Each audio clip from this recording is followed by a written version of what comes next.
A Week to be Wicked by Tessa, for all the girls who walk and read at the same time. Chapter 1. When a girl trudged through the rain at midnight to knock at the devil's door, the devil should at least have the depravity, if not the decency, to answer. Minerva gathered the edges of her cloak with one hand, weathering another cold, stinging blast of wind. She stared in desperation at the closed door, then pounded it with the flat of her fist. "Lord Payne!" she shouted, hoping her voice would carry through the thick oak planks. "Do come to the door! It's Miss Highwood!" After a moment's pause, she clarified. "Miss Minerva Highwood." Rather nonsensical that she needed to state just which Miss Highwood she was. From Minerva's view, it ought to be obvious. Her younger sister Charlotte was an exuberant yet tender 15 years of age, and the eldest of the family, Diana, possessed not only angelic beauty, but the disposition to match. Neither of them were at all the sort to slip from bed at night, steal down the back stairs of the rooming house, and rendezvous with an infamous rake. But Minerva was different. She'd always been different. Of the 3 Highwood sisters, she was the only dark-haired one, the only bespectacled one, the only one who preferred sturdy lace-up boots to silk slippers, and the only one who cared one whit about the difference between sedimentary and metamorphic rocks. The only one with no prospects, no reputation to protect. Diana and Charlotte will do well for themselves, but Minerva? Plain, bookish, distracted, awkward with gentlemen. In a word, hopeless. The words of her own mother in a recent letter to their cousin. To make it worse, Minerva hadn't discovered this description by snooping through private correspondence. Oh no, she'd transcribed the words herself, penning them at Mamma's dictation. Truly, her own mother! The wind caught her hood and whisked it back. Cold rain pelted her neck, adding injury to insult. Swiping aside the hair matted to her cheek, Minerva stared up at the ancient stone turret, one of 4 that comprised the Rycliffe Castle keep. Smoke curled from the topmost vent. She raised her fist again, pounding at the door with renewed force. "Lord Payne, I know you're in there!" Vile, teasing man. Minerva would root herself to this spot until he let her in, even if this cold spring rain soaked her to the very marrow. She hadn't climbed all this distance from the village to the castle, slipping over mossy outcroppings and tracing muddy rills in the dark, just to trudge the same way back home, defeated. However, after a solid minute of knocking to no avail, the fatigue of her journey set in, knotting her calf muscles and softening her spine. Minerva slumped forward. Her forehead met wood with a dull thunk. She kept her fist lifted overhead, beating on the door in an even, stubborn rhythm. She might very well be plain, bookish, distracted, and awkward, but she was determined. Determined to be acknowledged, determined to be heard, determined to protect her sister at any cost. "Open," she willed. "Open, open, The door opened, swiftly with a brisk, unforgiving whoosh. "For the love of tits, Thorn, can't it wait for—" "Ack!" Caught off balance, Minerva stumbled forward, her fist rapped smartly against, not the door, but a chest. Lord Payne's chest. His masculine, muscled, shirtless chest, which proved only slightly less solid than a plank of oak. Her blow landed square on his flat male nipple, as though it were the devil's own door-knocker. At least this time the devil answered. "Well," the dark word resonated through her arm, "you're not Thorn." You're not clothed. And I'm touching your bare chest. Oh, Lord." The mortifying thought occurred to her that he might not be wearing trousers either. She righted herself. As she removed her spectacles with chilled, trembling fingers, she caught a reassuring smudge of dark wool below the flesh-coloured blur of his torso. She huffed a breath on each of the 2 glass discs connected by brass, wiped the mist from them with a dry fold of her cloak lining, and then replaced them on her face. It was still half naked, and now in perfect focus. Devious tongues of firelight licked over every feature of his handsome face, defining him. "Come in, if you mean to." He winced at a blast of frost-tipped wind. "I'm shutting the door either way." She stepped forward. The door closed behind her with a heavy, finite sound. Minerva swallowed hard. "I must say, Melinda, this is rather a surprise." "My name's Minerva." "Yes, of course." He cocked his head. I didn't recognize your face without the book in front of it." She exhaled, letting her patience stretch and stretch, until it expanded just enough to accommodate a teasing rake with a sieve-like memory, and stunningly well-defined shoulders. "I'll admit," he said, "this is hardly the first time I've answered the door in the middle of night and found a woman waiting on the other side, but you're certainly the least expected one yet." He sent her lower half an assessing look, "and the most muddy." She ruefully surveyed her mud-caked boots and bedraggled hem. A midnight seductress she was not. "This isn't that kind of visit." "Give me a moment to absorb the disappointment." "I'd rather give you a moment to dress." Minerva crossed the round chamber of windowless stone and went straight for the hearth. She took her time tugging loose the velvet ties of her cloak, then draped it over the room's only armchair. Payne hadn't wasted the entirety of his months here in Spindle Cove, it seemed. Someone had put a great deal of work into transforming this stone silo into a warm, almost comfortable home. The original stone hearth had been cleaned and restored to working order. In it blazed a fire large and fierce enough to do a Norman warrior proud. In addition to the upholstered armchair, the circular room contained a wooden table and stools, simple but well made. No bed. Strange. She swiveled her gaze. Didn't an infamous rake need a bed? Finally she looked up. The answer hovered overhead. He'd fashioned a sort of sleeping loft, accessible by a ladder. Rich drapes concealed what she assumed to be his bed. Above that, the stone walls spiraled into black, cavernous nothingness. Minerva decided she'd given him ample time to find a shirt and make himself presentable. She cleared her throat and slowly turned. "I've come to ask—" He was still half naked. He had not used the time to make himself presentable. He'd taken the chance to pour a drink. He stood in profile, making scrunched faces into a wineglass to assess its cleanliness. "Wine?" he asked. She shook her head.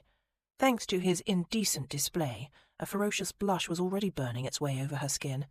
Up her throat, over her cheeks, up to her hairline. She hardly needed to throw wine on the flames. As he poured a glass for himself, she couldn't help but stare at his leanly muscled torso, so helpfully limbed by firelight. She'd been used to thinking him a devil, but he had the body of a god. A lesser one. He wasn't the physique of a hulking, over-muscled Zeus or Poseidon, but rather a lean, athletic Apollo or Mercury. A body built not to bludgeon, but to hunt. Not to lumber, but to race. Not to overpower unsuspecting naiads where they bathed, but to seduce. He glanced up. She looked away. "I'm sorry to wake you," she said. "You didn't wake me." "Truly?" She frowned at him. "Then, for as long as it took you to answer the door, you might have put on some clothes." With a devilish grin, he indicated his trousers. "I did." Well, now her cheeks all but caught fire. She dropped into the armchair, wishing she could disappear into its seams. "For God's sake, Minerva, take hold of yourself. Diana's future is at stake." Setting the wine on the table, he moved to some wooden shelves that seemed to serve as his wardrobe. To the side, a row of hooks supported his outerwear. A red officer's coat for the local militia he led in the Earl of Rycliffe's absence. A few finely tailored, outrageously expensive-looking topcoats from town. A greatcoat in charcoal grey wool. He passed over all these, grabbed a simple lawn shirt and yanked it over his head. Once he'd thrust his arms through the sleeves, he held them out to either side for her appraisal. Better? Not really. The gaping collar still displayed a wide view of his chest, only with a lascivious wink instead of a frank stare. If anything, he looked more indecent. Less of an untouchable, chiselled god, and more of a raffish pirate king. "Here." He took the greatcoat from its hook and brought it to her. "It's dry, at least." Once he'd settled the coat over her lap, he pressed the glass of wine into her hand. A signet ring flashed on his little finger, shooting gold through the glass's stem. "No arguments. You're shivering so hard I can hear your teeth chatter. The fire and coat help, but they can't warm you inside." Minerva accepted the glass and took a careful sip. Her fingers did tremble, but not entirely from the cold. He pulled up a stool, sat on it and fixed her with an expectant look. "So?" "So," she echoed stupidly. Her mother was right in this respect. Minerva considered herself a reasonably intelligent person, but good heavens, handsome men made her stupid. She grew so flustered around them, never knew where to look or what to say. The reply, meant to be witty and clever, would come out sounding bitter or lame. Sometimes a teasing remark from Lord Payne's quarter quelled her into dumb silence altogether. Only days later, while she was banging away at a cliff face with a rock hammer, would the perfect retort spring to mind. Remarkable. The longer she stared at him now, the more she could actually feel her intelligence waning. A day's growth of whiskers only emphasized the strong cut of his jaw. His mussed-brown hair had just a hint of roguish wave. And his eyes. He had eyes like Bristol diamonds. Small round geodes, halved and polished to a gleam. An outer ring of flinty hazel enclosed cool flashes of quartz. 100 crystalline shades of amber and grey. She squeezed her eyes shut. Enough dithering. "Do you mean to marry my sister?" Seconds passed. "Which one?" "Diana!" she exclaimed. "Diana, of course, Charlotte being all of 15. He shrugged. "Some men like a young bride. Some men have sworn off marriage entirely. You told me you were one of them." "I told you that? When?" "Surely you remember. That night." He stared at her, obviously nonplussed. "We had a night?" "Not how you're thinking." Months ago now she'd confronted him in the Summerfield Gardens about his scandalous indiscretions and his intentions toward her sister. They'd clashed. Then they'd somehow tangled, bodily, until a few cutting insults severed the knot. Curse her scientific nature, so relentlessly observant. Minerva resented the details she'd gleaned in those moments. She did not need to know that his bottom waistcoat button was exactly in line with her fifth vertebra, or that he smelled faintly of leather and cloves. But even now, months later, she couldn't seem to jettison the information. Especially not when she sat huddled in his greatcoat, embraced by borrowed warmth and the same spicy masculine scent. Naturally, he'd forgotten the encounter entirely. No surprise. Most days he couldn't even remember Minerva's name. If he spoke to her at all, it was only to tease. "Last summer," she reminded him, "you told me you had no intentions of proposing to Diana, or anyone. But today, gossip in the village says different." "Does it?" He twisted his signet ring. "Well, your sister is lovely and elegant, and your mother's made no secret that she'd welcome the match." Minerva curled her toes in her boots. "That's putting it mildly." Last year the Highwoods had come to this seaside village for a summer holiday. The sea air was supposed to improve Diana's health. Well, Diana's health had long been improved and summer was long gone, yet the Highwoods remained, all because of Mamma's hopes for a match between Diana and this charming Viscount. So long as Lord Payne was in Spindle Cove, Mamma would not hear of returning home. She'd even developed an uncharacteristic streak of optimism, each morning declaring as she stirred her chocolate, "I feel it, girls. Today is the day he proposes." And though Minerva knew Lord Payne to be the worst sort of man, she had never found it in herself to object, because she loved it here. She didn't want to leave. In Spindle Cove she finally belonged. Here, in her own personal paradise, she explored the rocky fossil-studded coast, free from care or censure, cataloguing findings that could set England's scientific community on its ear. The only thing that kept her from being completely happy was Lord Payne's presence. And through one of life's strange ironies, his presence was the very reason she was able to stay. There'd seemed no harm in allowing Mamma to nurse hopes of a proposal from his lordship's quarter. Minerva had known for certain a proposal wasn't coming. Until this morning, when her certainty crumbled. "This morning, I was in the all-things shop," she began. "I usually ignore Sally Bright's gossip, but today—" She met his gaze. "She said you'd given directions for your mail to be forwarded to London after next week. She thinks you're leaving Spindle Cove." "And you concluded that this means I'll marry your sister?" "Well, everyone knows your situation. If you had 2 shillings to rub together, you'd have left months ago. You're stranded here until your fortune's released from trust on your birthday. Unless—" She swallowed hard. "Unless you marry first." "That's all true." She leaned forward in her chair. "I'll leave in a heartbeat if you'll only repeat your words to me from last summer, that you have no intentions toward Diana." But that was last summer. It's April now. Is it so inconceivable that I might have changed my mind? Yes. Why? He snapped his fingers. I know. You think I don't possess a mind to change. Is that the sticking point? She sat forward in her chair. You can't change your mind because you haven't changed. You're a deceitful, insincere rake who flirts with unsuspecting ladies by day, then takes up with other men's wives by night. He sighed. Listen, Miranda, since Fiona Lange left the village, I haven't— Minerva held up a hand. She didn't want to hear about his affair with Mrs. Lange. She'd heard more than enough from the woman herself, who'd fancied herself a poetess. Minerva wished she could scrub her mind of those poems, ribald, rhapsodic odes that exhausted every possible rhyme for quiver and bliss. You can't marry my sister, she told him, willing firmness to her voice. I simply won't allow it. As their mother was so fond of telling anyone who'd listen, Diana Highwood was exactly the sort of young lady who could set her cap for a handsome lord. But Diana's external beauty dulled in comparison to her sweet, generous nature, and the quiet courage with which she'd braved illness all her life. Certainly Diana could catch a viscount, but she shouldn't marry this one. You don't deserve her, she told Lord Payne. True enough, but none of us get what we truly deserve in this life. Where would God's sport be in that? He took the glass from her hand and drew a leisurely sip of wine. She doesn't love you. She doesn't dislike me. Love's hardly required. Leaning forward, he propped an arm on his knee. Diana would be too polite to refuse. Your mother would be overjoyed. My cousin would send the special license in a trice. We could be married this week. You could be calling me brother by Sunday. No! Her whole body shouted the rejection, every last corpuscle.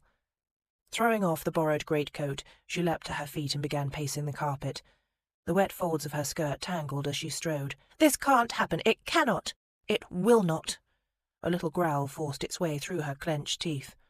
She balled her hands in fists. I have £22 saved from my pin money, that and some change. It's yours, all of it, if you promise to leave Diana alone. £22? He shook his head. Your sisterly sacrifice is touching, but that amount wouldn't keep me in London a week, not the way I live. She bit her lip. She'd expected as much, but she'd reasoned it couldn't hurt to try a bribe first. It would have been so much easier. She took a deep breath and lifted her chin. This was it, her last chance to dissuade him. Then run away with me instead. After a moment's stunned pause, he broke into hearty laughter. She let the derisive sounds wash over her and simply waited, arms crossed, until his laughter dwindled, ending with a choked cough. Good God, he said, you're serious? Perfectly serious. Leave Diana alone and run away with me. He drained the wine-glass and set it aside. Then he cleared his throat and began. That is brave of you, pet, offering to wed me in your sister's stead, but truly My name is Minerva. I'm not your pet, and you're deranged if you think I'd ever marry you. But I thought you just said, run away with you, yes. Marry you? She made an incredulous noise in her throat. Please. He blinked at her. I can see you're baffled. Oh, good. I would have admitted as much, but I know what pleasure you take in pointing out my intellectual shortcomings. Rummaging through the inside pockets of her cloak, she located her copy of the scientific journal. She opened it to the announcement page and held it out for his examination. There's to be a meeting of the Royal Geological Society at the end of this month. A symposium. If you'll agree to come with me, my savings should be enough to fund our journey. A geology symposium? He flicked a glance at the journal. This is your scandalous midnight proposal, the one you trudged through the cold, wet dark to make. You're inviting me to a geology symposium if I leave your sister alone. What were you expecting me to offer? 7 nights of wicked carnal pleasure in your bed? She'd meant it as a joke, but he didn't laugh. Instead, he eyed her sodden frock. Minerva went lobster-red beneath it. Curse it, she was forever saying the wrong thing. I'd have found that offer more tempting, he said. Truly? She bit her tongue to keep from saying it aloud. How lowering, to admit how much his offhand comment thrilled her. I'd prefer your carnal pleasures to a lecture about dirt. High compliment indeed. A geology symposium, he repeated to himself. I should have known there'd be rocks at the bottom of this. There are rocks at the bottom of everything. That's why we geologists find them so interesting. At any rate, I'm not tempting you with the symposium itself. I'm tempting you with the promise of 500 guineas. Now she had his attention. His gaze sharpened. 500 guineas? Yes, that's the prize for the best presentation. If you take me there and help present my findings to the society, you can keep it all. 500 guineas would be sufficient to keep you drunk and debauched in London until your birthday, I should hope. He nodded. With a bit of judicious budgeting, I might have to hold off on new boots, but one must make some sacrifices. He came to his feet, confronting her face to face. Here's the wrinkle, however. How could you be certain of winning the prize? I'll win. I could explain my findings to you in detail, but a great many polysyllabic words would be involved. I'm not sure you're up to them just now. Suffice it to say, I'm certain. He gave her a searching look, and Minerva marshalled the strength to hold it. Level, confident, unblinking. After a moment his eyes warmed with an unfamiliar glimmer. Here was an emotion she'd never seen from him before. She thought it might be respect. Well, he said, certainty becomes you. Her heart gave a queer flutter. It was the nicest thing he'd ever said to her. She thought it might be the nicest thing anyone had ever said to her. Certainty becomes you. And suddenly, things were different. The ounce of wine she'd swallowed unfurled in her belly, warming and relaxing her, melting away her awkwardness. She felt comfortable in her surroundings, and more than a little worldly, as though this were the most natural thing in the world, to be having a midnight conversation in a turret with a half-dressed rake.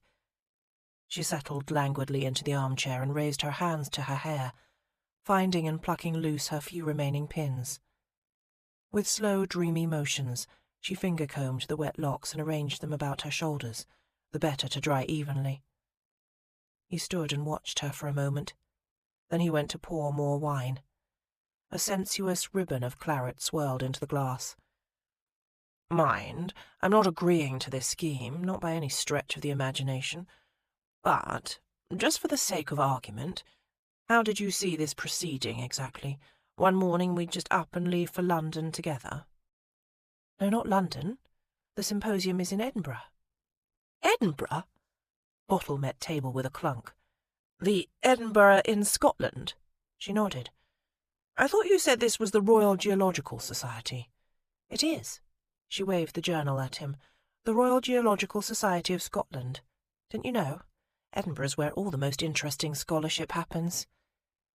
Crossing back to her, he peered at the journal. For God's sake, this takes place less than a fortnight from now. Marietta, don't you realise what a journey to Scotland entails? You're talking about 2 weeks' travel at the minimum. It's 4 days from London on the mail coach. I've checked. The mail coach? Pet, a viscount does not travel on the mail coach. He shook his head, sitting across from her. And how is your dear mother going to take this news when she finds you've absconded to Scotland with a scandalous lord? Oh, she'll be thrilled. So long as one of her daughters marries you, she won't be particular. Minerva eased her feet from her wet, muddy boots and drew her legs up beneath her skirts, tucking her chilled heels under her backside. It's perfect, don't you see? We'll stage it as an elopement. My mother won't raise any protest, and neither will Lord Rycliffe. He'll only be too happy to think you're marrying at last. We'll travel to Scotland, present my findings, collect the prize. Then we'll tell everyone it simply didn't work out. The more she explained her ideas, the easier the words sprang to her lips, and the more excited she grew. This could work. It could really, truly work. So, you'll just return to Spindle Cove unmarried after weeks of travel with me. Don't you realise you'd be ruined in good society? I know. She looked into the roaring fire. I'm willing to accept that fate. I had no desire for a society marriage anyhow. No hopes of one, to put it finely. She didn't relish the thought of scandal and gossip, but could it really be so much worse to be cut off from fashionable society than to feel forever squeezed to its margins? But what of your sisters? They'll be tainted by association. His remark gave her pause. It wasn't that she hadn't thought about this possibility. To the contrary, she'd considered it very carefully. Charlotte has years before her debut, she said. She can weather a bit of scandal. And as for Diana, sometimes I think the kindest thing I could do for my sister is ruin her chances of making a good marriage. Then she might find a loving one. He sipped his wine thoughtfully. Well, I'm glad you've worked all this out to your satisfaction. You have no compunction ruining your reputation or those of your sisters. But have you given a moment's thought to mine? To your what? Your reputation? She laughed. But your reputation is terrible. His cheeks coloured slightly. I don't know that it's terrible. She put her left forefinger to her right thumb. Point the first. You're a shameless rake. Yes. He drew out the word. She touched her index finger. Point the second. Your name is synonymous with destruction. Bar fights, scandals, literal explosions. Wherever you go, mayhem follows. I don't really try at that part, it just happens. He rubbed a hand over his face. And yet you worry this scheme would tarnish your reputation. Of course. He leaned forward and braced his elbows on his knees. He gestured with the hand holding the wine-glass. I'm a lover of women, yes. Then he lifted his empty hand. And yes, I seem to break everything I touch. But thus far I've succeeded in keeping the two proclivities separate, you see. I sleep with women and I ruin things, but I've never yet ruined an innocent woman. Seems like a mere oversight on your part. He chuckled. Perhaps, but it's not what I mean to remedy. His eyes met hers, unguarded and earnest, and a strange thing happened. Minerva believed him. This was one snag she never would have considered, that he might object on principle. She hadn't dreamed he possessed a scruple to offend. But he did, evidently, and he was bearing it to her in an attitude of confidence, as though they were friends, and he trusted her to understand. Something had changed between them in the 10 minutes since she'd pounded on his door. She sat back in the chair regarding him. You are a different person at night. I am, he agreed simply. But then so are you. She shook her head. I'm always this person inside. It's just, somehow I can never manage to be this person with you. The harder I try, the more I get in my own way. Listen, I'm honoured by your invitation, but this excursion you suggest can't happen. I'd return looking like the worst sort of seducer and cad, and justly so, having absconded with, then callously discarded an innocent young lady. Why wouldn't I be the one to discard you? A little chuckle escaped him. But who would ever believe— He cut off his reply, a moment too late. Who would ever believe that? She finished for him. Who, indeed? Cursing, he set aside the wine-glass. Come now, don't take offence. 10 minutes ago she would have expected him to laugh. She would have been prepared for his derision, and she wouldn't have allowed him to see how it hurt. But things had changed. She'd accepted his coat and his wine. More than that, his honesty. She'd let down her guard, and now this. It cut her deep. Her eyes stung. It's unthinkable. I know that's what you're saying. But everyone would say, it's inconceivable that a man like you would be in— She swallowed. Could be taken with a girl like me. I didn't mean it that way. Of course you did. It's preposterous, laughable. The idea that you might want me, and I might spurn you. I'm plain, bookish, distracted, awkward, hopeless. Her voice broke. In a geologic age, no one would believe it. She wriggled her feet into her boots. Then she pushed to her feet and reached for her cloak. He rose and reached for her hand. She pulled away, but not fast enough. His fingers closed around her wrist. They would believe it, he said. I could make them believe it. You horrid teasing man! You can't even remember my name. She wrestled his grip. He tightened it. Minerva. Her body went still. Her breath burned in her lungs, as though she'd been fighting her way through waist-deep snow. Listen to me now, he said, smooth and low. I could make them believe it. I'm not going to do so, because I think this scheme of yours is a spectacularly bad idea. But I could, if I chose. I could have all Spindle Cove, all England, convinced that I'm utterly besotted with you. She sniffed. Please. He smiled. No, truly. It would be so easy. I'd begin by studying you, when you aren't aware of it, stealing glances when you're lost in thought, or when your head's bent over a book, admiring the way that dark, wild hair always manages to escape its pins, tumbling down your neck.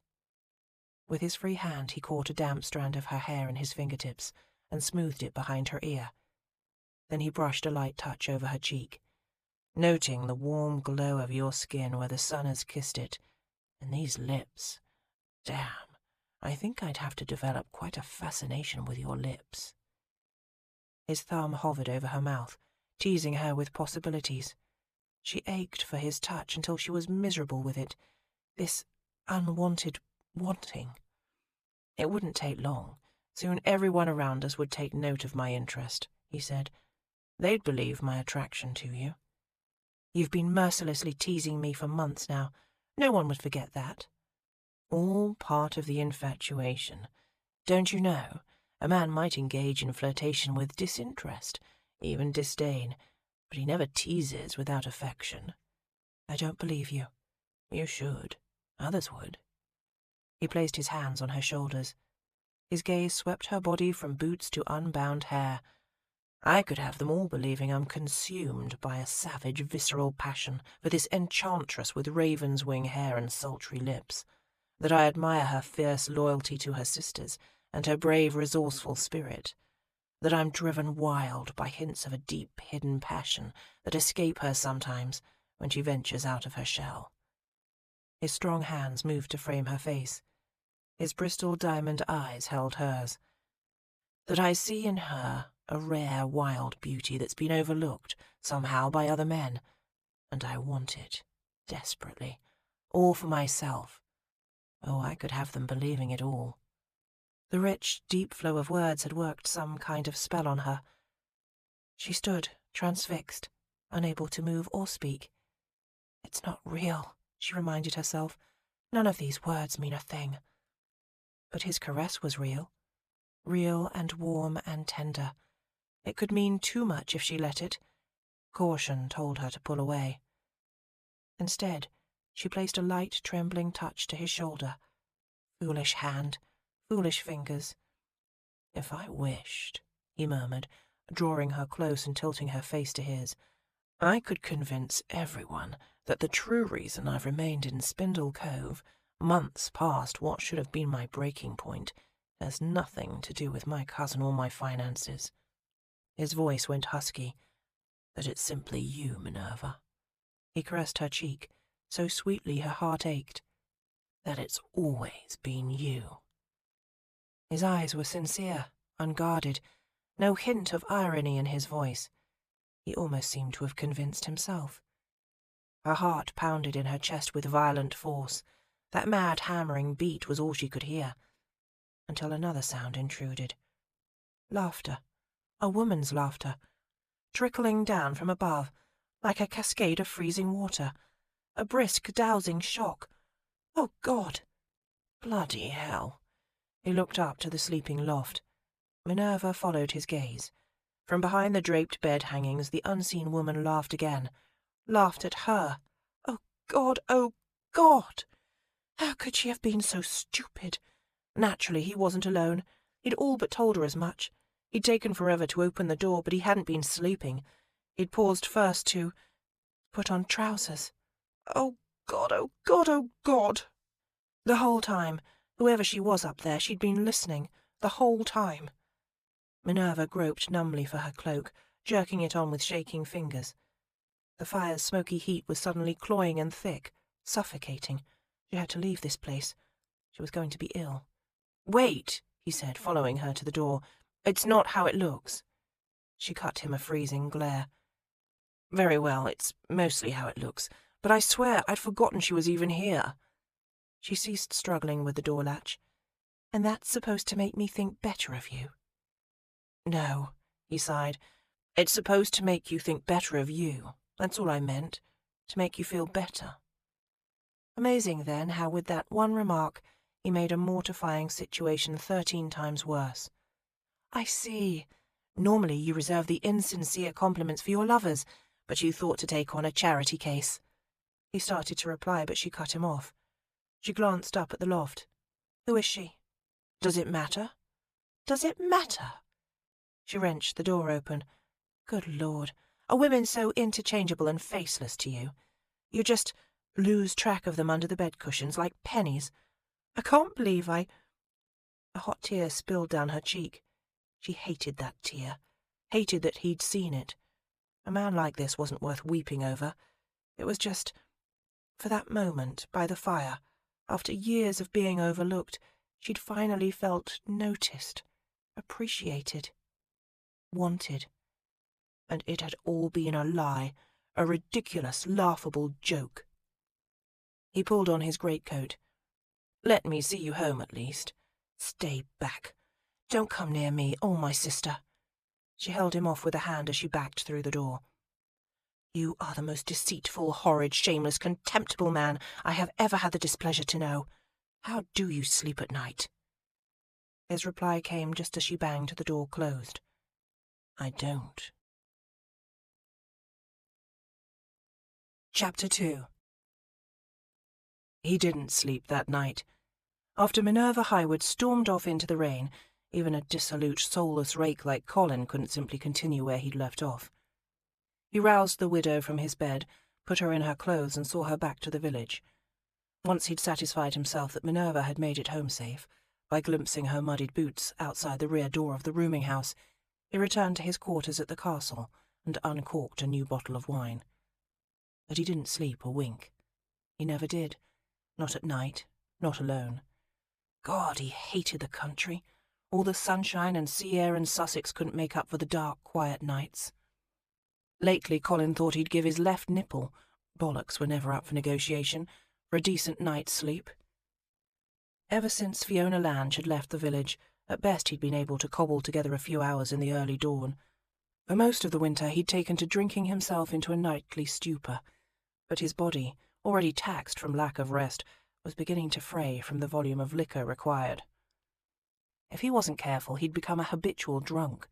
He was too young for that, damn it. So he'd finally given in and accepted the clear invitation Mrs. Ginny Watson's smiles and cocked hips had been making for some time. He'd resisted the young widow for months now, not wanting to entangle himself with a village resident, but he'd be leaving in a matter of days. Why not make his last few nights bearable? Who could it possibly hurt? Who indeed? In his mind's eye, he saw Minerva Highwood, that single tear streaking down her face. Poorly done, Payne. Poorly done. He should have sent her away at once. He had no intention of marrying Diana Highwood, never had. But Minerva had been cold and wet, in need of some time before the fire, and he'd found it perversely amusing, teasing out her little chain of conclusions to its wild, illogical end. Of all the mad schemes to propose, a fake elopement to win a geology prize. She'd never win any points on elegance. But Colin had to admit that kind of girl didn't knock on his door every night. The worst of it was, that seductive claptrap he'd spooned her. It hadn't all been lies. She wasn't without her peculiar brand of allure. Her dark hair, when unbound and spilling in heavy waves to her waist, was seduction itself, and her mouth truly did fascinate him. For a sharp-tongued bluestocking, she had the most full, ripe, sultry lips he'd ever seen. Lips copied from some Renaissance master's Aphrodite, dark red at the edges, and a paler hue toward the centre, like two slices of a ripe plum. Sometimes she caught her lower lip beneath her teeth and worried it, as though savouring some hidden sweetness. Was it any wonder, then, that for several minutes he truly had forgotten Ginny Watson upstairs? Minerva had paid the price for his thoughtlessness. This was why he needed to be back in London. Their habitual debauchery kept him out of this sort of trouble. He and his friends roved from club to club like a pack of nocturnal beasts, and when he tired of the revelry, he had no problem finding worldly willing women to share his bed. He gave them exquisite physical pleasure. They gave him some much-needed solace. Everyone parted ways satisfied. Tonight he'd left two women profoundly dissatisfied, and he kept vigil with that old familiar bitch, regret. At least his days here were numbered. Bram was set to arrive at the castle tomorrow. Ostensibly he was making the trip to inspect his militia after several months' absence. However, Colin knew from his cousin's express he had other business in mind. After long months, Colin would have his reprieve. Farewell stone-cold quarters. Farewell torturous country nights. In a matter of days, he would be gone. "What do you mean I'm staying here?" Colin stared at his cousin, feeling as though he'd just taken a punch to the gut. "I don't understand." "I'll explain." Bram gestured mildly. "This is the normal way with birthdays, see? Amazingly enough, they arrive on the same day every year, and yours is still 2 months away. Until then, I'm trustee of your fortune. I control your every last halfpenny, and you'll stay here." Colin shook his head. "This makes no sense. He's surrendered. You just announced it to the whole village. The war is over." They stood in front of the Bull and Blossom, Spindle Cove's one and only tavern. After overseeing the afternoon militia drill, Bram had invited all the volunteers to gather for a pint. There he'd announced the latest word from France, sure to blaze across every broadsheet in England tomorrow morning. Napoleon Bonaparte had renounced the throne, and now it was merely a matter of paperwork. Victory was theirs. Jubilation shook the tavern to its timber frame. Children ran to St. Ursula's to ring the church bell. The first pint quickly became 2, then 3. As afternoon faded to twilight, wives and sweethearts filtered in from the village lanes, carrying with them dishes of food. Someone brought out a fiddle. Before long the dancing would begin. All Spindle Cove, all England, had reason to celebrate. By all rights, Colin ought to be rejoicing too. Instead, he felt dead inside. It was an all-too-familiar sensation. "Bram, you needed me to oversee the militia in your absence, and I've done that duty, at no small cost to my sanity. I've even looked out for your damn pet sheep, but if the war is over, there's no further need." "Whether there's a need or not, the militia remains embodied until the Crown decrees otherwise. I can't just disband it when the whim strikes." "Then Thorn can oversee it." "Where is Thorn, anyway?" Bram scanned the environs for his corporal. Colin gestured vaguely. "Off doing whatever it is he does. Shaving with a rusted field scythe, skinning eels with his bare hands, perhaps. He actually likes this place." "Ah," said Bram, "but you need this place." Colin scrubbed his face with both hands. He knew Bram meant well. His cousin truly believed stranding Colin penniless in the Sussex countryside to oversee a local militia was his best chance at redeeming a dissolute existence. What Bram didn't understand was that they were different kinds of men. Military discipline and rural life may have tamed Bram's demons, but they were only feeding Colin's. There was no way to explain that in terms Bram could understand. What was Colin supposed to say, anyhow? "Thank you very much for giving a damn, but I'd rather you didn't." Bram was his only family now. Over the past year, they'd forged a tenuous bond of brotherly affection, and Colin didn't want to muck that up. "Colin, if you want to leave Spindle Cove, you have options. You know the trust ends if you marry. The right wife could be good for you." He quietly groaned. Again and again he'd witnessed this phenomenon with his friends. They got married. They were happy in that sated, grateful way of infrequently pleasured men with a now steady source of coitus. Then they went about crowing as if they'd invented the institution of matrimony and stood to earn a profit for every bachelor they could convert. "Bram, I'm happy that you're happy with Susanna and the babe on the way, but that doesn't mean marriage is a good thing for me. In fact, I think it would be a very bad thing for the woman I happen to marry." He tapped his fist against the building. "Listen, I need to go to town. I made a promise to Finn." "You promised Finn what, precisely?" Bram looked through the window, scanning the assembled militiamen for the 15-year-old drummer boy. "I lost a bet to him, see? At stake was a pair of boots.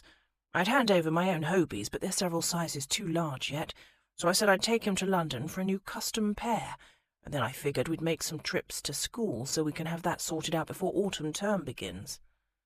Bram shook his head. "I've already found Finn a school here in Sussex. Flintridge School for Boys." "Flintridge? What about Eton? We told his mother we'd give him the best." "The best for Finn. Flintridge offers an excellent education closer to home. Besides, the Brights own a dry goods shop, and you want to send him to Eton? You know he'd feel out of place." Colin knew all about Eton and feeling out of place. He'd arrived there a young tragedy at the age of 8, freshly orphaned, still reeling from the loss of his parents. At that time small for his age, he would have been a favourite target even without the nightmares.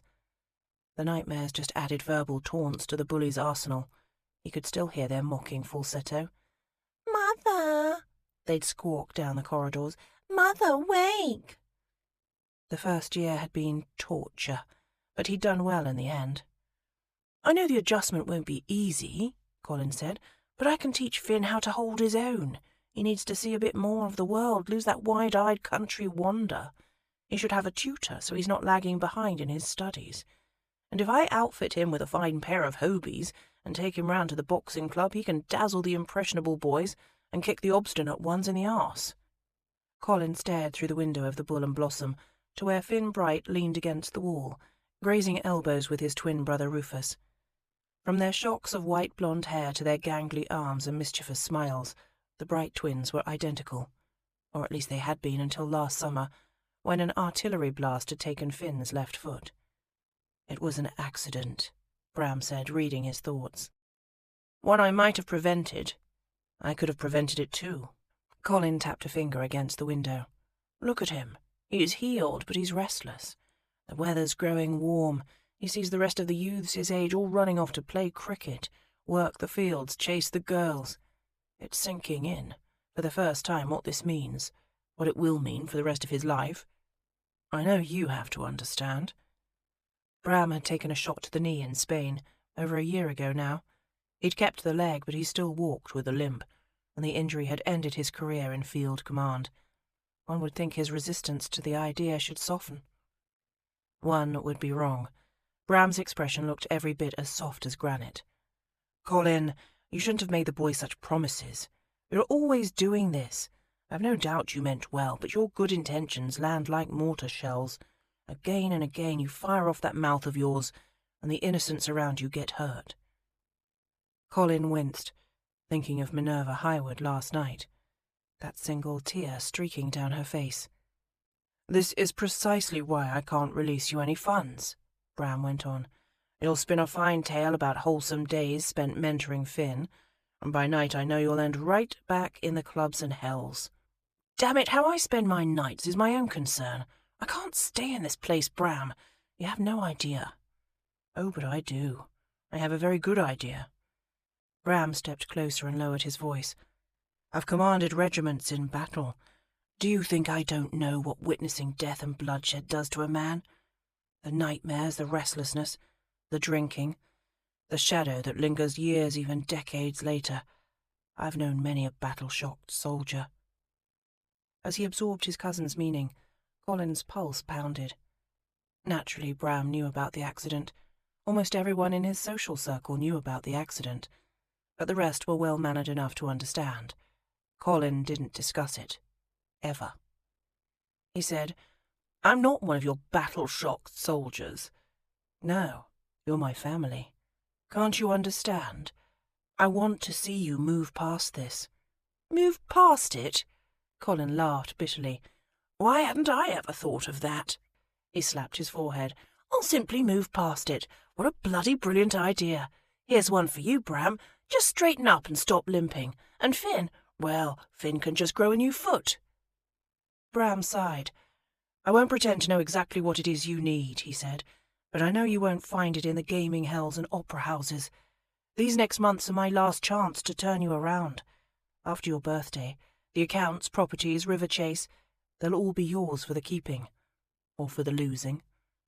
Colin sobered instantly. "I would never risk River Chase. Never." "You haven't even been there in years." "I've no wish to go," he shrugged.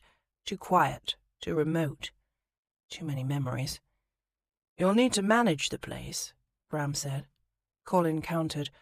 "The land stewards have managed it well enough for years. They don't need me there, and I'm happy living in town." "That debauched, aimless existence you had in town, you call that happy?" Bram frowned. "Christ, man, you can't even be honest with yourself."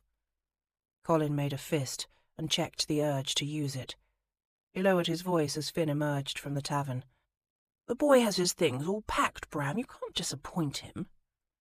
"Oh, I won't disappoint him. I'll leave that to you." Ouch. Finn crutched his way over to join them. "Well, my lords?" Colin could tell the youth was struggling not to look too hopeful. That was Finn. Whether he'd lost a game of darts or his whole left foot, he always put a brave face on disappointment. He was stronger than he let on, had more ambition than anyone guessed. This boy would truly be someone, some day, and he deserved better than bloody Flintridge School for Boys. "Finn, there's been a change of plans. We won't be going to London this week." We won't?" "No," Colin said. "You'll be going to town with Lord Rycliffe instead." Bram turned to him, stunned. "What?" "As we agreed would be best." Colin shot his cousin a pointed look. In return, Bram threw him a gaze that would pulverize walnuts in their shells. "But I thought I'd be staying with you, Lord Payne." Finn looked to Colin, confused. "We were going to set up bachelors' lodgings in Covent Garden." "Yes, well, my cousin and I agree you need a wholesome family environment, for a while at least. Isn't that right, Bram? Come on, man, you can't refuse. Don't be an ass." His cousin finally relented. "We've just moved into the new townhouse, Finn. Susanna will be glad to have her first house guest." Colin drew Finn aside. "I'll be along this summer, don't worry. Just in time for boating on the Thames." He leaned in to murmur, "And the boxing, never you fear. There are tickets to a prize match in your future if I hear good reports from your tutors." The youth smiled. "All right, then." Bram said, "Get your things, Finn. Meet me at the Mews and we'll see them stowed in the carriage. We leave at dawn." The two of them walked off together, making plans that didn't include Colin. He tried to tell himself it had all worked out for the best. If he'd taken Finn to London himself, Colin would have found some way to cock it up. Bram was right. Every time he tried to do something good, it had a way of going bad. Strolling away from the tavern and onto the green, Colin brought out the flask from his breast pocket. He uncapped it and tossed back a quick draught. It burned going down, as did the knowledge that it would be the first drink of many. Already night was drawing her purple-spangled veil over the cove. How he'd survive the next few months without pickling his brain he didn't know. A group of ladies approached, walking across the green on the path that led from the Queen's Ruby to the tavern. No surprise that the rooming house residents would be enticed by the strains of dancing music. Colin faded into the shadows of the chestnut tree, feeling unequal to polite conversation at the moment. As the ladies drew closer, he recognized them. The Highwoods. The widowed matron took the fore, and her 3 daughters followed. First Charlotte, then Diana, finally the lagging Minerva, her face predictably buried in a book. The evening breeze flirted with their skirts and shawls. If he wanted to leave Spindle Cove, he did have options. Here came 2 of them now. He could marry Diana. Or he could run away to Scotland with Minerva. Fine options, those. Would he prefer to destroy one sister's reputation, or ruin the other's future happiness? To be sure, he wanted to leave this place, but he'd rather do so with some shred of decency intact. Colin tossed back another swallow of liquor. Diana Highwood would make some man a lovely bride. She was beautiful, elegant, refined, good-hearted. She could hold her own in the ton, no question, and she'd tolerate Colin's excesses better than most, which meant her sharp-tongued, bespectacled sister was absolutely right. Diana deserved better. As for the bespectacled sister in question, as he stared at the group crossing the green, Colin scarcely recognized her as the girl who'd visited him last night. The bold, witty young woman who'd let down her hair by his hearth and spoken with such captivating self-assurance. Where had that girl been all these months? More to the point, where was that girl now? The sprigged muslin gown she wore was neither flattering nor hideous. It could best be described as wholly unremarkable. As she walked, her shoulders were hunched, as though she could curl into herself. Taken together with the book shielding her face, she'd done her level best to disappear. Mrs. Highwood barked. "Minerva, posture!" Colin shook his head. Considering the constant abuse she took from her mother, was it any wonder she wanted to hide? Last night she'd ventured out of that shell. She'd slogged all the way to the castle in the rain, pounded on his door until he let her in, and then offered to ruin herself to protect her sister. And what reward did she get for her pains? Humiliation, derision, and more scolding from her mother. He'd never dreamed he'd say this about the bluestocking who'd spent the past several months skewering him with sharp glances and cutting remarks. But it was true. Minerva deserved better. Colin capped his flask and jammed it into his pocket. He might have to wait a few months to make his amends to Finn Bright, and even then, he'd never be able to replace the youth's foot. But he was going to settle this business with the Highwoods. Tonight. Chapter 3. When Minerva lost herself in a book, her late father had once remarked a man needed hounds and a search party to pull her back out. Alternatively, a low-hanging tree branch could do the trick. Thwack! Ouch! Pulling up short, Minerva rubbed her smarting temple and adjusted her spectacles with one hand. With the other she kept her page marked. Charlotte gave her a pitying tilt of the head. "Oh, Min, really?" "Are you injured?" Diana asked, concerned. Ahead of them their mother wheeled and gave a despairing sigh. "Minerva Rose Highwood, for all your unnatural love of education, you can be remarkably stupid." She walked over and grasped Minerva by the elbow, tugging her across the village green. "I will never understand how you came into being."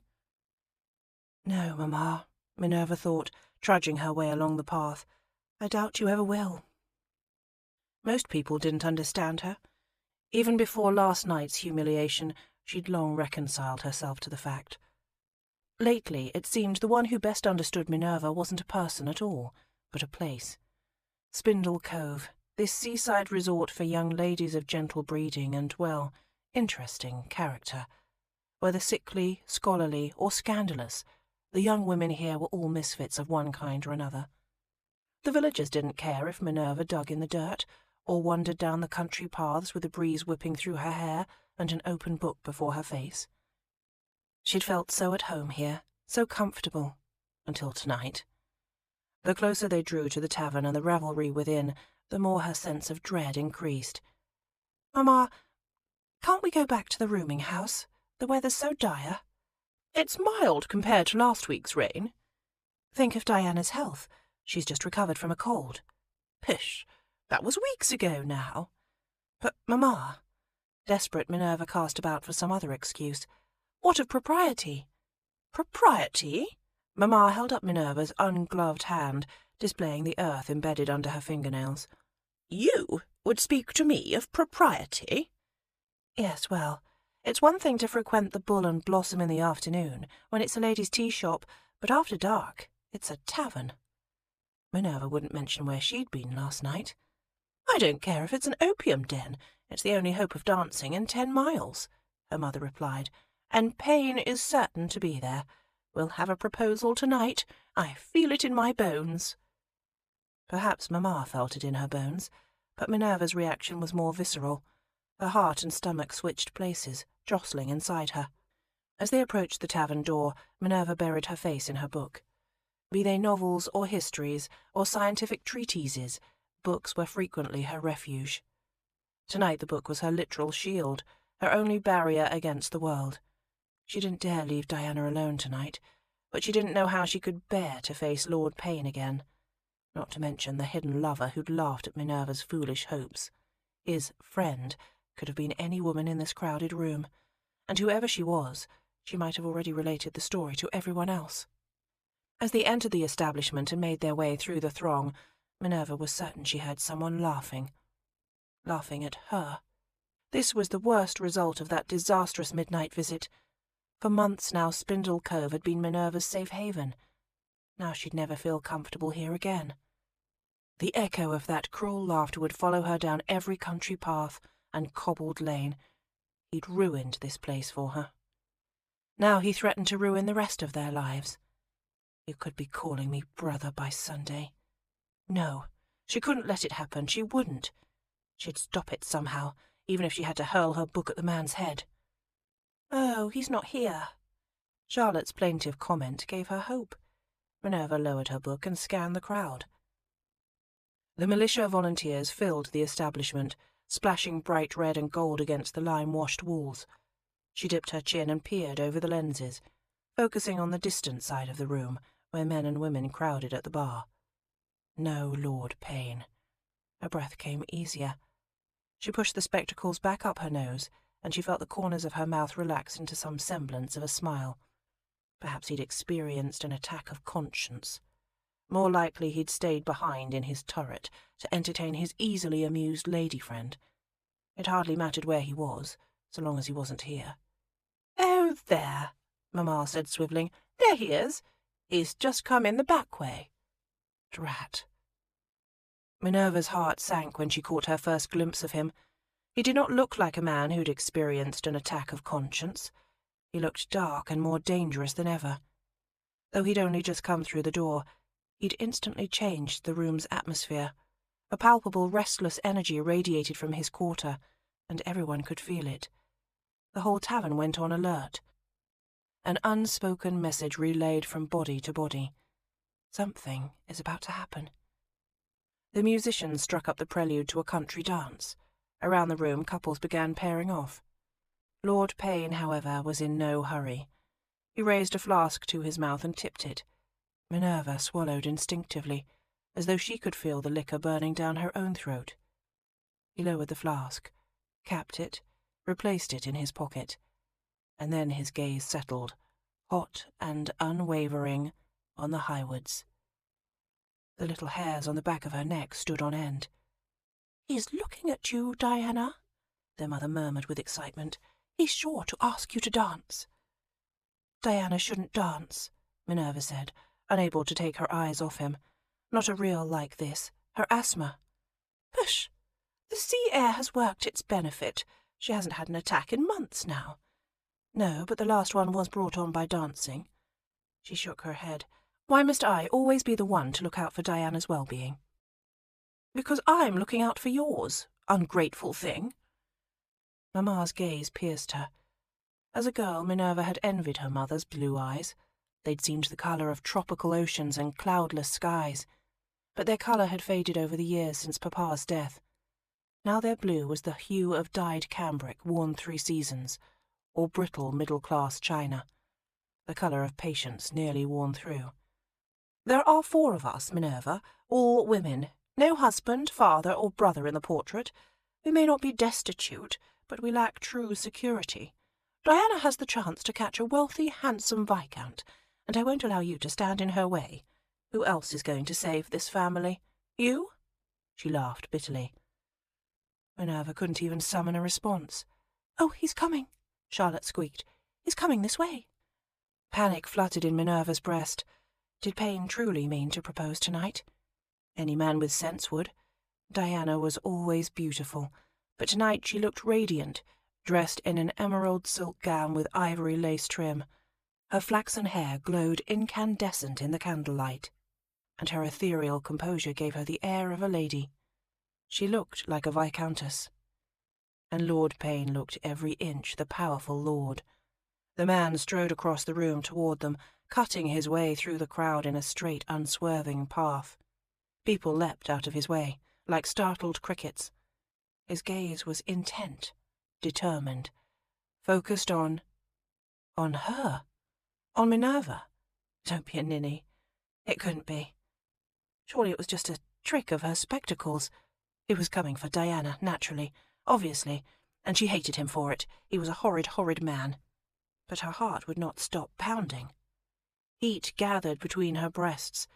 She'd always wondered what it would feel like to stand on one end of a ballroom and watch a handsome, powerful man make his way to her. This was as close as she'd ever come to it, she supposed, standing at Diana's side, imagining. Suddenly anxious, she looked to the floor, then the ceiling. Then she chided herself for her cowardice and forced herself to look at him. He drew to a halt and bowed, then offered a hand. "May I have this dance?" Minerva's heart stalled. The book slipped from her hand and fell to the floor. "Diana, pass me your reticule," Mamma whispered. "Quickly now, I'll hold it while you dance." "I don't believe that will be necessary," Diana answered. "Of course it's necessary. You can't dance with that bulky reticule dangling from your wrist." "I'm not going to dance at all. Lord Payne has invited Minerva." "Invited Minerva? All the ideas!"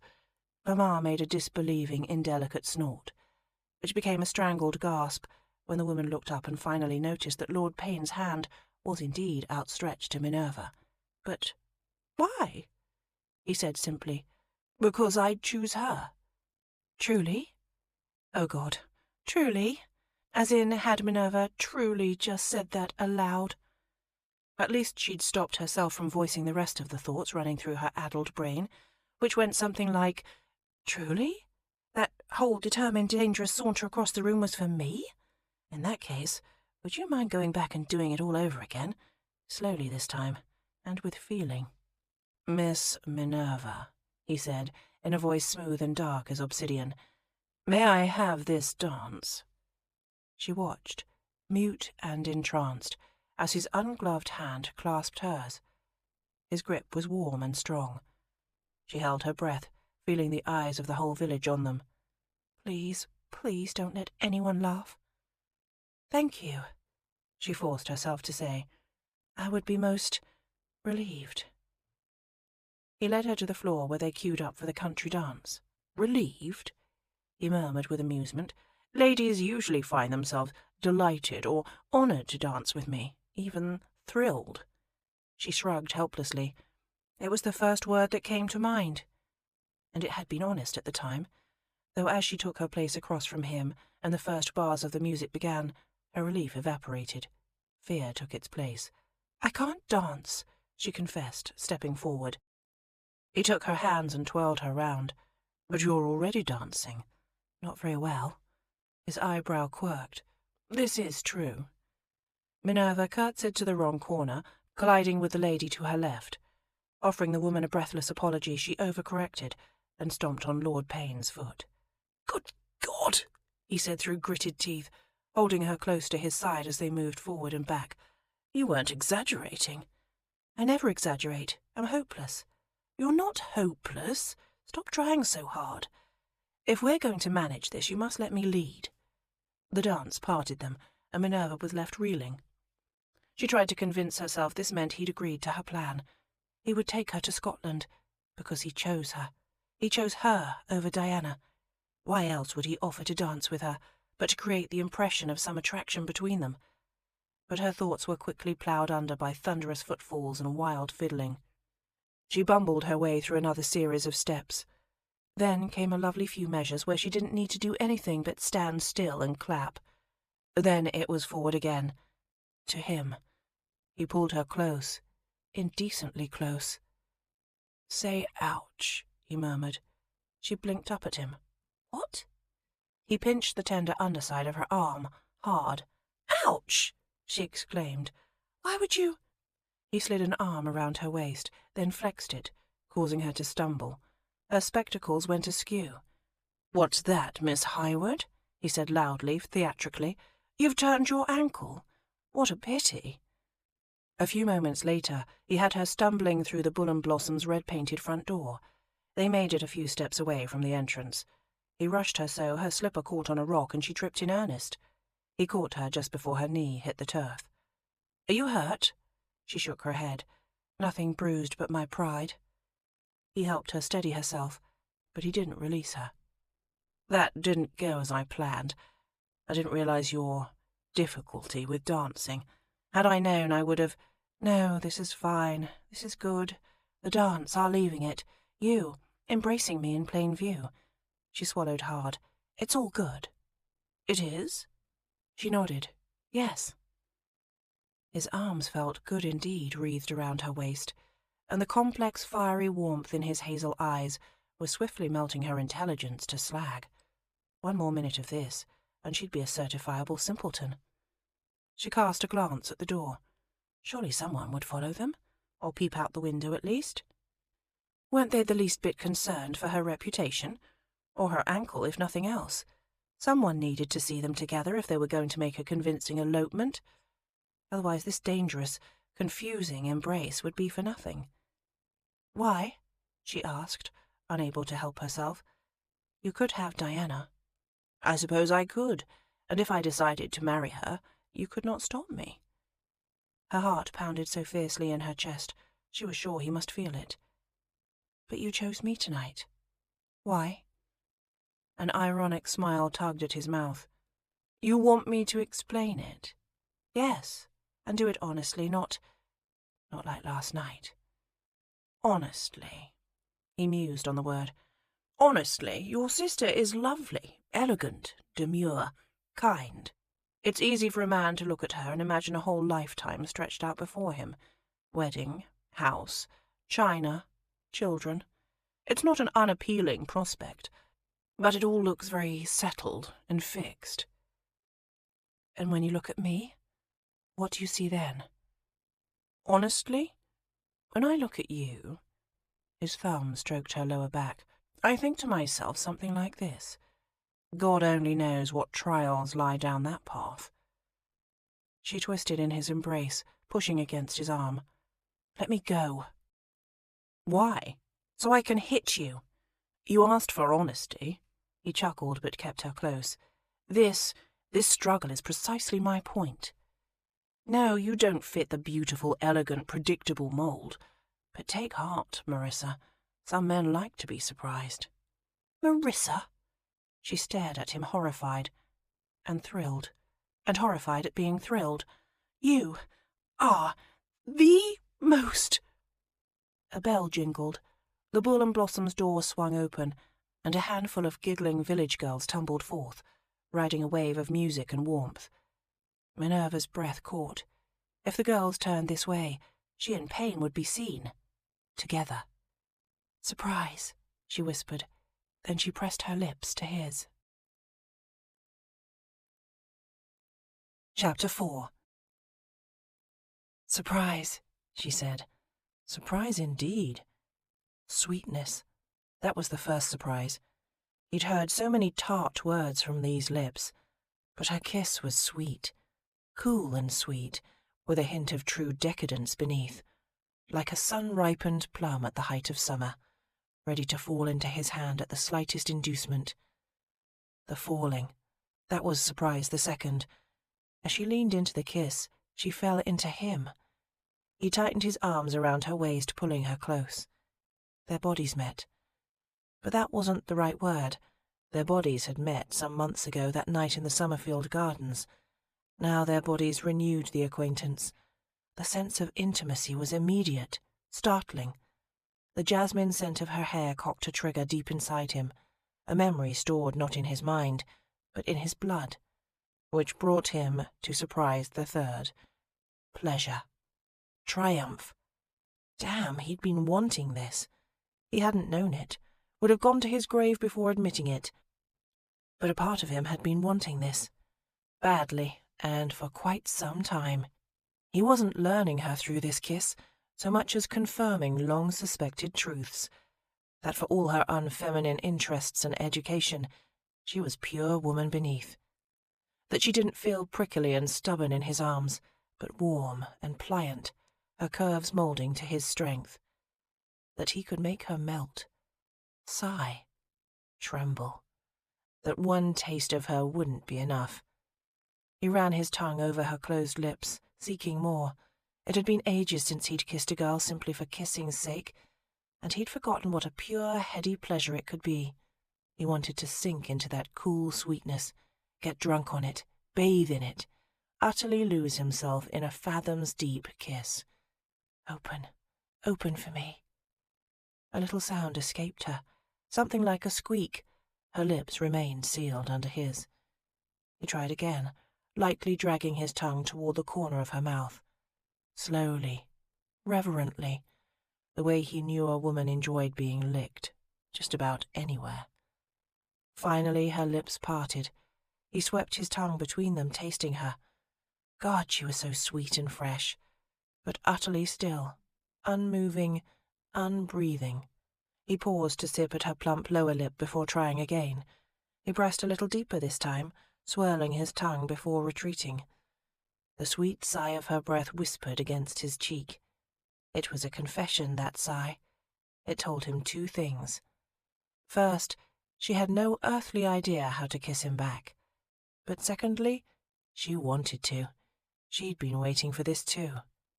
As they broke apart, a sense of mutual disbelief wavered in the air. Why? Her hands pressed flat against her belly. For a moment she looked everywhere but at him. Then she lowered her voice and asked, "Why ever would you do that?" "What do you mean?" he asked, chuckling. "You kissed me." "Yes, but why would you do—" Her face twisted. "The rest of it?" Colin paused. "Because that's the way a grown man kisses a woman." She stared at him. For God's sake, she couldn't be that naive. "I know you can't have had much experience, but surely someone's explained the natural way of things between the sexes." He held out his hands in an attitude of illustration and cleared his throat. "It's like this, you see. When a man cares for a woman very, very much—" She buffeted his shoulder with her fist once, then barely restrained herself from a second blow. "That's not what I mean, and you know it." She lowered her voice and slid a glance toward the group of girls, who were now disappearing into the rooming house, still absorbed in their own conversation. "Why would you do that with me? A simple kiss was enough. What could you be thinking?" "What indeed?" He pushed a hand through his hair, more than a little offended at her accusatory tone. "I'm male. You rubbed your femaleness all over me. I didn't think. I reacted." "You reacted?"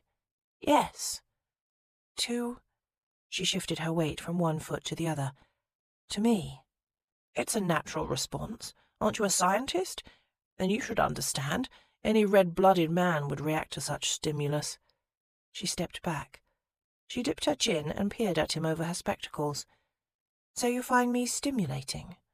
"That's not what I—" He bit off the rest of that sentence. The only way to end a nonsensical conversation was to simply cease talking.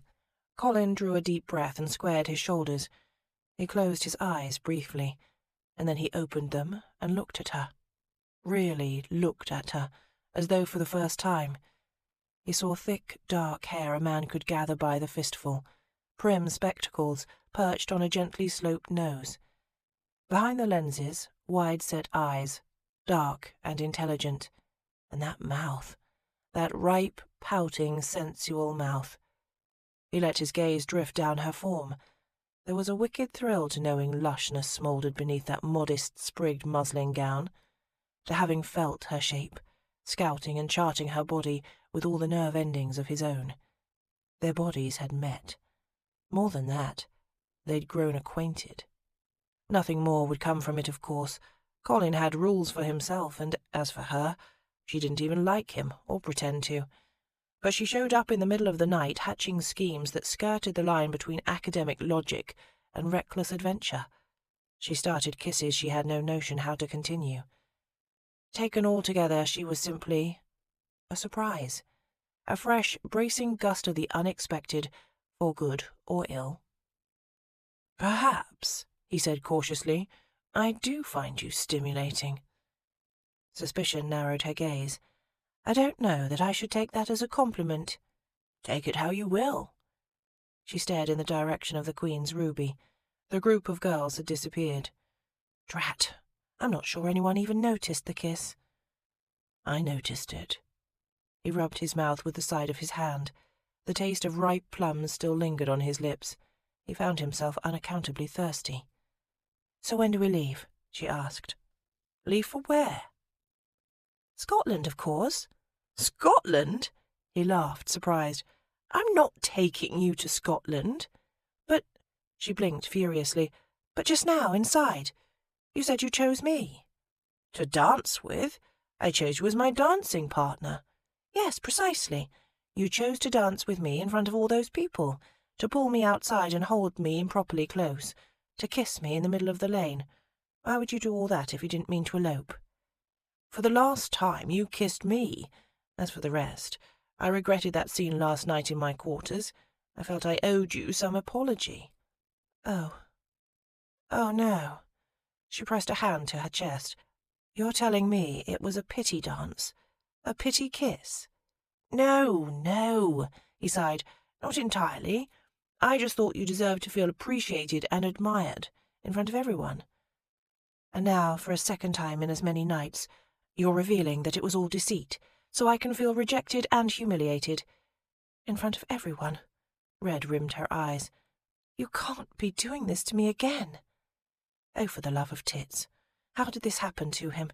He had the best of intentions, and then somehow your good intentions have the impact of mortar shells. "That's it," she said, balling her hands in fists. I'm not letting you out of it this time. I insist that you take me to Scotland. I demand you ruin me, as a point of honour." The bell on the tavern door jingled. They jumped back from each other a pace. The party had outgrown the tavern, it seemed. Merrymakers spilled out from the Bull and Blossom, taking to the green. Sniffing, Minerva crossed her arms over her chest. "Listen," he said low. "Is there some time and place we can talk? Some place that's not my quarters at midnight?" After a pause, she straightened her spectacles. "Meet me at the head of the beach path tomorrow morning, just before dawn." "Before dawn? Too early for you?" "Oh, no," he replied. "I'm a very early riser." "You're late," she said the next morning. The first rays of dawn glinted off her spectacles. "I've been waiting." "Good morning to you too, Mariana." Colin rubbed his bleary eyes, then his unshaven jaw. "I had to bid my cousin farewell." His gaze slid over her frock, a murky, shapeless abomination of grey fabric buttoned to the hollow of her throat. "What on earth are you wearing? Did you take orders in a convent since we spoke last? Little Sisters of the Drab and Homely?" "I thought about it," she said dryly. "It probably would have been the wise course of action. But no, this is my bathing costume." She raked him with a look. "I don't suppose you have one?" He laughed. "I don't suppose I do." "You'll just have to strip part way, I suppose. Come along, then." He followed her down the rocky path to the cove, bemused but undeniably intrigued. "If I'd known disrobing would be involved, I would have been more punctual. Quickly now, we must hurry or the fishermen will see us." They reached the beach. The air whipping off the sea had a bracing, sobering effect, clearing some of the cobwebs from his brain. The world began to take on crisper edges. He stopped at the water's edge. The sea lapped at his boots. It took a long moment to inhale deeply, then surveyed the boulder-studded cove in the misty dawn. He'd never appreciated this view before, at this hour of morning. It looked timeless, almost mystical. Sea-water splashed him in the face. "Wake up," she said, removing her spectacles and placing them into a small oilcloth pouch looped over her wrist. She strode past him into the gentle waves. "Time's wasting." He watched, incredulous, as the stark raving mad girl sank into the water, knee-deep, then waist-deep, then all the way to her neck. "Come out of there," he said, sounding distressingly like a nursemaid, even to his own ears. "This instant." "Why?" "Because it's April and freezing, and because I'm suddenly curious to see you wet without the mud. I didn't have a chance to appreciate the view the other night." Her shoulders lifted in a shrug. "It's not so bad once you grow used to it." For God's sake, look at the girl. Teeth chattering, lips turning blue. Beneath that horrid garment her nipples were probably freezing to little icicles, and she seriously expected him to join her. Him, and all his precious, highly susceptible to extreme temperatures bits. "Listen, Madeline, there's been some misunderstanding. I'm not here for a swim. We need to talk. And I need to show you an inlet around those rocks. There's no other way to get there but to swim. We'll talk when we arrive." She cocked her head. "You're not frightened, are you?" "Frightened? Ha! What was that he heard splashing into the water? Must have been a gauntlet." "No." Colin pried off his boots. He laid aside his coat. Then he rolled up his trouser legs, cuffing them at the knees, and likewise turned up his sleeves to the elbow. He girded his loins. "Very well, here I come." He winced, ploughing into the frigid depths. When the waterline reached his navel, he swore aloud. "This is true valour, I hope you know. Legends have sprung from less. All Lancelot did was paddle about in a balmy lake." She smiled. "Lancelot was a knight. You're a viscount. The bar is higher." He gave a raspy chuckle, breathless from the cold. "Why is it," he asked, nearing her, "that you only display that delightfully wicked sense of humour when you're chilled and wet through?" Her eyelashes fluttered so fast and so hard, she might have been trying to take flight with them. "I don't know." Even though she was submerged in icy water, she blushed crimson. All her invisible barriers went back up instantly. So odd. Most women of his acquaintance relied on physical beauty and charm to mask their less pleasant traits. This girl did the opposite, hiding everything interesting about herself behind a prim, plain facade.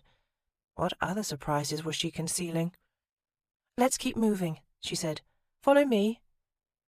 Swimming in easy, unhurried strokes, she led him around an archipelago of boulders, into a small inlet bounded by steep cliffs. Colin craned his neck, looking up at the rocky bluffs, and he knew, right then, that so long as he lived he would never understand what made a man or woman look at a stone wall and think, "I believe I'd enjoy attending a symposium on these." "So, what are we looking at?" "Not up there," she said. "Down here." "Down where?" He looked around him. He saw nothing but water. "There's a cave. The entrance is hidden at high tide. I'll show you. Hold my arm." She extended her arm and he clasped it above the elbow. She clasped his arm in similar fashion. She said, "Now, take a deep breath." "Wait, what are we—" He never took that deep breath she'd suggested. Down she went before he had any chance. Colin found himself being dragged by his arm, completely submerged beneath the water's surface. She propelled them forward, kicking her feet like little fins. They'd entered some sort of tunnel, it seemed. He felt rock scrape against his back. He kicked and bashed rock with his foot. He reached up, where the water's surface ought to be. Rock there, too. He was trapped. He opened his eyes under water. All was dark, nothing to see. Murky as pitch. Walled in by stone. No air, only water. He tried to swim back. She pulled him forward. Then they stopped altogether, trapped in that narrow passage of rock. His lungs burned. His limbs tingled.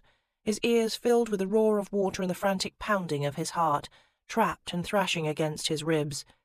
He could die here.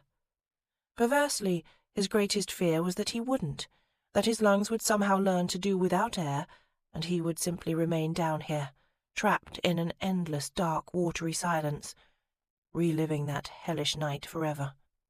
This is death. I am alone. But he wasn't alone. Her grip locked around his arm like a manacle. Her other hand closed around his wrist, and she gave a hard pull. He shot through the remainder of the rock tunnel and surfaced, gasping on the other side. More darkness greeted him. There was air to breathe, but he had to work for it. "It's all right," she said. "You're through." "Jesus!" he finally managed, pushing water off his face. "Jesus Christ and John the Baptist! For that matter, Matthew, Mark, Luke, John." Still not enough. He needed to reach back to the Old Testament for this. Obadiah, Nebuchadnezzar, Methuselah, and Job. "Be calm," she said, taking him by the shoulders. "Be calm. And there are women in the Bible, you know." "Yes. As I recall it, they were all trouble, every last one." "What is this place? I can't see a bloody thing." "There's light. Give it a moment and you'll see." He tilted his head. Light shone through a few lacy openings in the rock overhead. Meagre white pinpricks against a blanket of jet. She grasped his chin and swiveled his face away from the light, down to meet hers. "Don't look directly at it or your eyes will never adjust. Just focus on me and take slow breaths. That's it. In and out." She spoke in a calm, soothing voice, likely the same tone she employed to soothe her sister through a breathing crisis. Colin's pride bristled. He didn't need coddling, but he quite enjoyed the smoky, entrancing quality of her voice, and her tender touch against his cheek. His pounding heart began to slow. Eventually the white specks overhead diffused to a faint milky glow that illuminated her features. Soft, dark calf eyes with inky lashes, rounded cheeks and pale skin, those lips wet with sea-water. "You see me now?" she whispered. He nodded, and it was surely that brush with death colouring his perception, or perhaps the dim light, but he found her lovely. "I see you." Sliding his arms around her waist, he pulled her close. "What happened? Did you lose your bearings under water?" She pushed a damp strand of hair from his brow. "Should I be worried about you?" What a question, asked in such a sweet, husky voice. Something made him delay answering. "No." He dropped a firm kiss on her brow. "No, pet. Don't spare a moment's concern for me." He released her then, and she drifted away. "This way, then." She led him to a shelf of rock, and he gave her a boost as she struggled onto it. It felt good to retake the strong, manly role. It also felt good to cup her thigh.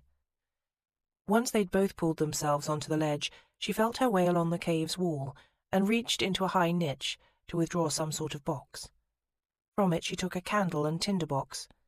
The flare of warm, waxy light revealed the cave, letting him know that it was just as small and suffocating as he'd suspected. But that candle's glow also created a small, intimate space within its golden circumference. Colin thought he would be content to stay within its borders for the foreseeable future. Shadows played over her face as she retrieved and put on her spectacles.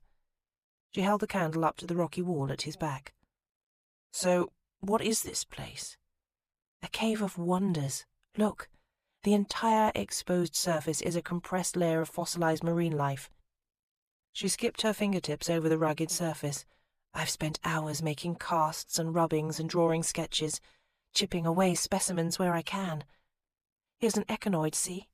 Next to it, a trilobite. And just a few inches over, this is a fossilized sea sponge. Look." Colin looked. He saw rocks, bumps, and bumpy rocks. "Fascinating. So this is the topic of your paper for the symposium. Etchy things and troglodytes.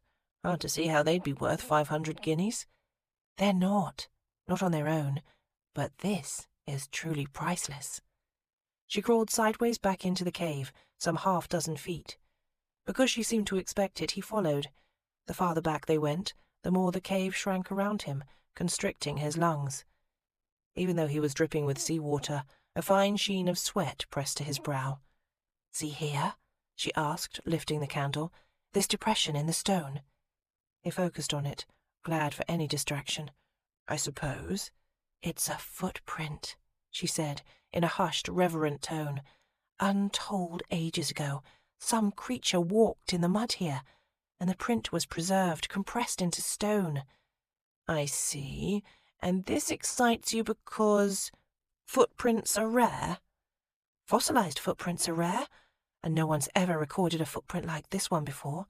There are 3 toes spread wide, see?" Colin did see.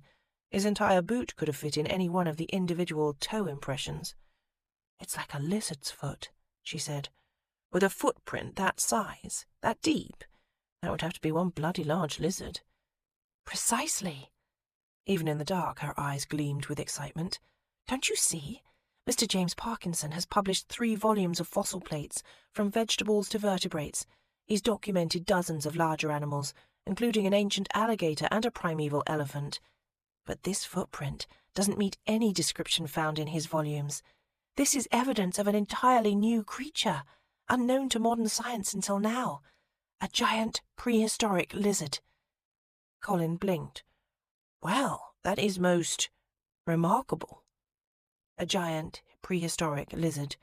This was the great scientific discovery that was guaranteed to win 500 guineas. She wanted to travel all the way to Edinburgh to argue the existence of dragons. No scientists in their right minds would award a prize for that. "This footprint," she said excitedly, "changes everything. Everything." He could only stare at her. "Don't you see?" she asked. "Not really." Unable to take the closeness any longer, he made his way back to the larger mouth of the cavern.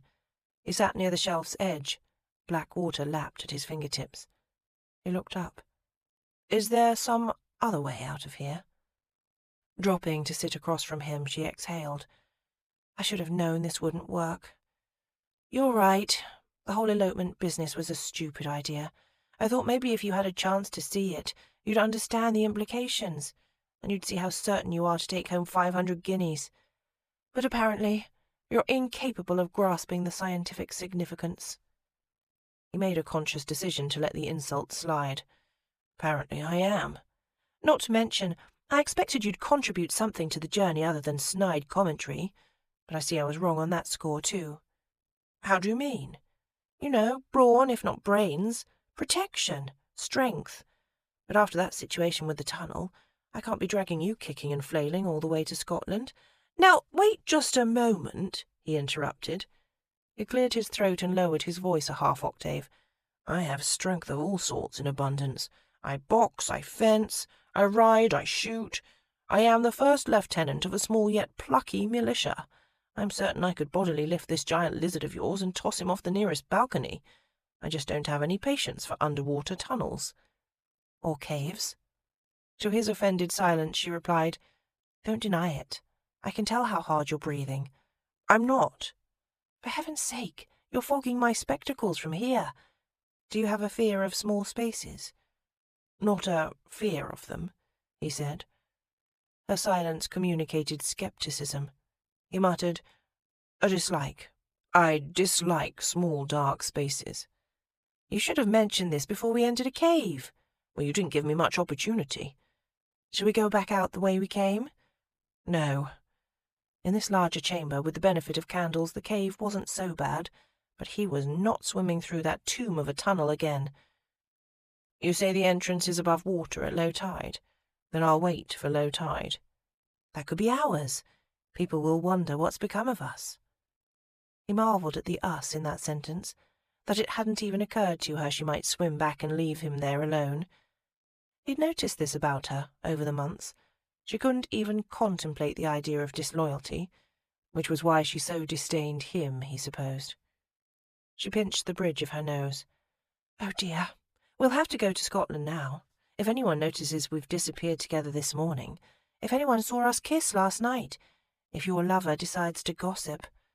She lowered her hand. Separately, those things might go unobserved, but all three of them, in all likelihood, I am already ruined. That's an extreme conclusion, he said, ignoring that each separate event looked rather damning. Let's take this one crisis at a time. How many candles do you have?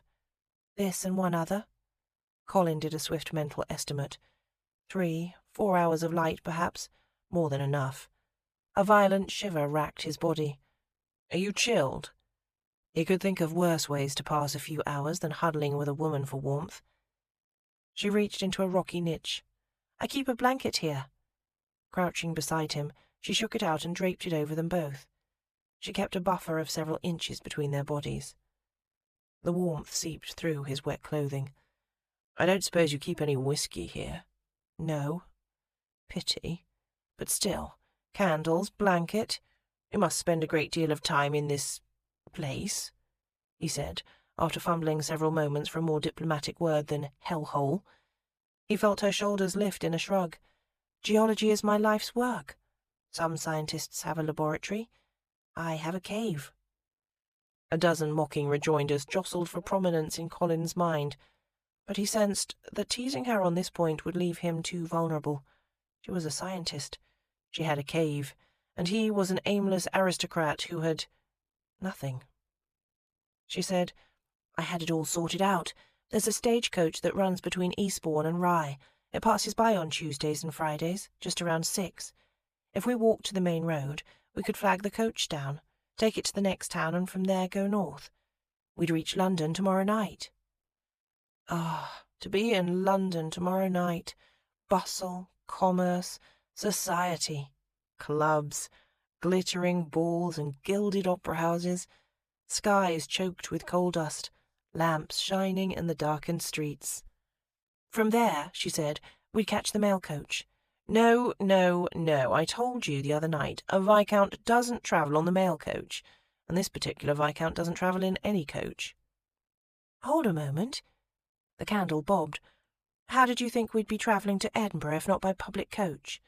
He shrugged. We're not travelling to Edinburgh at all, but if we were, we'd have found some other conveyance. Such as what? A magic carpet? Such as a private post-chaise with hired postilions. You'd ride in and I'd ride out on horseback. That would cost a fortune. He shrugged. When it comes to travel, I have conditions.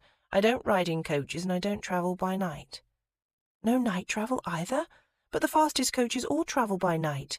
The journey would take us twice as long. Then it's a good thing we're not going, isn't it? She lifted the candle and peered into his face. You're just making excuses. You want out of our agreement. What agreement? There was never any agreement. So you're plucking these ridiculous conditions out of the air. She ticked items off on one hand. No closed carriages, no travel by night. What kind of grown man has such rules? One who narrowly survived a carriage accident, he said testily. At night. That's what kind. Her face softened. So did her voice. Oh. Colin drummed his fingers on the stone. He'd forgotten that she wouldn't know this. In London, everyone knew. The story passed around ballrooms and gaming hells every season, skipped from matron to debutante, gambler to opera singer, always in mournful whispers. Have you heard about poor Lord Payne? Was this recent? She asked. No, long ago. What happened? Sighing roughly, he rested his head against the uneven, clammy stone. I was a boy, travelling with my parents. An axle snapped and the coach overturned. I survived the accident largely unharmed, but my mother and father weren't so fortunate. They were injured. They died. There, in the carriage right in front of me. My father went almost instantly. My mother slowly and in tremendous agony. He paused. I couldn't get out, you see. The way the carriage had landed on its side, the door was barred shut. I couldn't run for help, couldn't escape. I lay trapped there all night long, alone. A passing farmer found me the next morning. There. That would teach her to press him for honesty. Oh, she gripped his arm. Oh, God, I'm so sorry. I can see why you'd be afraid, why you would dislike dark, enclosed spaces. How dreadful. It was, exceedingly. He rubbed his temple. Suffice it to say, I've no desire to relive such a situation, so I have a few simple rules. I don't travel at night. I don't ride in enclosed carriages. Oh, and I don't sleep alone. A grimace tugged his mouth sideways. That last is less of a rule and more a statement of fact. How do you mean? Colin hesitated briefly. He'd revealed this much. There seemed no point in denying the rest. I simply don't sleep alone. If I don't have a bed companion, I lie awake all night.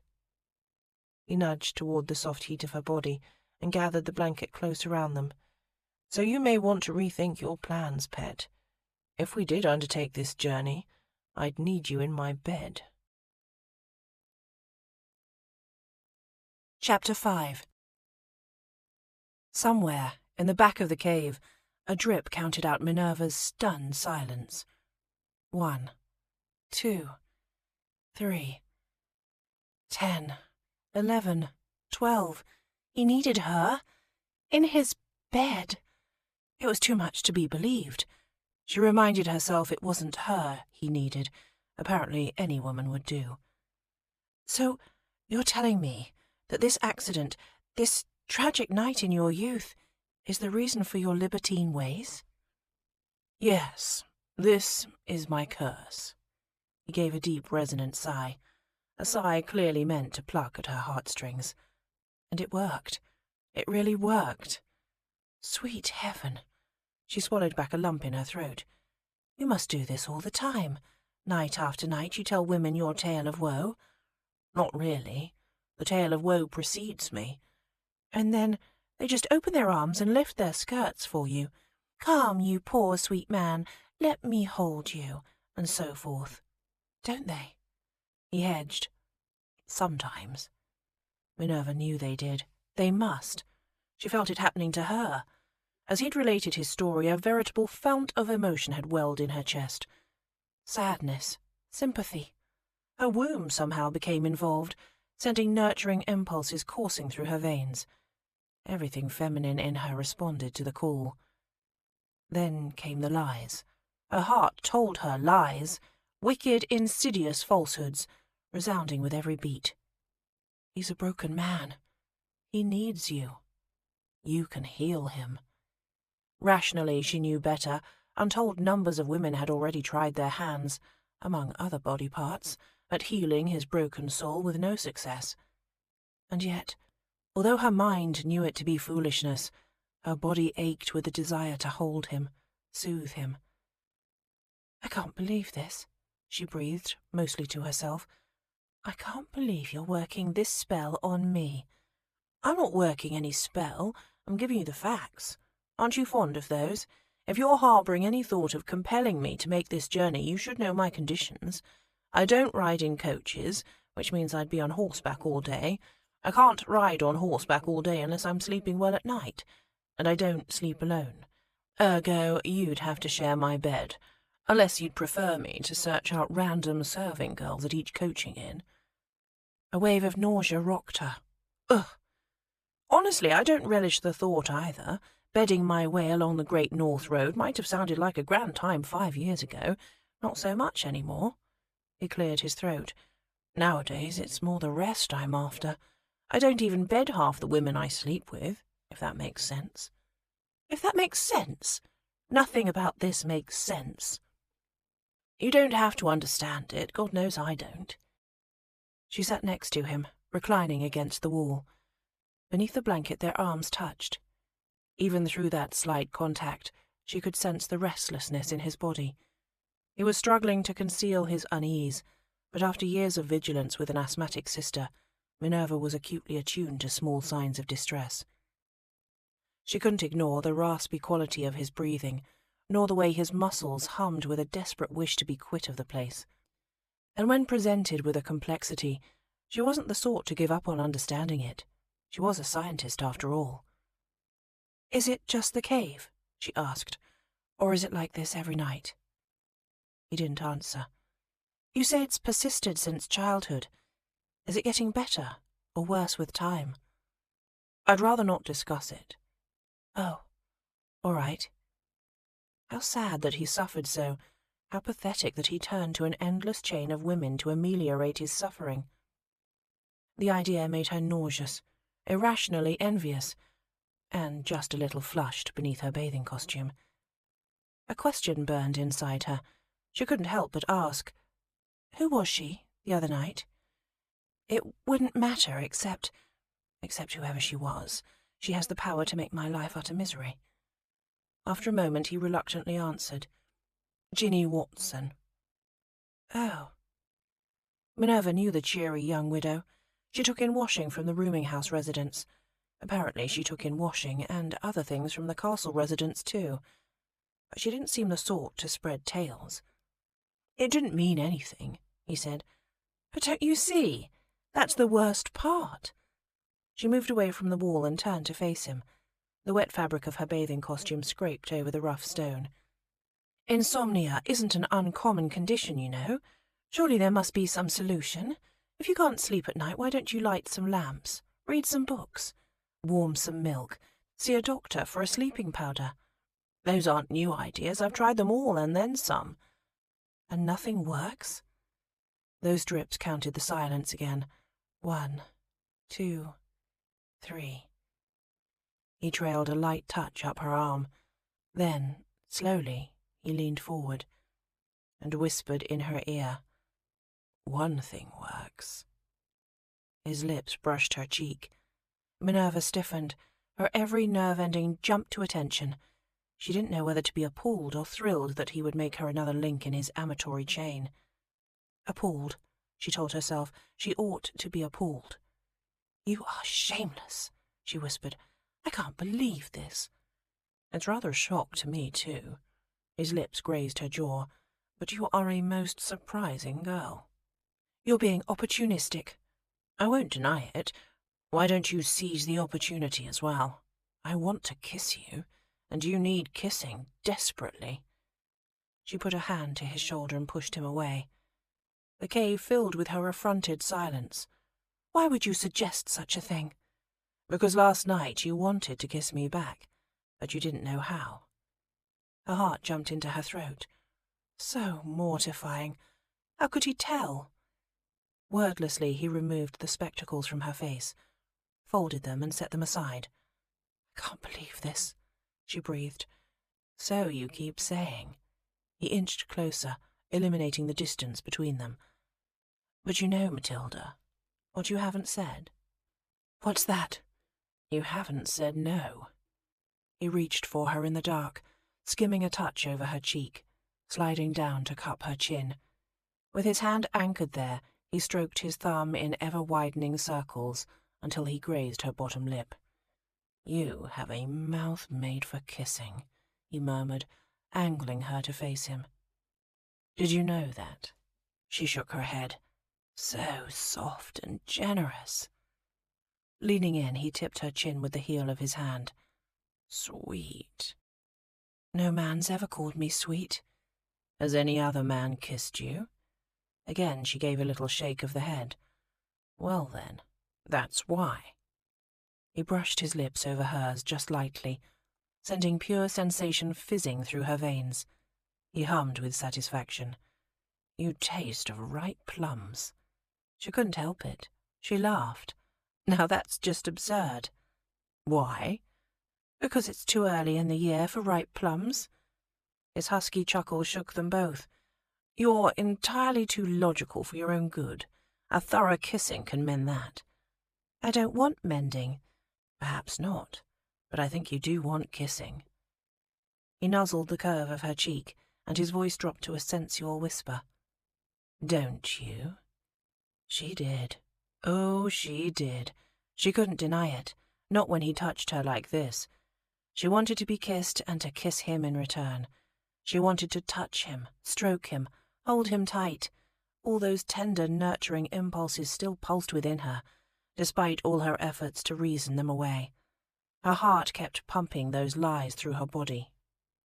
"He needs you. You can heal him." She had feminine warmth in abundance, and he needed comfort right now.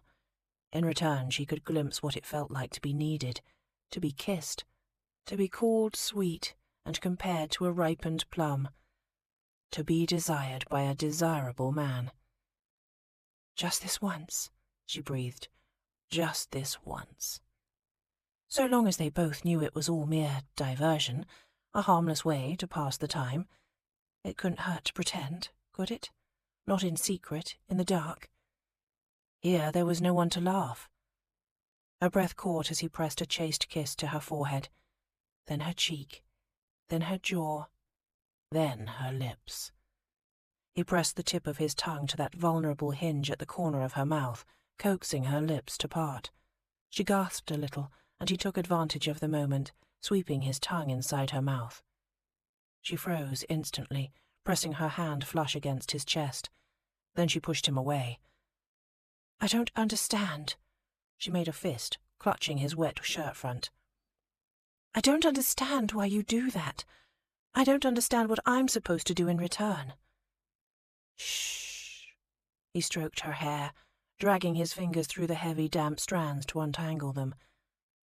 "Kissing's like any skill. It takes a bit of practice. Think of it like dancing." He paused to kiss her neck, her earlobe. "Just surrender to the rhythm of it. Follow my lead." They tried again. This time he sucked her upper lip between his and worried it a little. Then he repeated the attentions with her lower lip. And then he swept his tongue between the two. His tongue rubbed over hers. She cautiously stroked back with her own, earning a little growl of approval. A thrill chased over her skin. Heat built between their bodies, melting away some of her anxiety. He tilted his head, exploring her mouth from a new angle. She understood now why he'd compared kissing to dancing. He had moves, a great many of them, not just thrusting his tongue in and out, but swirling and toying and subtle coaxing.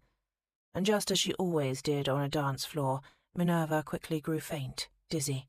She felt overwhelmed and out of her depth, always a step behind. Once again she broke away.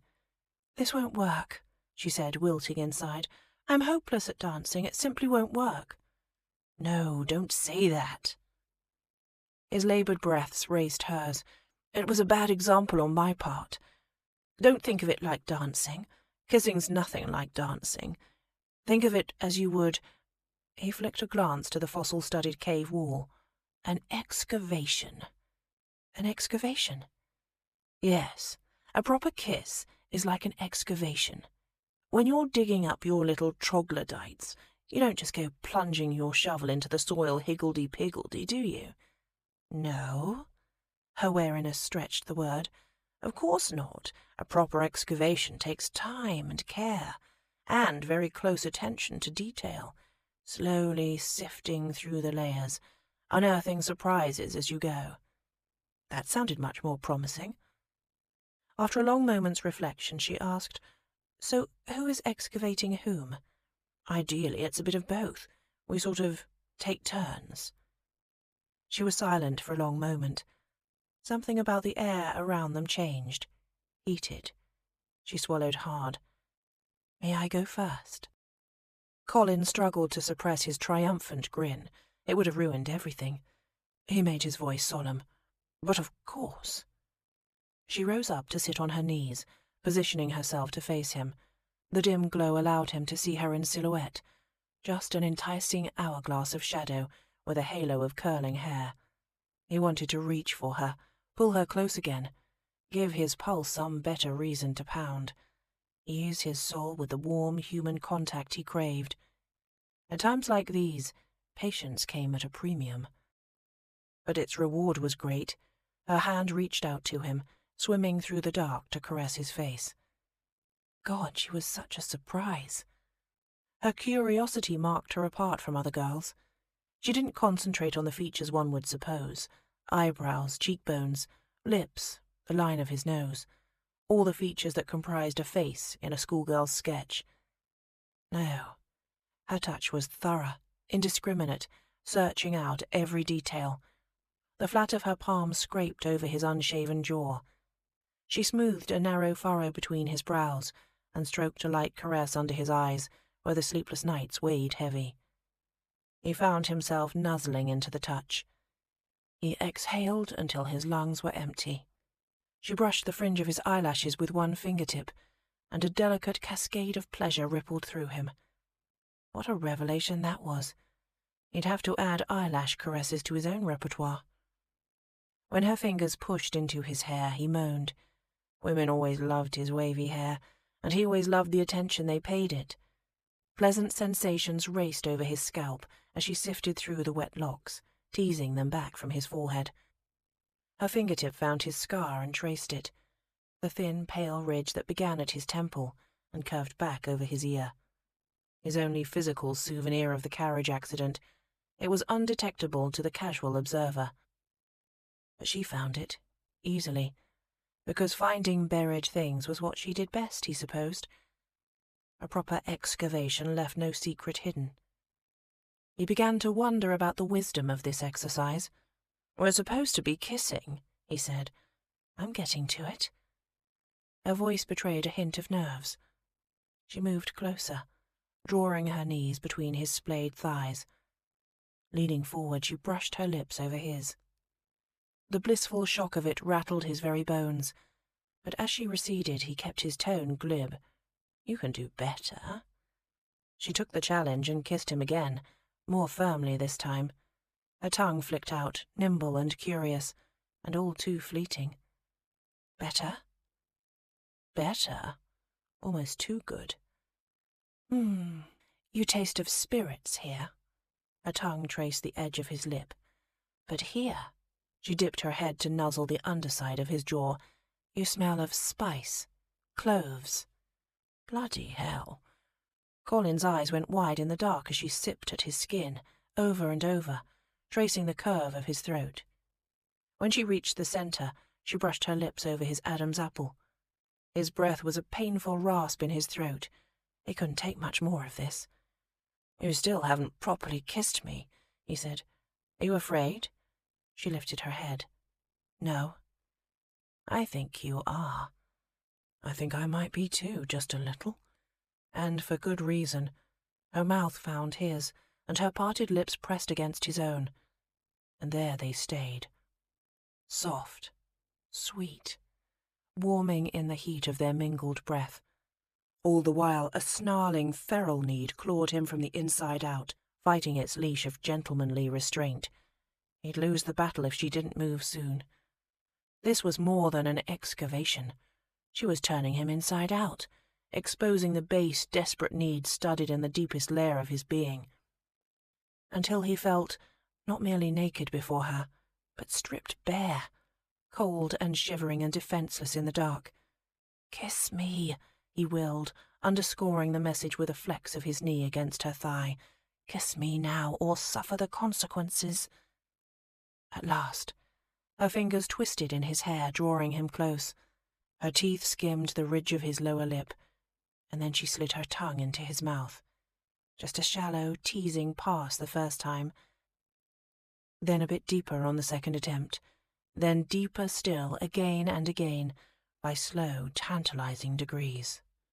She sighed into the kiss, just a little. The faint sound blazed through him, kindling his every nerve ending like a fuse. Her fingers left his hair, and he worried for a moment that this all might stop. Don't stop. God, don't stop. But then she braced her hands on the cave wall, bracketing his shoulders, and pressed him against the rocky surface. With her breasts, so soft and round against his chest, tipped with the deliciously hard darts of her chilled nipples, she pinned him to the wall, using the leverage to make the kiss deeper, stroking deep with her tongue. And just like that, his control was gone. He reached for her, gripping her by the thighs, holding her close and tight as she plundered his mouth with bold, innocent abandon. With her kiss, his whole body came alive. Not just his body. Something stirred in the region of his heart as well. Jesus! Jesus Christ and Mary Magdalene, Delilah, Jezebel, Salome, Judith, Eve, trouble. Every last one. Add Minerva Highwood to the list. A woman like this could ruin him, if he didn't ruin her first. What do I call you? Her breath came hot against his ear. When we're doing this, what do I call you? He fisted his hands in the fabric at the small of her back. You must call me by my Christian name, Colin. Colin, she whispered, tentative at first, then with feeling as she pressed an open-mouthed kiss to his temple. Oh, Colin! Oh, God! He could hear her moan his name 100 times and it wouldn't be enough. As they kissed, he rubbed his hands up and down her back, keeping her close, warming them both. But after several passes travelling the length of her spine, he couldn't help but venture further. She still owed him his chance to explore. He had to get to her. He had to get to the soft, secret part of her, the way she was getting to him. He slid a palm down her hip, cupping her backside and giving it a brief squeeze. Then he brushed the same hand up her side, slowly dragging his touch over the curve of her hip, the indentation of her waist, the endless ridges of her ribs. He could have sworn he counted 34 or so. And then, at last, the soft round swell of her breast. Colin! A gasp told him he'd gone too far. Min, He rested his brow against hers. He didn't know how to apologize. He wasn't sorry for any of it. Not in the least. She pulled away, blinking at him. Colin, I can see you. The way she spoke the words, in such an awestruck tone, made him wonder for a moment if their kiss had actually cured her weak eyes. That would have been quite a miracle, but he'd be inclined to believe it. He felt rather changed by that kiss himself. It's light in here, she said. I can see you now. She moved away, reaching for her spectacles. And he instantly understood what she meant. Without her silhouette blocking his view, he too could see that the tide had receded. Enough so the apex of the underwater entrance was revealed. A beam of sunlight shot through, like gold floss threading the eye of a needle, stabbing Colin straight in the eyes. Ah! He lifted his hand, shielding his eyes from the piercing dawn. Now that he had a proper look at his surroundings, he could judge that the black, endless underwater tunnel he'd been so certain he'd die inside was actually no more than 3 feet long. Good God! He rolled his eyes at his own ridiculousness. No wonder she doubted his mettle. We'll be able to leave soon, she said, already up and bustling about. She pursed her lips and blew out the candle. It's better that we waited anyhow. Now I don't have to trust the oilcloth to keep my notes and papers dry. As Colin watched her go about her preparations, he reeled with the strangest emotion. Disappointment. A forceful pang of it. That made no sense. Light had made its way into the cave. The space was no longer dark. He was going to leave this cramped, miserable hole in the earth in just a few minutes' time, and he was disappointed. Disappointed that he couldn't stay here and kiss her a few hours longer. "I'll be damned," he muttered. "Most likely." She folded the blanket with efficient snaps. "And I may be joining you after what we just did." "Don't be so hard on yourself. We were merely kissing." Though he knew there was nothing mere about it. "Well, it can't happen again." Colin pressed a hand to his solar plexus. There it went, that sharp pang of disappointment. This cave was just full of surprises. She stared at the footprint and her notes. Then she looked up at him, deftly winding her hair into a knot. "We'll leave tomorrow," she said, speaking around a mouthful of hairpins. "We must, if we're to have any hope of reaching Edinburgh in time." He shook his head. "Pet, I thought I'd made myself understood. I agree to your conditions. All of them. You can ride out. We won't travel at night. And the part about the bed." A faint wash of pink touched her cheeks. "That, too. But we'll need to leave tomorrow if we're going to make the symposium." He swallowed hard. The part about the bed. He really wished she hadn't said that. Colin had rules for himself where women were concerned. So far he'd always followed them, and his remaining self-respect dangled on that slim cord. But this was different. She was different, in ways he couldn't yet define. He usually didn't find innocence so alluring, but in her case it was sweetened by bold, unabashed curiosity. Given the opportunity, he wasn't sure he could resist, and weeks of travel would present many, many opportunities. Right this moment he was entertaining a quite vivid fantasy of unwinding that knot in her hair, stripping that drab linen from her body, peeling away any layers of modesty beneath, and leaving those spectacles on, so she'd see him, so she'd know just who was making her twist and pant and moan with pleasure, so she'd watch each and every wince of pleasure on his face as he pushed into— "Don't come for me at the rooming house," she said. "Too much chance of being intercepted. I'll walk out and meet you by the road." Colin massaged his jaw, releasing a faint groan. He was a libertine with prodigious experience. She was a naive bluestocking still tasting her first kiss. This was an exceedingly bad idea. No matter how much he wanted to leave Spindle Cove, no matter how much she claimed to want this journey, it could not happen, because now he wanted her. "Colin?" He shook himself. "Yes?" She met his gaze. The vulnerability shining in her eyes plucked at his conscience.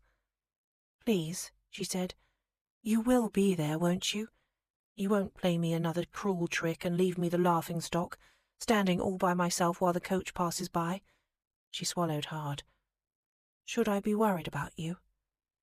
"Yes, pet. That's just it. You should be worried indeed." Chapter 6. He wasn't coming. Minerva stared off in the direction of the castle. Then she checked her timepiece for the fourth time in as many seconds. 3 minutes past 6. He wasn't coming. She should never have dreamed otherwise. She ought to have known he'd let her down. The ground shivered beneath her. A rumble of hoofbeats reached her ears. Here it came, the coach, and it would pass her by, leave her standing on the side of the road, an awkward fool of a girl, all dressed up with nowhere to go. Hopeless. She stared down the road, just waiting for the black shadow of the coach to crest the distant hill. So strange. The hoofbeats grew louder and louder, but no carriage appeared. By this point she could actually feel the earth's low rumble in her shin bones. Still no coach. She whirled, feeling confused and frantic. And there he was, Lord Payne. Colin. Charging toward her on horseback, dashing through the early morning mist, the wind rippling through his wavy hair. The sight was just like something from a fairy tale. Oh, he wasn't riding a white stallion, but rather a serviceable, sturdy bay gelding. And he was dressed not in shining armour or regal attire, but in a simple, well-tailored blue topcoat and buckskin riding breeches. No matter. He still took her breath away. As he slid from his horse he was magnificent, resplendent. Without a doubt, the most beautiful man she'd ever seen. And then he spoke. "This is a mistake." She blinked at him. "A mistake?" Yes. I should have said as much yesterday, but better late than never. This journey would be a mistake of catastrophic proportions. It can't happen. But, looking around, she realized he had nothing with him. No valises, no bags of any kind. Her heart sank. Yesterday in the cave, Colin, you promised. I said I'd be here at 6. I didn't promise I'd leave with you.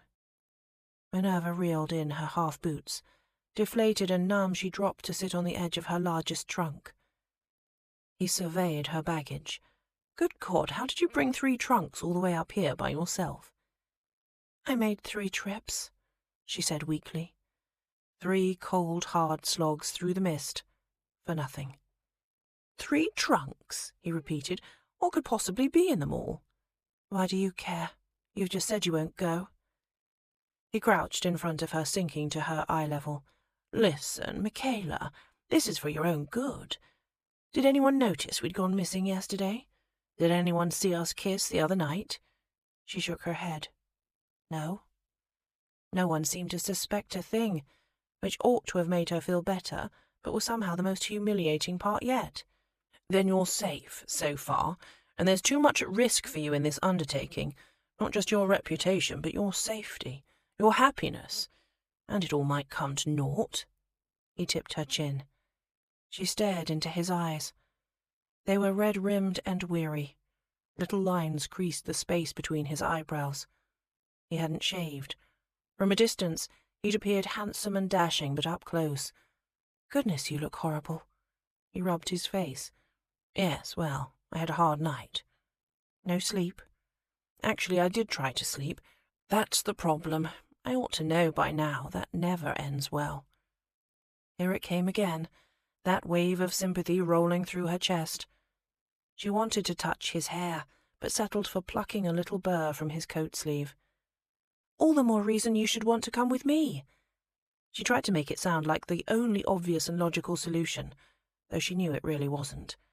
Before the fortnight's out, you could have enough money to return to London and live as you please. He shook his head. I don't know how to say this kindly, so I'll just put it bluntly. Forget about me. Never mind your sister. To the devil with the 500 guineas. Think of yourself. You're betting your reputation, your family harmony, your entire future, on a queer-shaped hole in the ground. I'm a gambler, pet. I know a bad wager when I see one. So you don't believe in me? No, that's not it. I just don't believe in dragons. Is that all? You think I'm fanciful? She stood and began pulling at the fastened straps of her trunk. This creature was not a dragon, not a mythical beast of any kind, but a real living animal, and I've based my conclusions on years of scientific study. After a few minutes fumbling, she finally got the trunk open. Here, she said, lifting out stacks of journals and setting them atop the other trunk. All my personal writings and findings. Months of notes, sketches, measurements. She held up a thick leather-bound diary. This entire journal is filled with my comparisons from the available fossil record, verifying that no similar creature has been recorded to date. And if all that fails to convince them... She pushed aside a layer of fabric padding. Here, I've brought this. Colin stared at the object in the trunk. Why, it's the footprint. She nodded. I made a casting from plaster of Paris. He stared at it some more. In the cave, in the dark, the print had looked like a random 3-pronged depression in the ground, the work of time and chance, not some primeval creature. But now, in the sunlight cast in plaster relief, he could see it clear. The edges were defined and smooth, just as with a human footprint, the toe prints were individual and separate from the sole. It really looked like a foot, an enormous reptilian foot, the print of a creature that could send a man running and screaming for his life. Colin had to admit, it was rather impressive, but not nearly as impressive as Minerva herself. At last, here was a glimmer of that confident, clever woman who'd visited his quarters, the woman he'd been waiting to see again. The brisk morning air lent her skin a pretty flush, and the misty sunlight revealed it to lovely effect. She'd coiled all that dark, heavy hair and tightly pinned it for the journey. save a few fetching tendrils that spiraled lazily from her temple to her cheek. Doeskin gloves hugged her fingers like a second skin. Her travelling gown was velvet, exquisitely tailored and dyed in a lush, saturated hue that danced the line between red and violet. Depending on how the sunlight caught the velvet's thick nap, that gown was either the blaring colour of alarm or the hue of wild, screaming pleasure. Either way, Colin knew he ought to lower his gaze, back away slowly, and be done with this. "I will win the prize," she said. "If you still don't believe me, I'll prove it to you. Really, you don't need to. It's not only me who believes it. I know you think I'm mad, but he's not." She rummaged through the trunk's interior side pocket and withdrew an envelope. "Here, read it." He unfolded the letter, holding it carefully by its edges. The message was penned in a crisp, masculine hand. "My dear friend and colleague," he read aloud, "I have read with great interest your latest reports from Sussex." He skimmed the letter. So on and so forth, something about rocks, more about lizards. "Just skip to the end." She jabbed a finger at the last paragraph. "Here." "These findings of yours are exciting indeed," Colin read. "I wish you would reconsider your plans and make the journey to Edinburgh for the symposium. Surely the prize would be yours without contest. And though it be paltry inducement compared to a purse of 500 guineas, I would add that I'm most eager to further our acquaintance. I find myself growing most impatient to meet, face to face, the colleague whose scholarship I have long admired and whose friendship I have—" His voice trailed off. He cleared his throat and resumed reading. "Whose friendship I have come to hold so very dear. Please—" Colin paused. So very dear? In correspondence between a gentleman and an unattached young lady, that was practically a declaration of love. "Please make the journey. Yours in admiration, Sir Alistair Kent," he finished. He'd be damned.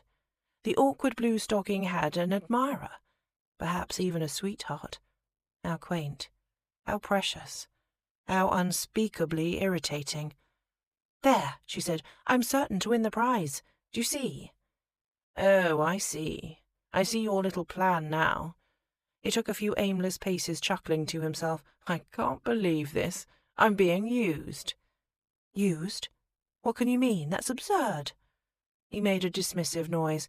"Please, here I was so concerned that if I consented to this trip, I'd be using you ill." He held up the letter. "But this is all about Sir Alistair Kent. You were going to pretend to elope with me on the hopes of seeing him. You're the one using me." She snatched the letter from his grip. "I'm not using you. You would come out richer for this, while I would be utterly ruined. I'm offering you the entire prize. 500 guineas. A fine price for my tender heart." He pressed a hand over the offended organ.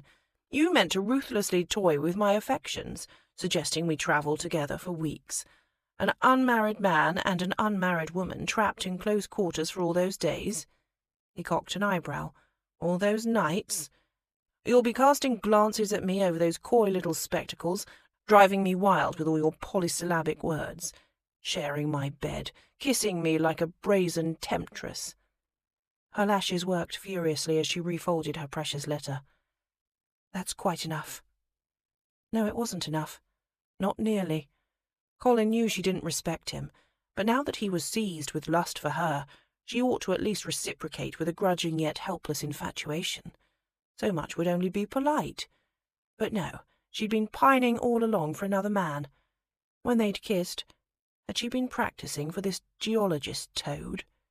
She said, "There's no need to mock me. There's no call to be cruel. Sir Alistair Kent is a colleague, nothing more." "He holds you dear, that letter says. Not just dear, so very dear." "He doesn't even—" She made a fist and drew a slow breath. When she spoke again, she tempered her voice. "He is a brilliant geologist, and any admiration he feels for me is strictly based on my work. He believes the creature that left this footprint will be recorded as a new species. I'll even get to name it." "Name it?" Colin eyed the plaster cast. "Why go to Scotland for that? We can name it right here. I suggest Frank." "Not name it that way. I'll be the one to give the species a scientific name. Besides, this lizard was female. He cocked his head and stared at the print. It's a footprint. How on earth do you know? I just know. I feel it. With her fingertips she reverently traced the three-toed shape. The creature who left this mark, she was definitely not a Frank. Francine, then. She exhaled forcefully. I know this is all a joke to you, but it won't be to my colleagues. She replaced the rolls of fabric around the plaster, packing it tight. Whatever this creature was, she was real. She lived and breathed, and she left this mark. And now, untold eons later, she just might change the way we understand the world. She shut and locked the trunk, propping one foot atop the baggage to tighten the leather straps. A trim, stockinged ankle was revealed to his view, so pale and sweetly curved. He didn't know which he found more appealing, the erotic glimpse of her ankle or the determined set of her brow. Come, give it here. Colin reached to help with the buckles. At his urging, she ceased wrestling with the straps and surrendered the task to him. In the transfer, the back of his hand brushed her calf. A jolt of desire rocked him in his boots. Lord, this was precisely why he couldn't agree to this wild scheme. He finished fastening the buckles and stood tall, clapping dust from his gloved hands. He's probably ancient, you know, or warty. Who? This Sir Alasdair fellow. Her cheeks blushed crimson. I'm just saying he's likely older than Francine, and less attractive. I don't care. I don't care if he's ancient and warty and leprous and hunchbacked. He would still be learned, intelligent, respected and respectful. He would still be a better man than you. You know it and you're envious. You're being cruel to me to soothe your pride. She looked him up and down with a contemptuous glare. And you're going to catch flies in your mouth if you don't shut it. For once, Colin found himself without words. The best he could do was take her advice and hoist his dropped jaw. An air of determination settled on her. The curves of her face became decisive angles. That's it. I'm going to Edinburgh with or without you. What? You mean to travel almost 500 miles alone? No, I can't let you do that. I forbid you. It was Colin's first attempt at forbidding anyone to do anything, and it worked out about as well as he'd expected it to, which was to say, not at all. She sniffed. Stay here and marry Diana if you must, but I won't be a party to it. I can't simply stand by and watch. God, is that all that's worrying you? He put his hands on her shoulders to make sure she was paying attention. I won't marry Diana. I never had any plan to marry Diana. I've been trying to tell you as much for days. She stared at him. Truly? Truly. The distant rumble of hoofbeats and carriage wheels shook the ground. As they stared at each other, it gathered strength. That'll be the coach, she said. Colin glanced down the road. Yes, here it came, the moment of decision. Come now, he said. Let me help you take your things back to the rooming house. She shook her head. No. Min. No, I can't go back, I just can't. I left a note saying we've eloped. By now they're probably awake and reading it. I can't be the girl who cried elopement, the pathetic thing who gathered all her hopes and packed 3 trunks and went out to stand at the road at dawn, only to slink back home defeated and hopeless. My mother would... She drew a deep breath, stood tall and lifted her chin. I just can't be that girl any more. I won't. As he watched her, Colin was visited by the strangest feeling, unfurling warm and buttery inside him. It was a sense of privilege and mute wonder, as though he'd witnessed one of those small, everyday miracles of spring, like a licked clean foal taking its first steps on wobbly legs, or a new butterfly pushing scrunched, damp wings from a chrysalis. Before his eyes, she'd transformed into a new creature, still a bit awkward and uncertain, but undaunted, and well on her way to being beautiful. Colin scratched his neck. He wished there was someone nearby he could turn to and say, "Would you look at that?" "You truly want this," he said. "It means that much to you." "Yes." Her eyes were clear and unblinking. "If we embark on this journey, there's no going back." "I know."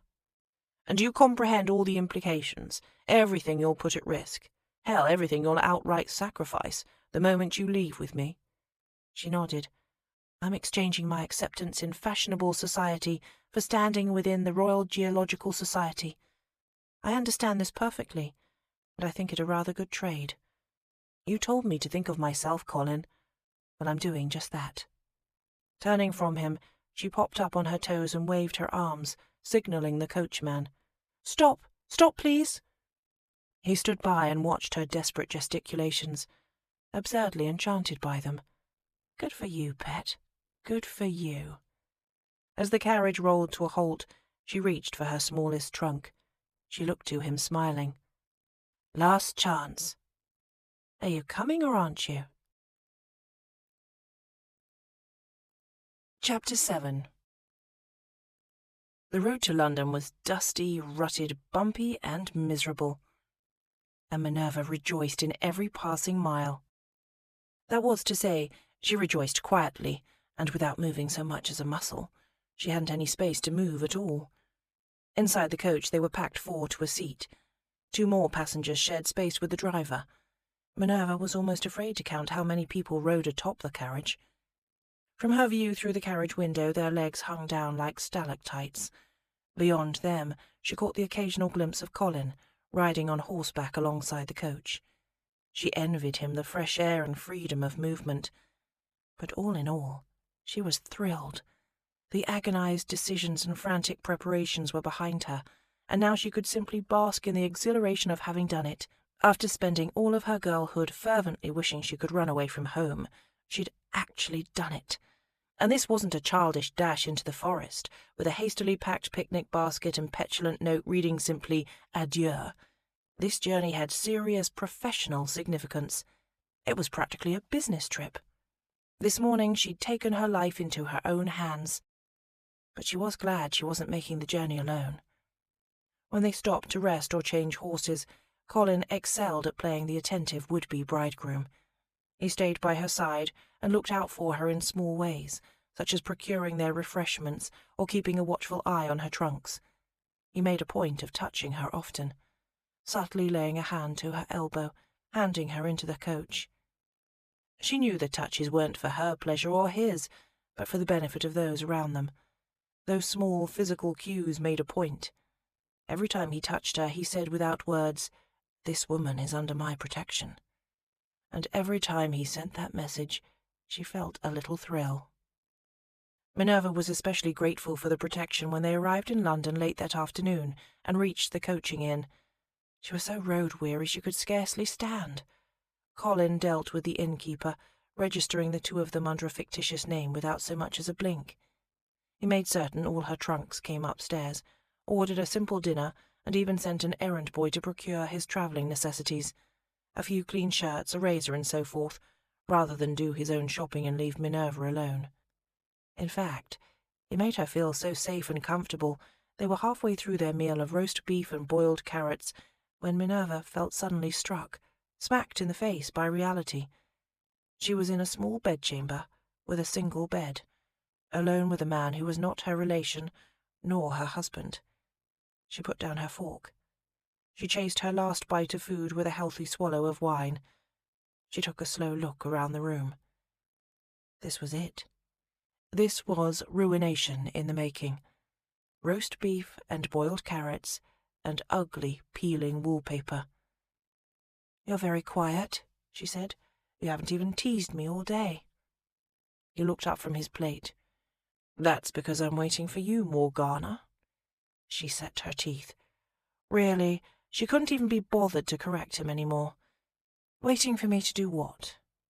"Come to your senses." He gestured about the room. "Call this all off. Demand I take you straight back home." "Oh, well, that's not going to happen." "You're not having any second thoughts?" She shook her head. "None?" He poured them both more wine. "It doesn't make you at all anxious to share this room with me tonight, and know what it will mean for you tomorrow?" "No," she lied. Even though he'd been nothing but solicitous and protective since they'd left Spindle Cove, she couldn't help but feel anxious in his presence. He was so handsome, so blatant, so very male. His personality seemed to take up the entire room. And heavens, she'd agreed to share a bed with him. If his idea of sharing a bed entailed more than simply lying next to each other, she didn't know what she would do. Fear and curiosity battled within her as she remembered his skillful, arousing kisses in the cave. "If I can't dissuade you," he said. She closed her eyes. "You can't." He exhaled expansively. "Then in the morning I'll see about finding space in a coach headed north. We should try to sleep as early as possible." She gulped. While he finished eating, Minerva decided to seek a familiar refuge. Excusing herself from the small dining table, she went to her trunks and opened the smallest, the one that held all her books. She pulled out her journal.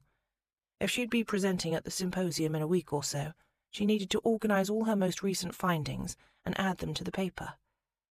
Taking a pencil and clenching it between her teeth, she shut the trunk and brought the journal back to the table.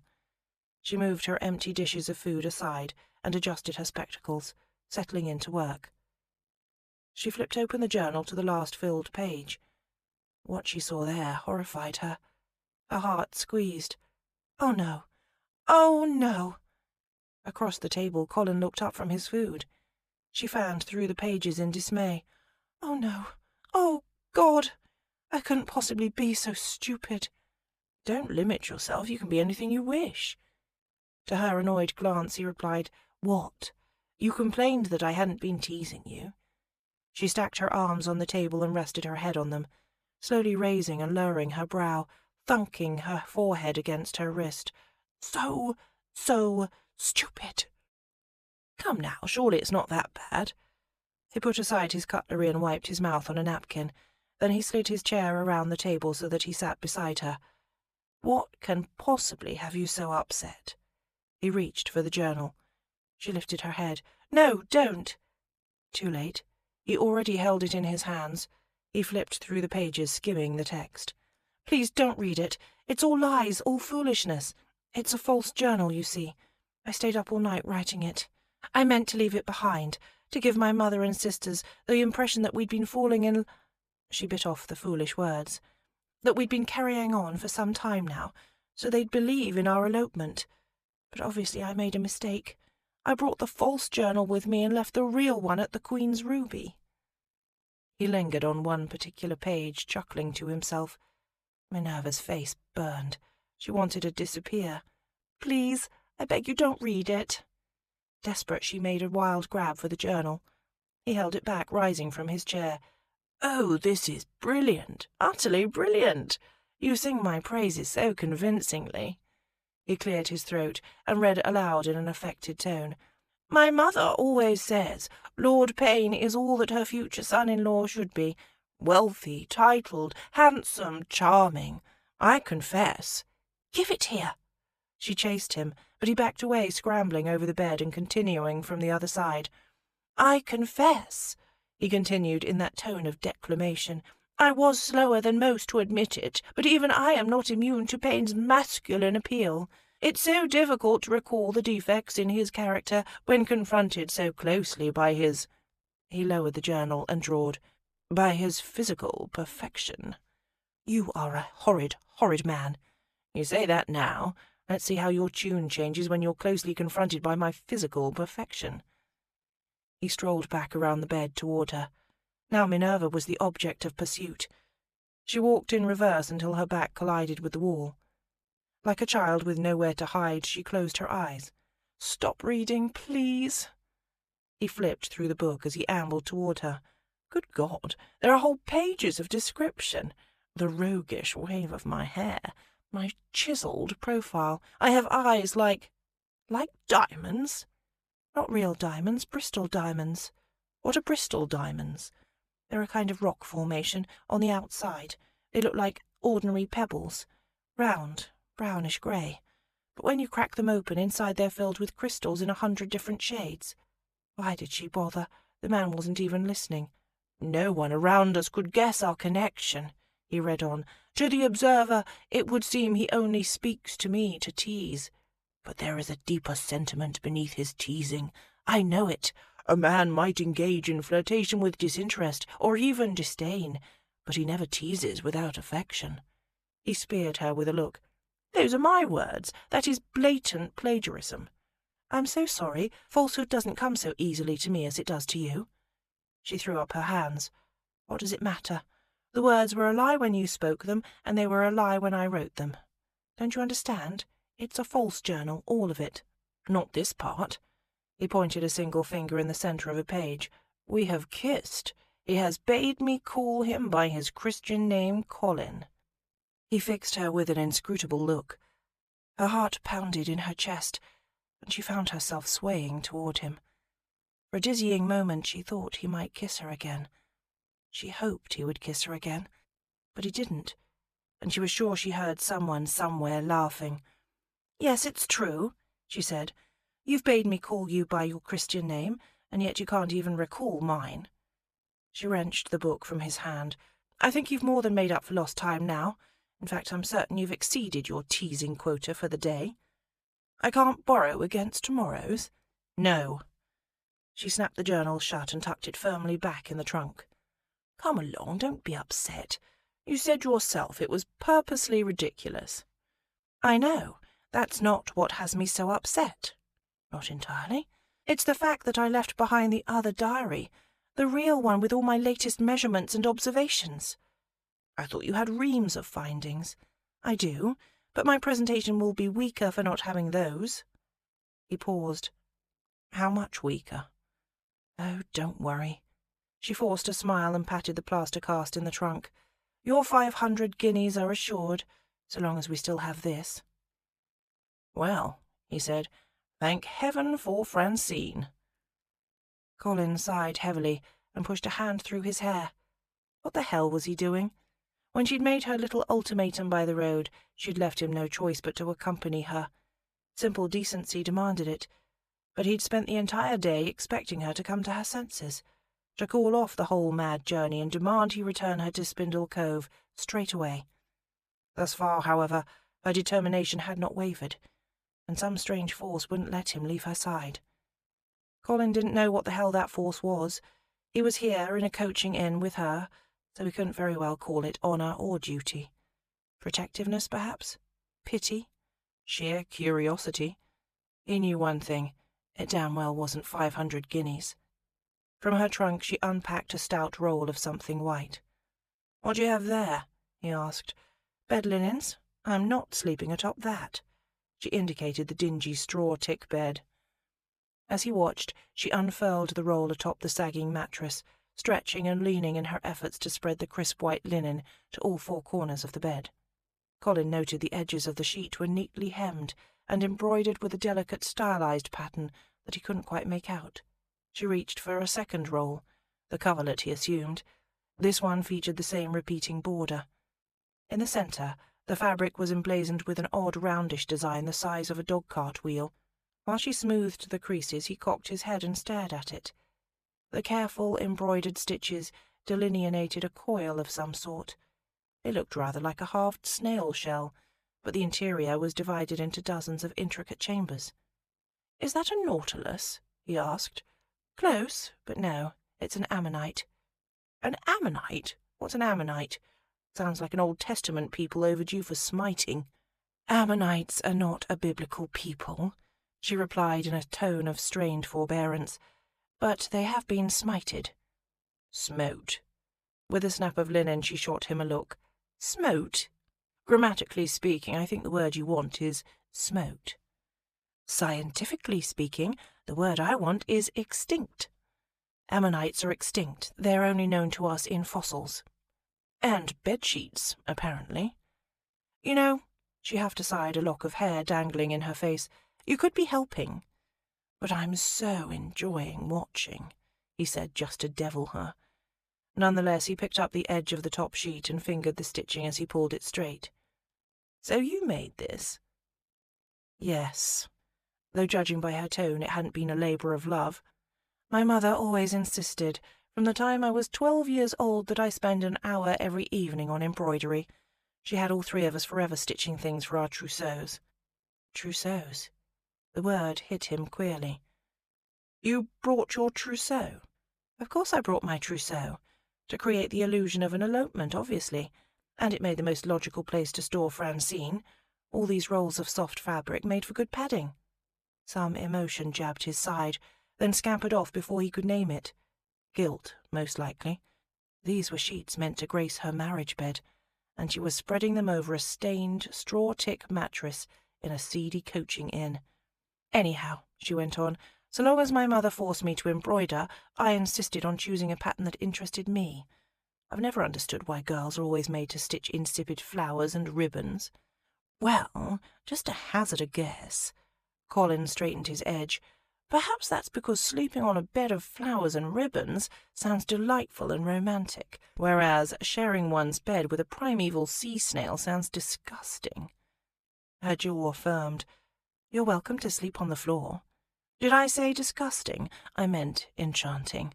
I've always wanted to go to bed with a primeval sea snail. She wasn't impressed. I worked hard on this. The calculations were intricate. I counted hundreds of stitches to get every last chamber right. She ran a fingertip over the ridges of thread, spiralling out from the centre. It's not just a haphazard pattern, you realise. Nature adheres to mathematical principles. Each chamber of the ammonite shell expands on the last, according to a precise, unchanging exponent. Yes, I understand. It's a logarithm. Her head whipped up. She adjusted her spectacles and stared at him. You know, he said, this design begins to appeal to me after all. Sea slugs aren't the least bit arousing, but logarithms... I've always thought that word sounded splendidly naughty. He let it roll off his tongue with ribald inflection. Logarithm. He gave an exaggerated shiver. Ooh, yes. And thank you, and may I have some more? Lots of mathematical terms sound that way. I think it's because they were all coined by men. Hypotenuse is downright lewd. Quadrilateral brings rather carnal images to mind. She was silent for a long time. Not so many as rhombus. Good Lord, that word was wicked. Her pronunciation of it did rather wicked things to him. He had to admire the way she didn't shrink from a challenge, but came back with a new and surprising retort. One day she'd make some fortunate man a very creative lover. He chuckled, shaking off the sudden grip of lust. We have the oddest conversations. I find this conversation more than odd. It's positively shocking. Why? Because I understand the principle of a logarithm. I know you're used to speaking to me in small, simple words, but I did have the finest education England can offer a young aristocrat. Attended both Eton and Oxford. Yes, but somehow I never pictured you earning high marks in maths. She reached both hands behind her back, undoing the closures at the back of her gown, as if she'd forgotten he was even there, or felt no compunction about disrobing in front of him. Colin felt like carving a hash mark in the bedpost. Surely this marked a new level of achievement in his amatory career. Never before had he charmed the frock off a woman with talk of mathematics. Never before would he have thought to try. Loosening his own cravat, he said, As a matter of fact, I did not earn high marks in maths. I could have done, but I made certain not to. Why? Are you joking? Because no one likes boys who excel in maths. Priggish little bores, always hunched over their slates. They all have 4 eyes and no friends. He winced, realizing instantly what he'd said, but it was already too late. She froze, arms bent in the act of undoing her gown. All amusement fled her expression. She sniffed and stared at the corner. Damn it, he was always hurting her. Min, I didn't mean... Turn around, she said, waving him off. It's late, and I'm fatigued. Spare me the apologies and turn around while I undress. I'll tell you when my 4 priggish eyes are safely beneath the disgusting sea snail. He did as she asked, turning away. While he worked his cuffs loose, he tried to close his ears to the rustle of fabric. It didn't work. He couldn't stop his imagination from running wild, painting image after image of her stepping free of her gown, freeing the laces of her stays. He heard a rush of breath, and a thrill raced down his spine as he recognized it as that deep, arousing sigh a woman gave when her breasts were unbound at the end of the day. Blood rushed to his groin, and he strangled a sigh of his own. He was a man, he told himself. There was an unclothed woman in the room. His physical reaction couldn't be helped. It was simple biology. Birds felt it. Bees felt it. Even primeval sea snails felt it. He heard soft splashes from the washstand as she dragged a wet cloth over her every lush, naked curve. Really, she was just torturing him now. He probably deserved it. At long last he heard the bed creak. "You may turn now." He turned, fully assuming he'd find her huddled under the covers, facing the wall. Instead, she lay on her side, looking directly at him. "I'm going to disrobe," he said. "Didn't you want to turn away?" "I don't think so, no." She propped her head on her hand. "I've never seen a man naked. Not a real one, not up close. Call it indulging my scientific curiosity." Her gaze sharpened. "Or call it an apology, if you prefer." Oh, she was a clever one indeed. So he was to pay for all his teasing and unthinking insults with naked humiliation.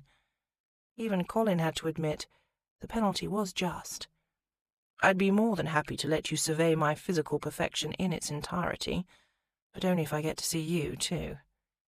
To her shocked silence he replied, "It's only fair, tit for tat." "How is that fair? You've seen countless tits." Damn, the way she said that word, so plainly without any hint of missishness. Just when he'd regained control of himself, she had him instantly throbbingly aroused. "I don't know why you'd need a peep at mine," she went on, "and since you've proudly waved your tat before half the women in England, I find it odd that you'd claim modesty now." "It's true," he said evenly, "that I've been blessed to view a great many bosoms in my life, but every pair is different, and I haven't seen yours." She shrank in the bed linens, curling into that embroidered shell.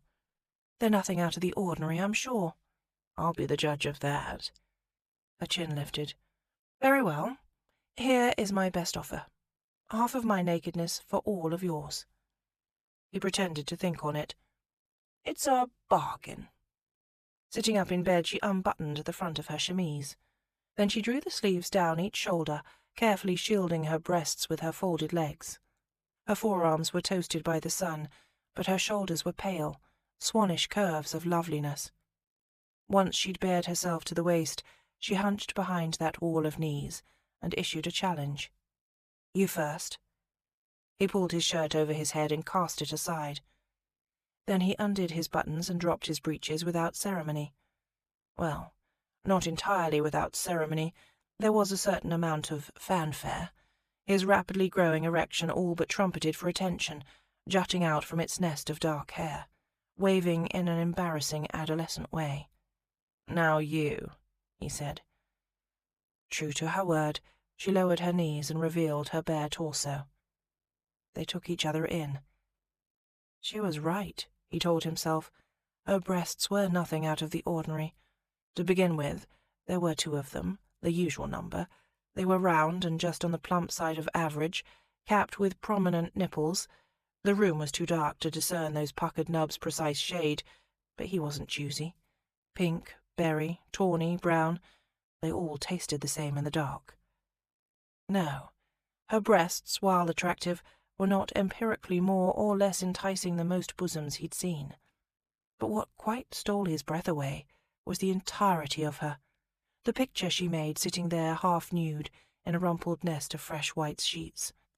Her dark hair tumbling about her shoulders, and those spectacles perched, fetchingly askew, at the tip of her nose. Those lush, plum-coloured lips, oh so slightly parted. She looked like a memory, interrupted. A torrid dream, or a glimpse of the future, perhaps. Stop. Don't think such things. "Surely it's not always like that?" she asked, leaning forward and peering intently. "Like what?" "So big and active." His straining cock gave another eager leap, like a poorly trained hound. "Did you do that on purpose?" she asked, sounding amazed. Oh, the devious things Colin suddenly longed to do on purpose, with purpose, for the explicit purpose of steaming those spectacles and making her mule with unfettered delight. "I'm not going to seduce you," he said. After a moment's delay, she gave her head a brisk little shake. Her gaze wandered back up to his face. With a single fingertip she pushed her spectacles up on her nose. "Excuse me, what?" "I'm not going to seduce you," he repeated. "Not tonight, or at all. I just thought I should say that." She stared at him. "I mean what I said that first night at the castle, about not ruining innocent girls. You see, I have rules." "You have rules for the women you seduce?" No, for myself." "So there's an etiquette to raking, some seducer's code of honour. Is this what you're telling me?" "In a way. You see, your average fellow who merely sets out to bed the girls he fancies, well, he wouldn't need rules, perhaps. But when a man ventures forth with the quite serious goal of never spending a single night alone, a set of guidelines just evolves. Believe it or not, I do have some principles." "And these rules are?" "They start with basic good manners, of course, saying please and thank you and adhering to the dictum, ladies first. I'm not particular about locations, but I do have some prohibitions on ropes and scarves." Her jaw dropped. "Ropes and—" "I have no qualms about tying, but I won't be tied. Beyond that," he ticked off the limits on his fingers, "no virgins, no prostitutes, no women in dire financial straits, no sisters of former lovers, no mothers of former love—" "Mothers?" she squawked. He shrugged. There was a rather amusing story behind that one. He said, "Listen, it's not important that you hear all the rules. The point is that I have some. As I've already explained, seducing you would break them, so it's not going to happen. And I thought it best to broach the topic now when I'm standing here naked, because if I brought it up at any other time, you might take offence, and assume I'm just not attracted to you." He indicated his full, turgid, ridiculously optimistic erection. "As you can plainly observe, that's not the case." She went silent for several moments, observing. "You were right," she told his cock. "We do have the oddest conversations." He rubbed his face with both hands and released a slow, deep breath. "It's not too late to save your reputation, you know. I could take you to Bram and Susanna's townhouse right now, and you could roll up those sheets and save them. You know, for a man who might be able to fully appreciate the work you put into them, the significance, they're part of your trousseau. They should be special. If they stayed alone in this room, an unmarried gentlewoman and a known rake, it made no difference what they actually did on these embroidered sheets tonight. Even if the linens remained unsullied by their sweat or his seed or her virgin's blood, they were ruined. When she returned from this adventure unmarried, she would be ruined, unmarriageable in good society." She rolled onto her back and looked up at the ceiling. "It's done now, isn't it?" He pushed aside the surge of guilt, reminding himself this entire trip was her idea, and she knew full well the consequences. She'd literally made her bed, and now she was lying in it. Colin was going to share it with her. That was the bargain. "I always sleep atop the bedclothes," he said, sitting down on the mattress edge. "So long as you stay under them, there'll be something between us." "Something?" "Yes, something with the thickness of a birch leaf." As he stared up at the ceiling, the memory of her breasts seemed to hang up there in the dark, like two round peachy moons mounted from the rafters, tempting him to touch, to taste. Colin knew better than to stretch a hand toward the mirage, but his gullible cock strained and arced, ever hopeful. He shut his eyes and tried to turn his mind to the least arousing things possible. Spiders with hairy legs, those bumpy long-necked gourds that made him think of poxy genitalia, mashed peas, the dust and beeswax smell of impossibly old people. Then an entirely different image bloomed in his mind, one that made him laugh out loud. "What's the matter?" She sounded sleepy. He envied her that. "Nothing," he said. "I'm just picturing your mother's reaction right now." Chapter 8.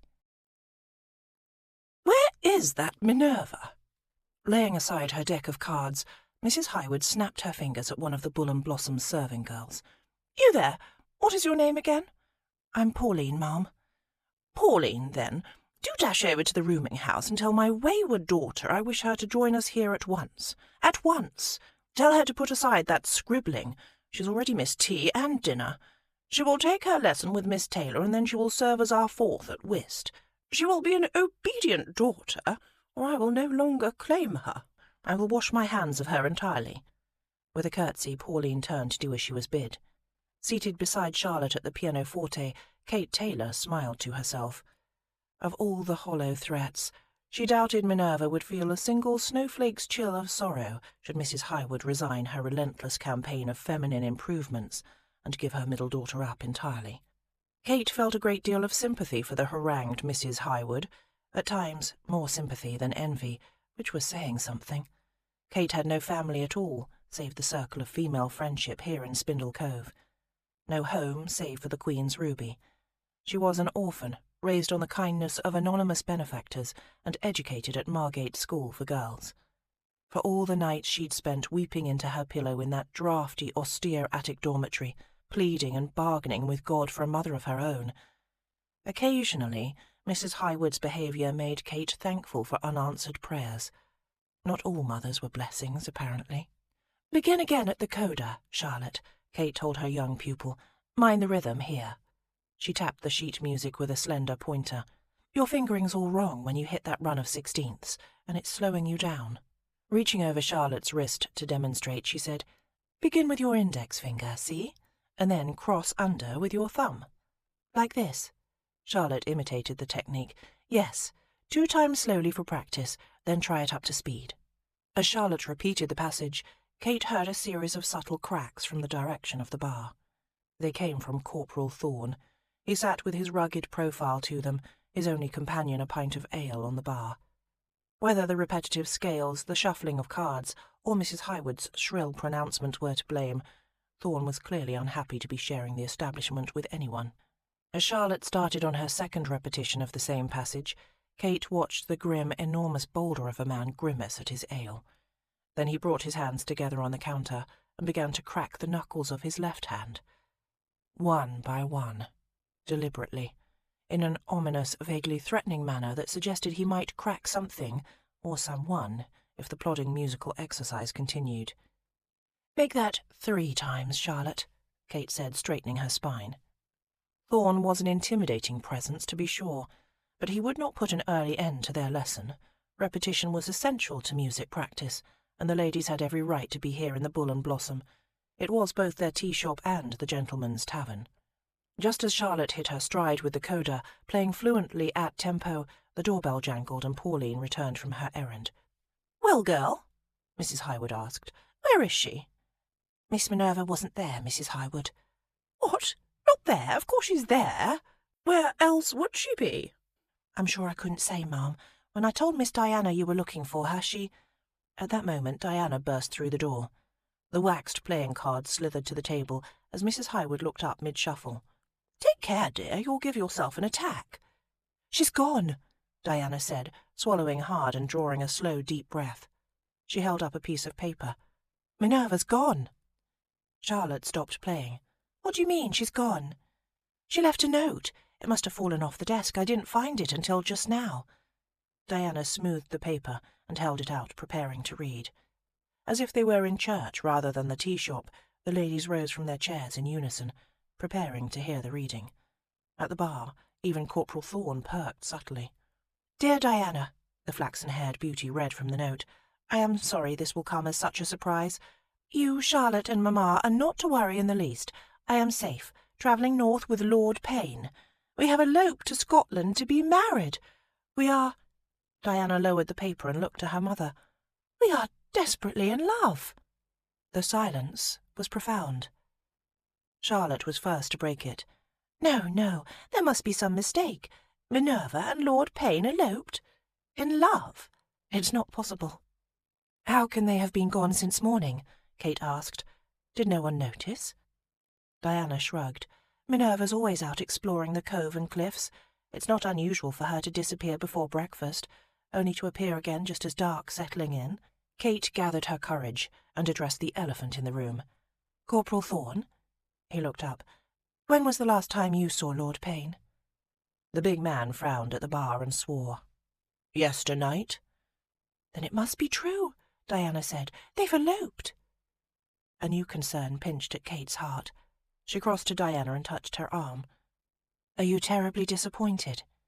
Diana looked puzzled. "In what way?" Kate tilted her head toward the still stunned Mrs. Highwood. "I know your mother had such hopes for you and Lord Payne." "Yes, but I never shared them," she whispered. "He's charming and handsome enough, but my feelings for him never went beyond friendship. I often thought it would come as a relief, actually, if he were to marry another. But I never dreamed that Minerva—" "Minerva detests the man," interjected Charlotte. "She's told me so many a time." She snatched the letter from Diana's hand. "I cannot believe she'd elope with him. I would easier believe she'd been kidnapped by pirates." Kate lifted one shoulder in a shrug. "Sometimes apparent dislike can mask an underlying attraction." "But for months now they've done nothing but bicker," said Charlotte, "and half the time Lord Payne can't even recall her name." "He did ask her to dance the other night," Diana pointed out. "That's true. They did dance," Kate said, "but rather disastrously. Still, who could have guessed this?" "No one, because it's not right." Corporal Thorne shoved back from the bar and rose to his feet, nearly bashing his head on the exposed black-painted rafters. In heavy strides he crossed to join their group. "Payne's up to something, I warrant. I'll go after them. If I ride out now, I can reach London by morning." He looked to Diana. "If they're anywhere on the Great North Road, Lord Rycliffe and I will find them and bring your sister home." "No!" Everyone swiveled to face the source of this objection. Mrs. Highwood. The woman remained frozen in place, palms pressed flat to the table, staring straight ahead. Kate wasn't sure the matron had blinked once since Diana read the letter. "No one is going after them," the older woman said. "I've known from the first Lord Payne would be my son-in-law. My friends always tell me my intuition is unparalleled." She pressed a hand to her bosom. "Of course, I thought it would be Diana who'd catch his eye, lovely as she is, but it seems I discounted Minerva's cleverness." Blue eyes gleamed. "I can't imagine what the cunning girl did to snare him." "Surely Minerva's the one who's been snared," Charlotte argued. "I tell you, she never would have run off with Lord Payne. She might have been kidnapped." "I doubt she's been kidnapped, Charlotte," Diana said. "But, Mamma, you must admit that this turn of events is highly unexpected." "Unbelievable, more like." Thorne crossed his arms. "He's up to no good." "Perhaps he's in love," Kate argued, "like the letter says." Thorne shook his head. "Impossible."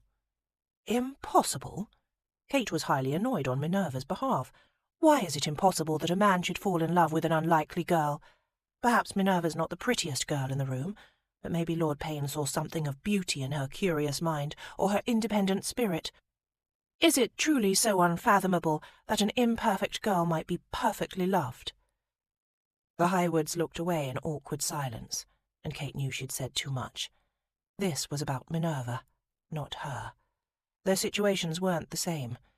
Minerva might not be the prettiest girl in the room, but she was still a gentlewoman of good family and modest fortune. Kate was alone and poor, atop being cursed with physical imperfection. No dashing lords had proposed to elope with her, nor even asked her to dance. But foolish as it might be, she held fast to the hope of love. She'd been holding on to that hope all her life, after all. She could scarcely uncurl her grip now.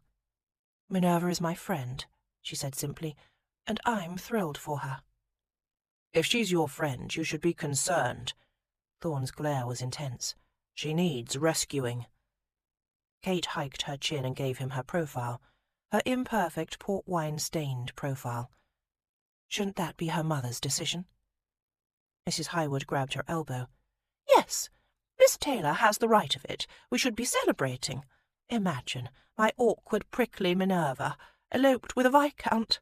Some might call it unexpected, unbelievable, but unless someone convinces me otherwise—" A smile spread across the woman's face, making her look 10 years younger.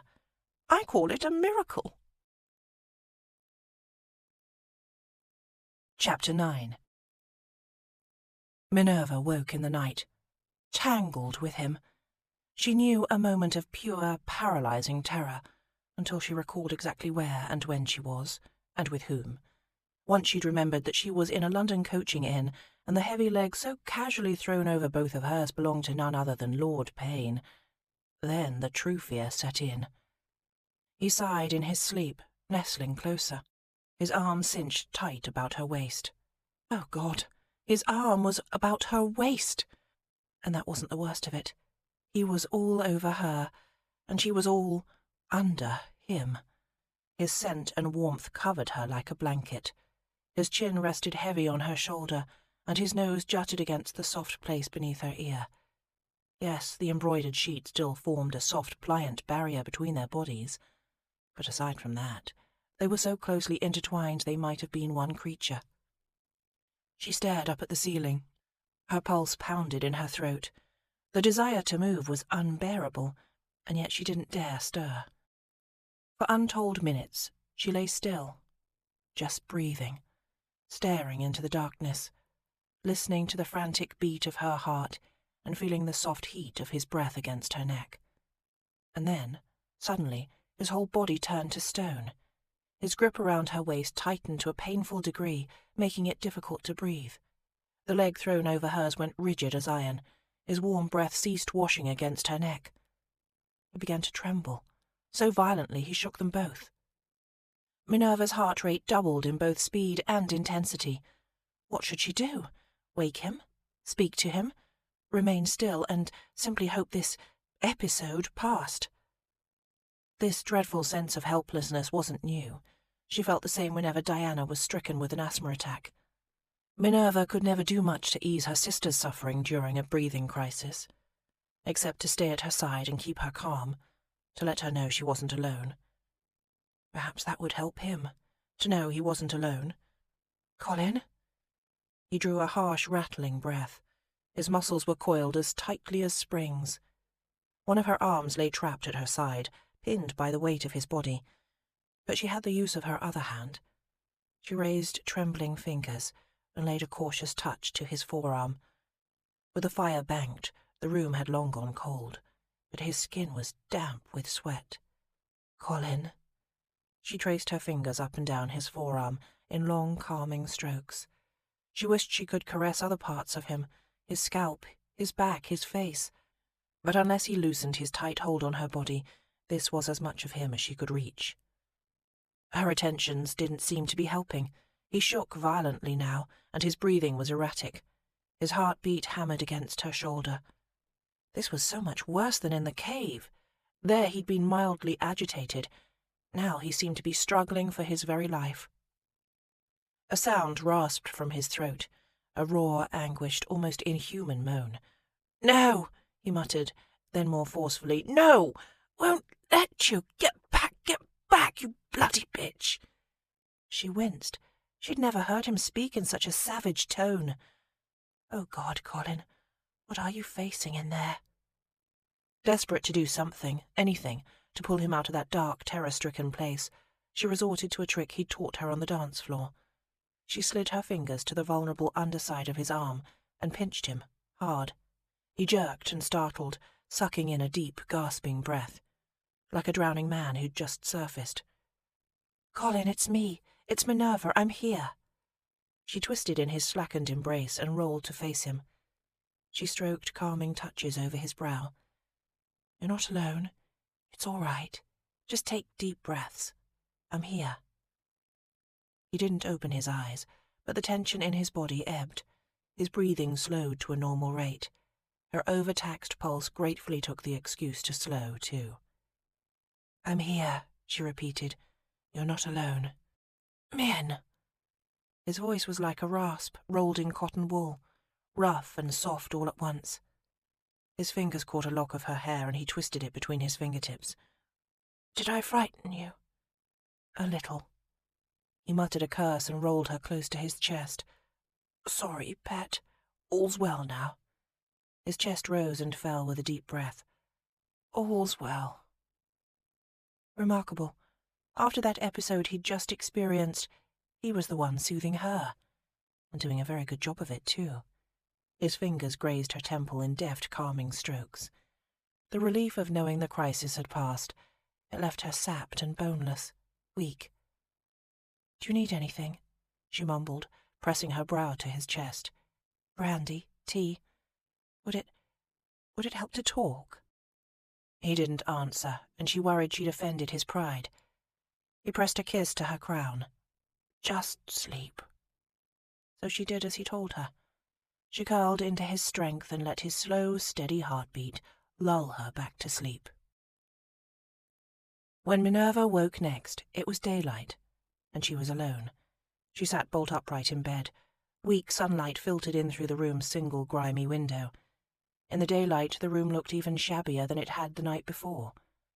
After donning her spectacles, Minerva looked around.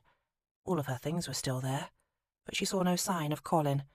Not his boots, not his coat, not his gloves, not his cravat hanging over the chair back. Her stomach lurched. It couldn't have gone. She scampered from bed and began searching the table, the chest of drawers. Surely he would have left a note at least. When she found none, she hurried to wash and dress as quickly as possible.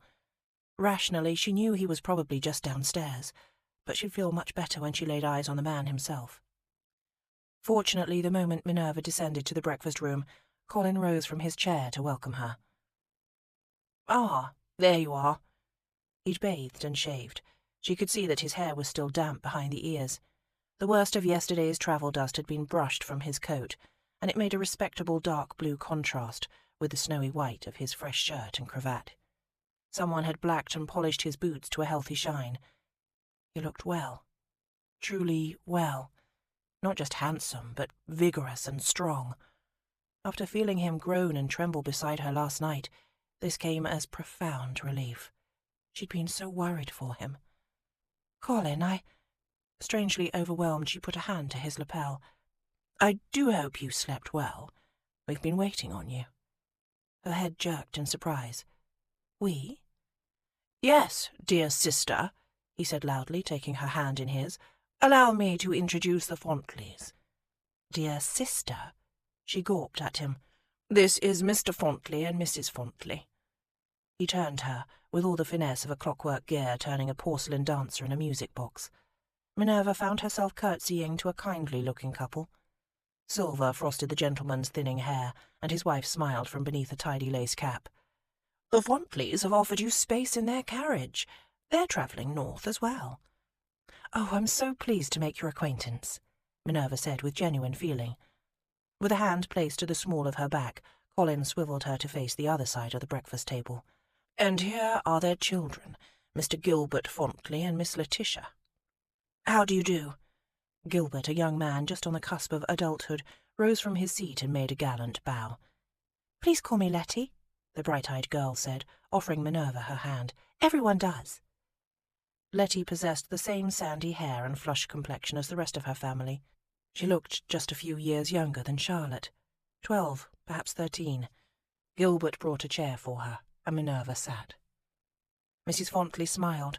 "We're so pleased to have you joining us, Miss Sand. It's our honour to escort you to your relations in York." "Miss Sand? Relations in York?" She shot Colin a look full of questions. The teasing rogue didn't answer. Mrs. Fontley stirred her tea. "I think it's so beneficial for Gilbert and Letty to make the acquaintance of young people like yourselves, doing such good in the world. Gilbert has his eye on the church, you see. He'll be at Cambridge this autumn." Gilbert spoke up. "Miss Sand, your brother has been telling us about your missionary efforts in Ceylon." "Oh, has he?" With an air of utter incredulity, Minerva looked to the brother in question. "Pray tell, what tales of our good deeds have you been relating, Colin?" She laid heavy emphasis on his name, his real Christian name. After all, if he were truly her brother, she ought to call him by it. Now, let's see if he could remember hers, and use it consistently. She propped her chin on her hand and stared at him, smiling. He smiled back. "I've just been telling all about our time in Ceylon, dear M. So this was how he intended to solve his memory problem, not by actually remembering her name, but by reducing her to an initial. Magnificent. "Miss Sand, he's been telling us all about your years of missionary work, ministering to the poor and unfortunate, feeding the hungry, teaching little children to read and write." Letty's eyes went wide. "Did you really spend your schoolgirl years curing lepers?" Minerva set her teeth. She couldn't believe this. Of all the false identities to assume, missionaries curing lepers in Ceylon? "Not actually, no. What my dear sister means," Colin slid his arm around the back of Minerva's chair, is that it wasn't all hard work all the time. We were children, after all. Our dear parents, may God rest their souls, permitted us ample time to explore." "Explore?" Gilbert perked. "Oh, yes, Ceylon's a beautiful place. All those lush jungles and mountains. We'd leave our family hut early in the morning, me and Em, with just a bit of bread in our pockets. Then we'd spend our whole day out adventuring, swinging from vines, devouring mangoes straight from the trees, riding elephants." Minerva looked around at the Fontley family. She couldn't believe that anyone would believe this ridiculous story. Elephants and mangoes? But they all stared rapt at Colin, a mix of wonder and worship in their matching blue eyes. Well, at least this was some balm to the sting she'd incurred that night in the turret. She wasn't his only dupe. Clearly he employed this talent for wilful, wild exaggeration regularly, and with consistent success. "You'd wander the jungle all day long?" Letty asked. "Weren't you afraid of being eaten by tigers, or getting lost?" "Oh, never. I might have worried if I were alone, but there were always the two of us, you see, and we had a little system, a game we played whenever we went out adventuring. If we lost sight of each other in the dense jungle undergrowth, I'd just call out, 'Tally-ho!' and Em would call back." Colin turned to her, eyebrows raised as though waiting for her to put the final link on this epic chain of balderdash. "You're cracked," she said. He slapped the table. "Exactly. I'd call out, 'Tally-ho!' and she'd call back, 'You're cracked,' blithe as anything, and that's how we'd keep from being separated." Each and every member of the Fontley family laughed. "What a clever game," the beaming patriarch said. "Nothing will ever separate us, will it, Em?" Colin reached for her hand and squeezed it, gazing fondly into her eyes. "I think I'll never feel such kinship with another soul as I do with my dear sister." Across the table, Mrs. Fontley sighed. "Such good young people." As the footman secured her trunks atop the Fontley carriage some time later, Minerva took the first possible opportunity to draw Colin aside. "What are you doing?" she hissed in his ear. "I'm making them feel comfortable," he murmured in reply. "They'd never allow you to travel with them if we told the truth." "Perhaps, but must you make the story so absurdly exaggerated? Curing lepers and riding elephants in Ceylon. How do you even come up with such things?" He shrugged. "It's called improvisation." "These are decent people. It's wicked to tell them such horrid lies." "We're travelling under false pretences, on the premise of a false engagement, using false names, and this was all your idea. This is hardly the time for moral scruples, pet. But," he raised a hand, "if my entertaining the Fontleys with a few exaggerated tales counts as wicked, I suggest you learn to embrace wickedness, for at least the remainder of the week. Their offer of transport is a true boon. It will save a great deal of money and perhaps preserve your reputation as well. You have a chaperone." She knew it was true. "That's all very well, but now I'm the one who must ride in a carriage with them for days, living out your absurd fictions." "Exactly. So why not have fun with it?" "Fun?" He took her by the shoulders and waited for her to meet his gaze. Minerva did so with no slight reluctance. It was impossible to think clearly when she looked into those brilliant hazel eyes. "Live in the moment, Em. This is your chance to crawl out of that shell. There's an interesting, confident girl in there somewhere. She comes out for a peek every now and then. Try being her for just a few days. You won't progress very far on this journey otherwise." Minerva bit her lip. She wanted to think there was an interesting, confident girl inside her, and that, at last, someone saw that girl clearly. But for all she knew, he was working the same trick he'd played on the Fontleys, puffing her up with false praises, telling her just what she wanted to hear. Lying to her, again. "It's only a few harmless exaggerations." He walked her slowly toward the carriage. "Think of it like running down a slope. If you attempt to slow down and choose your steps, you're bound to trip up and stumble. But if you simply let yourself run with the story, everything will come out fine." "Are you ready, Miss Sand?" Mr. Fontley said. "Mrs. Fontley and the children are already inside." Minerva nodded. Colin handed her into the carriage. Once she'd taken a seat beside Letty and arranged her skirts, her brother closed the coach door and popped his head through the open window. "I'll be riding nearby, Em, never fear. If you have any need of me whatsoever, you know what to do." He flashed a smile and called out, "Tally-ho!" In unison, Letty and Gilbert called back, "You're cracked!" With a little groan, Minerva buried her face in her hands. "It's always been like this between me and Em," Colin said. As they walked through a little wooded area, he pushed aside branches so she could pass. "Ever since we were in our cradles." "Truly?" Letty asked. "Even as babies?" Minerva rolled her eyes. How did he have the energy to keep manufacturing this poppycock? She was exhausted. By the time they'd stopped for luncheon and a change of horses, she'd been running down his figurative slope all morning, churning out one vague falsehood after another to satisfy the Fontleys' boundless curiosity. She'd hoped to find some brief escape by declaring her intent to walk and stretch her legs. But of course Colin would decide to accompany her, and Letty and Gilbert would jump to follow.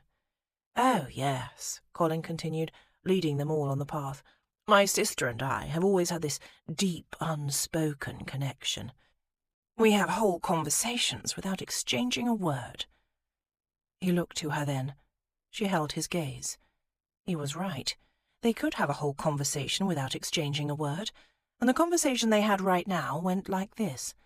"Colin, shut it." "I don't think I will, Em." "Then I'll make you." "Really? How?" "I'm not certain, but it will be slow and painful, and I won't leave any evidence." "She saved my life once," he told the young Fontleys. "Who?" Letty asked. "Miss M?" "Yes, indeed. She delivered me single-handedly from death's clutches. It's a grand story." Striding through the ankle-high grasses, Minerva choked on a laugh. "Oh, I'm sure it is." "Do tell us. I'm certain the tale does Miss Sand great credit." Gilbert looked to Minerva with admiration in his eyes, and quite possibly a glimmer of infatuation. Oh dear, of all the times for a young man to finally take a fancy to her. "Well, it all started deep in the jungle," Colin said. "While we were out exploring one day, I was bitten by a rare, highly venomous beetle." Letty's eyes sparked. "And Miss M cut open the wound and sucked out the venom?" No, she couldn't do that. The poison was too fast-acting." "So she dragged you back home to get help?" "I'm afraid not." Colin shook his head. "I was too heavy for her." "So I left him dying and went home for dinner," Minerva said cheerfully. "The end." Gilbert laughed. "Of course you didn't. You ran for help, didn't you?" "She did," Colin said. They'd reached the stream's edge. Colin propped one foot on a fallen log. "And I'll wager," said Letty, flouncing down next to his boot, "that she dashed like mad all the way home and then made it back just in time, bringing along some native doctor to cure you with his mystic chanting and powders." Smiling at the girl's imagination, Colin shook his head. "No, actually, by the time she returned with help it was too late. She couldn't heal me. I had died." Everyone went silent.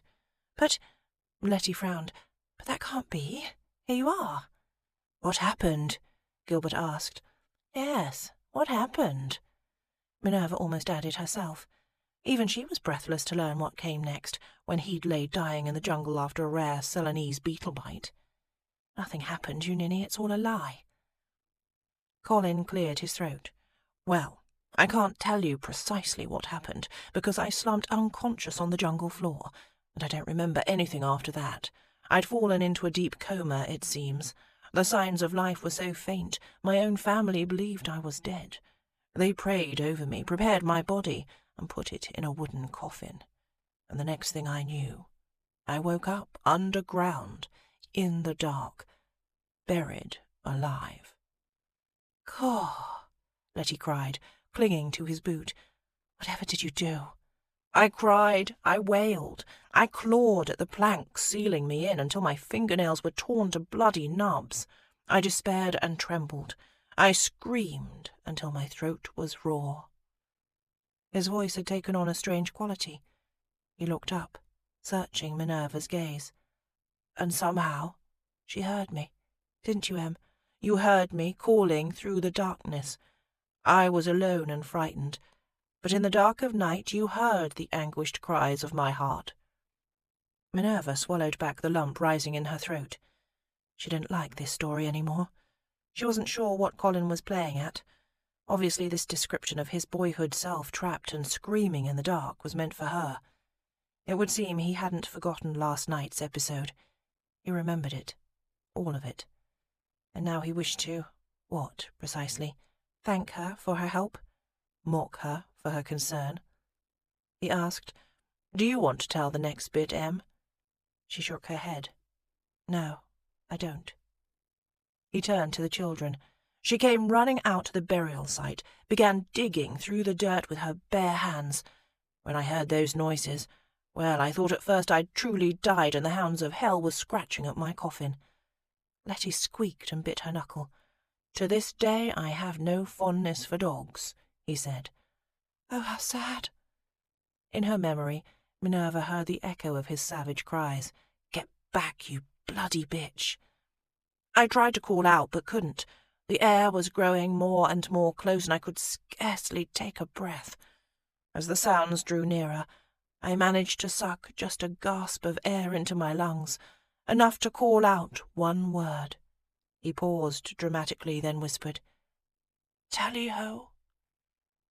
The children held their breath. And you can guess what sweet magic I heard in return. "You're cracked," they replied in hushed unison. "Exactly," Colin said. "She'd saved me from the very clutches of death. My dear, daring sister." Their eyes met, and Minerva had to look away. She didn't know what to feel, but she felt something, and she felt it deeply. Gilbert turned to her. "How brave you were, Miss Sand." She fluttered a hand. "Not really." "She's too modest, always was." Rising from the fallen log, Colin playfully chucked her under the chin before leading the way back to the road. "Just wait until you hear about Em and the cobra."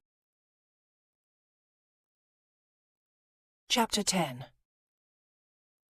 "And that," Colin tapped his fork against his now empty dinner plate, "is the story of the cobra." He sat back in his chair, feeling satisfied. All the Fontleys turned their gaze from him and looked to Minerva, awed. Minerva glared at him. "I am not a snake charmer." "Of course not. Snake charmers need a flute." He turned to the Fontleys. "I tell you, she had the creature entranced with her sweet voice alone.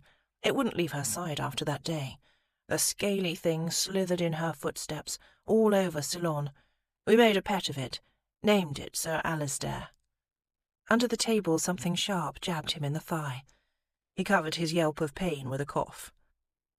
Colin knew he'd pay for this later, but he couldn't resist provoking her. Never had been able to resist it ever since they'd first met. Today of all days he wanted to draw her out, push her beyond those boundaries she'd erected. He wanted to be surprised. And more than that, he wanted to keep the attention on her. Because if he gave her the chance to direct conversation, he knew she'd steer it in an unpleasant direction. One that involved last night. He didn't want to discuss last night. In his own circumspect way, he'd told her all she needed to know, as much as he'd ever told anyone. "Miss Sand," Gilbert Fontley said, "how can we convince you to sing?" Shock flared in her eyes. "You can't." "Mr. Fontley is quite the lover of music," their mother said, patting her husband's arm. "As am I, Miss Sand. We would be so pleased to hear you. Do oblige us, dear. There's a pianoforte just there." "But," she swallowed hard and said weakly, "I couldn't, possibly." Colin watched her as she surveyed the inn's crowded dining room. In a village as small as this one, the inn's dining room also served as the village public house. There were probably above 30 souls in the room, equally divided between travellers passing the night and local men enjoying a pint with the fellows. A good crowd. Young Miss Letty joined the campaign. "Oh, please, Miss Em, do sing for us." "Come on, Em," Colin said jovially. "Just 1 or 2 songs." Minerva's jaw tightened. "But, brother, you know I gave up singing, after that horrific incident with the millipede and the coconut and the stolen rubies." Before he could press for details, she jumped to add, "which we have sworn a pact on our parents' graves to never, ever discuss." He smiled. Now she was catching the spirit. "That's true," But it's my birthday, and you always make an exception on my birthday. You know very well it's not. It's your birthday, Sand, Mr. Fontley exclaimed over her. Oh, why didn't you say so? We should drink to your health. The older gentleman called the serving girl and ordered sherry for the table. As glasses were passed around, Minerva said pointedly, But, brother, you never drink spirits. I do on my birthday. He raised the glass in salute, then drank. He heard her growl. Won't you sing, Miss M? Letty pleaded again. I so long for a bit of music, and it is Mr. Sand's birthday. Soon all the Fontleys joined in the encouragement. She turned to him and said simply, Colin? Her wide dark eyes held a frantic plea for reprieve. Don't make me do this. He felt a twinge of conscience, but he wouldn't intervene. He'd come to recognize that look in her eyes. Her eyes always caught that wild, desperate spark just before she did something extraordinary. Fine, she said, I'll sing. She lifted the sherry glass in front of her, drained it in a single swallow, and set it down with a decisive clink. Then she flattened both hands on the tabletop and pushed to her feet. In slow, determined strides, she walked to the pianoforte. She removed her spectacles and held them folded in her hand. She pressed her finger down on a single piano key, and, closing her eyes, hummed the pitch. And then she opened her mouth and sang. Well, she sang very, very well. Surprise. The crowded room went so quiet so quickly, Colin could practically hear the jaws dropping. The song she'd chosen was an old, familiar ballad, no fancy scales or operatic trills, just a simple, straightforward melody that suited her clear, lyrical voice. It wasn't a song fit for a musicale or even one of the Spindle Cove ladies' salons, but it was perfect for a small country inn, the sort of tune that didn't gavotte, didn't mince around, that didn't bother dazzling the ear or engaging the mind, but went straight for the guts and the heart. Good Lord, it was a bloody fool thing to think, let alone say, but her song arrowed straight for his heart. No way around it. Colin was charmed as a Ceylonese cobra. More than that, he was proud. When the ballad's lovers met their inevitably tragic end and the crowd broke into enthusiastic applause, Colin clapped along with the rest. That's my girl, he murmured. Though she wasn't, really.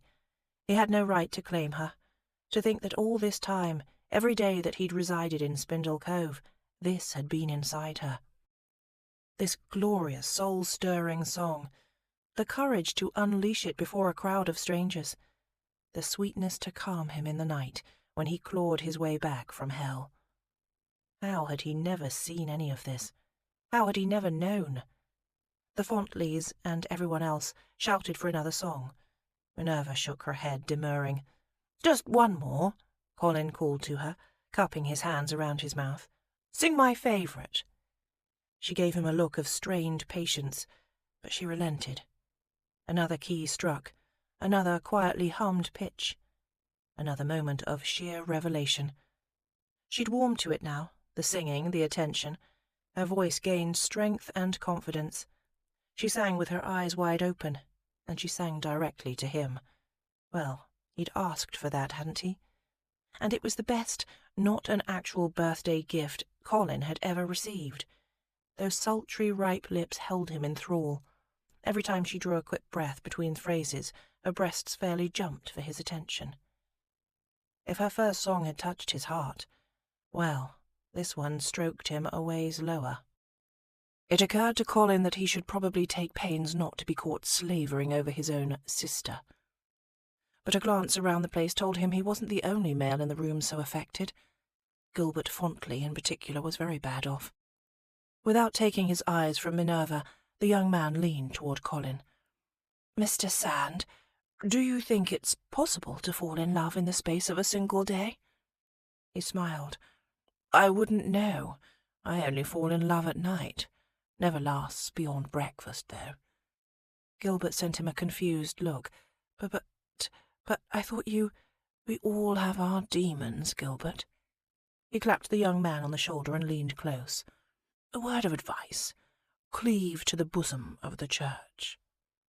Minerva finished her ballad, and this time he could tell no amount of calling or applause would persuade her to sing again. Even as everyone in the room leapt to their feet, shouting encouragement, she replaced her spectacles and began to make her way back to the table.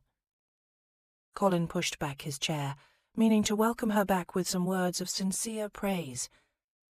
But as she started across the room, a large, unshaven man holding a tankard lumbered into her path. He engaged her in some sort of conversation. Colin couldn't make out their words over the din, but he didn't need words to understand what was happening.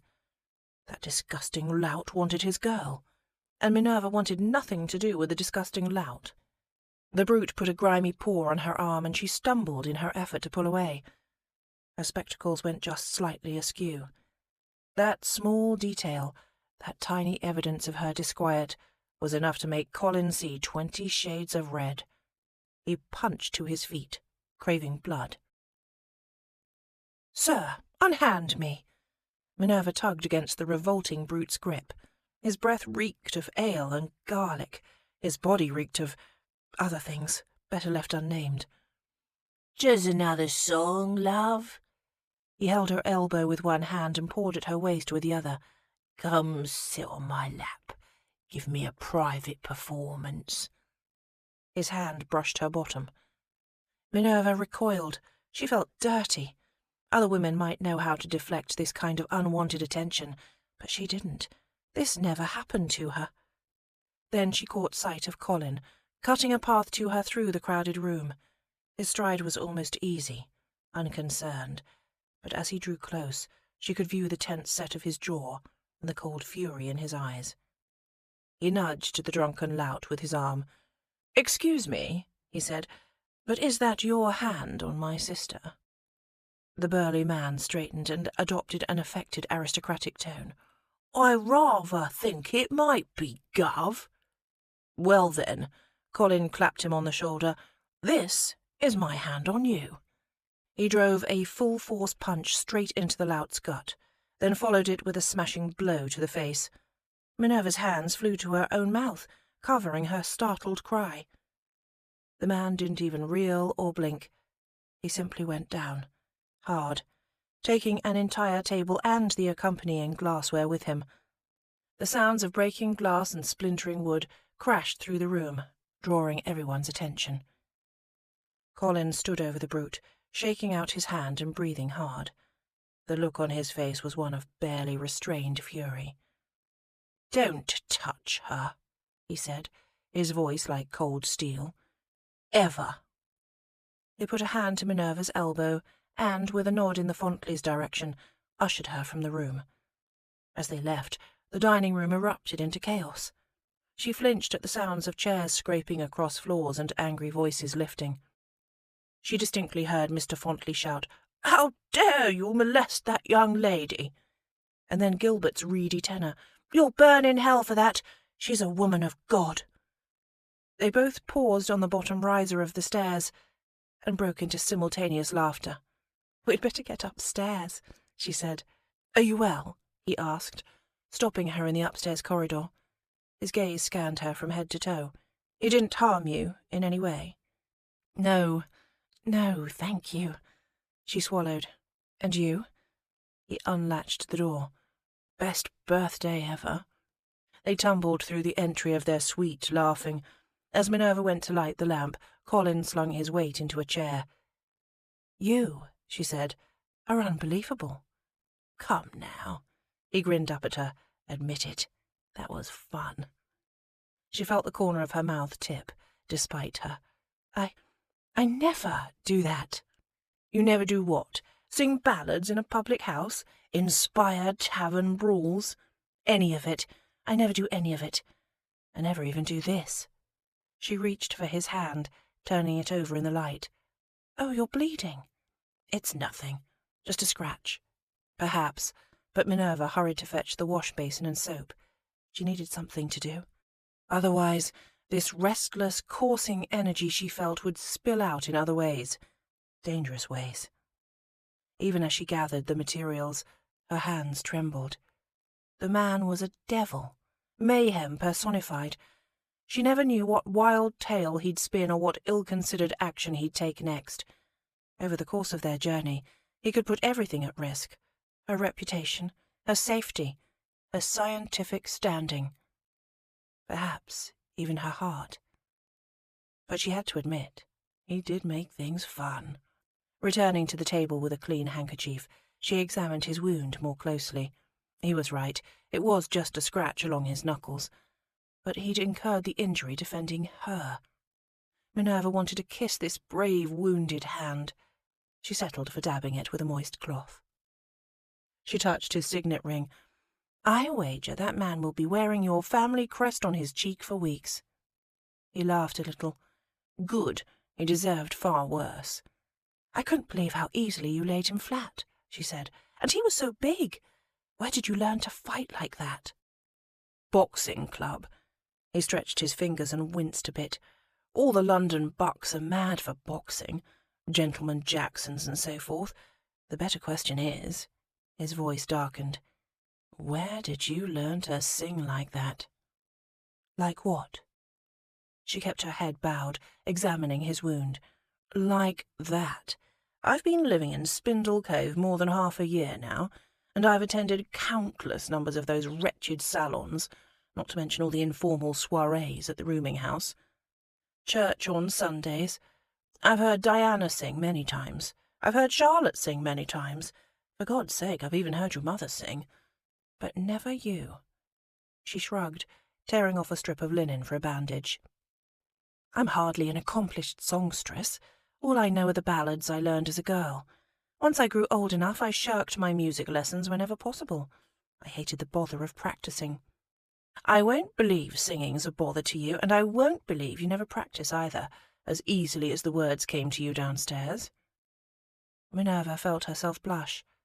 She did practice, when no one was about, singing to herself when out on her rambles, but since singing to oneself looked about as odd as reading while walking, it wasn't something she'd admit to him.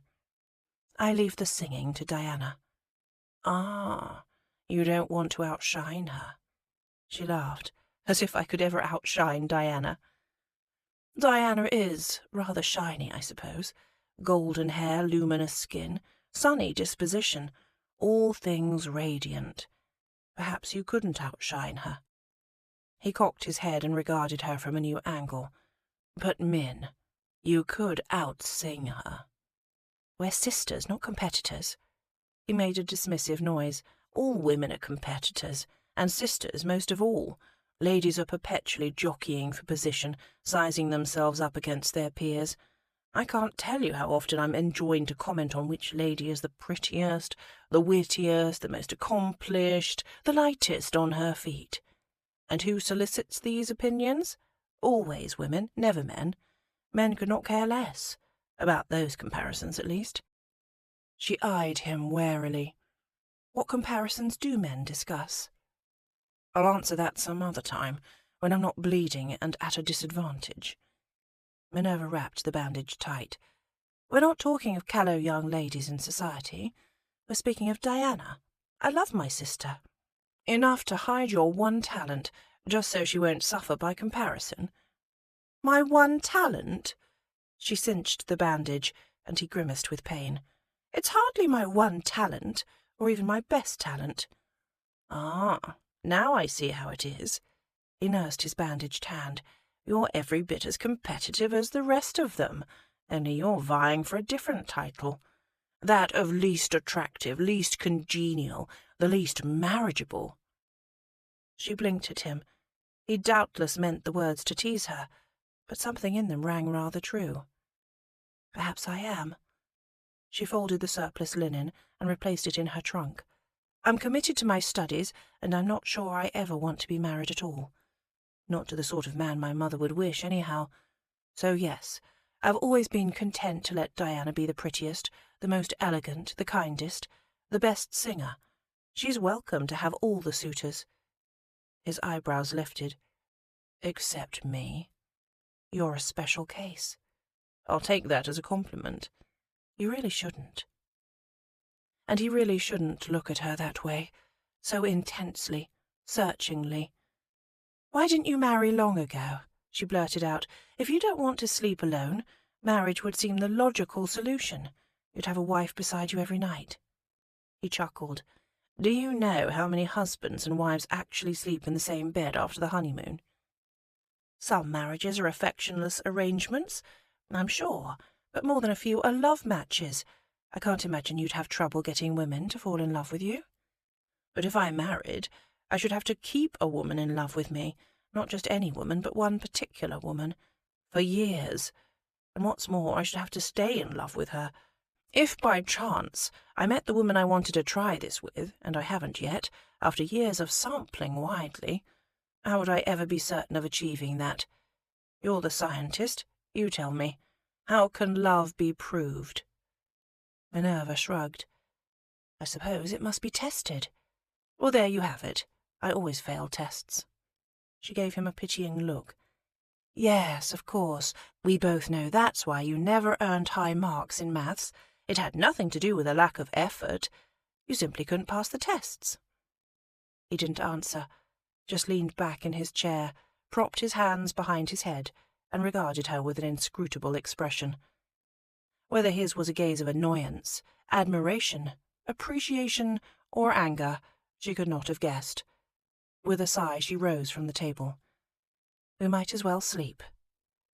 The suite had 2 connecting bedchambers to keep up appearances for the Fontleys, but they both knew they'd only use this one. She crossed the room and began unbuttoning her spencer. She felt his eyes on her as she shook the garment from her shoulders, pulled her arms free, and set it aside. Didn't he have manners enough to look away? Her body warmed under his appraisal, growing light and hot as a cinder swirling through the smoky air. She turned away from him and reached to loosen the hooks down the back of her gown. "Allow me," he said, suddenly behind her. She froze for a moment, seized by the instinct to shrug away. But this dress had stubborn fastenings. She would appreciate a little help. "Just the hooks," she said. "Of course." Brushing some loose strands of hair aside, he began at the base of her neck. He loosed the hooks slowly, one by one. She crossed her arms over her chest, holding the gown in place as her neckline began to gape. "How did you know?" His voice was a gentle murmur, sliding over her neck. "Know what?" "Barbara Allen. How did you know it's my favourite ballad?" The husky intimacy in his voice undid her. "Isn't it everyone's favourite?" His soft laugh in response was warm, authentic. "Did we just find something in common?" "We have all kinds of things in common," she said, feeling the familiar stupidity descend. Here it came, the inane babble. "We're both humans. We both speak English. We both understand what a logarithm is. We both have brown hair, 2 eyes. We both have skin." His fingertips grazed her exposed shoulder, and sensation rippled down her arm. "We both have hands and lips." Her eyes squeezed shut. She held her breath for a long moment before realizing she'd braced herself for a kiss that wasn't coming. She cursed him, cursed herself. She needed to put all thoughts of his kiss out of her mind. It was just... She couldn't stop picturing the way he'd stared at her while she was singing downstairs, the way he'd moved toward her, scything his way through the crowd, the way he'd laid that man flat and bled for her. She cleared her throat and stepped forward, still facing the wall. "Thank you for your assistance. Will you turn, please?" "I've turned." The floorboards gave a weary creak of confirmation. Minerva swiveled her head, stealing a glance in the mirror to make sure. She almost wished she would find him stealing glances at her, too. But evidently he'd seen enough last night. He remained with his back to her as she drew her gown down over her hips and stepped out. Once she'd stripped down to her shift, she dove under the bed linens and turned her face to the wall. "It's safe now." "Safe?" He made a wry, disbelieving noise. "For whom?" She tried to feign sleep as he moved about the room, removing his boots, casting watch and cufflinks aside, stirring the fire, making all sorts of unapologetic manly sounds. Men never hesitated to declare their presence. They were permitted to live aloud in reverberating thuds and clunks, while ladies were always schooled to abide in hushed whispers. The bed creaked loudly as he dropped his weight next to her. His arm brushed against her back. Just that slight contact set her whole body humming.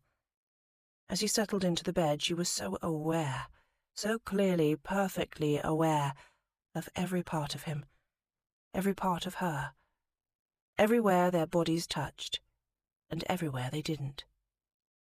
"Will you be able to sleep?" she asked after a few minutes.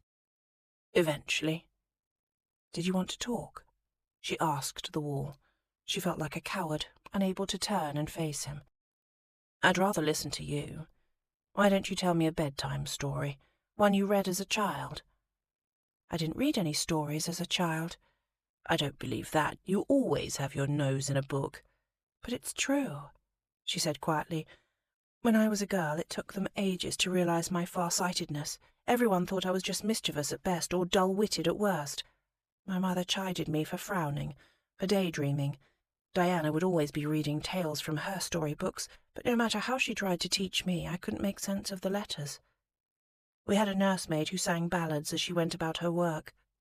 I used to follow her everywhere and listen, memorizing as many as I could. They were my stories." She closed her eyes. "Eventually, a governess realized I needed spectacles. When I first put them on my face, I can't even tell you. It was like a miracle. Finally seeing properly, knowing I wasn't hopeless." A knot formed in her throat. "I'd believed there was something incurably wrong with me, you see, but suddenly I could see the world clear, and not only the parts in the distance, but the bits within my own reach. I could focus on a page. I could explore the things around me, discover whole worlds beneath my fingertips. I could be good at something, for once." She didn't know if he could understand, but this was why the symposium was so important to her, why Francine meant everything. This was why, a few mornings ago, she'd opened up the trunk that held her trousseau and swapped out those bridal fantasies for new scientific goals. Minerva had never been the daughter her mother would have wished. She was different from her sisters, and she was reconciled to the fact. She could live with being a hopeless excuse for a fashionable, elegant lady, so long as someone, somewhere, respected and admired her just for being her. Minerva Highwood, geologist and bookworm, and after tonight, sometime troubadour. "Once I learned to read," she said, "they couldn't tear me away from books. Still can't, but I'd already outgrown the fairy tales." "Well," he said, sounding drowsy, "that was a fine bedtime story. Downtrodden girl, kindly nursemaid, happy ending. The fairy tales are pretty much all like that." "Really? I was under the impression most of them feature a handsome, charming prince." The silence was prolonged and miserable. "Well, yours does have a knight," he finally said. "Sir Alasdair, the colleague." "I suppose." Hoping her voice didn't betray any disappointment, she curled her fingers in the bed linens, drawing them close. His weight shifted beside her. "You know, I've been wondering something. If that diary that so rhapsodically extolled my charms was the false one, what on earth did the real one say?" Chapter 11. Kate Taylor cringed into her water goblet. This just didn't seem right. Across the dining table in the Queen's Ruby, Charlotte flipped through a small leather-bound book. This and that, something more about rocks. "Keep looking," Mrs. Highwood said. "It's Minerva's only diary. She must have mentioned him somewhere." Mrs. Nichols, the rooming house's aging proprietress, directed the servants to serve dessert.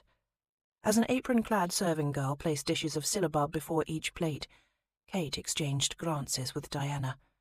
She knew they had to be sharing the same mix of curiosity and mortification. Naturally, the elopement had been the talk of Spindle Cove, and Kate was as eager as anyone to learn the particulars of Minerva's unlikely romance. But reading her diary aloud at the dinner table, it did seem rather tasteless. "Really, Mamma," Diana put in, "is it necessary to read Minerva's journal aloud? Shouldn't she be allowed some privacy?" Mrs. Highwood considered. "Ordinarily I would never snoop, would I, Mrs. Nichols?" Mrs. Nichols shook her head. "Never, Mrs. Highwood. But in this case the circumstances justify some investigation, don't they, Mrs. Nichols?" "Of course, Mrs. Highwood."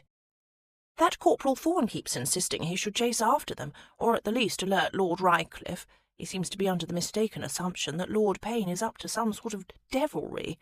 But I would never believe that of him. Would you, Mrs. Nichols?" "Absolutely not, Mrs. Highwood. He's an excellent young man, always praises my pies." "Oh, here's something about a grand discovery," Charlotte announced, opening the journal wide to a middle page. Everyone at the table perked. Charlotte scanned a bit further. "Never mind, it's about lizards." "Lizards?" With a groan, Mrs. Highwood pushed away her serving of syllabub. "I don't know how in the world she managed to snag him." "She didn't snag him, Mamma. I keep telling you, she's been snagged." Charlotte flipped another page. If she liked him, wouldn't she have confessed it to her own diary? I know I'd fill whole books with poetry if a man so handsome as Lord Payne took a fancy to me. Kate accepted a slender glass of cordial from a serving tray. Perhaps Minerva just isn't given to poetry. But she ought to say something favourable at least. See, look, she only just mentions him here, halfway through. And clever as she's supposed to be, she can't even spell his name. Pain, she has it. Kate smiled down at her lap. Somehow she doubted Minerva had written it that way by mistake. "Never mind about the spelling, child," Mrs. Highwood urged. "Just read it. What does she say?" Charlotte sipped her lemonade in preparation. "As today was Thursday, we were made to suffer Lord Payne's presence at dinner. I don't know whether to attribute my acute indigestion to his presence, mother's fawning, or Mrs. Nichols's eel pie. It was a most disagreeable evening all around." "Is that dated last summer?" Diana asked. Charlotte shook her head. "Last week." Kate knew this would be the moment to defend poor Mrs. Nichols's eel pie, but really, the stuff was indefensible. By mutual silent agreement, everyone took a spoonful of syllabub instead. Then a sip of cordial. Then syllabub again. "Well, there must be more." Mrs. Highwood waved her spoon at Charlotte. "Read on, dear." "I am reading on." Charlotte flipped through the remainder of the diary pages. There isn't much else to read. It's all rocks and shells and lizard prints. The only man she mentions regularly is some scientist, Sir Alasdair Kent. She seems to admire him a great deal. When she spares a word for Lord Payne, it's never kind. She snapped the journal closed. "I told you she doesn't love him, Mamma. She's been taken against her will. You must allow Corporal Thorne to find them." Mrs. Highwood reached across the table. "Give it here, child." She took the journal from Charlotte, flipped it open to the last written page, held it at arm's length and peered at it. Her frown of concentration quickly melted to an expression of delight. "Aha! Here we are. An entry dated just 3 nights past. Distressing news at all things. It's rumoured that Payne will propose to D. The vile, deceitful man. After all, he promised me last summer. I cannot allow it." And then a few days later is her last entry, the day after the dancing, my dears. Mrs. Highwood arched a brow. "Payne now convinced. Plan sealed with a kiss. We leave on the morrow." She flung the book to the table, rattling the crystal. "There you have it, Diana. Your sister is a scheming, cunning temptress. She stole Lord Payne from right under your nose, and she's been plotting it since last summer, from the very first. Imagine." "He was never mine to steal." Diana blushed. "I'm sure it's not how it sounds." "Perhaps not," Kate said, trying to wrap her mind around the idea of Minerva Highwood as a shameless seductress, and failing utterly. "But I think we can safely conclude that wherever Minerva went with Lord Payne, she went of her own accord. She certainly wasn't abducted." "Devious thing." Mrs. Highwood spooned a large bite of syllabub into her mouth. "When did this happen? She never showed any interest in men. I wouldn't have dreamt Minerva knew a kiss from a carbuncle. And now Oh, Charlotte breathed, suddenly freezing in place and staring rapt at her spoon. Now, just imagine where she must be now. Kate choked on a laugh. Diana squeezed her eyes shut. Charlotte, please, let's not. Chapter 12. For the second time in as many nights, Minerva woke to tortured groans. This time they weren't Colin's. When she jolted awake, she found him sleeping peacefully at her side.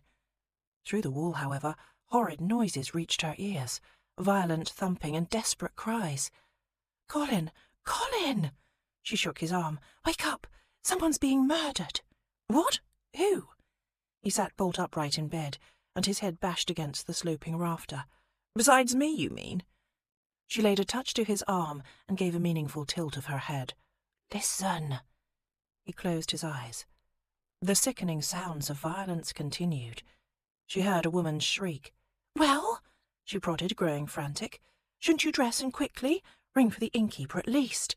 We must do something." He sighed and rubbed his face. "That is not murder you're hearing. No one's dying, except in the French way." "What? What can you mean, the French way?" "Copulation," he said, flopping back on the bed and flinging his wrist over his eyes. "They're not fighting, whoever they are. They're having a grand time indeed." Under his breath he added, "Curse them." "Is it always so loud?" she asked. "Only when it's good." "Good." Minerva frowned, listening. Nothing about that sounded good. The poor woman was even crying out to God. "How is it you're so curious and educated and yet so naive? You do understand copulation, don't you?" "Of course I do. The science of it, anyhow." A shriek pierced through the wall. She clutched his arm. "Colin, are you sure?" "Yes." He covered his face with a pillow and groaned into it. "And here I thought bedding down alone would be the keener torture." The rhythmic banging grew louder, faster. A low masculine bellow joined the woman's shrieks. And then it stopped. "There," Colin said, propping the pillow back under his head. "They're finished. Now it's over and we can get some sleep." Several minutes passed. "You're not sleeping," he said. "Neither are you." "Can't. Deuce it, my body's too suggestible." He rolled to face her, and his fingertips caught the edge of her sleeve. "Perhaps yours is the same. Are you aroused?" She didn't know what to make of her body's warm flush, nor the way his thumb caressed her arm. She said, "I mainly feel confused." He laughed softly. "I won't believe you're that innocent." His hand swept down the side of her body. "You do understand there's pleasure in the act?" "I've gathered as much, yes. But if that's the case, why doesn't it sound more pleasant?" "Because the act of love is not civilized. It's nature at its purest, most basic form, primal and wild. You ought to understand a little, if you've ever—" She could all but hear his eyebrows shooting up. "Wait. Don't tell me you haven't.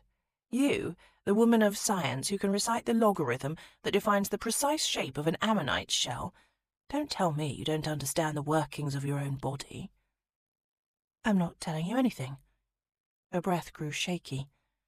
"Surely it can't be," he said, his hand stealing over her thigh, "that this intrepid explorer of underwater caverns hasn't explored her own little cove." Through the bedsheet, he touched her. There, between the legs. White sensation arced through the darkness. A tiny gasp escaped her, but she quickly sealed her lips. "Did you say something?" She shook her head. Her heart drummed in her chest. I think you do understand pleasure." His touch moved in a devious circle, but only the hushed, secret kind. "You've always been surrounded, haven't you, by sisters, servants? Did you stroke yourself this way, clamping that jaw tight, turning your head to the pillow to be very, very quiet?" His fingertips made gentle sweeps, feathering over her intimate places in strokes so light they might have been excused as incidental, unintentional. But she knew better, and her body did too. Her nipples drew to tight puckers, and dampness gathered between her thighs. The forbidden, unexpected nature of his touch was almost more arousing than the physical contact. A man was touching her there. Colin was touching her there. This couldn't be happening. She could not be allowing this to happen. But it was happening, and she was allowing it, and, sweet heaven, it was marvellous. Through the layers of her shift and the bed linens, he drew a single fingertip up her inner thigh, and her breath caught. Colin. No, if I'm wrong, don't tell me. I'm enjoying this idea far too much. The little scientist conducting quiet surveys beneath her night rail, or in the bath perhaps. Curious fingers, wandering, exploring, chasing that pleasure round and round as it builds and builds. His voice was dark, decadent, until the crisis shudders through you in perfect, devastating silence. He gently cupped her mons and groaned a little. By God, Min, a man's erotic imagination is powerful indeed, but I think that this is the single most arousing image I've ever entertained. But you're wrong. Mostly. He paused. Mostly. Good heavens, what had possessed her to add that word? This entire discussion was too mortifying to be believed. Had she conducted her own explorations? Yes. Had those furtive moments ever amounted to a shadow of the exhilaration she felt right now, with him? God, no. She'd never felt anything like this. Evidently, she was both a naughty girl and a poor scientist. A failure, all around. I think we need another lesson, Min. His words sent a thrill racing through her. You do? Yes. He stroked his hand up to her belly. Yes. You need to understand this, the wildness of it, how good it can be when it's raw and lusty and loud. He flipped his hand, tracing the backs of his fingers just under the curve of her breast. You need to know what you deserve from a man, or you'll end up in some passionless marriage, tethered to an ancient, dusty geologist whose ideas might inspire your admiration, but whose touch will never, ever make you writhe and moan and scream. His touch slowed, then drew to a halt on her breastbone. Do you trust me? He asked. With what? With your body. With your pleasure. He said it so baldly, she didn't know how to respond. She'd already trusted him with her safety and her possessions. She might even trust him with her virtue, but she knew she could never trust this man with her heart, and didn't that organ come part and parcel with her body? But she needed his touch so badly. Her lips and tongue were clumsy with desire. She couldn't make herself say no. Close your eyes, he said. Close your eyes and think of him. She closed her eyes. Think of whom? Of him, whoever he is, Sir Alistair Kent, or the fairy tale prince. You must dream of someone. All young ladies do. She supposed they did. All girls had a dream suitor, and Minerva was no different. But most of them never had this chance, to lie next to him in the flesh. This was happening to her, because, though she tried not to indulge in fanciful dreams, when she did give in and imagine herself feeling safe and adored in the arms of a handsome, charming, unattainable man, that man looked a great deal like Colin. She hated admitting it even to herself, and the idea that he might suspect, that was too miserable to contemplate. She felt the bed shifting, and then she felt his weight settle atop her, an entire man's worth of heat and muscle stretched over her body, with only a linen bedsheet to separate them. She tensed, everywhere. Hush, he murmured, gently but insistently spreading her legs to accommodate the breadth of his hips. It's all right. I won't hurt you. I won't lift this sheet. You're safe beneath it. Just keep your eyes closed and your lips parted, and learn how this should feel. Learn how this should feel? Shouldn't this feel tender and romantic? Shouldn't love-making feel like love? But this wasn't love. It was a diversion, a lesson, just another elaborate pretense. Her body's reaction, however, was real. Her limbs were restless beneath his. She was breathing so hard she grew dizzy and faint. He cupped her breast through the linen, circling his touch around its widest circumference, before spiralling inward, toward the rapidly hardening peak. "A good lover," he murmured, planting hot kisses just beneath her ear, "will take time for you. He will always put your pleasure before his own. He will make you free to experience, free to touch, free to ask for whatever it is your body craves." His touch grazed her nipple, just lightly, like the pass of a feather. The sensation was startling, exquisite. "Did you like that?" he asked. "Do you want more?" "Yes. Yes and yes, please." "Then you must tell me so, not in words if you don't wish. When you're caught up in love-making, words can, and should, fail you. But a man does perform best with encouragement. So if you wish for more, you must tell me so, with a gasp or a sigh or a little moan of pleasure. Let's try again, shall we?" Once again his fingertip teased over her taut, aching nipple, gone almost before she could register the sensation. And then nothing. She bit her lip. She knew he was waiting on her response. Horrid, teasing man. He would drive her to the brink of trembling, molten pleasure, and then abandon her there, unless she begged for more. Minerva lay still and silent for what seemed an age, doing battle with herself, struggling between the desire to take just a little more and the fear of surrendering far too much. Raw need and curiosity carried the day. Her lips parted, and she released her breath as a slow, almost musical sigh. He answered with a deep, resonant groan. "Yes, that's the way. Sigh for me again." He pressed his thumb to her nipple and rolled it, teasing around and around the puckered nub. She sighed again, with more feeling this time, and he rewarded her with a light pinch. She arched into his touch, and her head rolled to the side. "Do you like it?" He tweaked her nipple. "Answer." A low moan eased from her throat. He was right. Giving voice to the pleasure made it that much sweeter, sharper, real. "Yes, God, yes, this is how to drive a man wild, pet." His hand shaped and molded her breast as he trailed kisses over her elongated throat, sipping and licking at her skin.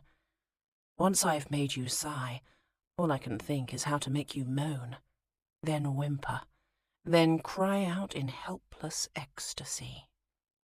He shifted over her, redistributing his weight. It was so hard all over, pressing against her soft flesh. His muscled chest flattened her breasts. His knee wedged her thighs apart. And then that hard, eagerly thrusting organ she'd brazenly observed and admired last night. He pressed it against her sex. Pleasure rocketed through her, intense, consuming, like nothing she'd ever known. She moaned deep and lustily, because she wanted more of his hardness, his heat, more of this enticing friction rubbing her through that cool, smooth linen. He gave her just what she craved. He set a rhythm, slow and steady, rocking against her as he kissed her throat and nuzzled her linen-sheathed breasts. "Yes?" he prompted, sucking her earlobe into his mouth. "Yes. More? More. Tell me with your hands now. Hold fast to me. Move with me." She clung to him, shameless, sliding her hands around his shoulders. Her arousal only climbed as she felt the flex and strain of his muscles beneath her palms. He was laboring so hard, and for her, all for her. She loved feeling the strength in his body as he moved over her, rubbed against her, again and again and again. Soon he had her moaning with every delicious stroke. The louder she called to him, the more resounding his response. The mattress joined the erotic symphony, creaking in time with his strong, rhythmic thrusts. He quickened his tempo, and the bedpost added thumping percussion as it knocked against the wall. "Yes, Min, this is how it should be." Raw need edged his voice. "Never settle for less.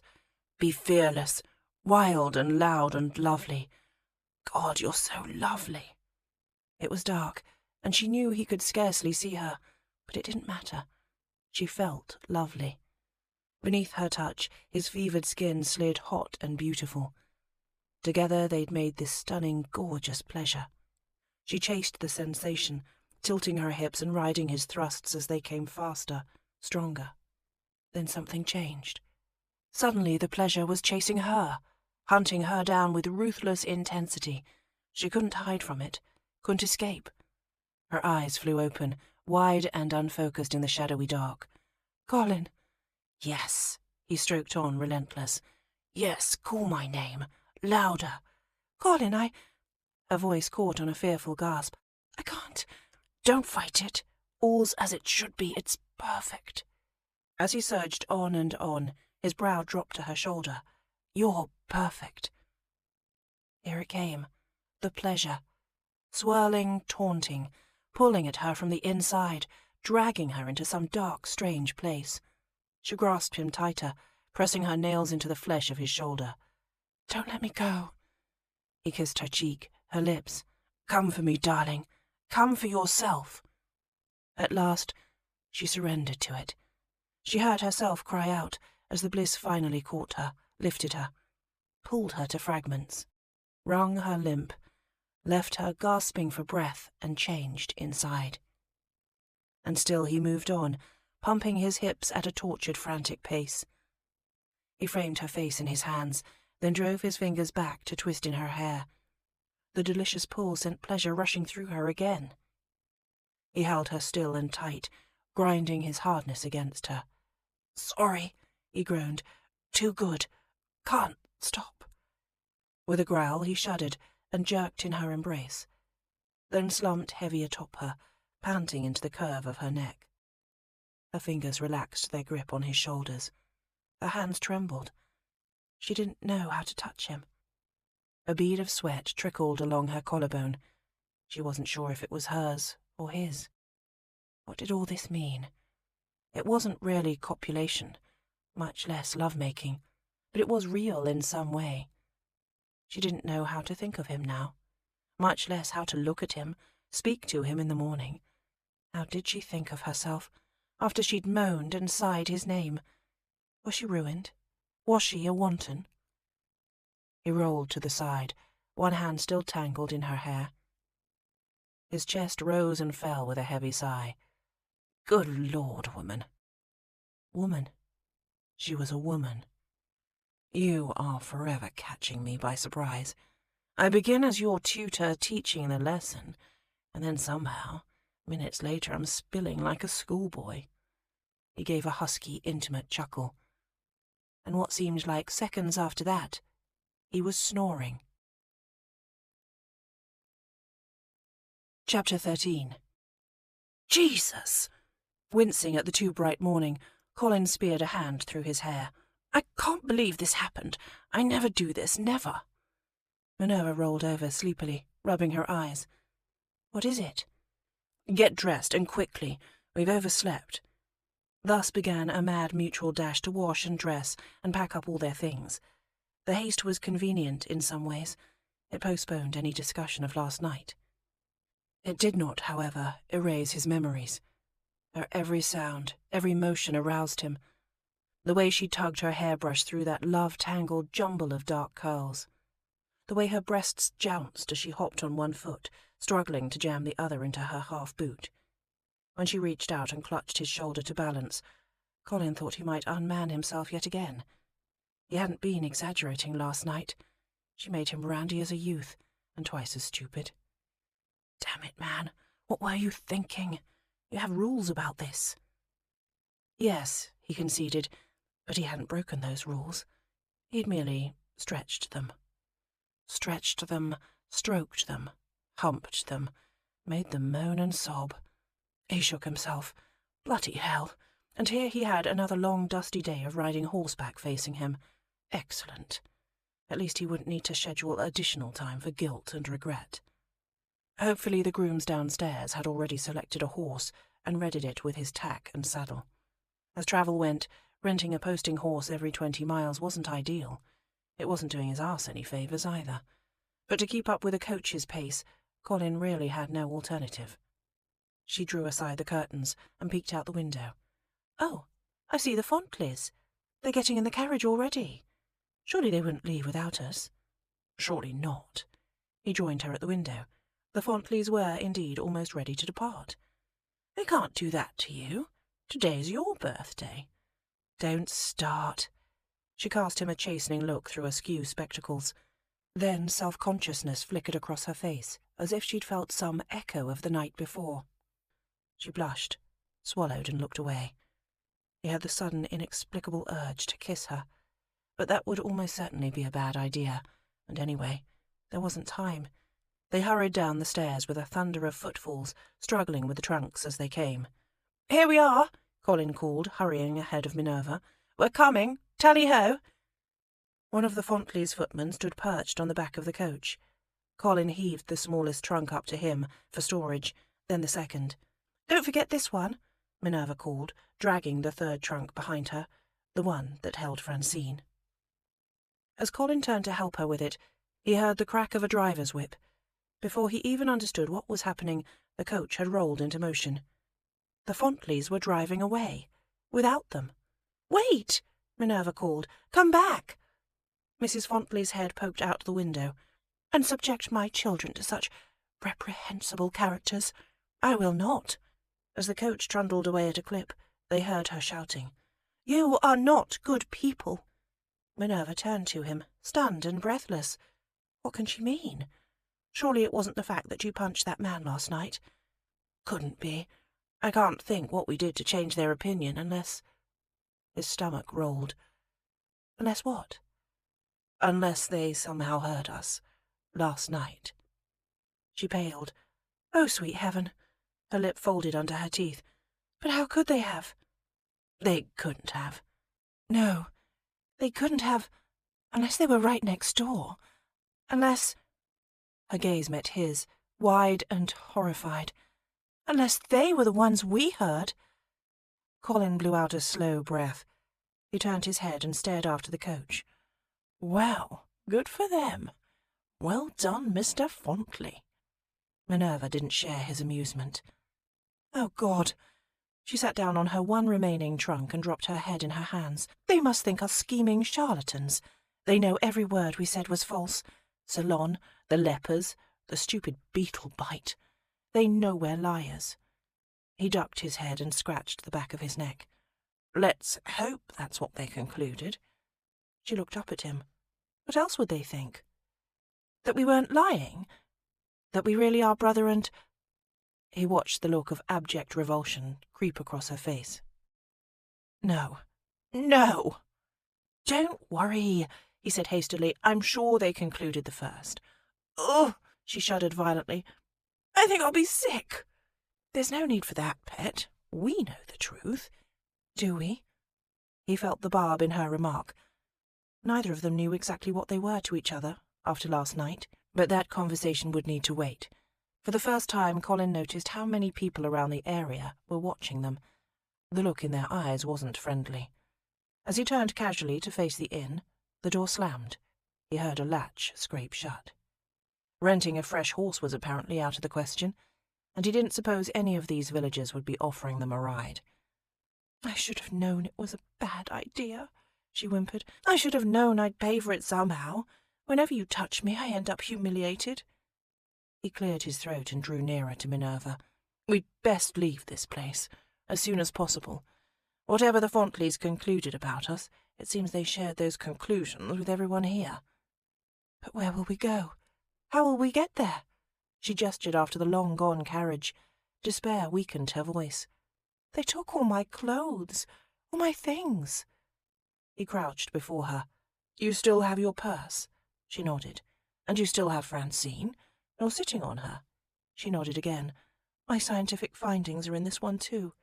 Then those are the most important things. Everything else is replaceable. We'll just walk to the next town up the road, and from there we'll start anew. All right? She sniffed. All right. He helped her to her feet, then stared at her trunk, considering how best to carry the thing. On his shoulder? She clutched one handle with her gloved hand and lifted. I'll take this side, and you take the other. It'll be faster this way. His sense of chivalry rebelled, but she was right. Carrying the thing between them was really the best way. "Now then," he said, as they walked down the road that led out of town, carrying a giant lizard's footprint. "Let's have a smile. We'll be back underway in no time." It took hours. The next town couldn't be far, Minerva had reasoned. A few miles at most. But Francine hampered their progress. They kept stopping to rest, to change sides, to readjust the weight. And though Minerva kept telling herself the low shadow of cottages and a church would surely appear over the next rise or just around the next bend in the road, they walked for hours. Nothing. Coaches and carriages passed them regularly, but either they were full to capacity or they'd been warned in the previous town to avoid a pair of charlatans walking north. Even if one of the coaches had slowed, it wouldn't have helped. Colin wouldn't ride in one. No, they had to walk for miles, hoping to find some village where she could find space in a carriage and he could rent a fresh horse. Who knew how far that would be? The sun was high overhead, and she was growing faint. They'd never even eaten breakfast. Fatigue and hunger conspired within her, whispering to each other in irritable voices. Thirst thickened her tongue. She drew to an abrupt halt by the side of the road. "That's it. I won't go any farther." He put down his side of the trunk. "Very well, we'll rest." "No, I don't want to rest. I want a coach. Perhaps one will stop for me if I'm alone. I'll stay here. You can keep walking." He shook his head. "Out of the question. I know you don't have a high opinion of my character, but if you think I'd abandon an unprotected gentlewoman by the roadside, you're mad. Do you know what kinds of brigands loiter along these coaching routes?" "Yes, I believe I do know." She stared at him pointedly. "So, I'm a brigand now? You landed us in this predicament?" He stepped back. "You think this is all my fault?" "Of course it's all your fault. I didn't ask you to tell the Fontleys all those wicked lies. I didn't ask to be made a party to your incorrigible behaviour. I didn't ask you to teach me any lessons." "Oh, of course not. You merely showed up at my door in the middle of the night and begged me to take you to Scotland." He jabbed a thumb in his chest. "You kissed me outside the Bull and Blossom. You dragged me into a bloody cave. I didn't ask for any of that." "You're ruining this journey," she all but shouted. "You ruin everything." "Well, I beg your pardon, but I believe you signed on to be ruined." Her hands clenched in fists. She tried to calm herself. "We made a simple agreement. You take me to Edinburgh, I give you 500 guineas. I don't recall any negotiations about lying or singing or moaning. No, I threw those in the bargain for free. You're welcome." The infuriating man walked in a slow circle, swinging his arms. "We'll rest a few minutes, and then we'll continue walking. The next village can't be far now." "I will not be moved from this spot." He came to a halt behind her. His hands gripped her shoulders. "You will be," he muttered, "even if I have to forcibly move you." "You wouldn't dare." "Oh, yes, I would." His hands massaged her neck and shoulder muscles, not tenderly, but in the way a manager might loosen a boxer for a fight. It felt maddeningly wonderful. Crouching, he swiveled her so that she faced the road ahead. "Yes," he whispered in her ear, "I will push you, pull you, rattle you as I see fit, because you've a sparkling wit lurking beneath that dull exterior, because you can sing but you don't, because you've a fiery passion inside you and it needs release, because you can keep walking, you just need someone to push you over that next horizon." Surely it was the effect of hunger and fatigue, not his rough, intimate voice, but she trembled, just a little. "Those are rather ironic words," she said, turning her head to face him, "from a man who won't even ride in a coach." His hands tensed. "Ho there!" On the road beside them a carriage rolled to a halt. A young woman with a gaily beribboned bonnet called to them from inside. "My goodness, what misfortune has befallen you? Do you need assistance? Can we offer you some help?" She offered the door. "It's just my sister and our companion with me, you see. Plenty of space." Minerva rose from her trunk and looked to Colin. "Well, must I push you?" "No," he said grimly. "I'll ride. Just until the next town." Minerva assessed the young woman in the carriage. She looked about the same age as Diana, and her bonnet and carriage marked her as a lady of some wealth. Judging by the fact that she was stopping to offer rides to strangers, she must be either exceptionally kind or rather stupid. More likely, she was simply the sort of privileged, high-spirited girl who couldn't imagine anything bad happening to her, because nothing truly bad ever had. "You're so kind to stop for us," Minerva said, dropping a curtsy. "I'm Miss Sand, and this is my brother. We've had quite the misadventure this morning, I'm afraid. If you could only take us to the next town, we'd be so grateful." "So we're still brother and sister," he murmured, lifting her trunk. "Yes," she whispered back, "but keep it simple. No more missionaries or cobras, and most importantly, no more, you know." His eyes were hard as he looked her up and down. "Believe me, you needn't worry on that score." Minerva absorbed the swift, ruthless stab to her pride. "Just slide your trunk here, in the compartment," the young lady directed. "There's no more room up top, I'm afraid. Cordelia will bring a half-dozen hat-boxes on every journey." After Minerva climbed into the carriage and took a place on the rear-facing seat, Colin lifted the trunk inside and slid it back as far as possible. Finally, taking one last deep breath as though he were preparing to submerge himself in the sea, he entered and settled his significant bulk beside her. His legs were nearly folded double. "Carry on, John Coachman," the young lady called. As the carriage jolted into motion, Minerva felt Colin's muscles go rigid as iron. She knew that familiar pang of sympathy for him. But truly, he had no one to blame for this situation but himself, and it would only be a short ride. He'd survive. "I'm Miss Emmeline Gateshead." The beribboned young woman stuck out her hand, and Minerva shook it. "This is my sister, Miss Cordelia Gateshead, and our companion, Mrs. Pickerel." Minerva made her polite greetings to all three. She might as well have saved her breath. All three young women were instantly riveted to Colin. No surprise. The man drew female attention like a sponge draws water. "And what takes the two of you north?" Miss Gateshead asked. "I didn't quite catch your names." "Oh," Minerva was suddenly panicked.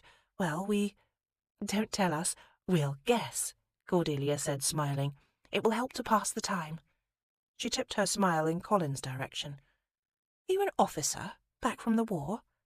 "No, miss. I'm no hero." Minerva would have said the same a few minutes ago, but now she wasn't so sure. From the moment they'd entered the coach, she'd been aware of the tension in Colin's body. Now her spectacles had begun to fog over from his shallow breaths, but no one else in the carriage suspected his struggles. He was enduring the torture quietly, manfully, perhaps even heroically. "Pity, for you look so fine in uniform." Emmeline's remark prompted a chastening harumph from her companion. "Did you come from town?" "We came through it," Minerva answered, "but home is rather further south, on the coast." Cordelia gasped. "I know, he's a pirate." The younger lady collapsed into giggles. Emmeline turned her head and regarded Colin askance. A coquettish lilt stole into her voice. "Well, I would believe it of him. He does have that roguish air. Miss Gateshead, you have no idea." "Perhaps a spy." This from Mrs. Pickerel. Minerva's annoyance neared its boiling point. She couldn't take any more of this silliness from the women, and Colin's quiet misery had her truly concerned. Now he seemed to have stopped breathing entirely. "Why don't you just tell them the truth, brother?" Perhaps it would help him to talk. He did love spinning outlandish tales, and if he were speaking, he'd simply have to start breathing. He cleared his throat. "Oh, I don't like to say." Mrs. Pickerel looked suspicious. "It's simple enough, isn't it? Names, destination." "Yes, of course," Minerva jumped to agree, casually sliding her arm through Colin's. "But it's not a matter of how we are," she improvised. "It's who we might be that complicates matters." "And who might you be?" Miss Cordelia Gateshead inched forward on her seat. "Do tell them, brother," Minerva urged. "It's so very diverting, and I think what we need right now is a little diversion." She gave his arm a surreptitious squeeze. "I'm here. You're not alone." He nodded. "Well, you see, the truth of the matter is," he put his hand over Minerva's, "we might be royalty." Every lady in the coach gasped, Minerva included. Well, she'd asked for this. At least there'd be no cobras or lepers this time. "Royalty?" Miss Gateshead sat tall. "How astonishing!" That was our reaction when the solicitors found us. Colin began to sound himself again, his incorrigible, devilish self. But it's recently come to light that our father was possibly descended from the line of Prince Ampersand, ruling monarch of Crustacea. Crustacea, Cordelia echoed. I've never even heard of it. Neither had we, he exclaimed. We had to dig out the atlas from our father's library and dust it off when we received the letter last month. A very small principality, apparently, high up in the mountains along the border of Spain and Italy. The entire economy is based on the export of calendula and goat cheese. Minerva bit back a laugh. Any imbecile with an atlas knew Spain didn't border Italy, and good luck growing calendula on a mountain top. What did the letter say? Cordelia asked. You see, some months ago tragedy struck the tiny alpine paradise. The entire crustacean royal family was wiped out by a particularly virulent strain of violet fever. I've never heard of violet fever. Neither had we, Colin said. We had to break out Father's old medical tomes next, didn't we, Em? He patted her hand. It's very rare, but almost always deadly. He clucked his tongue. A true tragedy. It wiped out the prince, the queen mother, all the royal children, unless they want to hand over the realm to this vile, snivelling, warty usurper called— He looked to Minerva. Sir Alistair, was it? She snorted. They had to find someone in the royal line. They searched far and wide, and then they found us. So we're off to the ancestral family home, you see, to retrieve our birth records and the family Bible and such. By this time next month, you could be looking at the Prince and Princess of Crustacea. Emmeline sighed. It's like a fairy tale. Yes, Minerva thought, just like a fairy tale. Absolute rot from beginning to end. Oh, it's no fairy tale, Colin said. Don't envy us our sudden elevation. If we are royalty, our lives will cease to be our own. We'll have duties, won't we? We'll have to leave England, our beloved homes and friends behind, and then there's abandoning the hope of love. His expression went sombre. A prince can never expect to find love. In unison, the sisters pressed their hands to their hearts. He can't? Cordelia asked. No, he can't. With an air of thoughtful sincerity, he leaned forward. You see, if I remain just poor, simple Mr. Colin Sand of Sussex, I could take a fancy to a pretty girl I met while travelling, ask permission to court her, take the time to get better acquainted, share with her all my dreams and fancies and secrets, and learn hers, bring her sweets and bouquets. He cast a wistful glance out the coach window. Like any man, I've enjoyed my youth, sown my wild oats, but deep down, I always wanted that tender romance with the right girl. Some day. Good Lord, he spun these tales so convincingly, even Minerva had to remind herself it was all fabrication. She'd once made the mistake of believing those lies. It's you, Minerva. It's always been you. She could still hear the mocking laughter ringing off the turret walls. This time at least she could have been the one to laugh. The young Mrs. Gateshead were so far gone they'd all but tripped over the horizon. Such charm was a talent. She had to give him that. 20 minutes in the same carriage, and he had 2 well-bred gentlewomen utterly enamoured with a reluctant prince who turned down the riches of the world for a chance at true love. Their hearts, souls, smiles and virtues could be his for a single smouldering gaze. They'd probably queue up to take turns. Minerva suddenly realised that he'd never unleashed his full seductive potential in Spindle Cove, at least not with Diana. A strange surge of gratitude took her by surprise. "If I'm a prince," he said, smiling in that disarming, bashful way, the way that revealed his single dimple as though it were a secret vulnerability only the love of a good woman could cure, "I, of course, will do my duty. I will do my best.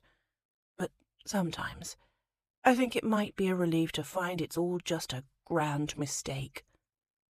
The coach lurched to a sudden halt. "Oh!" exclaimed Emmeline, falling forward. "What's that?"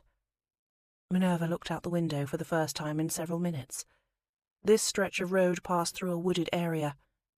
Perhaps they'd come to a turnpike or the road was muddy ahead. Without warning, the door of the coach opened, just a crack. In the opening, the barrel of a pistol gleamed. "Stand and deliver." Chapter 14. Colin very nearly laughed, not out of amusement, but irony. It was really, truly absurd that part of him welcomed this turn of events, that he'd rather face a highwayman at gunpoint than ride 1 minute longer in this hellish, suffocating coach. Even spinning outlandish claptrap and enjoying the company of 3 ladies couldn't distract him from the too close walls and the too warm air. When the carriage had lurched to its unexpected stop, Colin had gone a bit wild inside. He'd wanted out. At the sight of the pistol, he'd almost begged, "Yes, shoot me. End this misery." Until that pistol turned in Minerva's direction, and clarity descended. Now Colin wasn't panicked. He was pissing angry. He cleared his throat, drawing the bastard's attention. "If you must point that thing at someone, point it at me." The highwayman obliged him and threw a canvas pouch through the open door. "Pass the sack. Coin, jewels, watches, rings, all of it goes inside."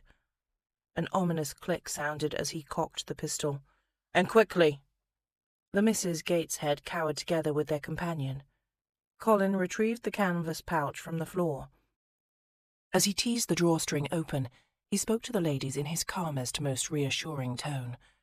"It'll have to be done, I'm afraid. We'll do as he asks, and then we'll continue on. Everything will be well." Damn it all, Colin knew handing over the valuables was the only safe and responsible choice. Except for a knife buried deep in his boot, he was unarmed, and at a distinct disadvantage. Presumably the robber had associates holding the carriage driver and footman at gunpoint too. Any heroics Colin might attempt would doubtless end in someone's injury or death. With 4 ladies in the carriage, he couldn't take the risk. Still, he hated giving in. He cursed his own thoughtlessness. Why hadn't he brought a pistol on this journey? The answer was simple. Because he hadn't expected to actually leave on this journey. He'd tried to cancel the whole thing that first morning by the road. He should have tried harder. With shaking fingers, the trio of ladies removed their lockets, bracelets, rings, and hair combs. He shook the few coins he carried from his own pocket. "What about her?" The robber thrust his pistol in Minerva's direction. "She's not wearing jewels," Colin said, angling himself between the pistol and her body. "What about that reticule?" Colin held out the canvas bag. "The reticule, Min." "But—" Her dark eyes were wild with apprehension. "But it has all her money. All their money." Yes, Colin knew, and from the look in her eyes he knew she would likely do something very stupid to save it if he didn't take command of this scene. "Give it here," he said, firmly. "Now." Her face blanched to the colour of parchment as she unlooped the reticule from her wrist and dropped it in the canvas bag. "There." Colin pushed the heavy bag at the highwayman. "Take it and be gone, before I change my mind and crush your miserable, reeking face with my boot." "Not so fast." The robber flashed his pistol in the direction of Colin's signet ring. "Your ring." "Won't come off," Colin demonstrated, tugging at the gold band. "If you want it, you'll have to take the finger." The ladies gasped at this suggestion, drawing the highwayman's notice. From beneath his wide-brimmed hat, sharp eyes scanned the compartment. His pistol pointed in Francine's direction. "What's in the trunk?" "Nothing." Minerva jumped to answer. "Nothing at all." "Bollocks. Wrong answer, pet." That trunk's contents were of no value to anyone save Minerva herself, and a few dusty scientists, perhaps. But with her hasty denial, she'd just given the impression that the trunk was filled with gold doubloons. Now the robber would not rest without taking it, and Minerva would not surrender. He leaned toward her. "Min, it's not worth your life." "It is my life. Without it I've done this all for nothing." "Give me that," the highwayman ordered, holding the pistol steady with one hand and reaching for the trunk's handle with the other. "No!" Minerva cried, holding it back. "Please!" Colin's heart careened in his chest. Good Lord, the girl would get herself killed. "Leave the trunk," Colin said. He turned to the highwayman. "Leave the trunk, and you can have me." The robber's lip curled. "You're not my sort, but perhaps I'll take the trunk and the girl. I like 'em spirited." It took everything Colin had not to slam his fist into the man's throat that instant. Pistol or no pistol, he could pulverize the blackguard. He felt sure of it. But there were others, he reminded himself, outside the coach. An untold number of men, most certainly armed. He couldn't risk them firing on the ladies. Colin steeled his jaw. "What's the girl worth to you? A few minutes' fun? I'm worth a fortune in ransom." He flashed his signet ring and brought out his most aristocratic accent. "Thousands. Let the ladies pass unmolested, and I'll come with you. No struggle." He watched greed and suspicion wrestling in the robber's eyes. The man wanted to believe Colin, but he wasn't sure he could. And then, from the opposite seat, Miss Cordelia Gateshead gave Colin the best, most timely gift he could ever hope to receive. The girl clasped her hands together and sighed, "Oh, your Royal Highness, you mustn't." Well, that sealed the bargain nicely. As Colin made ready to leave the carriage, he pinned Minerva with a stern glare. "Listen to me," he whispered fast and fierce. "You go to the next town. You find a safe inn, you send word to my cousin, and then you bloody well stay there until he arrives. Do you hear?" Her eyes shimmered with fear. "But Colin, no arguments, damn it. Just do as I say. I need to know you're safe." She nodded. Her bottom lip trembled, and he couldn't resist soothing it with a brief, if rather unbrotherly, parting kiss. "God be with you, Prince Ampersand," said Emmeline Gateshead, weeping into her handkerchief, "and with the people of Crustacea." As Colin alighted from the coach, he assessed the scene. As he'd suspected, the highwayman had associates, two that he could see, both armed. A stocky man held the horses by their leads, and had a pistol trained on the driver. The third, youthful and lean, stood several paces to the rear, keeping a musket shouldered and cocked. The first highwayman nudged Colin with a pistol to the back. "Look what I have here, boys. It's a prince." "That don't look like a prince. He's got too many teeth." "Whoever he is, let's get him away from the road." The stocky man released the horse's leads and nodded to the driver. The Gateshead's coach jolted into motion, and Colin rejoiced to see it carrying all four, 5 if he counted Francine, innocent females well away. He took his first deep breath since entering that god-forsaken conveyance some miles back. So long as Minerva was unharmed, he could endure whatever came next. If she'd been hurt in any way, he could not have lived with himself. Still prodding him along with the pistol, the highwayman pushed him toward the woods. "My cousin is the Earl of Rycliffe," Colin said as they crunched over ferns and wove through stands of coppiced hazel. "He's trustee of my fortune. Send him a letter sealed with this." He wiggled his signet ring. "And he'll arrange for whatever ransom you demand." Possibly.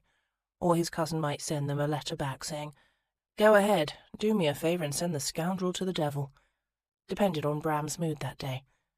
It didn't really matter, as Colin had no intention to remain in the brigands' custody that long. These were petty thieves, not kidnappers by trade. They'd surely slip up and give him a chance to escape, perhaps before the morning was out. Or perhaps not.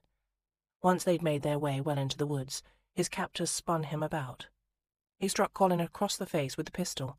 The blow sent his head whipping sideways, and his brain reeling off to some sparkling, painful place. All 3 of the men closed around him. "A prince, eh?" The stocky one made a fist. "Don't be expecting the royal treatment from us." Colin straightened. Thanks to years of boxing at the club, he knew how to weather a few blows. He also knew he couldn't put his fists against 3 armed men, but he would not cringe or beg. "I'm actually not a prince, I'm a viscount, if that helps." It didn't help, but it did earn him another blow, this one to the gut.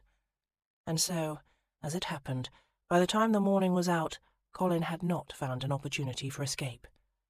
Rather, he'd found himself beaten, bloodied, and tied to a chestnut tree, staring down the barrel of a gun. Chapter 15. It was a fine day for target practice, mild, sunny, not overly breezy. Kate Taylor cocked her pistol and stared down the distant bullseye. Weekly shooting lessons were the legacy of Miss Susanna Finch, a gentleman gunsmith's daughter and Spindle Cove's first patroness. She believed every young lady should know how to defend herself. Susanna had married Lord Rycliffe last year and was presently staying with him in London, so Kate had taken responsibility for the ladies' schedule in her absence. On Mondays they had country walks.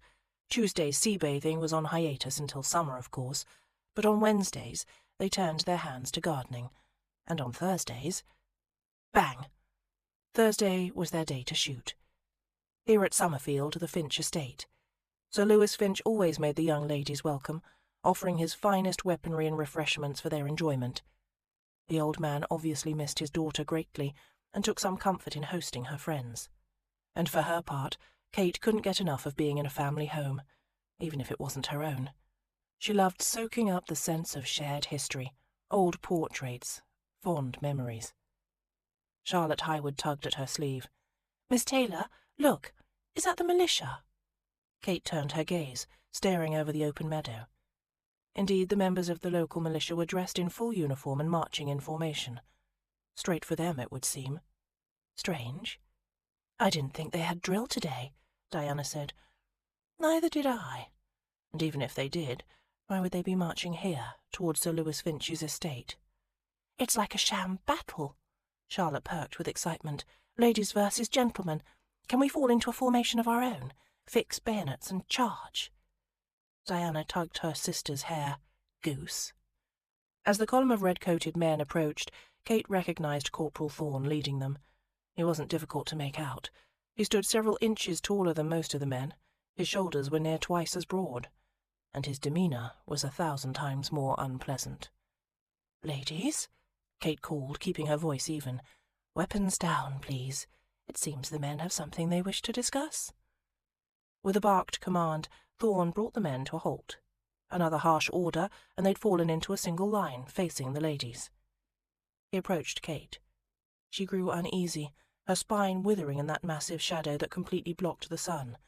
She hated his effect on her. So the man didn't like her. What of it? He didn't like anyone, and why should she care? Why should she allow him to make her feel so small, so powerless? "Corporal Thorne," she said, nodding in lieu of a curtsy. "To what do we owe this interruption?" "I mean to conduct an inquiry of your ladies and my men. I want to know if anyone has reason to believe that Miss Minerva Highwood and Lord Payne were—" "In love," she finished. "Involved in any way." Kate shrugged. "I should think the fact of their elopement might serve as ample evidence of their involvement, Corporal Thorne."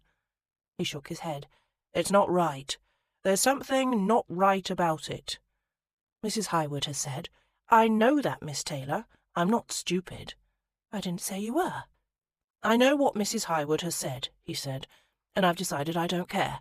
In Lord Payne's absence, I'm in charge of the militia, and that means I'm responsible for the safety of this place and every man, woman, and child in it, including Miss Minerva.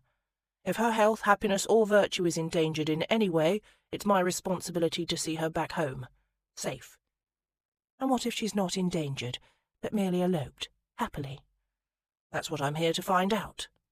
He took a few backward steps and called out, "I'm going to walk down this line of my men, and then going to walk up the line of ladies, and I'm going to ask each of you the same question. Prior to their disappearance, did you have any reason to believe Lord Payne and Miss Minerva Highwood were—" "In love," Kate supplied for him once again. "You seem to have a problem with that word, Corporal, or is it a problem with the concept?" He betrayed no response. "I don't understand that man," she muttered to Diana. "Either he has rocks in his head or a stone for a heart." Diana smiled. "I doubt it. If either were true, Minerva would have been taken with him, and not Lord Payne. She does so love rocks and stones." Corporal Thorne stood before Mr. Fosbury, the Bull and Blossom's proprietor. "Fosbury." "Yes, sir." "Before they disappeared, did you have any reason to believe Lord Payne and Miss Minerva held one another in affection?" Mr. Fosbury chuckled. "The two of them? No, sir. That came as a true surprise." Thorne moved down the line to the blacksmith. "Dawes, same question." The big man tipped a gaze in the lady's direction. "No, Corporal. From everything I saw, I would have marked him as fancying Miss Diana. And Lieutenant or no, I think he's a right bastard for leading her on. If you do go after him, I'd like to join the pursuit." "Well, that's kind of him, I suppose," Kate murmured to her friend, "if unnecessary." Diana didn't answer. Corporal Thorne continued down the line, interrogating each of his men in turn. The vicar, a few farmhands. After the 8th or so staunch denial, Thorne slid Kate a brief, smug glance, a look that said, "I told you so." She merely raised her eyebrows in reply. "Hastings," he barked, moving on to the next man, a fisherman by trade. "Before they run off together, did you have any reason to believe Lord Payne and Miss Minerva Highwood were involved?" Hastings squared his shoulders. "I did, sir." Thorne pulled up short. He'd already started moving on to the next militiaman. But in the wake of Hastings's reply, the hulking officer turned. He turned only his head, not his body. The motion struck Kate as menacing and unnatural. He said, "What was that, Hastings?" Even Hastings looked unnerved. I said I did, sir, have reason to believe the two of them was carrying on." "Why? What? How?" He fired the questions like howitzers. Kate laughed nervously. "One question at a time, Corporal. Allow the poor man some opportunity to answer." Oh, and the look he gave her then. It was pure, dark, demanding threat. Well, Kate threw it right back. She was not one of his soldiers to be disciplined. Even without fortune or family, she was a gentlewoman. He had no power over her.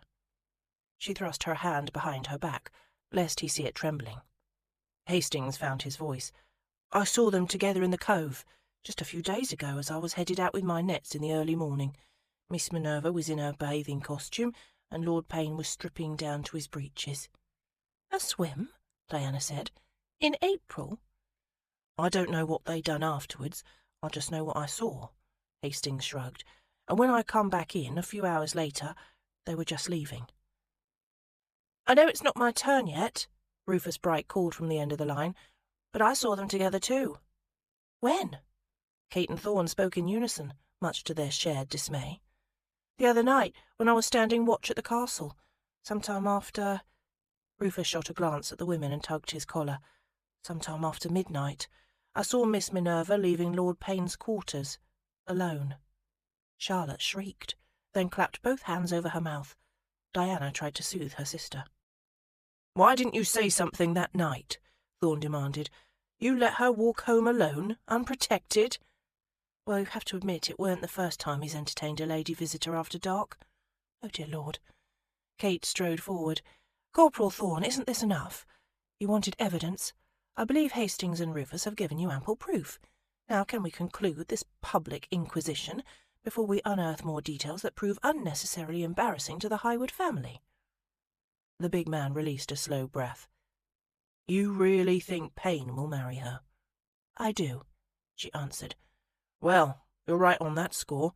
He will marry her. I'll see to that. The only question is whether he's doing it willingly now, or whether he'll marry her when he comes back." The big man cracked his neck. "At the point of my pistol." Chapter 16. God preserve him from incompetence. As he sat on the forest floor, arms wrenched behind his back and tied around the trunk of a chestnut tree, Colin felt a pang of wistful nostalgia for the Spindle Cove militia. They might have been a sorry group of volunteers at the outset, barely able to march in time, but this band of fool highwaymen made them look like a crack infantry unit by comparison. First, the thieves had argued for a good half-hour over whether to believe he was a prince, a viscount, or a charlatan. Then they'd argued for a similar length of time over what to do with him. Colin, of course, had plenty of suggestions, each of which earned him another cuff across the face. So far, these criminals had proved skilled at only one thing: tying knots. Finally, they decided to report back to their leader, some boss of their thieving gang, apparently, and so they'd tied Colin to the chestnut tree and left their youngest, most anxious-looking member to watch over him. The young man sat about 10 feet distant, keeping a pistol trained on Colin's chest. It wasn't the boy with the gun that troubled Colin. It was the ropes lashing him to this tree. He hated feeling confined, couldn't abide being bound to anything. "Stay calm. You'll be released, eventually." He was simply too valuable to kill. But the longer he remained tied here, the captive of the robbers' indecision, the longer it would take word to reach Bram. and the longer Minerva would be on her own, alone and penniless. The thought of her huddled frightened and hungry in a strange village, it made him shake with impotent anger. He raged and strained against the chafing ropes. Enough with patience. There was no waiting this out. He had to escape. "Why you?" Colin asked his captor, trying to sound calm. "What's that?" "Why'd they leave you in charge of a valuable hostage? You look barely old enough to shave." "I'm 19 this summer." The robber scratched his jaw. "Reckon Grubb and Carmichael wanted to be the ones to tell the boss. They're probably fighting over it right now. Who gets to tell the tale?" "Ah." Colin tilted his head. Behind the tree he struggled and pulled against the ropes, binding his wrist. No slack. Damn it! If only he could reach the knife in his boot.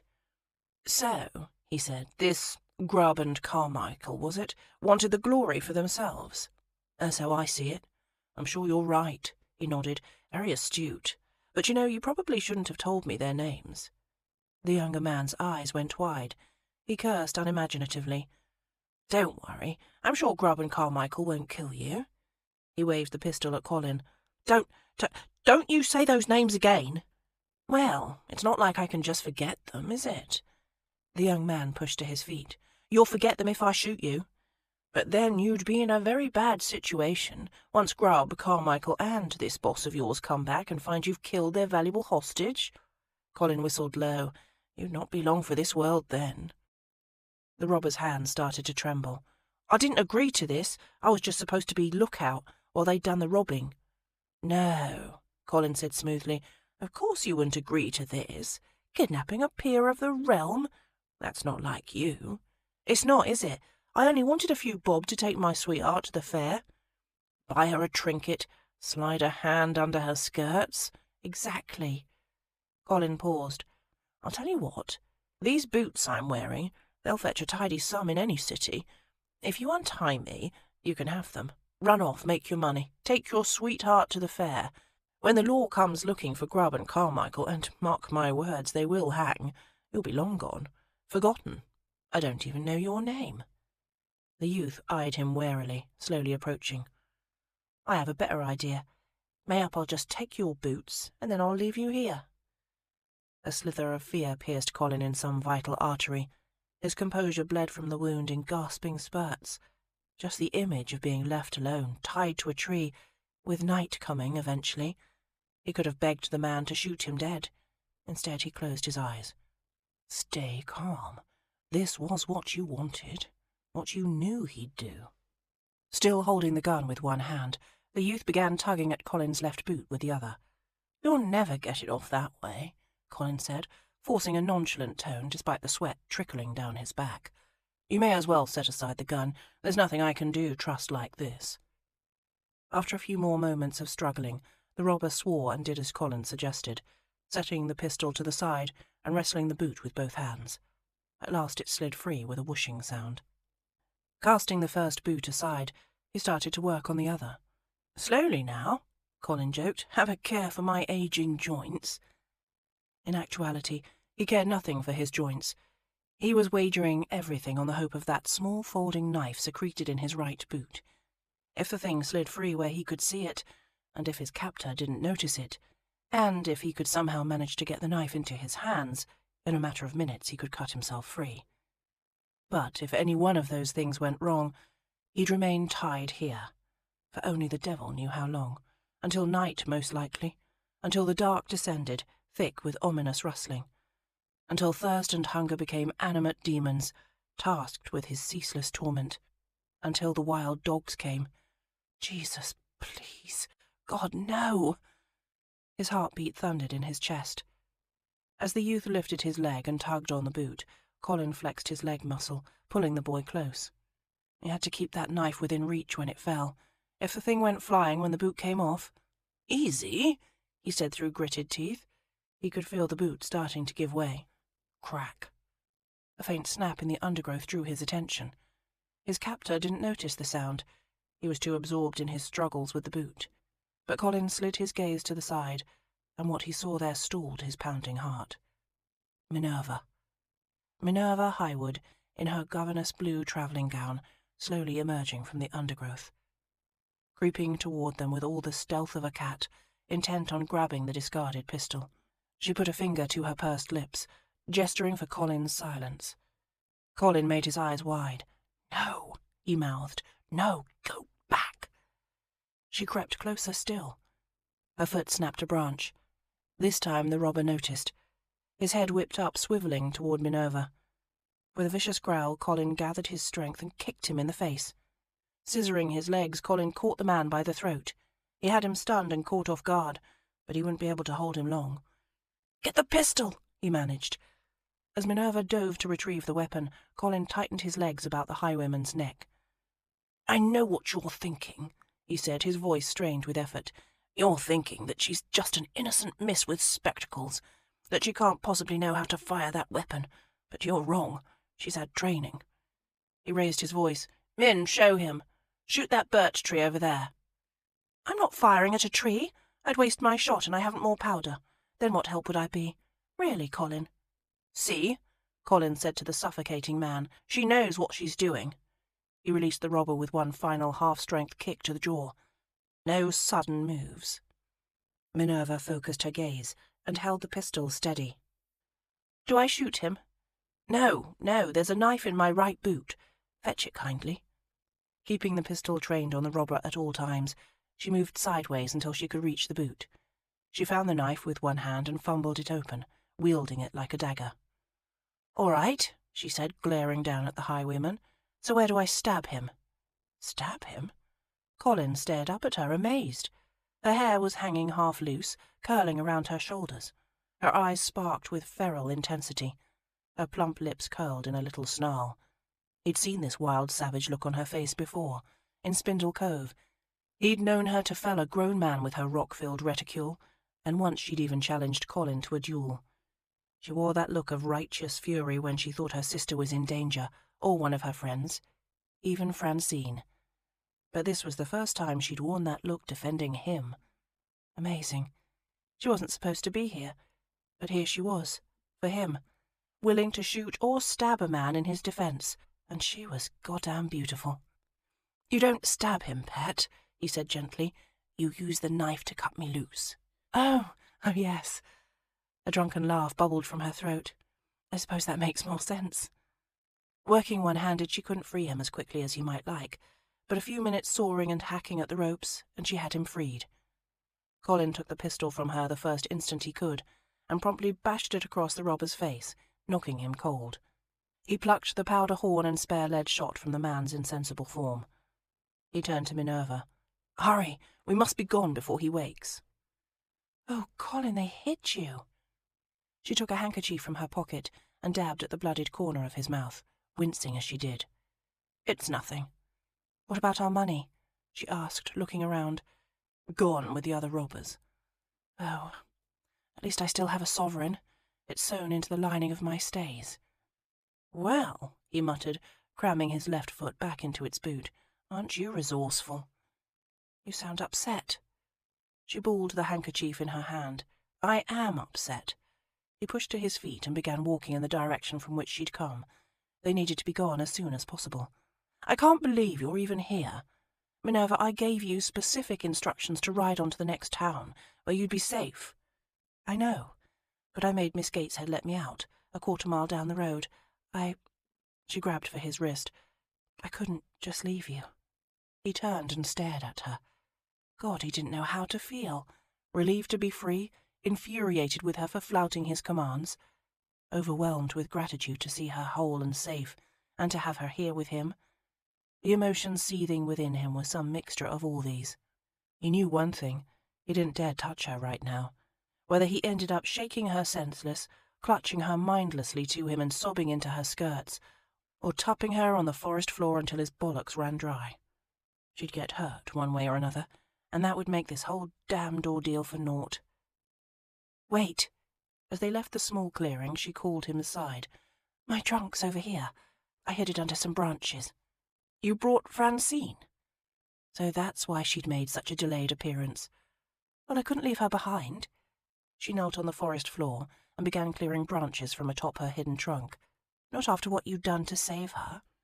"After what I'd done to save Francine?" He crouched beside her, helping in the excavation.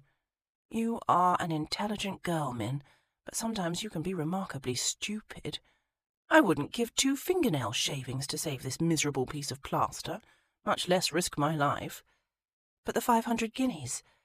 Believe me, you couldn't pay me 5,000 guineas to sit roped to a tree like that. I would never have left with those highwaymen if you hadn't forced me to do it." "Forced you?" Her tone jumped an octave. "I didn't force you. I could have throttled you myself when you volunteered. I was so frightened." "Well, it was either volunteer or watch you be murdered. You'd have risked everything to save this wretched lizard if I hadn't intervened, and you'd have ended up dead, or worse." "So you did it for me?" "Minerva!" He started to reach for her, then thought better of it. He gestured impatiently instead. "You left me no choice." "I'm sorry." She touched a hand to her hair. "I'm sorry to have put you in that position. It's just, my life's work is in this trunk. It's my one chance at gaining recognition from my peers. My one chance at success. I've already risked so much for it. When that highwayman tried to take it, I didn't think, I just reacted." Sniffing, she looked up at him. "Can you understand?" "Oh, certainly I understand. What's in this trunk is your life's work, and I'm just the useless fellow travelling with you this week. Of course Francine's safety comes first." "No." She shook her head so hard her spectacles went crooked. "That's not fair. You're twisting my words, Colin. Listen. In that frantic moment in the carriage, yes, I might have risked my own life to save this trunk. But you must believe me when I tell you this. I did not mean to risk yours. That's why I came back." He nodded slowly. Hard to argue further when she put it that way. Truly, what could he say? Admit that he'd been harbouring some absurd male fantasy of her running through the woods to save him, hair flowing loose behind her, breasts heaving with every pace, aided by helpful songbirds chirping directions, simply because she'd known in her heart that he needed her help. Because the moment the Gateshead's carriage had rolled away, she'd realised that science meant nothing, absolutely nothing to her without him, and now she would fall at his feet and beg to be his sultry-lipped love-slave forevermore. No, of course not. She'd come back because it was expedient to her goals and the decent thing to do. She was both driven and loyal, as ever. Nothing between them had changed. Damn it. He rose to his feet and took one of the trunk handles in his hand. "We need to be moving. The young one I clobbered won't give chase. He'll be too busy running for his own life. But once his associates realise I'm missing—" "Oh dear." She lifted her side of the trunk. "They might be after us."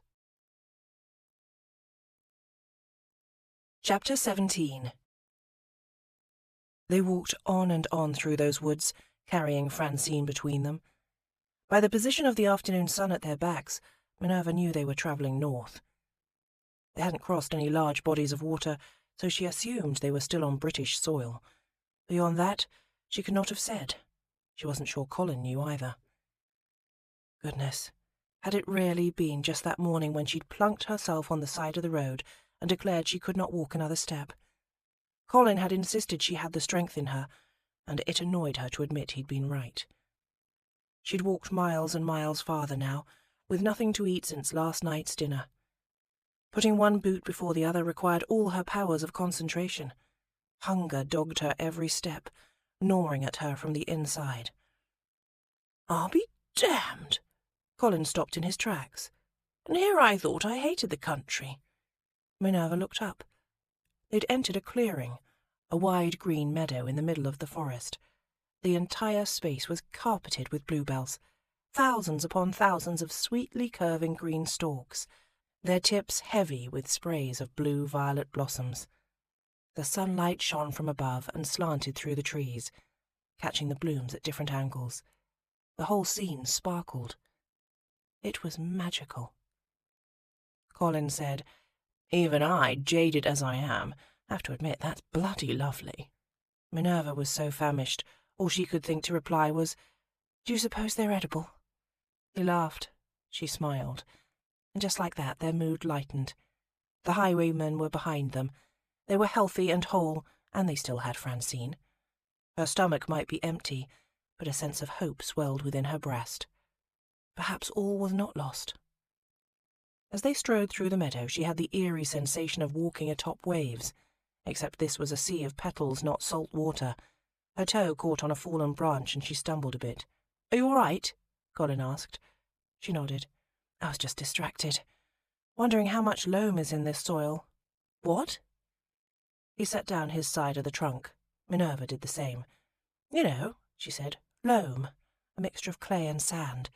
In order for the soil to support this many bluebells, it would—" "You're standing in the middle of this," he spread his arms wide to indicate nature's splendour, "and you're thinking about loam in the soil.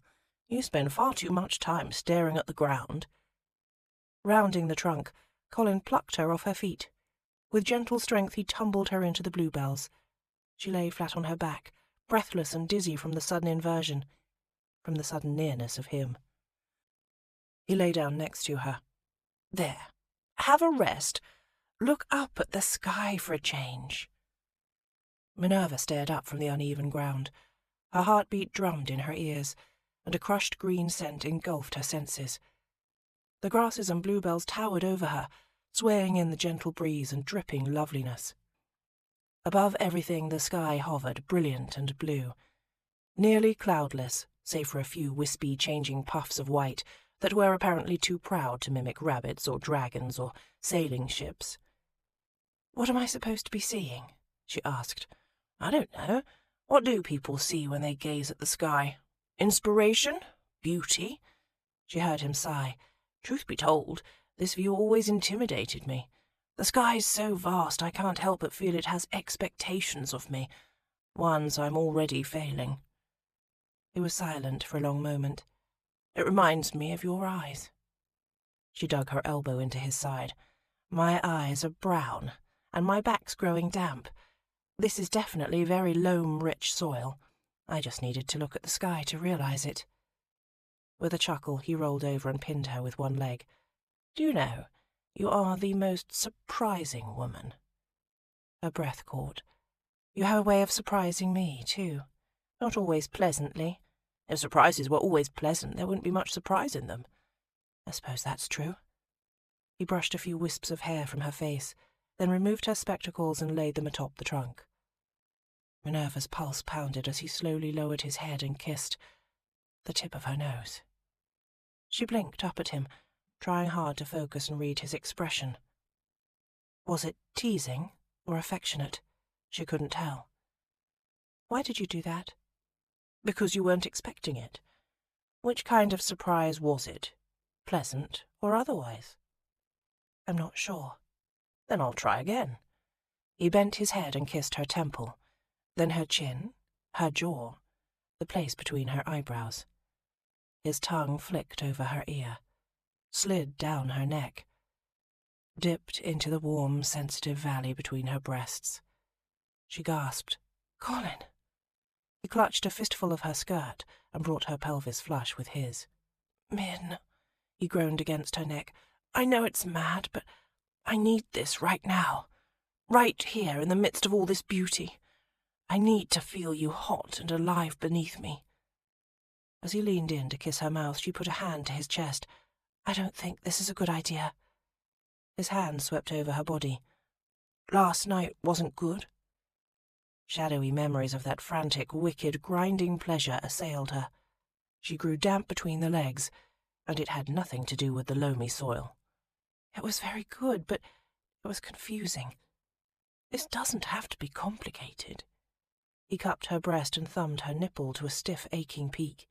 "It's physical, instinctual, releasing tension in a mutually pleasurable way." He seeded kisses along her neck, and tendrils of desire unfurled from each one. "Still, I'm not—" she gasped at another greedy kiss. "I'm not sure I'm comfortable being the instrument of your release." "You make it sound so one-sided. I promise you'll enjoy it too." She didn't doubt that. His hand found its way under her neckline, and he slipped his fingers beneath the fabric to curl around her breast. With practiced skill, he eased the soft globe up and free. "God," he breathed, circling her bared nipple with his fingertip. "You're so soft, so warm and soft and sweet." He took her nipple in his mouth. he moaned, drawing lightly on the tip with delicious suction, then swirling his tongue around the peak. Minerva reeled with the exquisite sensations. The way he was touching her, kissing her, licking and suckling her. It felt so good. The pleasure was so sharp it made her ache deep inside. It was impossible to feel this and not crave more. But Colin wasn't the only one with principles. He wasn't the only one who could make rules. She just couldn't take any more lessons or pretending. She only wanted this if it was real. His legs snaked between hers. "You have so much fire in you, Min. A natural talent for passion." A talent for passion? Her? "Even if that were true," she said, "look where indulging it has landed me." Thrown off one carriage, robbed on the next, lost in the woods, hungry, almost penniless. "It's landed you here, in the most beautiful afternoon to ever grace the English countryside, sprawled on a lush carpet of bluebells, staring up at a heartbreakingly blue sky. With you. With me." They were silent for a time. Then she sensed his demeanour make a sudden shift.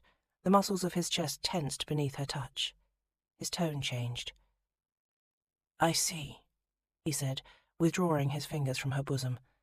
"So that's the problem. Not the setting, not the notion of pleasure. It's me. You think you're here with the wrong man. Colin." He rolled away from her. "You'd rather be sharing all this with someone else. Someone like Sir Alasdair Kent, talking of loam and soil composition, and denying the part of yourself that screamed my name last night." Blushing, she tucked her breast back into her bodice and fumbled for her spectacles. "There's no need to be cruel." "I'm not being cruel." He pushed to his feet, brushing off his dirt and grass-streaked breeches. "I just feel sorry for you, is all. I've been trying to break you out of that shell, teach you how to enjoy life, but now I can see you don't want it.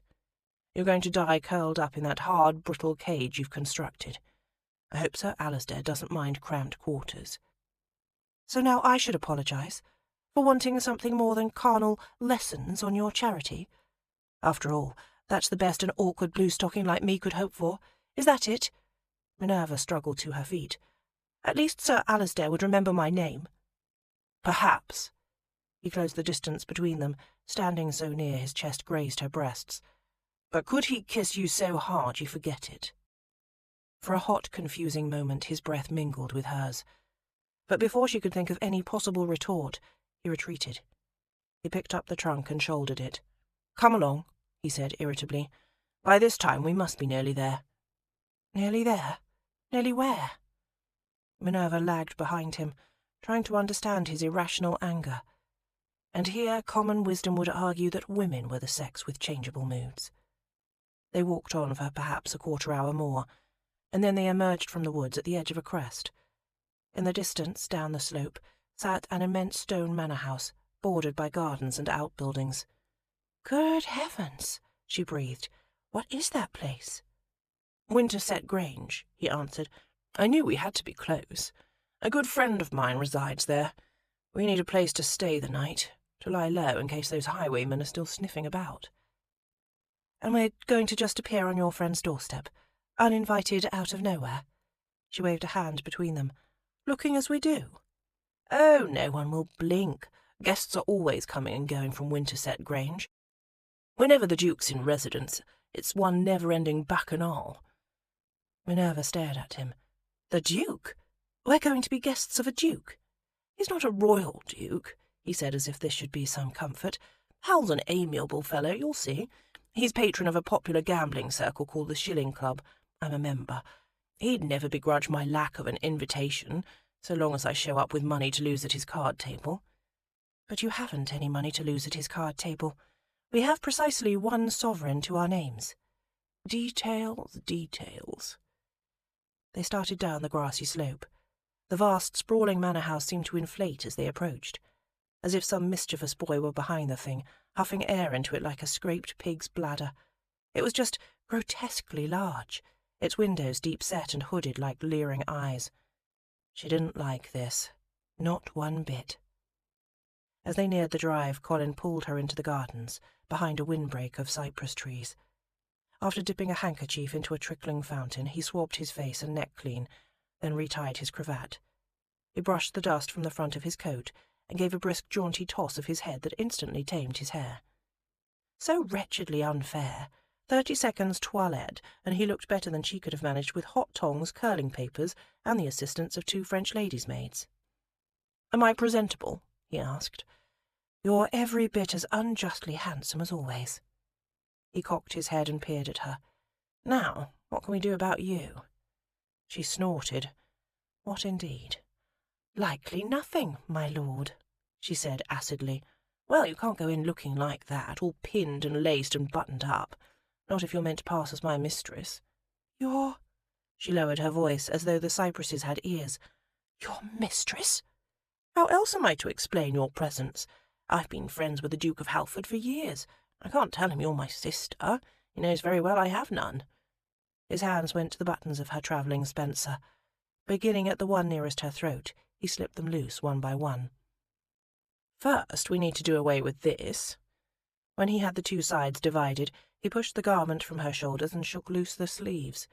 All the while Minerva stood there numbly, not even knowing how to protest. He folded her jacket and tossed it aside. "This won't do either," he grumbled, eyeing her shot silk travelling gown. "You should have worn the red today." Minerva bristled. What's wrong with this gown? She liked this gown. It was one of her best. The peacock blue suited her colouring, or so she'd been told. "It's too modest by far," he said. "You look like a governess, not a mistress." Modest? She stared down at the silk. The bodice fit close across her bosom, and the empire waist cinched her tight around the ribs, flaring to a full draped skirt. It was a form-fitting, curve-emphasizing silhouette, one that had felt positively daring in the seamstress's fitting. The sleeves especially. They puffed a bit at the shoulder, then gathered with a ribbon garter just at the top of the arm. From there they hugged her arms tight, all the way down to the wrist. He reached for one of those ribbon bows, worrying the lace between his fingertips, before skimming a light touch all the way down to her cuff. A heady sensation slid through her, coasting on the sheen of silk. See? These sleeves were cunning, sensual sheaths of fabric. Nothing modest about them at all. Perhaps this will help. He closed his fingers about the cuff and gave it a ruthless yank. "No, don't!" And just like that, the cunning sleeve was gone. His sharp tug made a rent in the seam below her ribbon ties, and he frayed the rest of it loose with devious fingers. Within moments, he had the entire sleeve destroyed, and he'd set to work on the other. In the end, he left her with abbreviated puffs of fabric covering her shoulders, 2 little apostrophes of silk where full parentheses had been. After standing back a moment to look at her, he untied one of the ribbon bows and left its ends dangling. "Why would you do that?" His eyebrow arched. "It makes a suggestion. The suggestion being that I'm loose. Your words, not mine." He framed her waist in his hands and spun her around so that she faced away. His hands went to the row of hooks down the back of her dress. Beginning at the base of her neck, he undid them one by one. "Now this is too much," she protested, trying to wriggle away. "I won't be made to look slatternly." He held her tight. His breath fell hot and rough on her neck. "You'll be made to look the way I wish you to look. That's the point of a mistress, after all. No doubt Sir Alasdair Kent likes his women looking prim and demure, but you chose me as your travel partner. I have a reputation to maintain." He unhooked her dress to the midpoint of her back, just between her shoulder blades. Then he worked the widened neckline over the slopes of her shoulders, shimmying it down to a most indecent latitude. The edge of her chemise was exposed, making a lacy ruff of white to frame her exposed cleavage. After whirling her back to face him, he surveyed his handiwork. Minerva flushed with shame. He'd taken her perfectly respectable travelling gown and turned it into an off-the-shoulder ensemble befitting a pirate wench. And he wasn't through with her yet. He lifted his hands to her hair and began plucking the pins from her failing chignon. If she weren't faint with hunger and terrified of being stranded penniless in the Midlands, she would not have stood for such treatment. This went beyond teasing. Could he possibly be envious? "Really, Colin, I'm sorry if you resent my regard for Sir Alasdair, but humiliating me this way is hardly going to earn you my good opinion." "Perhaps not," He pulled the last of the pins free and shook her hair loose about her face. "But I'm convinced it will add greatly to my personal satisfaction, and it will save us both a great many prying questions." He removed the spectacles from her face and folded them, tucking them inside his breast pocket. "I need those." She reached for them. He caught her wrist. "No, you don't. From the moment we walk through those doors, you're not leaving my side, do you hear? Believe me, you don't want any of Halford's guests thinking I mean to share you." Share her? What sort of den of iniquity were they entering? "For my part," he said, "I'll behave as if I'm your slavish, besotted, jealous protector." She bit back an unladylike laugh. "Now that will be the role of a lifetime. And you," he tipped her chin with a single fingertip, "you had better play your part to perfection, my pet." "My part? I don't know how to be a mistress. Certainly not among dukes." She became an absolute pudding around powerful men. "Oh, don't sell yourself short. I think you'll do very well indeed. You see, a mistress is a sharp, savage little creature. When it suits her, she can make a man feel as though he's irresistible, desirable, endlessly fascinating, the only man in the world." He leaned closer, lowered his voice to a dark whisper.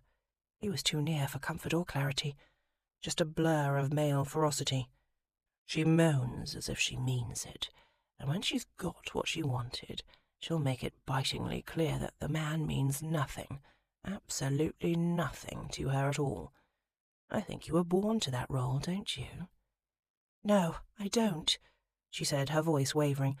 "How dare you suggest that I'm some sort of... Last night was all your idea. I know it. And I can hardly be the first woman to pass an enjoyable night in your arms and want little to do with you the following day. Of course not. You're merely the most recent in a long, distinguished line, and don't harbour any illusions you'll be the last." "Then why are you so angry? Why am I singled out for such cruel retribution? What wound can I have possibly caused you, save a minuscule twinge to your pride?" He stared at her for a long moment. "I don't know." Then he reached up with both hands and pinched her cheeks, hard. "Ow!" Reeling, she clapped her hands over them. "What was that for?" "You need a blush on those cheeks if you're to play my trollop, and we haven't any rouge." One of his arms shot around her, gathering her close. He traced her bottom lip with his thumb, and these lips are looking entirely too pursed and pale. Bending his head, he caught her mouth in a harsh, bruising kiss, his tongue thrust between her lips, making a thorough, claiming sweep of her mouth. Then he caught her bottom lip and gave it a teasing, puppyish tug with his teeth. He left her mouth swollen, stinging with pleasure and pain. She dug an elbow into his side, using all the strength in her arm to lever some distance between them. He released her, and she stumbled a few steps back. She touched her fingertips to her mouth, checking for blood. "Are you satisfied now?" He released a long, frustrated breath. With some distance between them, she could better make out his expression. It was one of lean, wary hunger. "Not even close, Min." He bent to pick up the trunk. "Not even close." Chapter 18. If Winterset Grange looked austere and forbidding from the outside, its interior resembled something out of ancient Rome, at its peak of debauchery and excess. Being without her spectacles was both a hindrance and a blessing. Everywhere Minerva turned, she saw blurred depictions of flesh.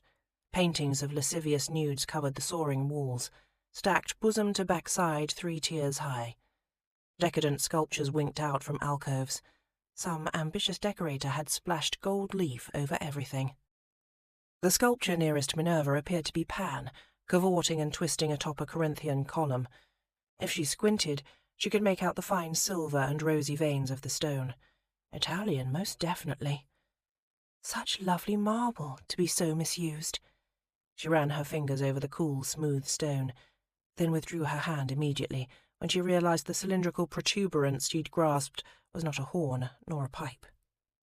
Casting about for a safe place to rest her gaze, she looked to the wallpaper. A traditional, pleasant, gold and white toile pattern of couples dancing. Or were they? She squinted and peered closer, forcing the pattern into focus. No, the couples weren't dancing. "Payne, it is you!" A man sauntered across the hall to them, dressed in a lazily tied banyan. He seemed young, near to Colin's age, she'd imagine, and he brought with him an air of cultivated dissipation and the vague scent of opium smoke. He was flanked by 2 women even more scantily clad than he, one smooth and fair, the other Titian-haired. Minerva couldn't make out the women's expressions, but their sensuality was a palpable force. She felt their gaze on her, cool and prickling. "This mousy girl can't be one of us," she imagined them thinking. "I'm not," she wanted to shout. She had this brief, vivid vision of giving Colin, his debauched friend and these 2 loose women a good dressing down, smashing priapic Pan to the floor, whirling on her heel and— But she had no money, nowhere to go, and no means of getting there. She didn't even have her spectacles. So Minerva lifted her chin and cocked her hip. She shuffled closer to Colin and moved to prop her arm on his shoulder. Of course, with her vision so hampered, she misjudged and propped her arm on air. She stumbled and fell into him instead, splaying one arm over his chest and trying for all the world to look as though she'd meant to do that. She didn't think anyone was fooled. One woman began giggling. The other laughed out loud. Minerva wanted to sink through the floor. "Ladies," the man she presumed to be the Duke of Halford said, "you remember my good friend Payne?" "But of course," one of them cooed. "We're old friends, aren't we?" Now Minerva wanted to sink through the floor and die there. She understood Colin was angry, but how could he do this to her? Colin inclined his head. "Always a pleasure, Hal. Sorry to arrive unannounced. Hope you don't mind the imposition." "Never an imposition. But, gods, you did appear from nowhere. I didn't even hear your carriage in the drive." The man relinquished his hold on one of the ladies and gave Colin a genial punch on the arm. "The butler told me you'd arrived, and I didn't believe him. Last I heard, that cousin of yours had you on a short leash." "I have slipped it, apparently." "Good for you. Your timing couldn't be better. Prinny's expected to pop round later this week.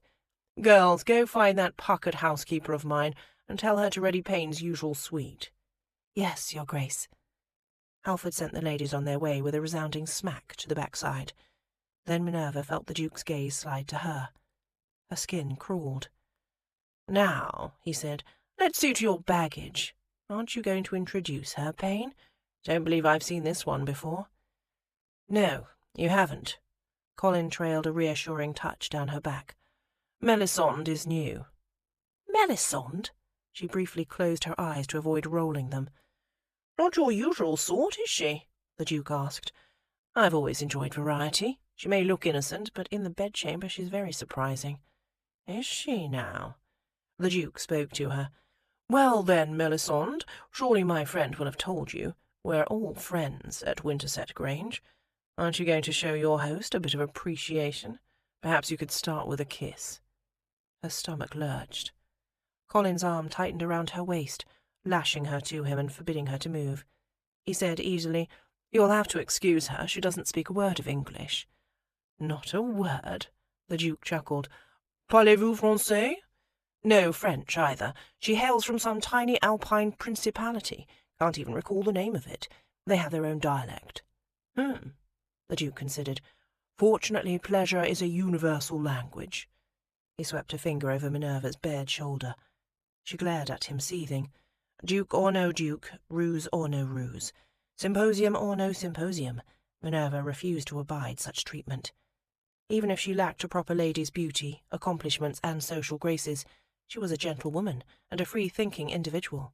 She had her dignity.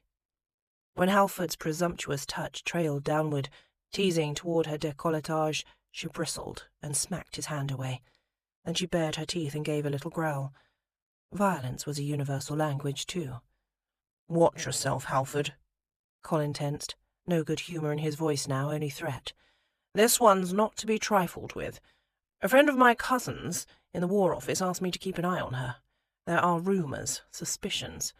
The Crown's intelligence suggests she's either a princess in exile or a cold-blooded assassin." The Duke gave a bark of laughter. "Judging by that bruise on your jaw, my wager's on the latter. But speaking of wagers, come along, everyone's in the card-room."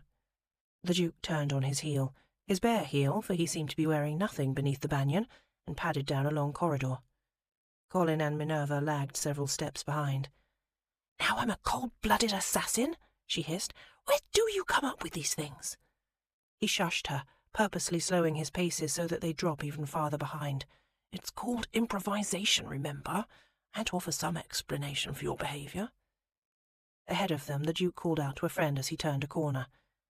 Once Halford was out of sight, Minerva stopped dead in the corridor, wrenching out of Colin's embrace. She didn't understand how he could do this to her, be so protective and self-sacrificing one moment, and then so patronising the next.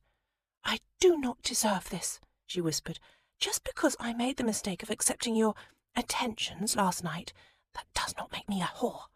How dare you lump me in with those debased women?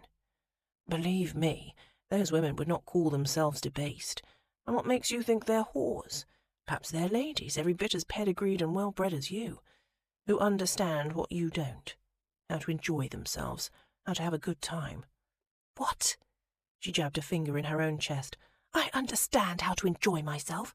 I understand how to have a good time. He cocked his head and drawled. Oh, of course you do. How dare you? Now she jabbed the same finger in his chest.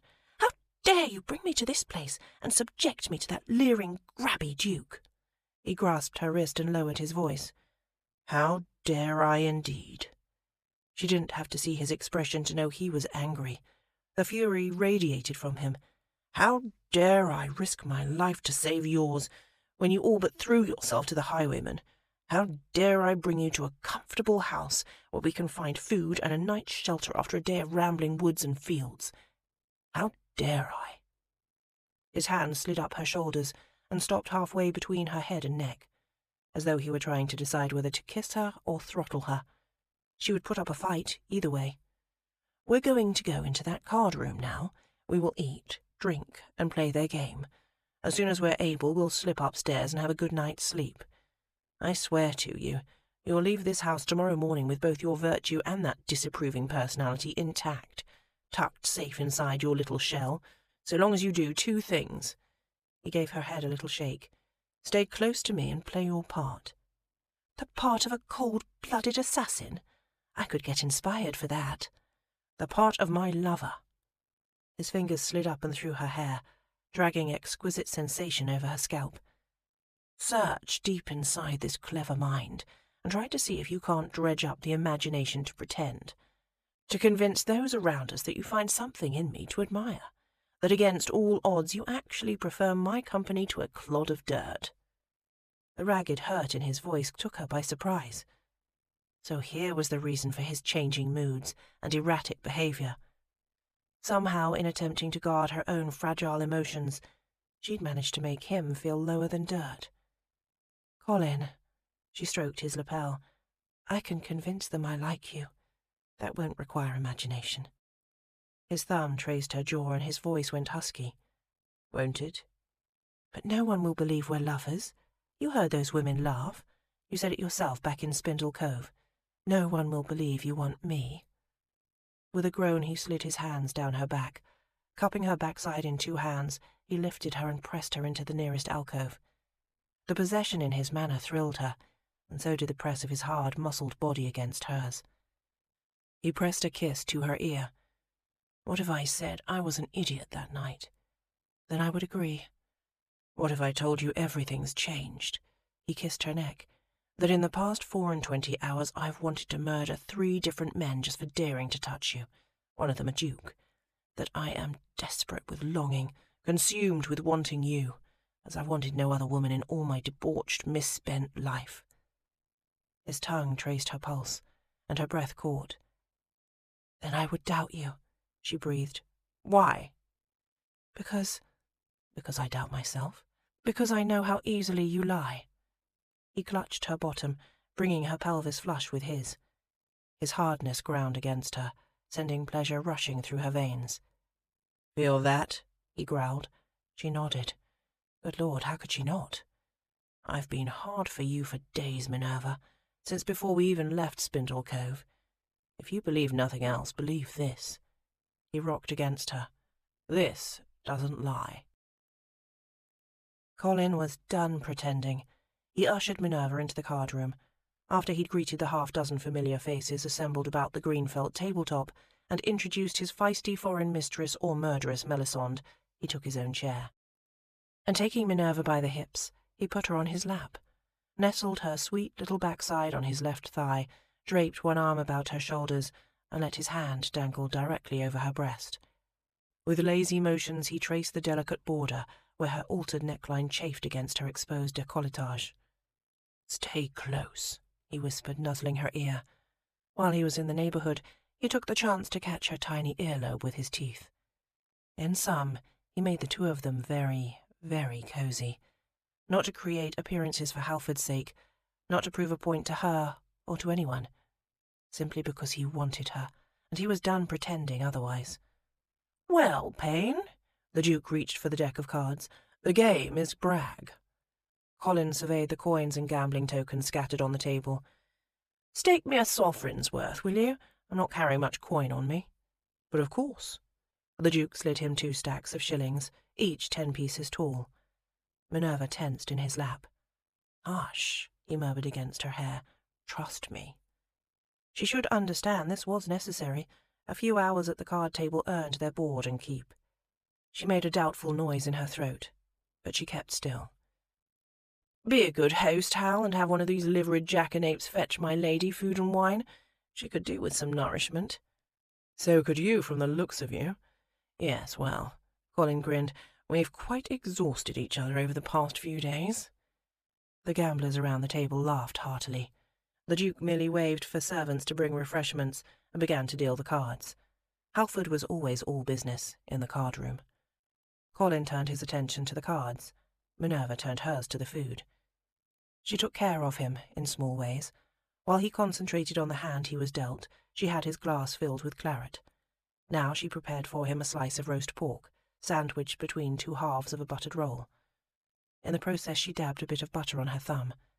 She put her thumb to her mouth and sucked it clean. Colin knew she didn't intend the motion to be coy or provocative, which made it arousing as hell. He'd noted this about her, ever since that first night in the turret. There was an earthy, natural sensuality in her, but it only emerged when she felt confident, or when she'd had a little wine. He wondered what it would take to coax this Minerva out into the world permanently. She would need a steady supply of assurance, he supposed. Perhaps her participation in the Royal Geological Society could give her that to some degree, but the right man could do far more. The right man could plant seeds of confidence deep inside her and nurture them to healthy, robust vines that reached and stretched, offering sweet, bountiful fruit. The only fruit she cared for at the moment was the plate of grapes and apricots before them. Filling her famished belly was clearly her primary goal, and she went about it with energy, devouring wedges of cheese and slices of ham. When a passing servant offered her a tray of bite-sized tarts, she abandoned her wine-glass with an eager gasp and reached for a tart with either hand. She popped one in her mouth and offered the other to him. Rather than take it with his fingers, he grasped her wrist to hold it steady. Then he devoured the morsel of pastry directly from her fingers, letting his tongue swirl over her fingertips. She sighed, and the little sound was more honey-sweet and sinfully delicious than a jam tart could ever hope to be. Halford cleared his throat. "It's your bet, Payne." Colin shook himself and sent a shilling wobbling toward the centre of the table. "Yes, of course." He played, they ate. When they'd both consumed their fill, Colin waved for servants to remove the plates and trays. Minerva made herself comfortable in his lap. Her fingers curled into the fringe of hair at his nape, toying idly. She stroked up and down the tendons of his neck, soothing away the tension coiled there. Little brushes of kindness he didn't deserve. He pressed his lips to her ear and whispered, "You do know I'm sorry. For earlier." She gave a slight nod. With a breathy groan, he slid his arm to her waist and gathered her close. She laid her head on his chest. He kissed her crown. "Sleep, if you wish." She released a full-body sigh and melted in his embrace. This easy intimacy between them, it made sense, he supposed, given their adventures over the past few days and nights, but still, it came as a surprise. He'd been physically intimate with many women, and he'd felt emotionally close to others, but thus far he'd assiduously worked to keep the two social spheres separate.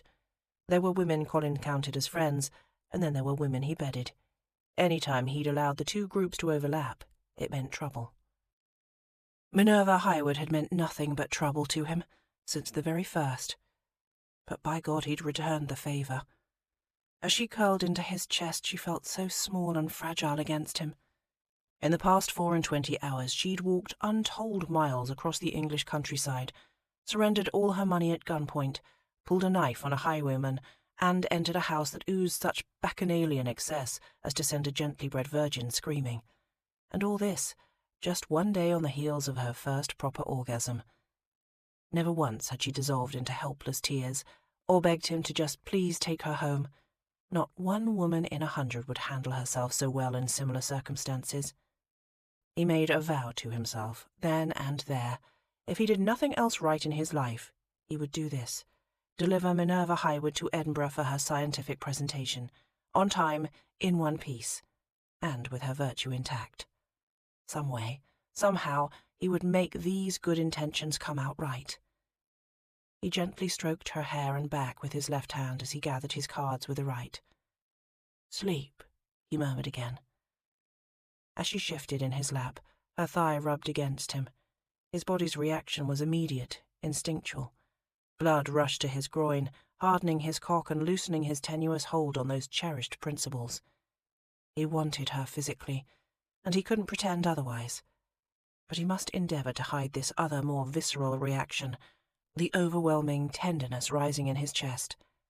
The simple, unthinkable fact that he cared. Chapter 19. Once again Minerva woke in his arms. She was growing accustomed to waking like this, embraced by his heat, his strength, his clove-spiced scent. She didn't hurry to rouse herself, but hovered in that half-dream world for just a minute longer, sighing into his waistcoat and hugging his neck tight. She trusted this man. He was a known liar and shameless rake, but she trusted him, enough to fall asleep in his arms amid all this debauchery. She blinked at the card table, trying to bring the confusion of cards and coins into focus. How much time had passed? It felt very late. Most of the players seemed to have already retired for the night. Only Colin and Halford remained. She stared hard at the heap of shilling pieces in front of them. Had he increased their funds enough to continue their journey? Those coins had numbered 20 at the outset of the game. Now she counted. 4. Her heart stopped. Oh, God, how could he? She trusted him, and he was losing everything. Then she shifted her gaze to the cards in Colin's hand. What she saw gave her reason to breathe again. His cards looked promising. She couldn't make them out exactly, not without her spectacles, but she could see they were all red, and they were all face cards. Simple logic told her that had to add up to something good. A pair of knaves at the least. She looked to the centre of the table heaped with coins. More than enough money to replace what the highwayman had taken. Perhaps this was all part of Colin's plan. "A poxy pair of 9s, that's all." The Duke threw down his cards. "I'm sure you can do better, Payne." Yes, he could. She curled her fingers around the edge of his waistcoat pocket, faint with excitement. Colin held his silence for a time. "Sorry to prove you wrong, Hal," he said, "but you have me beat." He laid his cards face down on the table before him. With a greedy laugh, the Duke of Halford gathered his winnings. Minerva's hand slipped from Colin's pocket. She was stunned, aghast. 4 shillings. They were down to 4 shillings now. She had to get him away from this card table before he lost everything they had. But how? She couldn't even speak to him thanks to his wild tales. These people all believed her to be Melisande, a refugee princess from some tiny alpine principality, or, alternatively, an assassin who just might garrote them all in their sleep, and in her spare time Colin's mistress. His worldly, sensual mistress. Minerva bit her lip. Perhaps there was a way to lure him from this betting table without words. Adjusting her weight in his lap, she stretched up one hand to stroke his hair. The heavy brown locks sifted between her fingers, stroking like feathers over her palm. With her other hand she teased loose his cravat knot until the entire length of fabric slid from his neck in a slow, sensual glide. She thought she heard him moan a little. She nuzzled into his neck. The scent of brandy clung to his skin, dark and intoxicating. Without her spectacles at this close range, He was little more than an unshaven blur, but he was an achingly handsome blur nonetheless. Craning her neck, she kissed his cheek. His breath caught, and she almost lost her nerve to continue, but she'd started this, and now there was no retreating. Tilting her head, she pressed a kiss to the underside of his jaw. Across the table, the Duke gave a dry laugh. Minerva's heart stalled. She froze, lips pressed to Colin's unshaven throat. What had she been thinking? A brazen seductress? Her? Of course Halford wouldn't believe it. No one in his right mind would believe it. "Payne," the Duke said, "perhaps you'd care to sit out this round. It would seem the fetching Melisande needs putting to bed." Colin's Adam's apple bobbed in his throat. "She can wait." "Perhaps," the Duke replied with a knowing chuckle, "but can you? I've never seen a man's knuckles quite that shade of pale." Exhilaration swarmed through her body. Halford did believe it. Colin was affected. She was a seductress. But she still hadn't succeeded in her goal, pulling Colin away from the card table. Minerva redoubled her efforts. She wove her fingers tight into his hair. She licked his neck, dragging her tongue from his pulse to his earlobe. With the tip of her tongue she traced his ear's every wall and ridge. "Upstairs," she whispered. "Take me upstairs, now." Colin's hand fisted in the back of her dress, stealing her breath with a swift yank. But the sharp, secret rebuke only inflamed Minerva's rebellious nature. Whose idea had it been for her to play this role? He had no right to complain. Besides, a part of her was enjoying this. Judging by the hard, heated ridge pulsing against her thigh, a part of him was enjoying it too. This doesn't lie. She kissed his collarbone, dropping her fingers to his shirt closures, slipping loose one, then two, and snaking her fingers inside to caress his smooth, muscled chest. The Duke observed, "You're getting rather low in your stack, Payne. Since you're so uninterested in enjoying Melisande yourself, perhaps you'd care to make a friendly wager. I lay a great deal of money against such obvious and abundant charms." Minerva had to work very hard not to betray her understanding with a sour look or a violent heave of her stomach. Colin tensed as well. "Tread with caution, Halford." "Why? It's not as though she can understand a word we say." The Duke shuffled and dealt the cards. "One hand, one winner. You put your girl on the table, and I'll toss in one of mine. Whoever wins can enjoy double the amusement tonight." Every muscle in Colin's body went instantly hard as stone. One of his hands balled in a fist. The other went to the pistol tucked at his hip. Minerva's blood turned icy in her veins. These protective impulses were all well and good, but the last thing she needed was for Colin to start trouble with the Duke. They'd be cast out from Winterset Grange, running through the night, this time with nothing but the clothes on their backs. A matter of minutes stood between them and disaster, but she could tell from his stormy expression Colin wasn't thinking more than 10 seconds into the future. Lifting Minerva off his lap, he pushed to his feet. He levelled a finger at the Duke. "Don't you ever—" Smack! Minerva slapped him, square across the face. Colin blinked at her, clearly stunned. She lifted her shoulders. He'd left her no choice. She had to stop the men's argument somehow, and Colin couldn't start a fight with the Duke if she started a fight with Colin first, so— Smack! She used her left hand this time, whipping his head the other direction. Then she stood back, seething as dramatically as she imagined a dark-haired alpine princess assassin with hot blood could possibly seethe.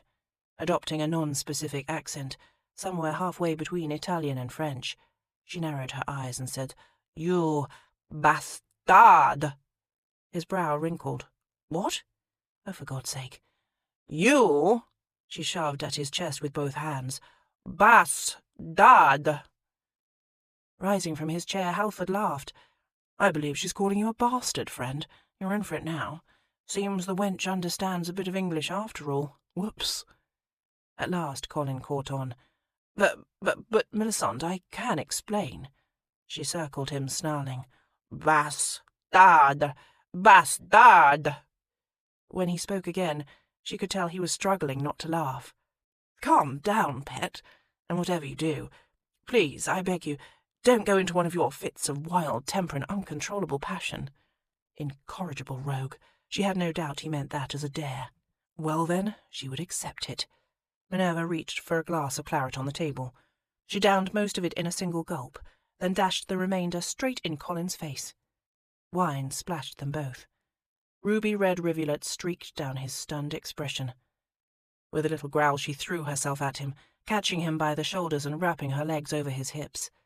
She licked the wine from his face, running her tongue over his cheeks, his chin, even his eyebrows, and then she ended her madwoman mistress performance with a slow, deep, savage kiss on the lips that had him moaning into her mouth and clutching her backside in both hands. "Upstairs," she growled against his lips. "Now." At last he carried her from the room and kissed her until they were halfway down the corridor. There he stopped, apparently unable to hold back the laughter one moment more. He pressed her to the wall and wheezed helplessly into her neck, shaking with laughter. Well, she was glad someone found this amusing. Still laughing, he set her on her feet and tugged her up a flight of stairs and down a side corridor. He flung open the door of a suite, obviously familiar to him. In decor, it suffered the same excess of gold leaf and dearth of good taste as the rest of Winterset Grange. "Oh, Min, that was excellent." "That," she banged the door shut, "was humiliating." "Well, it was a first-rate mistress performance." He shrugged out of his coat, set aside the pistol, and began unbuttoning his waistcoat. "What the devil was that with the licking and the wine? And how on earth did you think to—" "It's called improvisation, running down the slope and all." She thrust her hands through her wild, unbound hair, making a frantic survey of the room until she found Francine's trunk, tucked neatly beneath a scroll-legged side table. "I had to get you away from the card table before you lost all our money and ruined everything. We already owe him 16 shillings from my sovereign. Aren't debts of honour supposed to be paid immediately?" She crossed to him and boldly reached inside his waistcoat. As her fingers brushed against his chest, she heard his breath catch. "I need these," she explained, suddenly timid. She withdrew her spectacles from his inside pocket and fit them on her face. Oh, it felt good to put the room in focus. She only wished the lenses could help her make Colin out. Just what had he been doing downstairs? Trying to end their journey here? Perhaps he'd had enough of her and Francine, and had decided he'd rather sponge off the Duke's generosity at Winterset Grange until his birthday. "It's the shilling club," he said. "We play with shillings, but they stand for £100 each." £100? Each? She felt faint. She pressed a hand to her brow. "But how will we—" "We won't." He removed the waistcoat and set it aside. "I always lose. I never pay. They know I'll be good for it in the end." "Why lose at all? I could make out your cards on that last hand. They were better than the Duke's." "You let him win." He tugged loose his cravat and slung it over the back of a chair. "Yes, well, everyone loves a gracious loser. That's why I'm always welcome at any card table any evening, here or in London. I have no shortage of friends." "Friends?" She spat the word. "What makes people like that your friends? The fact that they'll allow you to sit at their table and lose heaps of money? That hardly fits any definition of friendship I know." He didn't answer, merely sat on the edge of the bed to remove his boots. "They don't respect you, Colin. How could they? They don't know you at all, not the real you." "And what makes you an expert on the real me?" "I suppose I'm not. I'm not even certain you know who you are. You just become whomever the situation requires." He kicked his boots aside and passed wordlessly into a connecting room, presumably a dressing or bathing area. She heard the sounds of water splashing into a basin. She raised her voice. "I mean, I am beginning to notice a pattern. All your guises are variations on the same theme. The charming, fun-loving rogue with the not-so-deeply hidden pain. Obviously it works for you nicely. But doesn't it grow tiresome?" "Tiresome indeed." He strolled back into the room with his hair damp and his shirt untucked and cuffed to the elbows. "Min, please. I'm a little drunk and extremely fatigued. Can we hold the rest of this character dissection for the morning?" She released a sigh. "I suppose." "Then get in bed. I'm exhausted." With a bit of contortion she managed to undo the hooks at the back of her gown. She drew the tattered wine-stained silk down over her hips and cast it aside on the chaise longue. The thought that she had nothing else to wear tomorrow was lowering indeed. At least in the morning she could ring for a proper bath. For now she did her best with the wash-basin and soap. After rebuttoning her shift, she lay down on the bed next to him, staring up at the ceiling. A few minutes passed. "You're not sleeping," she said. "Neither are you." She bit her lip. Something lay heavy on her mind, and she didn't have anyone else to tell. "He doesn't know me either." His reply was groggy. "Who doesn't?" "Sir Alistair Kent." At the mention of his name, she felt the sudden tensing from Colin's side of the bed.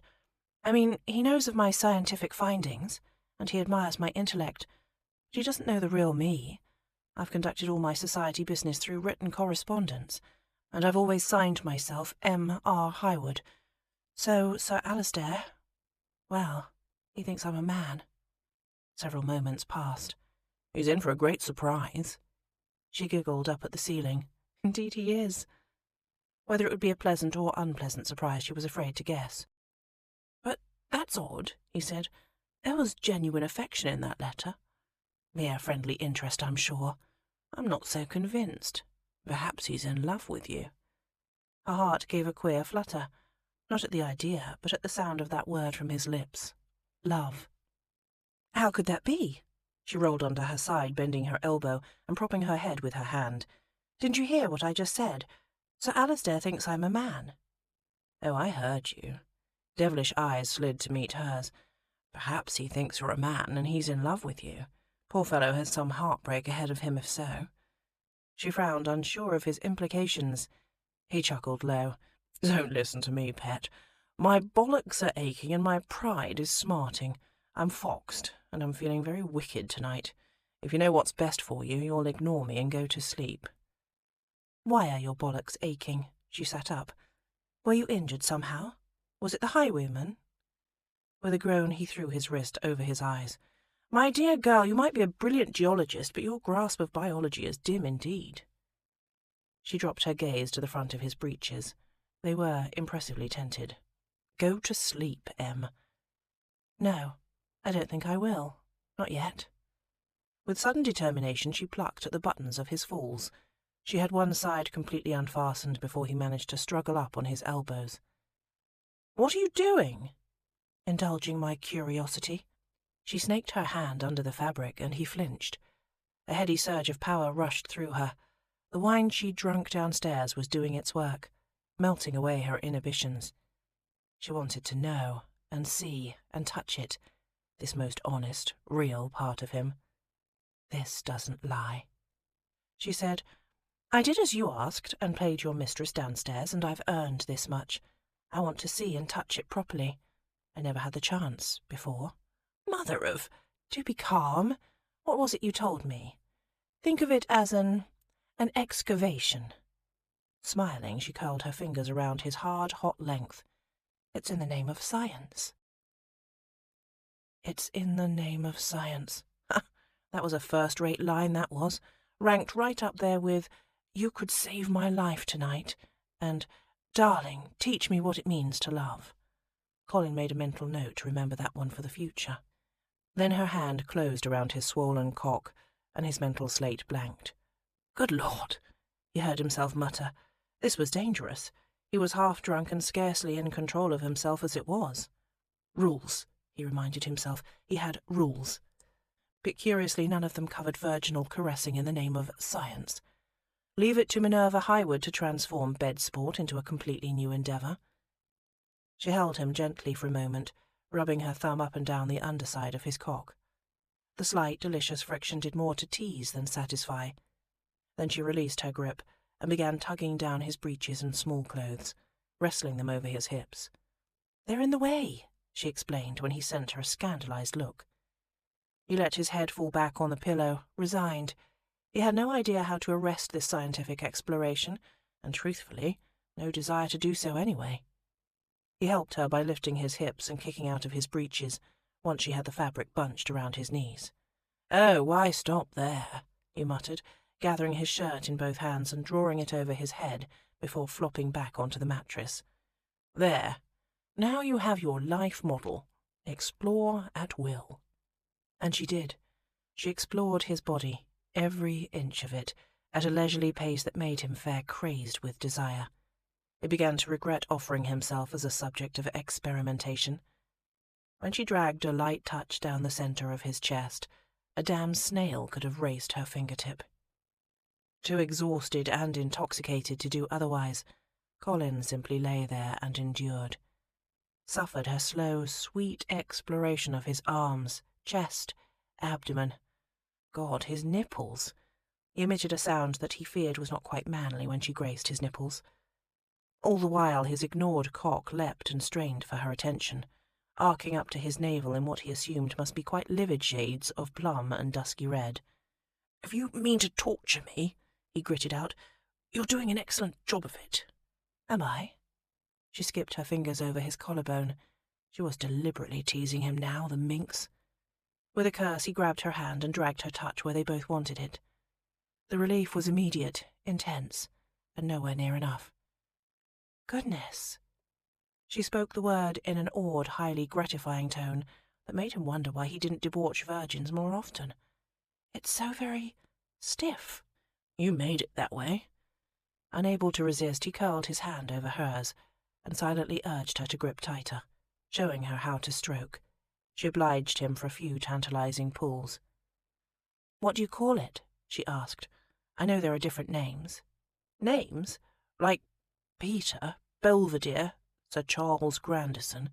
His breath was shaky. "It's just my cock, pet." She stroked down to the root and grasped the base tight. "Your cock." Oh, holy God, she drove him wild when she talked that way. "I quite like your cock. Smooth as talc on the outside." She slid her hand up again, but like granite beneath. He laughed, a strained, ha ha ha, I may die of this laugh. "Well, we both know how you love rocks." "I do love rocks, as a matter of fact." A coquettish smile crept into her voice. "I find them utterly fascinating. I'm forever taking them in hand, exploring their every ridge and contour." She skimmed a petal-soft fingertip over the head of his cock, tracing the flared ridge of the crown and the dewy slit at the top. Then her touch teased down his length, all the way to the root. "Some of them have very interesting veins." "I don't suppose you ever, in the name of science, of course, put these utterly fascinating objects in your mouth?" She froze. "What?" He slapped a hand over his eyes. This was why he had the rules about virgins. The lewd request had just flowed out of him, in a lascivious drawl. "I'm drunk, Min." He waved his hand in dismissal. "Forget I said anything." "How could I forget you said that?" Her hand gripped his cock tight, as if she could wring an answer from its tip. What a suggestion. Do women really? She swallowed audibly. Really? Would you like to hear a very bald, very earthy, completely scientific truth? He struggled up on his elbow, reaching one hand toward her face. He cupped her cheek in his hand, traced her parted lips with his thumb. "You," he whispered hoarsely, "have the most goddamn erotic mouth I've ever seen. These sweet, plump lips drive me wild. It's impossible to look at you and not wonder how it would be."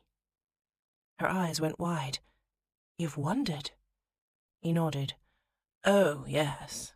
You've actually spent time, hours, probably, if you added it up, thinking about this."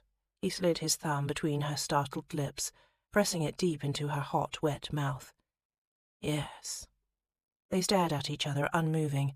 Then, after a prolonged, excruciating hesitation, she closed her lips around his thumb. Her tongue curled beneath it, gently tickling, stroking. A bolt of sensation shot straight to his cock. He groaned with helpless pleasure. "God, yes, that's the way." He slid his thumb out half an inch, then pushed it in again deeper. Her cheeks hollowed as she lightly suckled. "You are unspeakably clever, Min, and so damn lovely." She moaned a little as he withdrew his thumb from her mouth. Her lips cinched him so tightly he heard a small popping sound when it finally slipped free. "Holy God," he muttered, collapsing to the mattress. "You'll kill me." She regarded his cock, holding it steady in her grip and giving it a bold, assessing look. Just the thought of watching his length disappear into her mouth, it was almost enough to bring him off right then. But then his damned conscience caught up with him. "Min, You needn't. Hell, you really shouldn't." "Why not? You want it, don't you?" "With every corpuscle in my body, believe me. But I can't ask it, and you shouldn't offer. It would make things awkward in the morning." She convulsed with laughter. "We can't have that, because we've been getting along so smoothly as it is." With a toss of her head, she flipped that mane of long, dark, wavy hair over her shoulder, and then her head, that enticing mouth, began a slow yet steady descent. She was a true scientific adventuress, this girl. Rules. He had to have some rule against this, and even if he didn't have a standing rule, any code of conduct that allowed him to slide his cock into a virgin's mouth but not her cunny, well, that code probably needed some rethinking. But then her sweet kiss was upon him, and then he was in the hot, slick heaven of her mouth. No more thinking would happen tonight. "Oh," he moaned, as her warmth enveloped him. "Oh, Minerva." Her lips slid downward, slipping over the swollen crown of his erection and part way down the shaft. Then she suckled lightly, her tongue caressing him in sweet waves. His hips arched off the bed, and he cursed. She pulled away, leaving his cock glistening, aching, and quite possibly hard enough to crush stone. Colin struggled to master his disappointment. She'd performed her experiment, and now she was satisfied. He would not, could not, ask for more. But rather than abandon him entirely, she began to press little kisses up and down his length. He closed his eyes, reveling in the coy whispers of sensation. It was the sweetest torture he'd ever known. When she took him in her mouth again, he slid deeper this time, near halfway inside. Her slow, slippery retreat drove him wild with need. He writhed on the bedclothes, grappling for restraint. No restraint to be found. Rutting bastard that he was, he reached for her and did what he'd been longing to do for ages. He tangled his hand in all that dark, silky hair and made a tight fist, and then he guided her, teaching her how to please him, dragging her lush, hot mouth up and down his length in a deep, steady rhythm. He was a cad. He was a monster. He was going to burn in the fires of hell. It would be worth it. "Yes," he told her, wincing at the exquisite pleasure. "Min, that's so good. You're so good." He relaxed his grip on her hair, and she backed off him again, sitting straight. "You don't—" he gulped for air. "You don't have to continue." As if that made him some kind of generous saint. She only smiled. First, she removed her spectacles, folded them and set them aside. Then she readjusted her position, hiking her shift to her knees and straddling his sprawled leg, as she bent to once again take him in her mouth. He groaned. She was such a quick study. This was serious now. Shameless, he watched those plump, ripe lips sliding up and down his cock. The tight, wet friction was only part of the pleasure. The rest came from the sweet triumph of being stroked by her, pleased by her. Most of all, just being inside her, in some way. He'd been wanting this so damn badly. Those nights of lying next to her, wanting to be inside her, to be part of her. To feel joined and not alone. He stroked a fond caress down her body and reached for the hem of her shift, drawing it up. He slid a hand beneath the frail linen, sliding a touch up the bare expanse of her thigh. She moaned, spreading her legs a little. He took the encouragement, stroking higher still, until he cupped her sex in his hand, dewy and flushed, guarded by enticing curls. Yes, God, yes. He slid a finger between her slippery folds, rubbing up and down her sex. She whimpered and ground her hips, seeking his touch. He slipped his middle finger inside her tight sheath, moving in slow, shallow thrusts that she began to mimic with her mouth. When he moved faster, so did she. When he pressed his finger deeper, she sank down, taking him almost to the root. The pleasure was so acute, so intense, he couldn't take much more of this. He cupped his hand so that the heel of his palm would rub against her pearl. Moaning with pleasure, she pressed into his touch. She rolled her hips at a brisk, frantic pace, and for the first time her own rhythm faltered. "Min!" he gritted out. She lifted her head, glassy-eyed and flushed with arousal. His left hand remained blissfully lodged between her thighs. He put his right hand over hers where she gripped the base of his erection. Like this. He dragged her hand up and down. Yes. They worked each other in a firm, steady rhythm, staring into one another's eyes as the pleasure mounted, until her eyelids flickered closed and little frown lines appeared between her eyebrows. "Colin," she gasped. "Yes, love, that's it." His own head rolled back on the pillow as he stroked them both faster. "That's it, that's—" she cried out. Her intimate muscles clenched and pulsed around the buried girth of his finger, and then his own climax erupted, sending pure bliss quaking through his body and white light flashing behind his eyelids. In the aftermath, he kept his eyes closed. He slid his finger from her sex and drew her shift back down her thighs. His chest rose and fell with his heavy breaths. He tried to coax her down to lie beside him, but she stayed where she was, straddling his leg, hand curled around his flagging erection. Now that curiosity had been satisfied and her own need slaked, he expected her to recoil from him. Surely she'd realize how callously he'd just used her, and what liberties he'd taken with her body and her trust. He fully expected her to hate and loathe him with a renewed, nay, unprecedented passion. When he finally summoned the fortitude to lift his head and gauge her reaction, he found her replacing her spectacles. Her expression did not hint at hatred or loathing, but rather scientific interest. Of course. "Oh, Colin!" She dabbed a fingertip to his sticky abdomen, then rubbed her fingers together as though testing the quality of his seed. "That was fascinating." Chapter 20. He'd been right. Things were a bit awkward in the morning. Leaving Colin to his sleep, Minerva crept out of bed as stealthily as possible and rang for the maid. She met the servant at the door to the suite, using ridiculous pantomime to ask for a hot bath drawn in the adjoining room. She felt a pinch of anxiety as the servants brought up the heated water and tub, cringing to imagine how this all looked.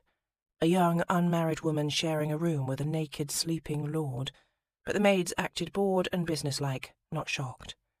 Minerva soon realized that for servants at Winterset Grange this was hardly a scandal. It was merely Friday. Lord, it was Friday! The number of days before the symposium was dwindling, and here they'd barely made it 1/3 of the way to Edinburgh. Despite the urgency that calculation implied, she took her time in the bath. The maids had brought her scented oils and soaps, rose petals for the bath water, and cool cucumber slices to soothe her eyes. Minerva accepted assistance in washing her hair. Then she dismissed the servants and lingered in the tub until the water went cool, feeling the soreness and tension ebb from her muscles. As she toweled dry, she rued the fact she had nothing to wear but the same beleaguered shift and ruined silk gown from yesterday. Perhaps there were spare clothes to be found somewhere in this house, but she didn't know that she could stomach wearing some mistress's cast-offs. And then her eye fell on her trunk, the trunk that held Francine's footprint, Minerva's scholarly notes, and her trousseau.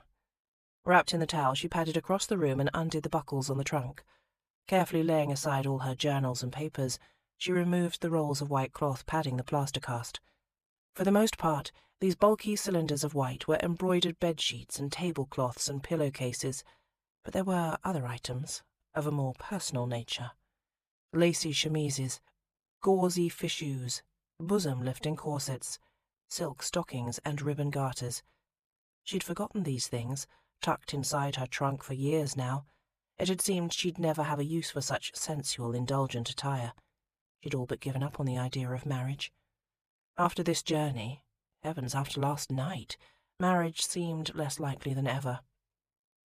But that didn't mean she couldn't use these things, or that she must deny this side of herself. The items in this trunk were elegant and sensual, and they were hers, whether or not she had a husband to display them for. She unfurled a pristine white chemise, low-cut in both the front and back, and worked with lace at the neckline. Setting aside the sprig of dried lavender tucked inside for freshness, she drew the sheer fabric over her body and stood before the mirror. Twisting to view herself from different angles, she ran her hands down her torso, pulling the sheer fabric tight, until the wine-coloured buds of her nipples showed through, and the dark triangle between her legs as well.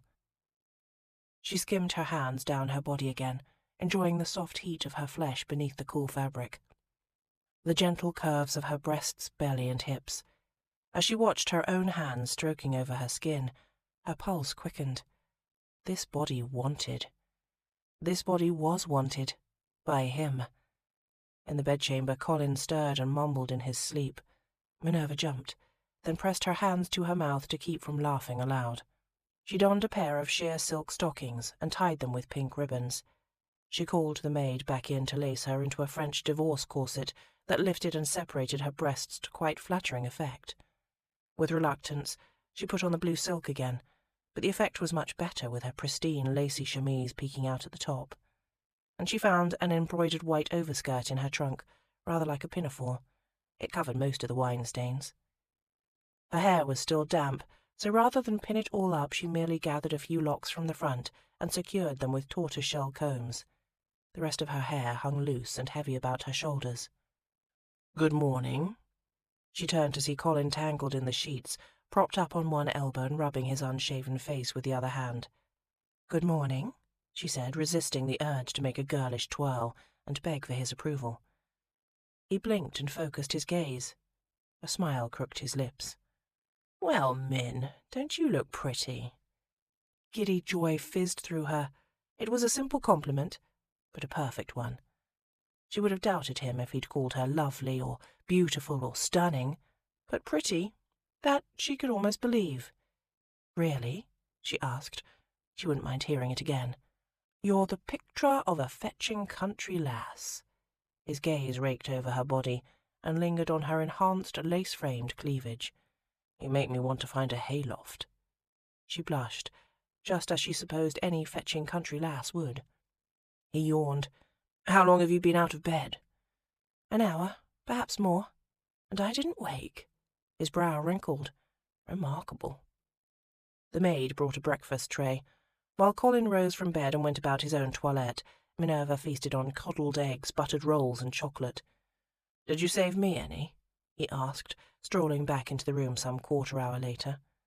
She looked up, saw him, and let her spoon clatter to the table. "Now that's just unfair." 15 minutes, 20 at most, and in that time he'd bathed, shaved, and dressed in a spotless pair of new breeches and a crisp laundered shirt. Perhaps she looked pretty or fetching, but he looked magnificent. He adjusted his cuff. "I always keep a few items of clothing here. No coat, though, unhappily. I'm stuck with the same one I've been wearing." It was petty of her to take that as some consolation, but she did. "Now," he sat down across from her and plucked a thick slice of toast. "About last night." She flinched. "Must we discuss last night?" He buttered his toast in slow, even strokes. "I think we must. Some apologies are probably in order." "Oh." Nodding, she swallowed hard. "I'm sorry for taking advantage of you." He choked on his bite of toast. "No, really," she went on. "You were exhausted and more than a little drunk, and I was unspeakably shameless." He shook his head and made noises of disagreement. He washed his toast down with a quick sip of tea. "Minerva." He reached across the table to touch her cheek. "You were a revelation. Believe me, you have absolutely no reason to apologize. The shamelessness was all mine." His eyes grew troubled. "I don't think we should continue this journey, pet. I told myself I'd see to Scotland unharmed, but if we continue sharing a bed, I'm at serious risk of harming you. Irrevocably." "How do you mean?" One eyebrow lifted. "I think you know what I mean." She did know. He meant that he wanted her, more than he'd wanted any woman in his debauched, misspent life, and he wasn't certain he could honour his promise not to seduce her. Her pulse pounded, with exhilaration, with fear. "But we can't go back now. We can't just give up." "It's not too late," he said. "We could be back in London tonight. I'd take you to Bram and Susanna's house, and we can tell everyone you've been their guest all this time. There may be some talk, but if my cousin throws his name behind you, you won't be ruined." She stared at the tablecloth. The thought of simply turning around and returning to Spindle Cove, without ever reaching Edinburgh. She'd been prepared to go back ruined and disgraced, but she didn't know that she could live with going back defeated. And how could she return to her old life and just pretend none of this ever happened? Impossible. "Min." "We can do this, Colin. We can reach Edinburgh in time. And I can keep you in your place if that's what you're worried about. I'll go back to being shrewish and unattractive. I'll stash a cudgel under my pillow." He laughed. "Anyway, I'm satisfied now.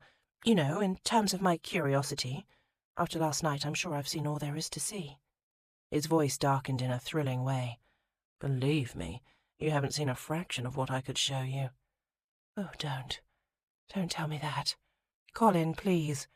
She squeezed her eyes shut, then opened them. "Think of the money. Think of the 500 guineas. He shook his head. "It's not the money, pet." "Then think of Francine." "Francine? Think of what she represents. What if, long ago, before the first man ever drew breath, there were creatures like her everywhere, giant lizards roaming the earth, even flying through the air?" She could tell he was struggling not to laugh. "I know you find it amusing, but I'm being serious. Discoveries like her footprint, they're changing history, or at least our understanding of it, and there are a good many people who don't like that. Geologists might seem boring, but we're really renegades." She smiled. "I know you've been with a great many women, but Francine just might be the most scandalous, heretical female to ever share your bedchamber." He did laugh then, good-naturedly. Impulsively she grabbed his hand. "Colin, please don't take this from me. This is my dream, and I've already risked so much. I'd rather fail than forfeit." He drew a deep breath. She held hers. "Halford never rises before noon," he said. "We should slip out as soon as possible to avoid questions." The relief seeped through her, warm and sweet. "Oh, thank you." She reached for his hand and squeezed it. "But we have so little money. Where will we go?" He bit into his toast and chewed. With a shrug, he eventually answered, "North."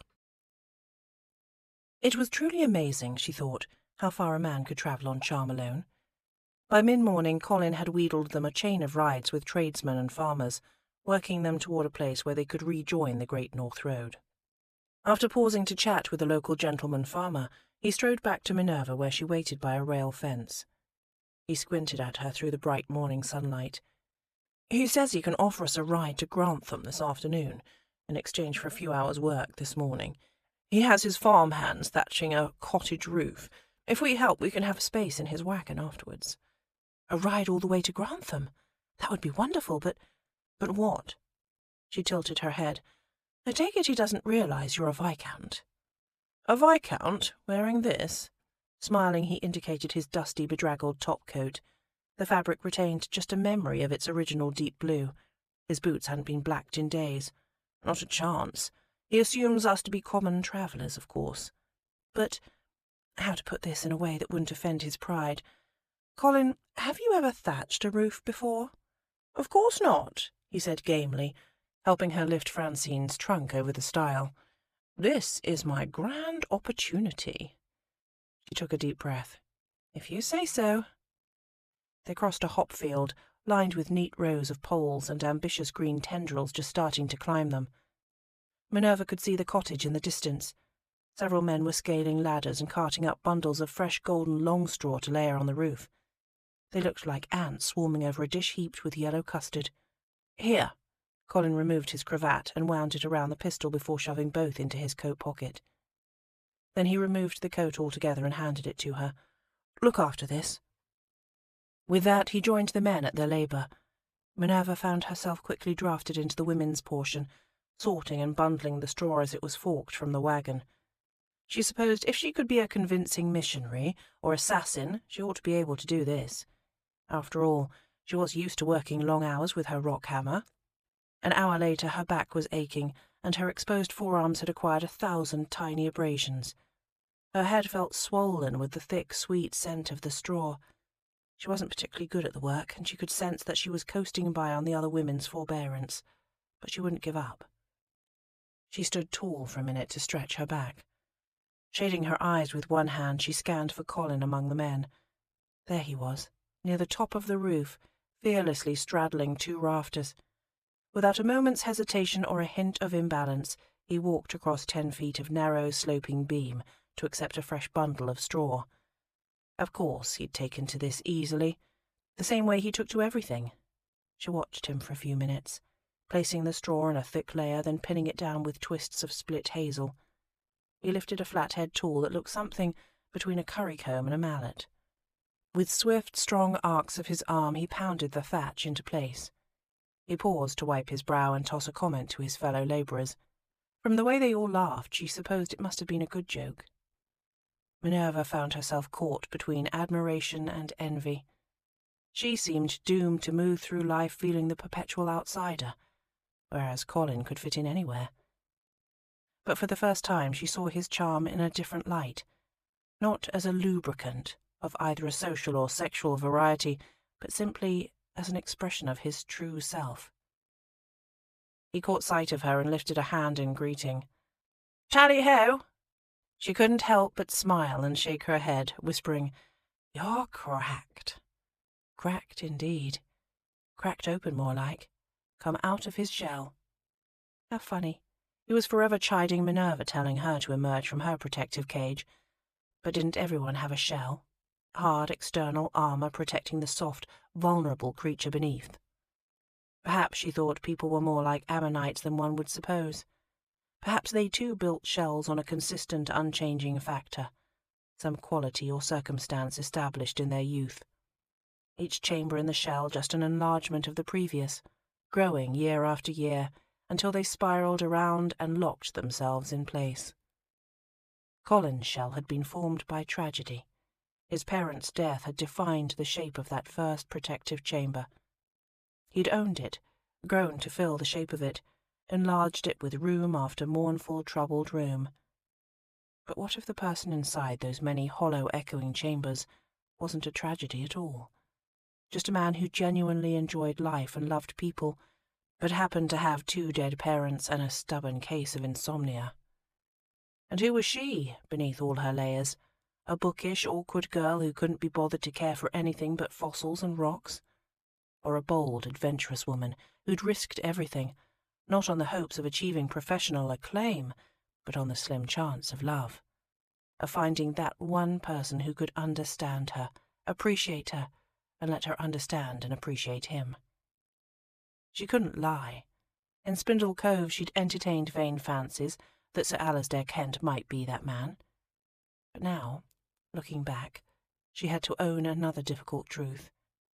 Whenever she'd imagined herself with Sir Alasdair, gazing deep into eyes that reflected acceptance, desire, affection and trust, those eyes had looked a great deal like Bristol diamonds, and they were anchored by a strong jaw and single reluctant dimple. She was so confused. In the immediate future she wanted, needed, to share Francine's footprint with the scientific community. Beyond that, Minerva didn't know what she wanted anymore. And even if she could discern what future she wanted, how would she bear it if that future didn't want her? When the thatching was finished, the labourers gathered at long plank tables for a simple midday meal. Minerva helped the other women pass baskets of fresh bread, sausages and hard cheese. Ale flowed freely from a cask. The general mood turned from one of work to one of anticipation. The men washed and put on their coats, and the girls removed aprons and tied ribbons in each other's hair. The wagon that had so recently been heaped with straw for thatching was swept and hitched to a strong, sturdy team. "Our chariot awaits." Colin extended a hand to Minerva. "After you." He helped her into the wagon and then loaded the trunk. She pushed it to the far end of the wagon bed, and they sat in a row, all 3 of them. Minerva folded her legs beneath her. Colin stretched his out. Francine kept her foot in the box. "You don't mind the wagon?" she asked him. He shook his head. "Not so long as it's open." All the other farm workers crowded in, and just before the rear gate was latched, a half-dozen pink, squirming piglets were added to the mix. One of them found its way to Minerva's lap, rooting adorably in the white folds of her overskirt, where the keen little creature knew she'd saved some cheese from their luncheon. "Are we all travelling to Grantham?" Minerva wondered aloud, feeding the piglet a morsel of cheese. The young woman seated across the wagon stared at her, as though she were a simpleton. "It's fair day, isn't it?" "Ah, fair day." This would explain the air of excitement, and the piglets. As the wagon started off down the road, the girls in the wagon shifted and coalesced, forming a loose knot. They whispered to each other, shooting furtive glances at Colin and Minerva. Minerva could tell they were speculating on their relationship, wondering whether or not this handsome stranger was available. After a bit more whispering and nudging, they seemed to nominate a bold-looking brunette to find out. "So, Mr. Sand," she said, smiling, "what takes you and your lady friend to the Grantham Fair?" Minerva held her breath, foolishly hoping to be claimed as something other than his sister, something more than a mistress. "Business," Colin said easily. "We're circus folk." "Circus folk?" "Circus folk?" several of the girls echoed. "Yes, of course." He lazily riffled a hand through his hair. "I walk the tightrope in my lady hair." He stretched his arm around Minerva, drawing her close. "She's a first-rate sword-swallower." "Oh, my God." Minerva clapped a hand over her mouth and made helpless snuffling sounds into her palm. "Caught a bit of straw-dust," she explained a few moments later, wiping the tears of laughter from her eyes. She slid a look at Colin. The man was unbelievably shameless, incorrigibly handsome, and, oh heavens, she was a feather's brush away from falling hopelessly in love with him. "A sword-swallower?" the brunette echoed, casting a sceptical glance at Minerva. "Oh, yes, she has a rare talent. You must believe me when I say I've spent several years in the circus world, and I've never seen her like. You should have seen her performance just last night. Sheer brilliance, I tell you. She has this way of—" Minerva elbowed him hard. "What?" He caught her by the chin, turning her face to his. His eyes danced with amusement. "Really, Pet, you are entirely too modest." She took a long, dizzying tumble through his warm, affectionate gaze, and then he kissed her. Not quite on the mouth, not quite on the cheek, just at the corner of her smile. The wagon hit a rut in the lane, jolting them apart. Minerva laid her head on his shoulder and sighed with happiness. Across the wagon the rest of the women sighed with disappointment. "Yes, girls, go weep in your aprons. He's taken. For today, at least." Minerva laced her hand with Colin's and gave it a squeeze of thanks. Along with all the blissful pleasure he'd so masterfully coaxed from her body, he'd now introduced her to an entirely new sensation. So this was how it felt to be envied. "Well," said the brunette, "you never do know who you'll meet along the Great North Road, do you? Just yesterday my brother said one of his friends passed time with a long-lost prince." Everyone in the wagon laughed, except Minerva. Colin's arm tightened around her shoulders. "No, really," the girl went on. "He was a prince, travelling in common clothes." Beside her another young woman shook her head. "Your brother's spinning tales again, Becky. Imagine a long-lost prince in disguise, travelling this stretch of road. What's he doing, coming to the fair?" She giggled. "I'd never give that tale any credit." "I don't know." Minerva smiled to herself, nestling closer to Colin. "I could believe it." "Well," the brunette arched an eyebrow, "if this prince does exist, he'd better hope he doesn't meet with my brother's friends. They've a score to settle with His Majesty." Chapter 21. There was no leaving Grantham tonight. Not for love, money, giant lizards, or whatever fool motive was now driving Colin on this quest. Every wagon, coach, and pony cart in the county must have been rolling into town for the fair. None of them were leaving. He fought his way through the jostling throng of horses and carts, back to where he'd left Minerva. As a cartload of crated chickens rolled out of his way, he caught sight of her through the flurry of white feathers. He stopped dead in his tracks, transfixed, admiring. She sat atop her precious trunk, of course, chin propped in her hand. She'd allowed her spectacles to slide down toward the tip of her nose, so she could peer over them, as she always did when regarding something more than a dozen paces distant. Her long dark hair tumbled about her shoulders in fetching waves, and the late afternoon sun gave it warm, reddish highlights. With her teeth, she worried that plump, sweet bottom lip, and her toes tapped in time to some distant music.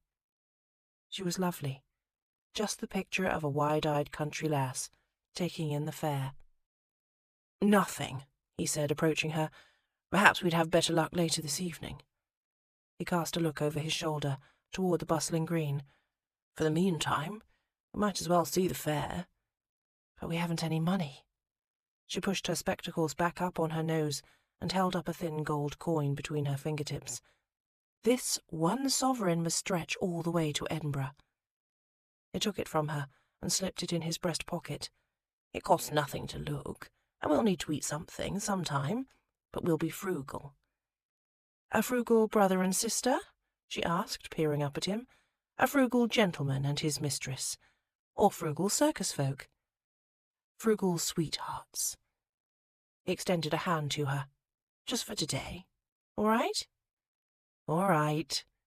Smiling, she put her hand in his, and he pulled her to her feet. Ah, the sweet, unveiled affection in her eyes. It warmed his heart, and then wrung it fierce. A better man wouldn't play this sweetheart's game with her when he knew very well it couldn't lead to more. But he wasn't a better man. He was Colin Sandhurst, reckless, incorrigible rogue, and damn it, he couldn't resist. He wanted to amuse her, spoil her, feed her sweets and delicacies, steal a kiss or two when she wasn't expecting it. He wanted to be a besotted young buck, squiring his girl around the fair. In other words, he wanted to live honestly, just for the day. He hefted Francine's trunk and balanced it on his right shoulder, offering Minerva his left arm.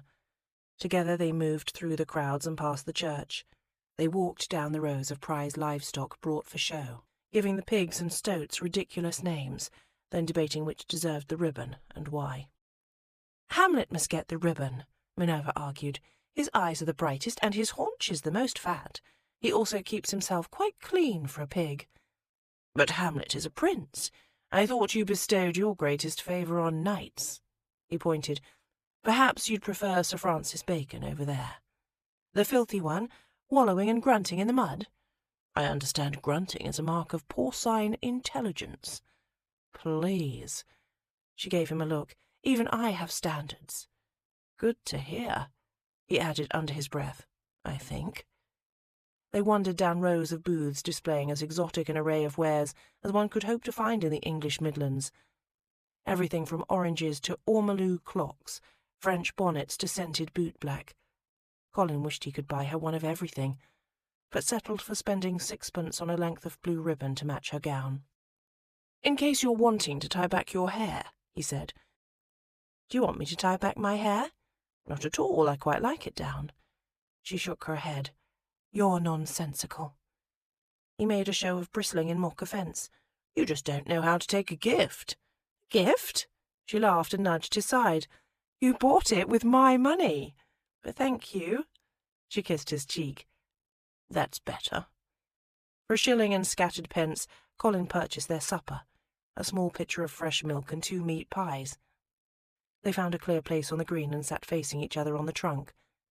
Minerva spread out her handkerchief as a makeshift tablecloth.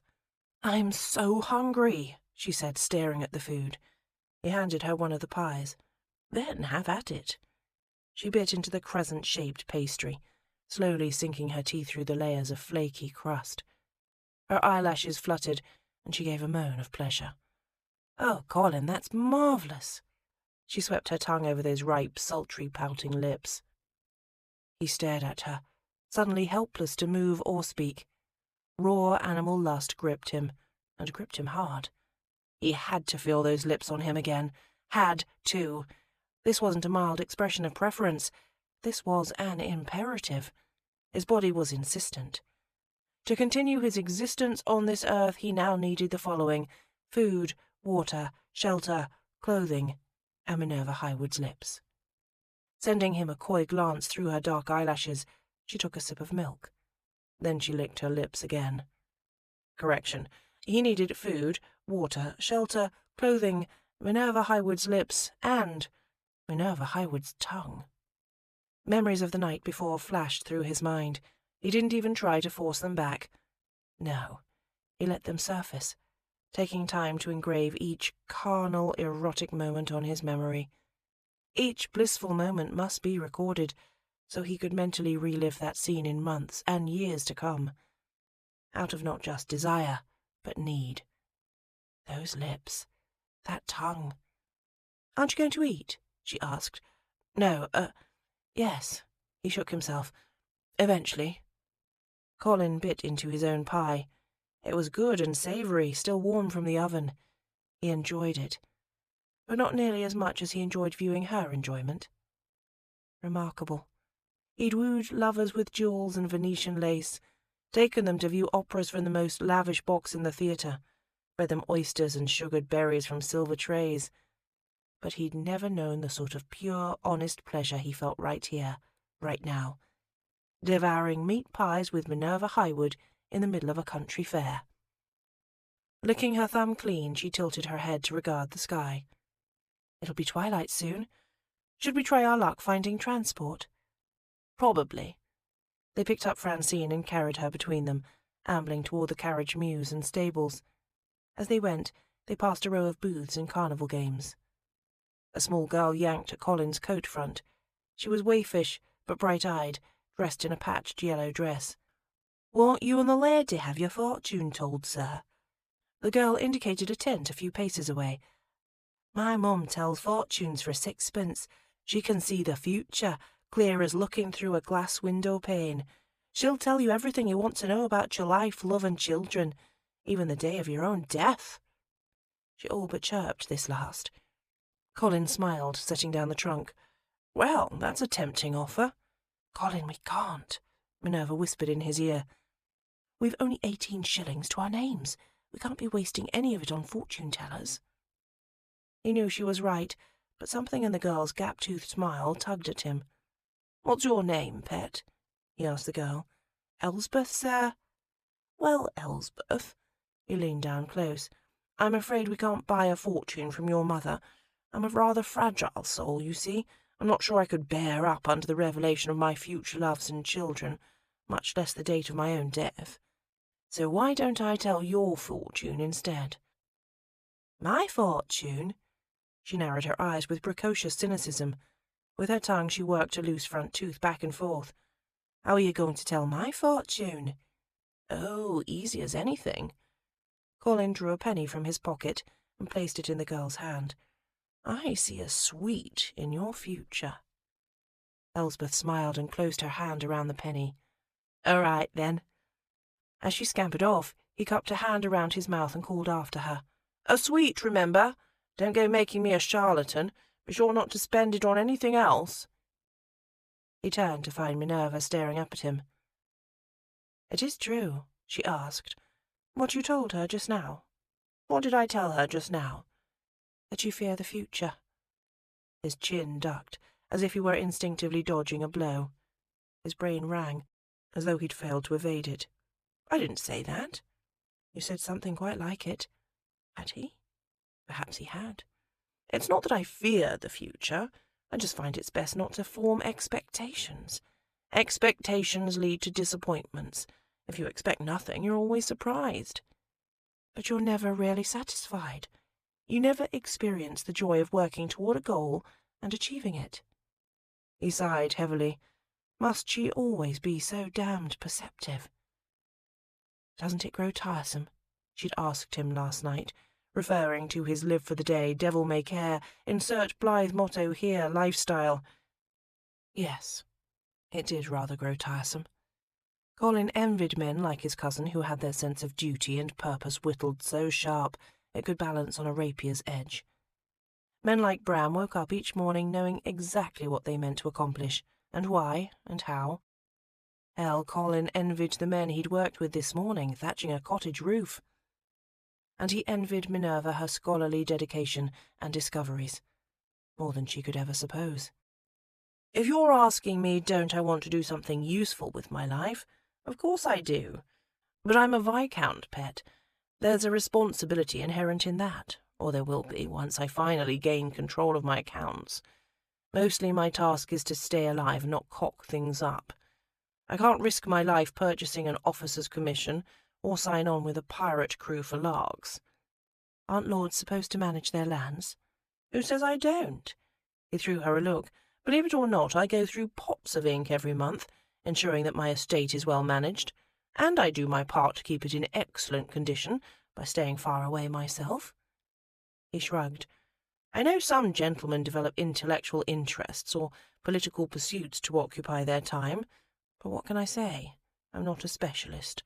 I'm passably good at 1,000 things, but I don't particularly excel at any of them." "Jack of all trades," she said thoughtfully. "Well, something like that.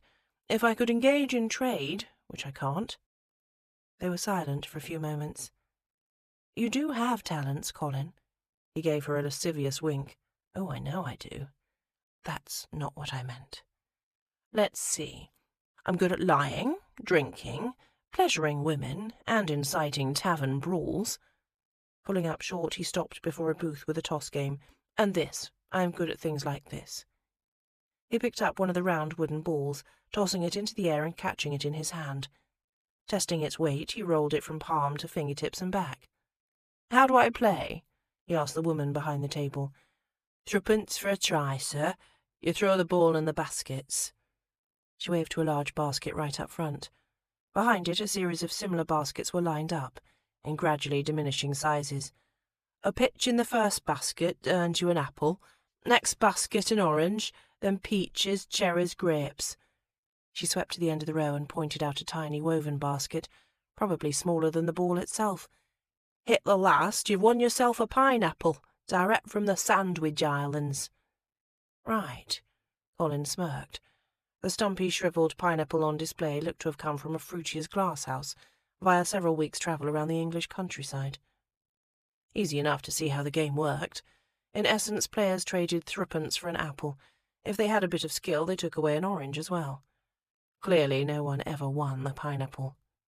He laid 3 pennies on the table. "I'll have a go." The apple came easily, as it was supposed to do. He handed the shiny round fruit to Minerva, who'd taken a seat on the trunk. "Go ahead," he urged. "Life's uncertain. Eat it now." By the time he'd won her the orange and a trio of fine ripe peaches, Colin had amassed a small crowd of children. As he sized up his toss for the cherries, he slid a glance to the side and instantly gathered where they'd come from. Little Elsbeth had joined Minerva on the trunk. Peach juice dribbled down her chin as she bit into the fruit from one side, carefully avoiding her loose tooth. Apparently the penny sweet hadn't been enough for her. She'd come back for more, and she'd brought all of her friends. When he'd tossed and won, Colin passed the net of cherries to Minerva for distribution. "One apiece," he called to the gathered boys and girls. "No spitting the stones." From the cheer that rose up, one would think he'd passed around gold coins. Minerva was pressed and jostled from all sides, but she flashed him a wide smile as she opened the net. "Don't you want one?" He shook his head. Her smile, genuine, adoring, was the best reward he could imagine. "Grapes next," called one boy. "Car, I've never even tasted a grape, not in all my life." The stout woman behind the table crossed her arms. "Greedy little beggars. Go on with you. You won't win the grapes." "We'll see." Colin rolled the wooden ball in his hand, assessing. The basket he needed to hit was some 10 paces back, and approximately the size of a saucer. If he lobbed it too directly, the ball would glance off the basket's edge. His best shot was a high arc, to send the ball sailing up and then directly down. He lofted the ball high in the air. The children held their breath. And a few moments later, Colin was handing round clusters of red grapes. They were seedy and a bit shriveled, half on their way to becoming raisins in some cases, but a boy who'd never tasted a grape before wouldn't know to complain. The children popped them into their mouths and made a contest of outdoing one another's sounds of delight. "The pineapple!" they all called next, jumping up and down. "Win us the pineapple!" Colin's mouth tugged sideways. The pineapple basket looked about the size of a teacup. He wasn't sure it was even possible to fit the wooden ball inside it, let alone do so from a distance. "Don't get your hopes raised, children." "Oh, but I've dreamed of pineapples." "My mum's a housemaid, she's tasted 'em, says they're like ambrosia." "You can do it, sir," Elsbeth cried. Colin tossed the wooden ball to the plucky girl. "Rub it for luck, pet." Smiling, she did so and handed it back. He gave Minerva a wink and a shrug. "Here goes nothing." Then he eyed the basket, sized up his shot, and threw the ball. Chapter 22. As the wooden ball sailed through the air, all the hopeful children clutched their hands together and held their breath. Minerva held her breath along with them, and she didn't even care for pineapples. "Go in," she willed. "Go in." It didn't go in. When the ball bounced off the basket's rim and thudded to the ground, she couldn't resist joining the collective groan of disappointment. Colin shrugged and pushed a hand through his hair. "Sorry, lads and lasses. Did my best." He was good-natured in defeat, a gracious loser, as always, but you could tell he was disappointed too, not over his bruised pride, but on account of the children. He wanted to give them a treat to remember, and who could blame him? Thrusting caution and frugality aside, Minerva pushed her way to the table and addressed the booth's mistress. "How much for the pineapple? Will you take 3 shillings? The woman's eyes flared with greed, but her mouth was firm. "It's not for sale." "I'll have a go, then." A well-dressed young gentleman stepped to the fore. He looked to be the local version of a dandy, probably the son of some country squire, unleashed on the fair with a generous allowance of pocket money and an inflated sense of self-importance. He was flanked by a couple of friends, both of whom looked eager to be amused. "Sorry, gents." The stout woman crossed her arms. "This booth is closed." "Pity," said the suave-looking young gentleman, casting a superior glance at Colin. "I'd rather looked forward to showing this fellow up." His friends laughed. Meanwhile the children gathered around Colin, as if they'd claimed him for their own and must come to his defence. It was terribly sweet. "Well," said Colin amiably, "you're still welcome to have a go. If it's a contest of marksmanship you're after, one can be arranged. With targets and pistols, perhaps?" Excitement whispered through the assembled children. Apparently the promise of a shooting match was an effective balm to their disappointed pineapple hopes. The young man looked Colin up and down, smirking. "I warn you, I'm the best shot in the county, but if you insist I should be glad to trounce you." "Then you should be glad to take my money too. Let's place a wager on it." "Absolutely. Name your bet." Colin rummaged through his pockets and Minerva grew alarmed. He might well be an excellent shot, but surely he wouldn't risk all their money. £5, Colin said. £5? £5, the young gentleman echoed. Minerva couldn't help herself. She went to his side, whispering, £5? Are you mad? Where do you mean to come up with £5? Here. From his innermost pocket, Colin drew a small folded square of paper. Just found it in my coat pocket. Must have been there for months. I'd forgotten it. She unfolded the paper and adjusted her spectacles. It was indeed a banknote for £5. £5. All this time she'd been fretting over how to stretch their shillings and pence, and he'd been carrying £5 in his pocket. The impossible knave. "You can't risk this," she whispered. It's a wager." The dandy pulled out a coin purse and shook loose 5 sovereign pieces. He dumped them into Minerva's hand. £5. Oh dear, she didn't have a good feeling about this. They made a veritable parade, the whole group of them trooping to the edge of the fairgrounds where a shooting contest could safely be staged. Dusk was gathering by the time a straw-stuffed target had been mounted, and a sizable crowd had amassed to watch, not just the children but adults too. "1 shot each," the overconfident dandy said, tilting his head toward the bull's-eye lodged in the centre of a freshly ploughed field. "Closest to the centre wins." "Sounds fair," Colin said. "You first." The younger man made a show of cleaning and loading his expensive, polished, double-barrelled pistol. It was a Finch pistol, Minerva noted with some amusement. Her friend Susanna would have a good laugh at that. With pomp and an undue air of gravity, the self-styled dandy levelled his pistol and made his shot. A dark circle appeared on the target, several inches left of centre. The younger man accepted the smattering of applause with a bow. Minerva rolled her eyes. The ladies of Spindle Cove could shoot better than that. Surely Colin could as well. For once Colin didn't attempt any showmanship. He merely shook off his coat and swept a hand through his wavy hair, and those 2 small gestures were enough to make him the desire of every woman, the envy of every man, and the idol of every child in attendance. Good heavens, he was beautiful. She was so dazzled by his good looks, Minerva nearly forgot to work herself into a state of sheer anxiety. Before she knew it, he'd stepped up, levelled the pistol and made his shot. As the smoke cleared, she whipped off her spectacles to stare at the target. Dead centre, of course. The children went wild with whoops and hollers. A few of the older boys tried unsuccessfully to lift Colin on their shoulders for a victory salute, and Minerva curled her fingers over the small fortune in her hands. £10. £10 changed everything. Now they were truly back on schedule. They would make it to Edinburgh. Francine would have her day. When Colin untangled himself from the jubilant children and turned to her grinning, oh, she could have kissed him, right in front of all these people. But the defeated dandy wanted words with him first. "You're a cheat." The young man stared Colin down. "I don't know what kind of swindler you are, but my father's the magistrate in these parts. I think he'll need to have a talk with you, and that £5 note will need to come along as evidence. Surely you've stolen it." Stepping back casually, Colin slid his arms into his coat sleeves. "I don't want any trouble."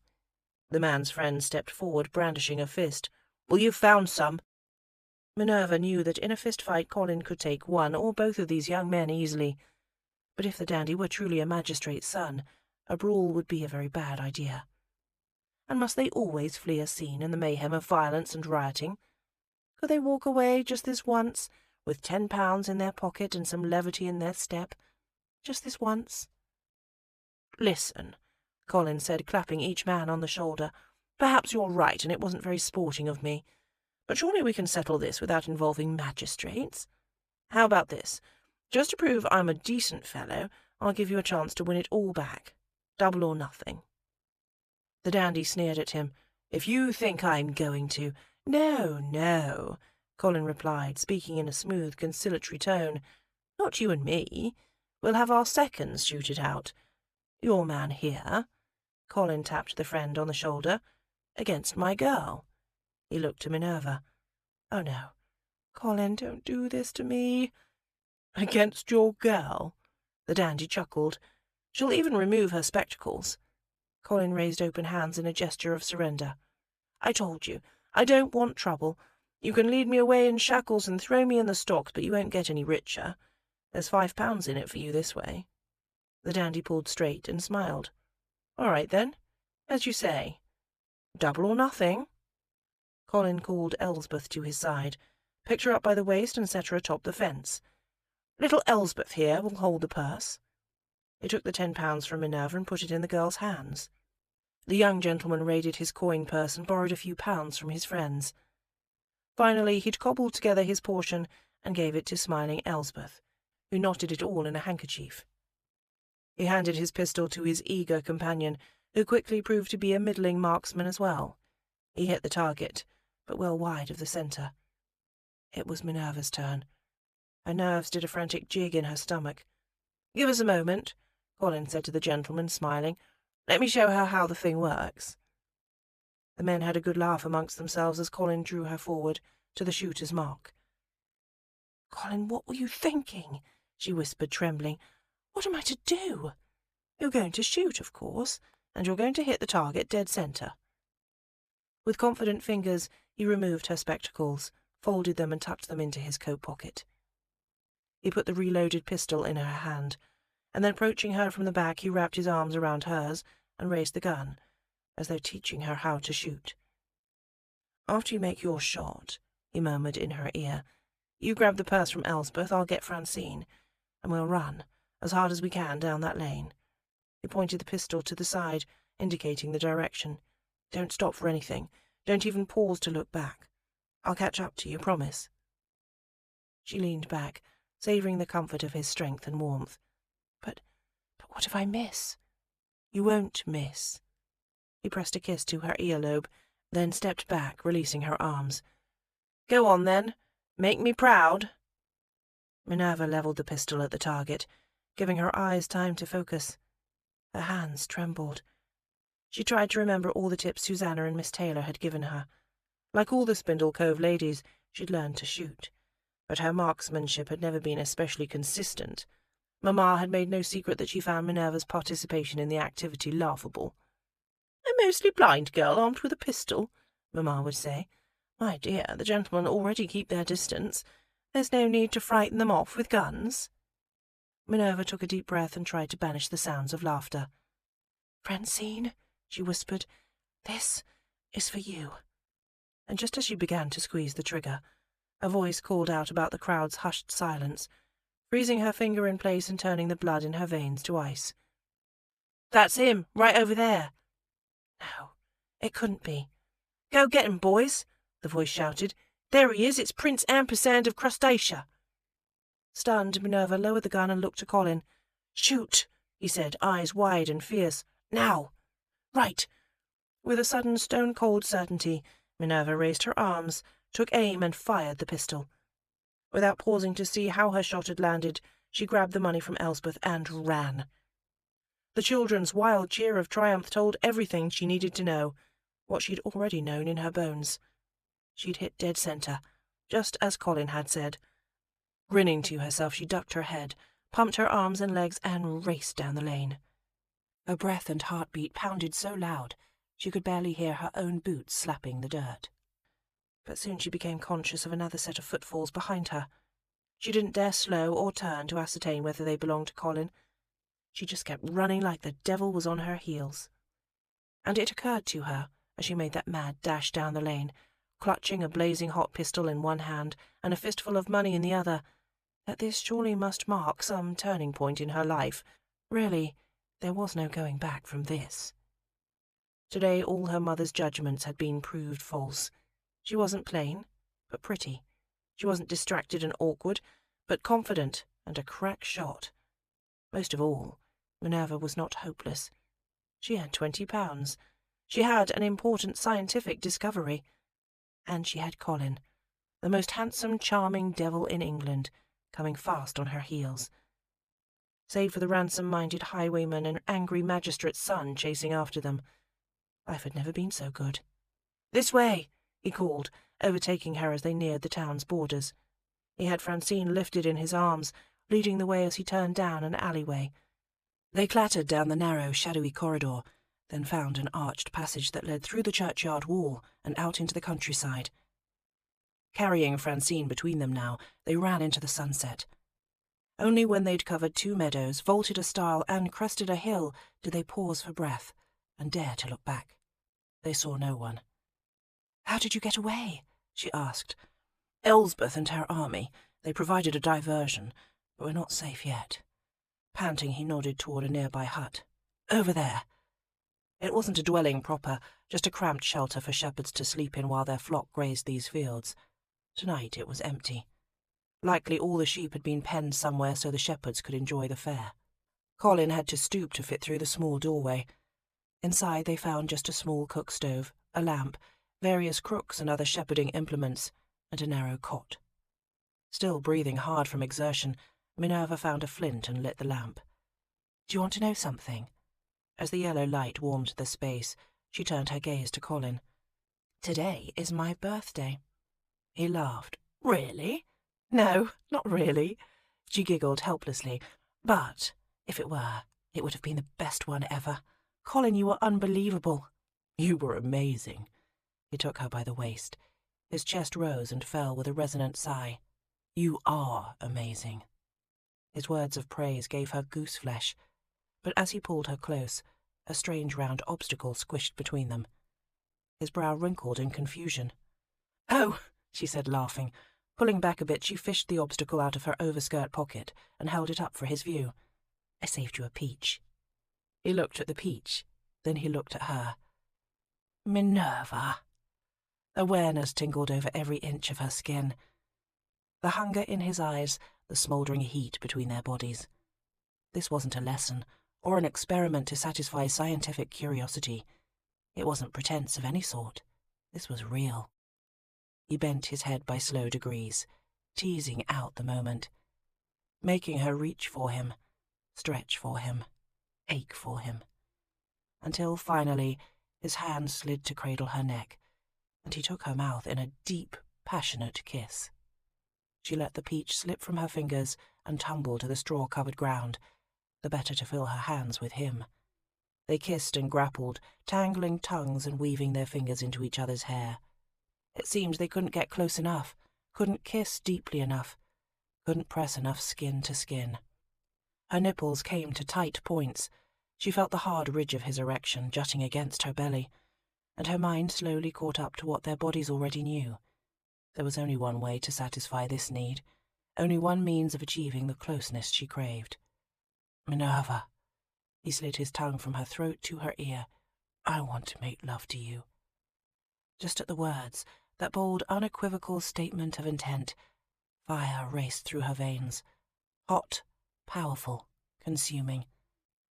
There were a dozen reasons why she might refuse him, but they were all someone else's reasons. Her mother's, her peers', society's. She'd already left all those expectations behind. If Minerva consulted herself, there was no question. Her body craved the feel of his skin against hers. Her ever-curious intellect was eager to experience physical passion with him and her heart. Oh, her heart was already his for the breaking.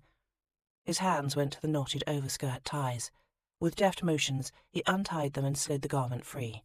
Then he started on the row of hooks down her back. His voice grew rough with need. "I promised you I wouldn't do this. Hell, I promised myself I wouldn't do this. But I can't help it, Min. I want you so badly." She kissed his throat and pressed her body to his, hoping to show him what she couldn't quite find words to say, that she wanted him too. Needed his touch. As he worked the closures of her gown loose, she tangled her fingers in his wavy hair. "Colin," she sighed. His hands went to her shoulders, his gaze searched hers. "If you don't want this, tell me so." He swallowed hard. "Say the word and I'll stop." In answer, she merely drew the sleeves of her gown down her arms and pushed the blue silk to her feet. He took one of her hands to steady her as she stepped free of the gown. Standing back a pace, he made a wistful noise in his throat. "Just look at you. So lovely." She warmed with pleasure as he surveyed the items she'd drawn from her trousseau that morning, a lacy white chemise, bosom-flattering corset and silk stockings. If she'd been saving them for anything other than this moment with him, she couldn't remember it.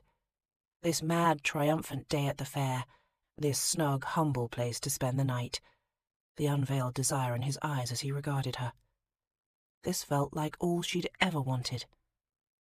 She opened her trunk and found those embroidered sheets she'd stitched and saved for some unlikely wedding night. Together they spread them on the narrow cot. Even if she went to her grave a spinster, she would still have known more passion in this one night than some women experienced in a lifetime. She vowed to savor every touch, remember every caress, keep her eyes open for each and every moment, even now as he kissed the soft place beneath her ear. He took her by the waist and spun her around. With her back to him, she trembled as he worked the laces of her corset loose. At last, the restrictive garment fell away from her body, and she drew a deep, intoxicating breath. With a soft groan, he gathered her close. The solid muscles of his chest supported her weight as he lifted and cupped her breasts through her chemise. Her breath quickened as he stroked and caressed the soft globes, thumbing her nipples to taut, eager peaks. She turned in his embrace, wanting her turn to touch. Sliding her hands under his lapels and toward his shoulders, she cleaved the coat from his body. He shook the heavy garment down his arms and tossed it aside. She gathered the loose fabric of his shirt and yanked it free of his waistband, sliding her hands beneath to explore the smooth, muscled contours of his torso. He lifted his arms overhead as much as he could with the low ceiling, and she drew the shirt up and over his shoulders. Once his shirt was removed, he directed her to do likewise. Minerva stretched her arms tall as he gathered the thin, gauzy fabric of her chemise and drew it up her body. Slowly, reverently, until he pulled the shift over her head and arms. With a flick of one hand, he tossed it aside. Then his hands made a slow, languid sweep back in reverse, skimming down her stretched arms, over her breasts, her waist, her hips, awakening every part of her with his touch. His palms were a little roughened from his thatching work that morning, but the delicious friction only increased her excitement. It let her know this was real. She stood before him, bare, save for her stockings and garters. He ran one hand over her backside and down her thigh.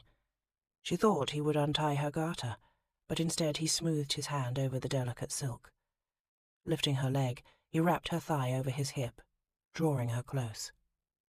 Her breasts met his bared chest, and as they kissed she couldn't help but rub them against his solid heat, easing their dull ache. He moaned into her mouth. He worked a hand between them, gently cupping and stroking her sex. A muscle in her inner thigh quivered, and she felt herself growing damp. He pressed 2 fingers inside her, pushing deep, until the heel of his hand rested firm against her mound. Her body's reaction was immediate, intense. As he rocked his hand back and forth, she moved with him, riding his motions and moaning in time to his gentle thrusts. So close. She was already so close. He withdrew his fingers, and she whimpered at the sudden loss. As he lifted her and lay her down on the bed, his voice shook with need. "Damn it, I know I should be selfless. I should give you pleasure first. But I want to be in you. I want to be so deep inside you when you come." To that she could muster no protest. She watched him as he sat on the trunk and wrestled out of his boots and breeches. As his erection sprang free of his unbuttoned falls, she reached for the enticing, dusky curve. He made her free to explore, spreading his thighs wide so she could stroke his full length and cup the vulnerable sack beneath. He sighed deeply as she caressed him. She dabbed at the bead of moisture welling from his tip, spreading it with circling motions of her thumb. He grabbed her wrist, staying her hand. With a hoarse chuckle he said, "I can't take much more of that." "Then come to me." The words made her feel bold and seductive. She stretched sinuously on the cot, making her whole body an invitation writ in pale pink calligraphy. He wasted no time accepting. He moved between her legs, spreading her thighs wide. The full length of his shaft teased up and down her sex, making her mindless with pleasure. By the time he positioned the broad, smooth head of his cock at her opening, she ached to be filled. "You're so wet," he groaned, pushing forward. "So wet and tight." At the slow, startling invasion, she couldn't suppress a sharp cry of pain. Her eyes flew wide and she gasped for breath. It was done. He was in her. They were making love. It felt wonderful and terrible all at once. The flood of sensations and emotions overwhelmed her. Her breasts moulded to the firm weight of his chest. Her heart swelled with a poignant tenderness. But mostly, between her legs, it hurt like the devil. "Colin knows what he's doing," she told herself. Surely it would start to feel marvellous soon. Any moment now? He slid out a little, then pushed back in, plunging deeper this time and stretching her wider. She knew from her own explorations he was thickest at the root. The further he advanced, the more the pain increased. She wavered on the brink of begging him to stop altogether. "Can you—" she panted for breath. "Just wait. A moment." With a curse he pressed his brow to her shoulder. "I hate that I've hurt you. I hate that I've done this to you at all." He lifted his head. "God, Min, I'm so sorry. I'll make it up to you, I swear. I don't know how, but I'll make it right." "Just make it good." She gave him a brave smile. "You do know how to do that." His mouth tipped in a lopsided, arrogant grin. "That much I hope I can manage." He didn't press any deeper. Instead, he gave her the pause she'd requested and refocused his attention on matters close to hand. Balancing his weight on one elbow, he framed her breast in his cupped fingers and sucked her nipple into his mouth. He mouthed her lazily, swirling his tongue around and over the sensitive peak. With every flick of his nimble tongue, a shiver of bliss spread through her body. As he transferred his attentions to the other breast, the pain where they were joined began to ease. Her intimate muscles relaxed around his girth, and the swollen bud at the crest of her sex ached for attention. Instinctively she arched and rolled her hips, seeking friction. She found it, but the motion also pulled him deeper, brought them closer. She gasped, surprised by the sudden pleasure. He moaned around her nipple. All pain was forgotten as she tried to duplicate the sensation, writhing against him again, then again and again, taking him deeper in tantalizing increments. With each motion his pelvis rubbed hers just where she needed it, taking her arousal to new heights. "Yes," he said, shifting his weight and driving forward. "That's it, love." He slid one hand beneath her bottom, lifting her up and against him as he thrust deeper still. It's better now, is it?" "Yes," she whispered. He thrust harder. "Yes?" "Yes." She clutched his shoulders. "Oh, Colin, it's so good." Burying his face in her neck, he muttered something that sounded like, "Thank God." He set a rhythm strong and steady, probing just a bit deeper with every stroke. She felt him reaching places she hadn't dreamed existed. And still she craved more. When his full length was at last buried inside her, he rested a moment, holding their bodies close and joined. His eyes shone with emotion. "I've been wanting this, Min, for longer than you could know." She touched his cheek. "So have I." He kissed her sweetly as he began to thrust again, deep and steady, real and true. She arched into his motions, growing desperate for more. At his silent urging, she wrapped her legs over his, and he slid deeper still. Now he stroked against some dark, sweet, essential place inside her, wrenching a joyful sob from her throat with each teasing thrust. She clutched at his back, digging her fingernails into his flesh. Her teeth scraped his shoulder. "Don't stop. Please don't ever stop." She rode the wave of pleasure higher and higher, until it broke. He held her tight, stroking on and on as she spiraled and tumbled through bliss. He raised up on his arms, working her from a new, deeper angle. His pace accelerated, and the force of his thrusts increased. She loved feeling the need strung tight in his muscles, loved knowing how much he wanted her, seeing the pained expression of desire on his face. Loved taking him just as deep and as hard and as fast as he wanted to go. As though if they collided hard enough, they might be meshed into one person. They could be meshed into one person if he didn't take care. "Colin," she panted, "we must be careful." I know, you just feel," he groaned on a deep, hard thrust. "So sweet, so right, so good, so very, very, very." With a deep, guttural cry, he pulled free of her body. He slumped forward, shuddering in her arms. His seed spilled over her belly like a confession of some kind, a warm, vital secret. She stroked his back as his breathing eased. He was so quiet. This was Colin in her arms, and he was never quiet. As he lay there, heavy and silent atop her chest, she began to worry. Had she performed well? Perhaps she hadn't done enough. Or maybe she'd done too much. Perhaps he would have wished her to be louder, or bolder, or just different somehow. She was on the verge of apologizing and begging him to give her a second chance, when he rolled to the side. "Oh, Min, that was unbelievable. I never dreamed how good it could be with—" He smoothed her hair back from her face. "With you." Tears of relief and happiness pricked at the corners of her eyes. He flopped onto his back and propped his head on one arm. "You know, I probably shouldn't say this, but you could ask me for anything right now. Anything at all, and it would be yours." "Truly?" she giggled. "Whatever would I wish for? Gold, silver, pearls, rubies. Done and done and done and done. The moon. Yours. I'll go snag it for you just as soon as I've caught my breath. A few stars as well, if you'd like." She nestled close to him. "Don't bother. I can't imagine anything that would make this moment better." But that was a lie. There was one thing she wished she dared ask of him. If she could have anything she desired, she would ask only this. "Love me. Love me, and let me love you."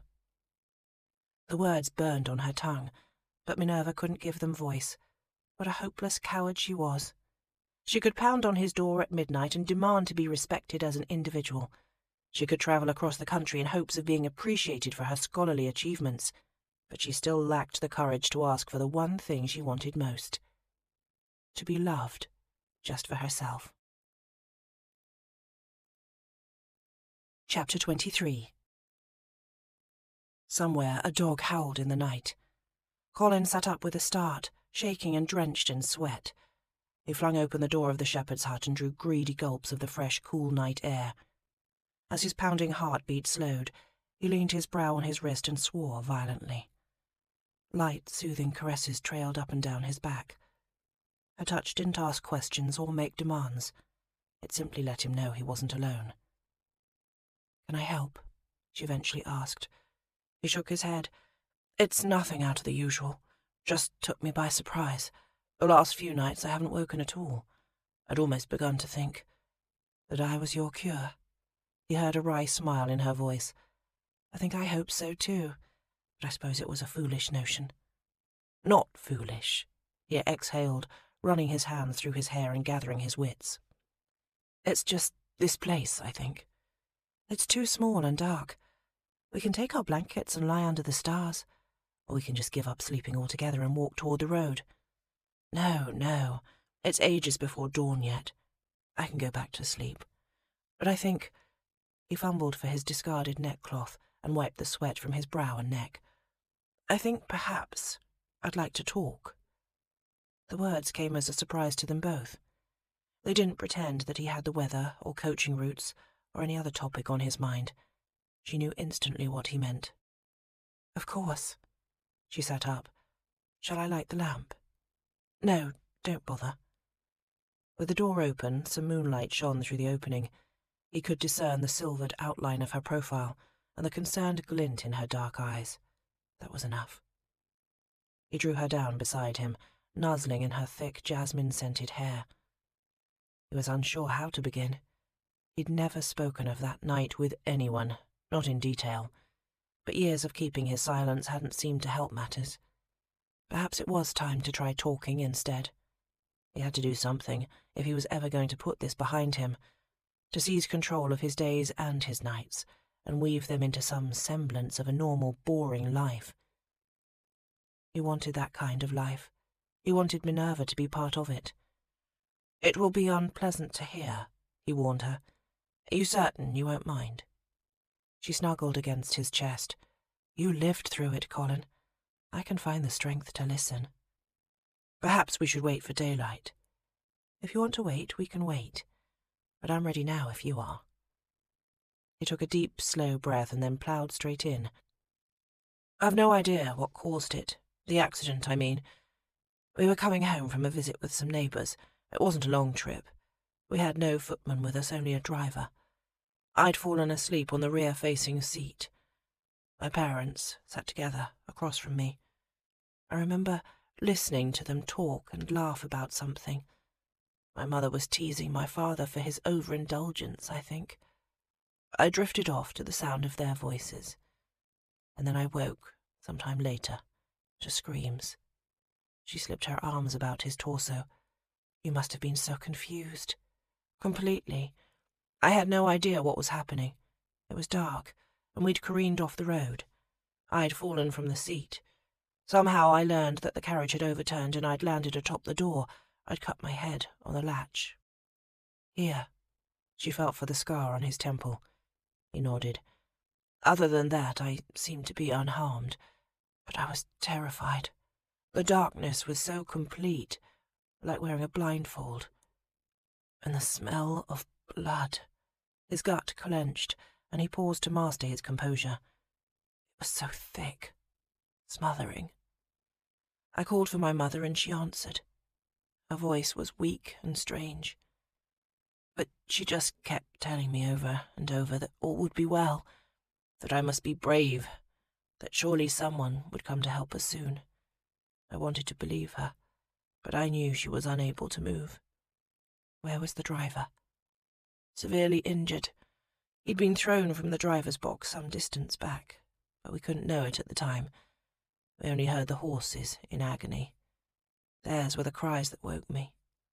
And your father? Dead." "You knew that already?" "No, but my mother did. The way they'd landed." He drew a shaky breath. "This is the unpleasant part, pet." "Go on." She stroked his shoulder. "I'm listening." "There was a spike of some sort. To this day I'm not certain whether it was part of the carriage or something in the ditch, a bit of fence, perhaps a branch. But they were impaled on it. The both of them. It went all the way through my father's chest and then into my mother's side." She shuddered in his embrace. Oh, Colin. It gets worse, I'm afraid. As long as my mother kept talking, I knew she was alive. And even when she couldn't speak any more, her breathing was so raspy and loud. But when even that stopped, I went utterly mad. I panicked. I wanted out. I screamed and beat on the carriage walls until I think I went unconscious. And then, he choked back his emotion. He'd come this far. He had to get it all out now. And then the wild dogs found us, drawn by the noise and the scent of blood. They finished the horses. I passed the first half of the night screaming to get out, and the second half praying they wouldn't get in. Oh, God. He felt her tears, hot and wet against his skin. I'm sorry, he said, quickly holding her tight. I'm sorry. He knew well what a disturbing picture it made, which was precisely why he'd never shared it, not with anyone. He hated that such a gruesome tableau would be seared on her imagination. I shouldn't have told you. Of course you should. Sniffing, she lifted her head. You did absolutely right. To think you've been keeping that to yourself all these years? I'm the one who should be sorry. She worked her arms around his neck and hugged him tight. Colin, I'm sorry. They're pathetic words and they're not enough, but I'm so sorry. I wish with all my heart you hadn't suffered so, but I'm glad you told me everything. He buried his face in her hair. For a moment he feared he would weep, and then he realized, if he did weep, even noisily, messily, uncontrollably, she wouldn't shrink from him. She probably expected him to shed some tears.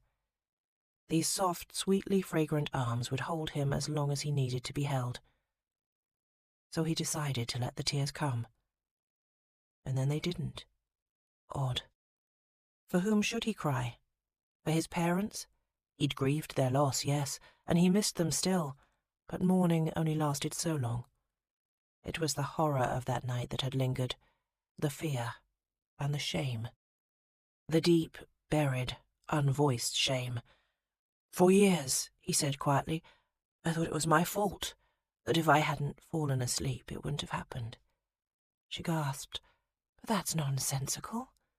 I know. Of course it wasn't your fault. I know. You were a child. There was nothing more you could have done. I know. And as a grown man I understand that rationally, but he'd never managed to rid himself of the notion. It was as though he needed someone else to confirm his innocence. Someone very intelligent and logical. Someone he could trust to always give him the unvarnished truth. Someone like Minerva. It wasn't my fault, he said. No, she answered. It wasn't. Sweet, darling Min. From the first this was what he'd loved most about her, her certainty. She pressed a kiss to his jaw. He took a deep, slow breath. Remarkable how much lighter he felt. As though without her arms anchoring him he might simply float away. Do you know something? He asked drowsily. I've always thought my parents' death was like something from a ballad. They loved each other so very much. Even as a boy I could see it. It seems almost fitting that they met such a poetic end. Always together, united even in death. As tragedies go, you must admit, it's rather a romantic one. She was quiet for a long time, but he knew she wasn't sleeping. Her fingers teased through his hair. He'd almost drifted off when he heard her reply, If you write the verse, I'll sing it. Minerva didn't sleep any more that night. Her heart and mind were too full, and somehow she knew he'd sleep more soundly if she kept the vigil for him. As the first rays of dawn seeped into the hut, she stretched her left arm. First overhead, drawing blood to her numbed, stiff fingers. Then habit and necessity drew her arm to the side, where she groped for her spectacles. With an incoherent murmur, Colin turned in his sleep. He threw a leaden arm over her torso, and his fingers fumbled for her breast. Oh, heavens! Her heart froze for a moment, refusing to beat. Then it underwent a rapid, prickling thaw. It hurt, the way snow-numbed fingertips stung when thrust in a basin of warm water. Breathing suddenly required conscious thought. She reached for her spectacles every morning, first thing, because she could make no sense of the day without them. Colin reached for her. She couldn't heal him. No woman could. Events that far in the past just couldn't be undone. But perhaps he didn't need a cure, but a lens. Someone who accepted him for the imperfect person he was, and then helped him to see the world clear, like spectacles did for her. An hour from now the idea would seem absurd, but these first misty rays of morning forgave all kinds of foolishness. So just for a moment, she let herself dream. She let herself imagine how it would be to wake like this every day, feeling essential to him. The last thing he touched at night, and first thing he reached for every morning, out of familiarity and a desire to feel whole. By the time he stirred with wakefulness, pressing kisses to her cheek, she wanted it so keenly, so desperately, some raw throbbing part of her heart was already mourning the disappointment. She turned away from him onto her side, not wanting to explain how she'd managed to make herself so overwrought even before breakfast. He nestled behind her, cradling her body with his own. The pose emphasized all the contrasts of their physiques. The hard contours of his chest pressed along her back, the coarser hair of his legs rubbed against her smooth thighs. Beneath the linens, his hands roamed her curves with hot, possessive intent. Cinching an arm about her waist, he drew her close. His arousal pulsed against her lower back. "Min," he breathed, nuzzling the curve of her neck. "I need you again. Can you take me?" She nodded her assent, but before she could turn to face him, he'd cupped and lifted her leg, shifting position behind her, his hardness wedged between her thighs. "It's all right." He kissed her neck as his fingers slid down her belly, working their way to her cleft. "Let me show you." He caressed her intimate flesh with skill and patience, until she was not only ready but desperate for him. "Love me," she begged, because she could speak the words right now without risking too much. He took his erection in hand, tilted her hips to just the right angle, and eased inside. She was tender from the night before, but he was gentle, holding her curled in his arms and loving her in slow, deliberate strokes. The sweet warmth between them grew and spread. She relaxed her body, undulating with his thrust so that they moved as one. He palmed her breast and pinched her nipple, then his touch drifted down her body. "Yes, lower. Touch me there." He knew what she craved. He caught her pearl with his fingertips and worked her in tight, feverish circles until she shuddered and cried out with the exquisite pleasure. As her climax receded, he withdrew, finishing with a few hard, desperate thrusts between her thighs. As he came, she savoured his low growl. "Good morning." She felt his smile against her nape. "Is it?" His tone changed. "Don't you think so? Are you wishing we hadn't?" "No." Screwing up her courage, she twisted to face him. "I have no regrets. None. But I want to assure you, just in case it needs saying, I don't have any expectations. Only hopes. Wistful, foolish hopes." He blinked. "You don't have any expectations." Surely he must understand what she meant. "What we shared was wonderful, but I don't want you to worry that I'm expecting something more." "Well," he said dryly, "how very generous of you." "Aren't you relieved?" She didn't understand the annoyance in his voice. He rolled onto his back, rubbing the bridge of his nose. "Minerva, I can't decide which of us you're insulting more. After last night you should have expectations." "Expectations of what?" She swallowed hard. "Of me." "I thought you were the one who argued against having any expectations at all. Isn't that your grand life philosophy?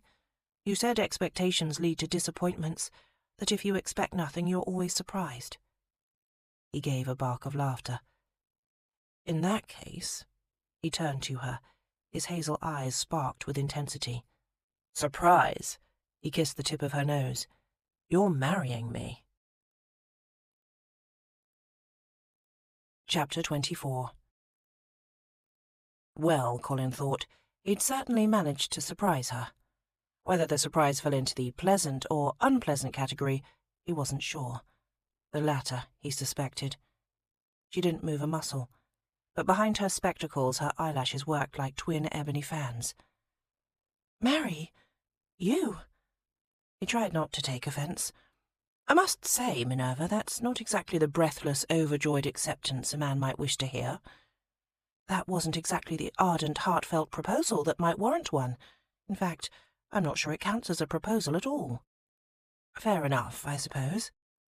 He lightened his tone. You have a temporary reprieve. Right now, out of bed with you. We have to make haste if we're going to reach York tonight. Wait. As he sat up, she grabbed his arm. I'm so confused. Is this like one of those silly duels gentlemen arrange for show?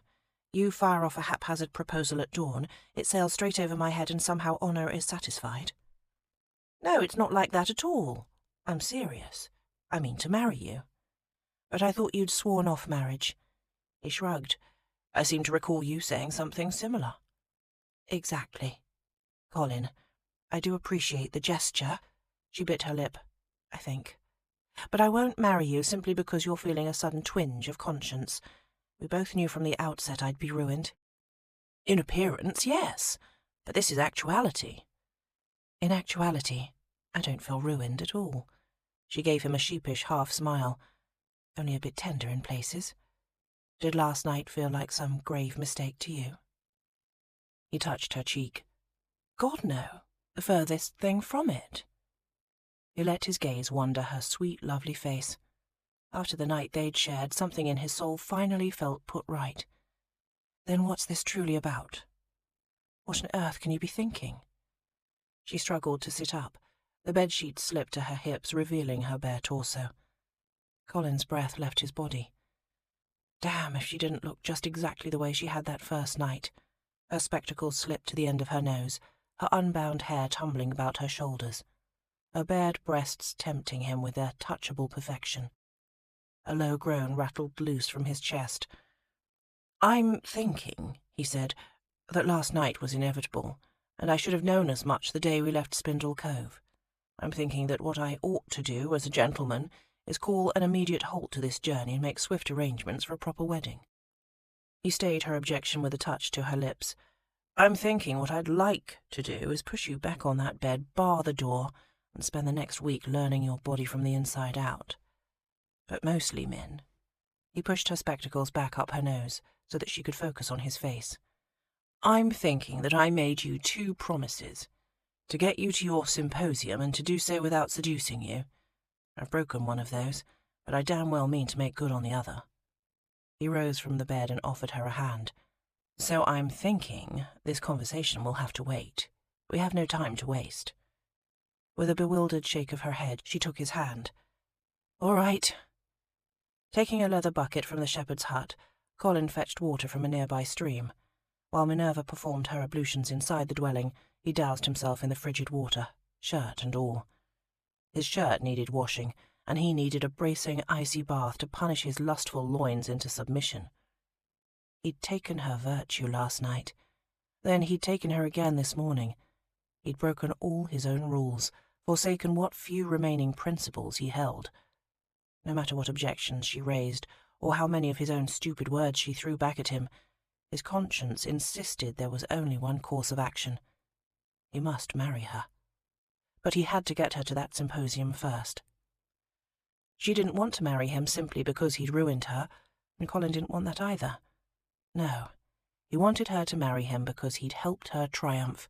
He would prove to her, to himself, that he could be good for her. As he submerged himself in the cold water, an insidious, shadowy doubt swirled through his thoughts. The road to Edinburgh is paved with good intentions. He forced the doubt away, rising to the surface and pushing the water from his face. This time was different. Today, everything was different.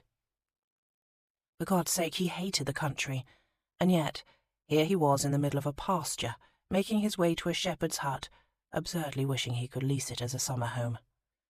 When he returned to the hut, soaked and shivering, Minerva gave him a baleful look through her spectacles. "You'll catch cold?" He shrugged, wringing out his shirt-tails.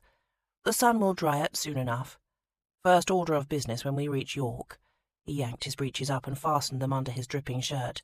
"Is fresh clothes." "Are you sure it's even possible to make the symposium?" She counted the days on her fingers. "Only 3 more nights between now and then." "We will make it. We'll reach York tonight. From there, with our replenished funds, it's a new journey. We'll take just a few hours to eat and shop and hire a post-chaise, and then we'll be off. But you'll be miserable. Post-chaises are so small and cramped, not to mention expensive. We won't have enough funds to rent you horses past York. They're the fastest way. If we travel straight through, we'll make Edinburgh just in time. Travel straight through? We won't stop for nights. Her eyes filled with concern. He shook his head. There won't be time. But Colin, and we haven't time to debate it either.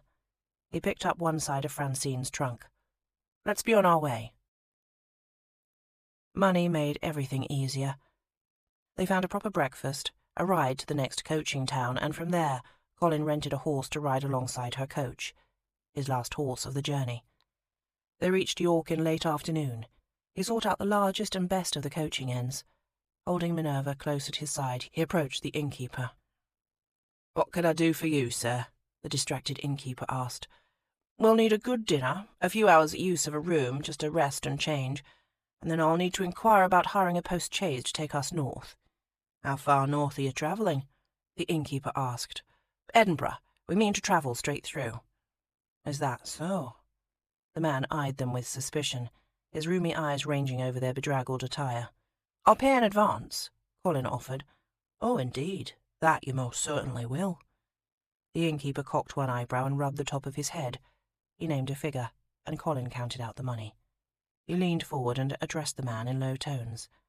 "Listen, perhaps you can help me with something else. My lady here has been parted from her baggage. Before we continue, I need to find her a new gown, something pretty." The innkeeper eyed Minerva. "My missus can find her something, I warrant. The finest quality this will buy." To the amount he'd paid for the post-chaise, Colin added several sovereigns. Minerva gasped. "Colin, don't! We can't afford it." "It's not negotiable. You must have it." "But—" The innkeeper laughed. "Come now, miss, surely he don't have to draw you a picture. Elopement or no, a man wants his bride dressed proper." "But—" Minerva called after him as he shuffled off, disappearing through a doorway. "Sir, we're not eloping." "Of course you aren't," he called back. "None of you young lovers are." She turned to Colin. He shrugged. "There's no use arguing. Do you think he'll believe we're headed for a geology symposium?" "It's strange," she said as they sat down at a table to order their dinner. "We have had uncommonly good luck today. Reasonably fine weather except for that short rain. No loss of money or belongings. No fisticuffs, no highwaymen. I keep looking over my shoulder, expecting to see those kidnappers chasing after Prince Ampersand. Oh, don't worry about them. We will have left those highwaymen far behind. Believe me, that group wasn't sufficiently organised or industrious to follow us beyond their own county." He rubbed his jaw. "But I have to admit, I wouldn't be at all shocked to see someone else catch up to us." "Who?" "Bram or Thorn or both. When my cousin heard of this, I can't imagine his reaction was favourable. He knew I had no plan of marrying as of 2 days before we left, and if Susanna expressed any doubts as to your willingness, I wouldn't put it past him to decide you needed rescuing." The serving girl brought them 2 glasses of claret. Colin ordered them a hearty meal of beefsteak, fish stew, sauced vegetables, and apple tart. His stomach growled with hunger. "But I left a note," Minerva said once the serving girl had gone. "I told my sister we'd eloped." "Slim evidence on its own. You forgot to leave behind that false journal."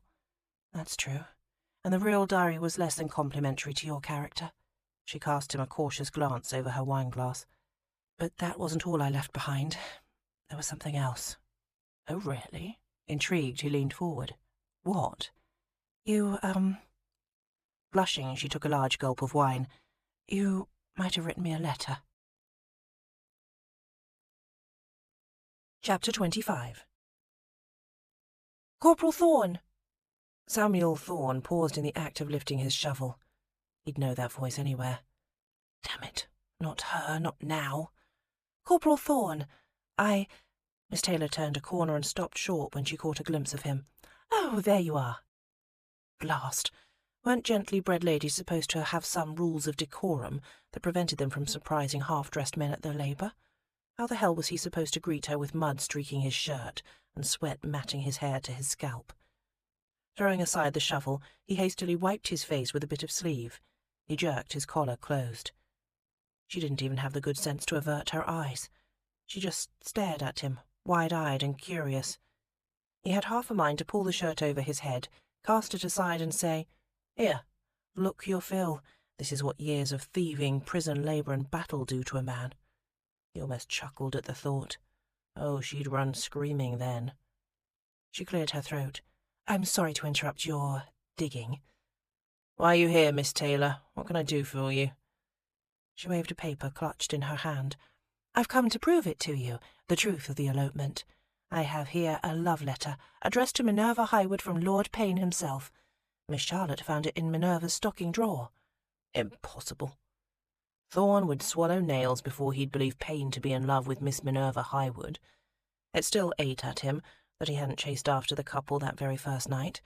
But what was he to do when the girl's own mother forbade it? Now, if only Miss Taylor would let the topic rest.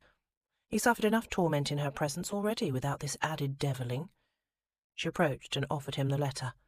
"Read it for yourself." Good God! Now she meant to test his alphabet. Thorn eyed the envelope. A queasy feeling curdled in his gut. He knew his letters reasonably well, better than most men of his station, but he needed time and concentration to sift through a missive of that length. And he'd have an even harder time of it trying to read with a raging beauty hovering over his shoulder. How was he supposed to put two sounds together in her presence? He held up his grimy hands in excuse. "You'll have to read it to me." She shook open the paper. "My darling, beloved Minerva," she read aloud, and that was the last bit he heard. Oh, she kept reading, and he kept listening, but he wasn't hearing the words anymore, just her clear, bright voice. So strange. She had music in her voice, even when she wasn't singing. The melody hummed in his body, not in a pleasant way. It hurt, the same way it would feel if he drove his shovel full length into soil and met unyielding rock instead.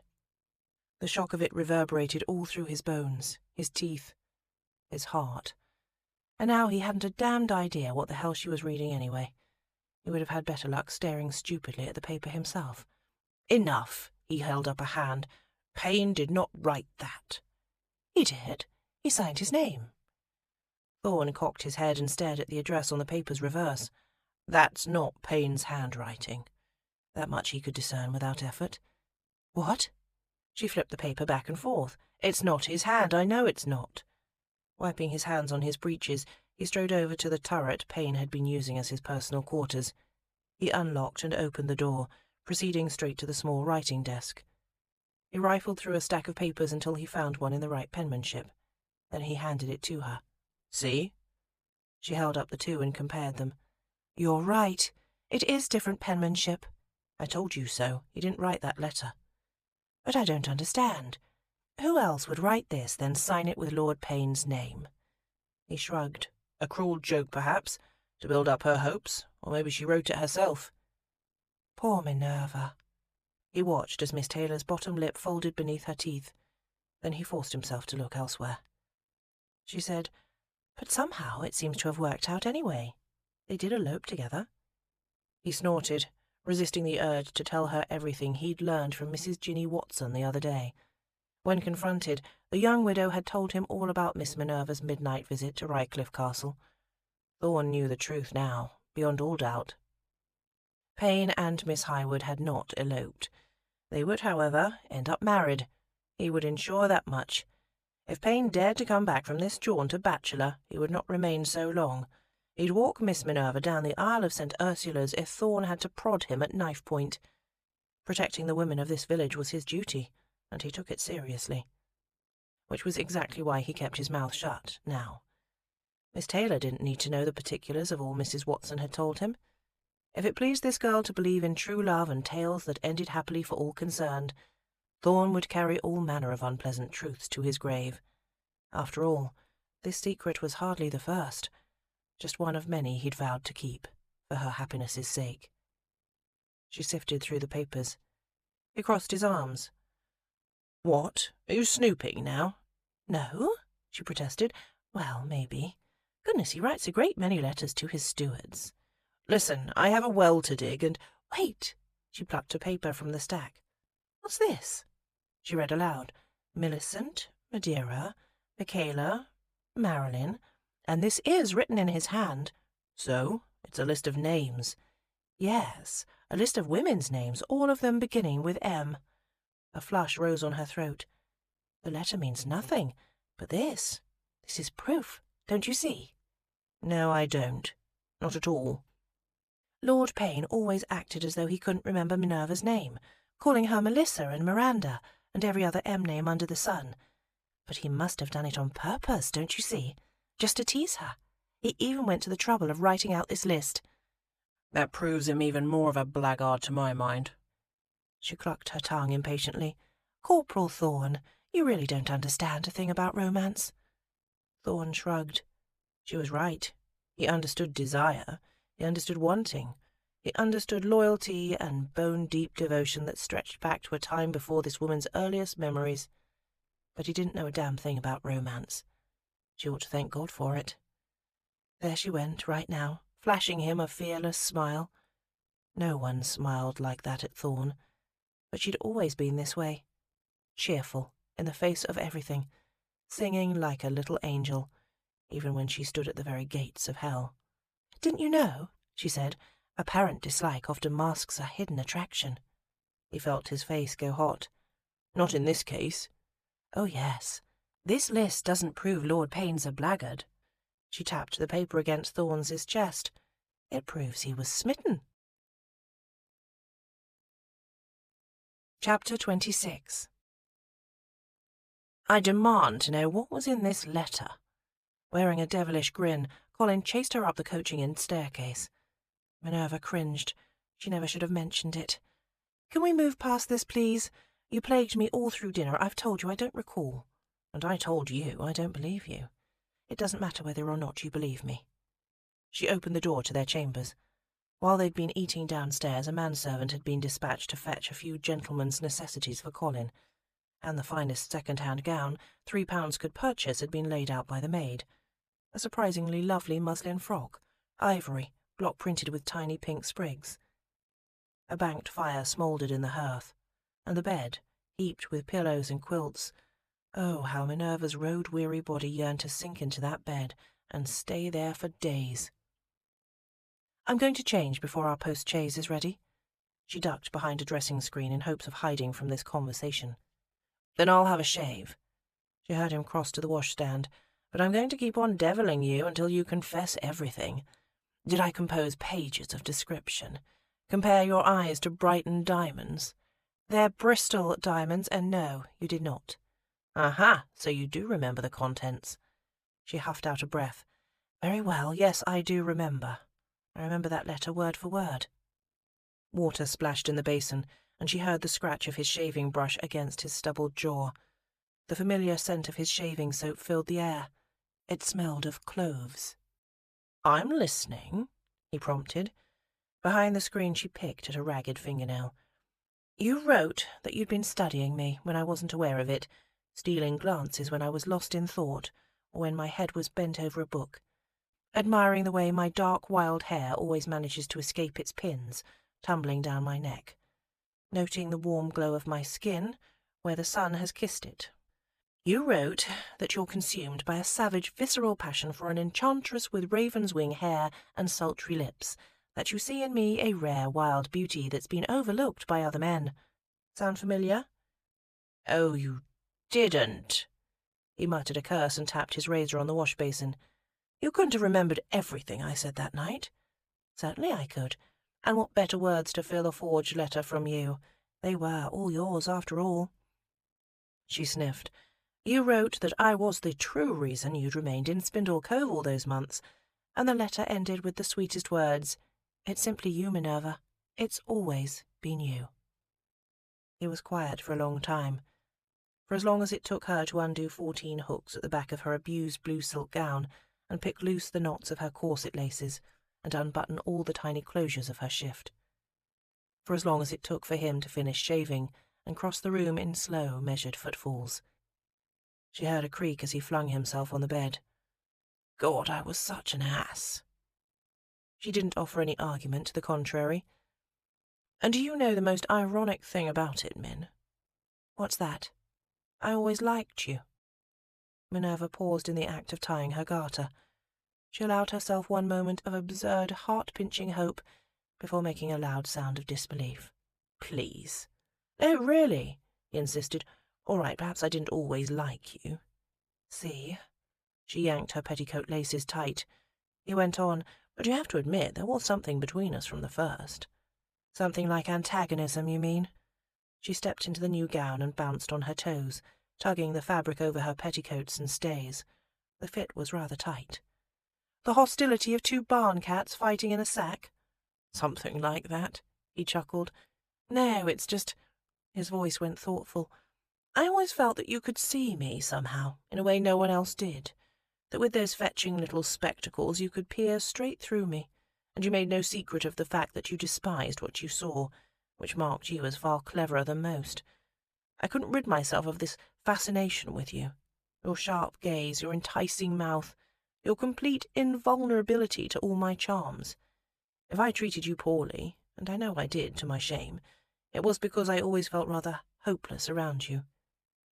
Her spine snapped straight. She couldn't believe what she was hearing. She poked her head around the dressing screen and stared at him. He lay on the bed, freshly shaven and washed, legs crossed at the ankles and arms propped behind his head. His posture said, "Yes, ladies, I truly am this handsome, and I don't even have to try." "You," she said, "felt hopeless around me? Oh, Colin, that is too much." "It's the truth." His gaze was sincerity itself.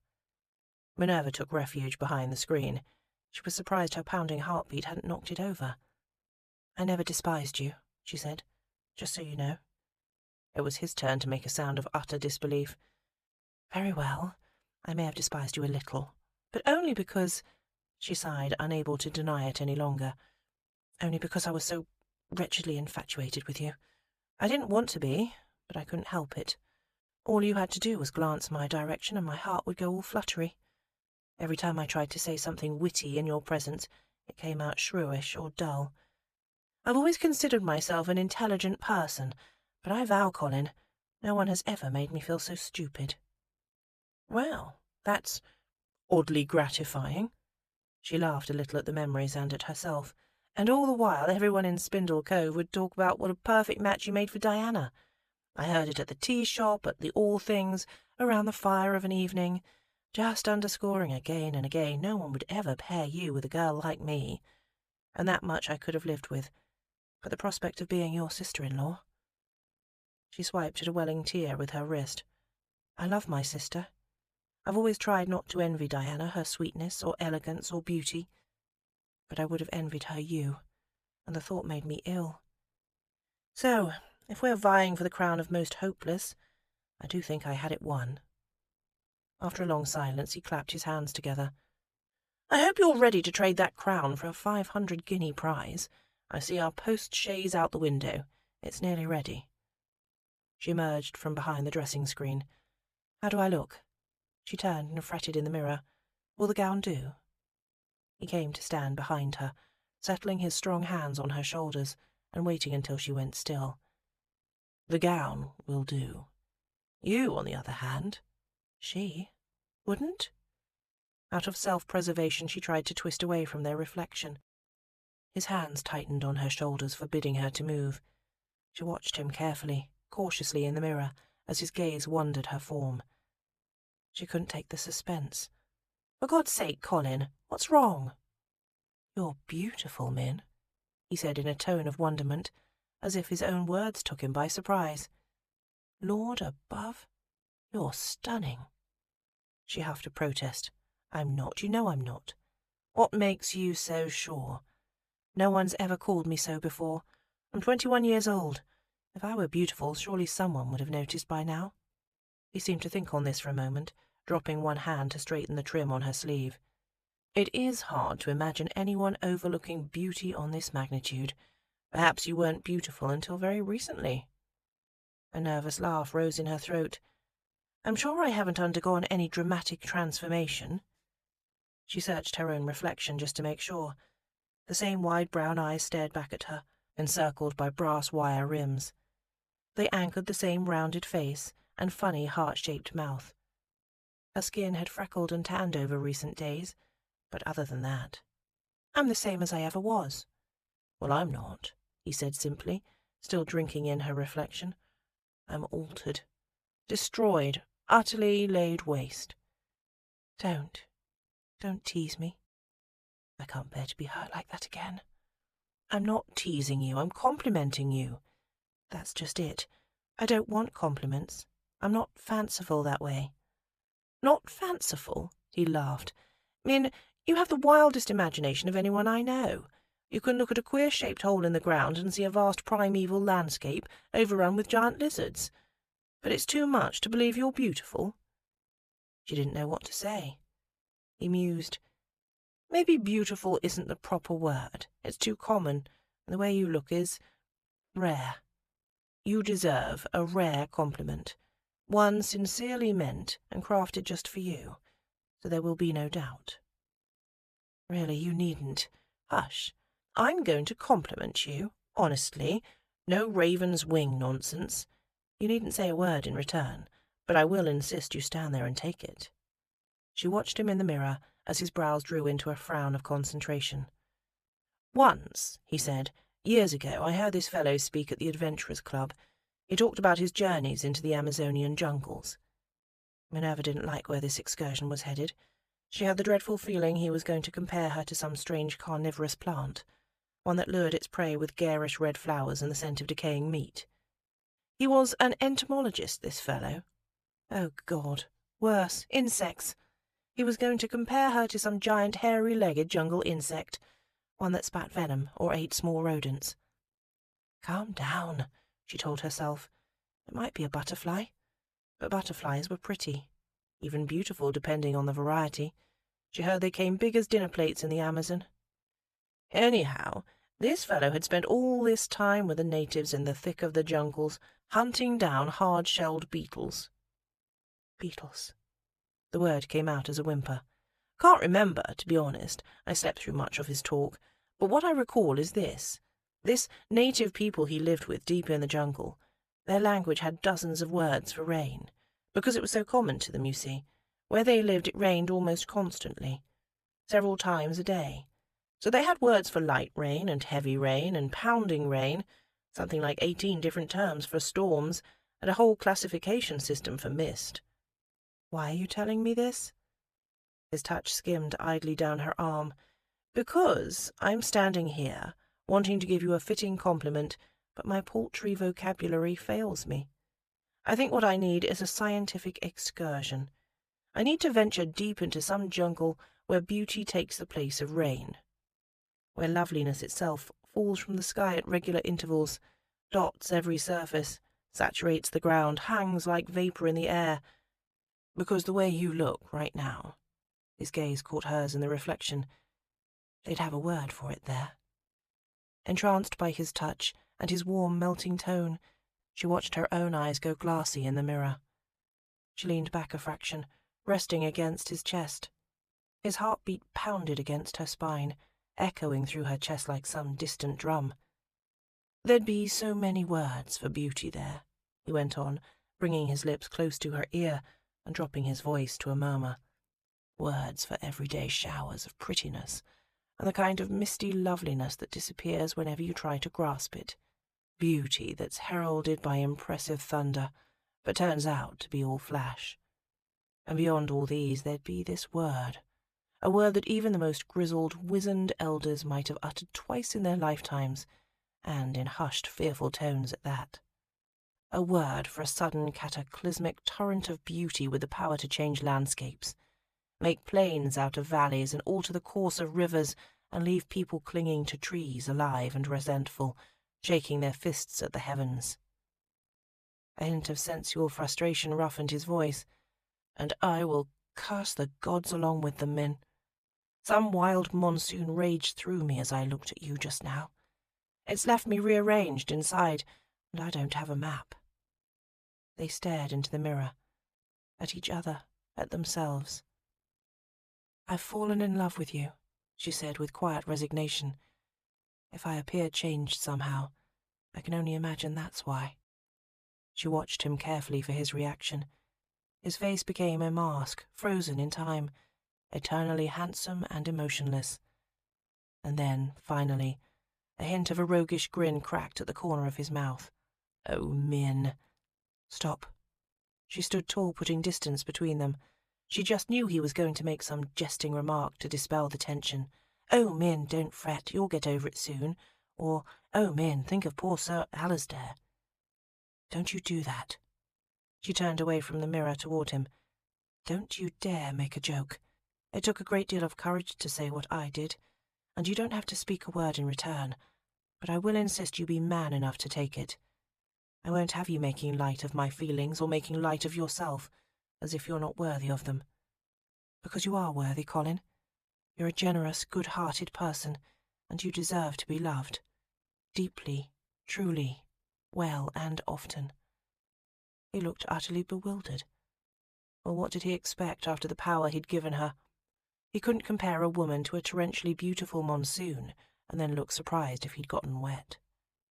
"You reckless man." She laid a touch to his cheek. "You really should be more careful with those compliments." "So it seems." She sighed and straightened his tattered lapels. "I know you have this idea that we'll marry in Scotland, to satisfy honour, I suppose. While you've given me this momentary burst of courage, I'll tell you this. I will not marry you to satisfy honour." "You won't?" "No." Difficult as it was, she forced herself to meet his gaze. "I will only marry you if you love me, and if you can allow me to love you." A bittersweet smile curved her lips. "That first night in the turret, you gave me a taste of how it would feel to have your love. It was the most thrilling sensation I've ever known. For a moment, I felt as though anything, absolutely anything, could be possible. When it turned out to be false, it crushed me, Colin, more than I care to admit.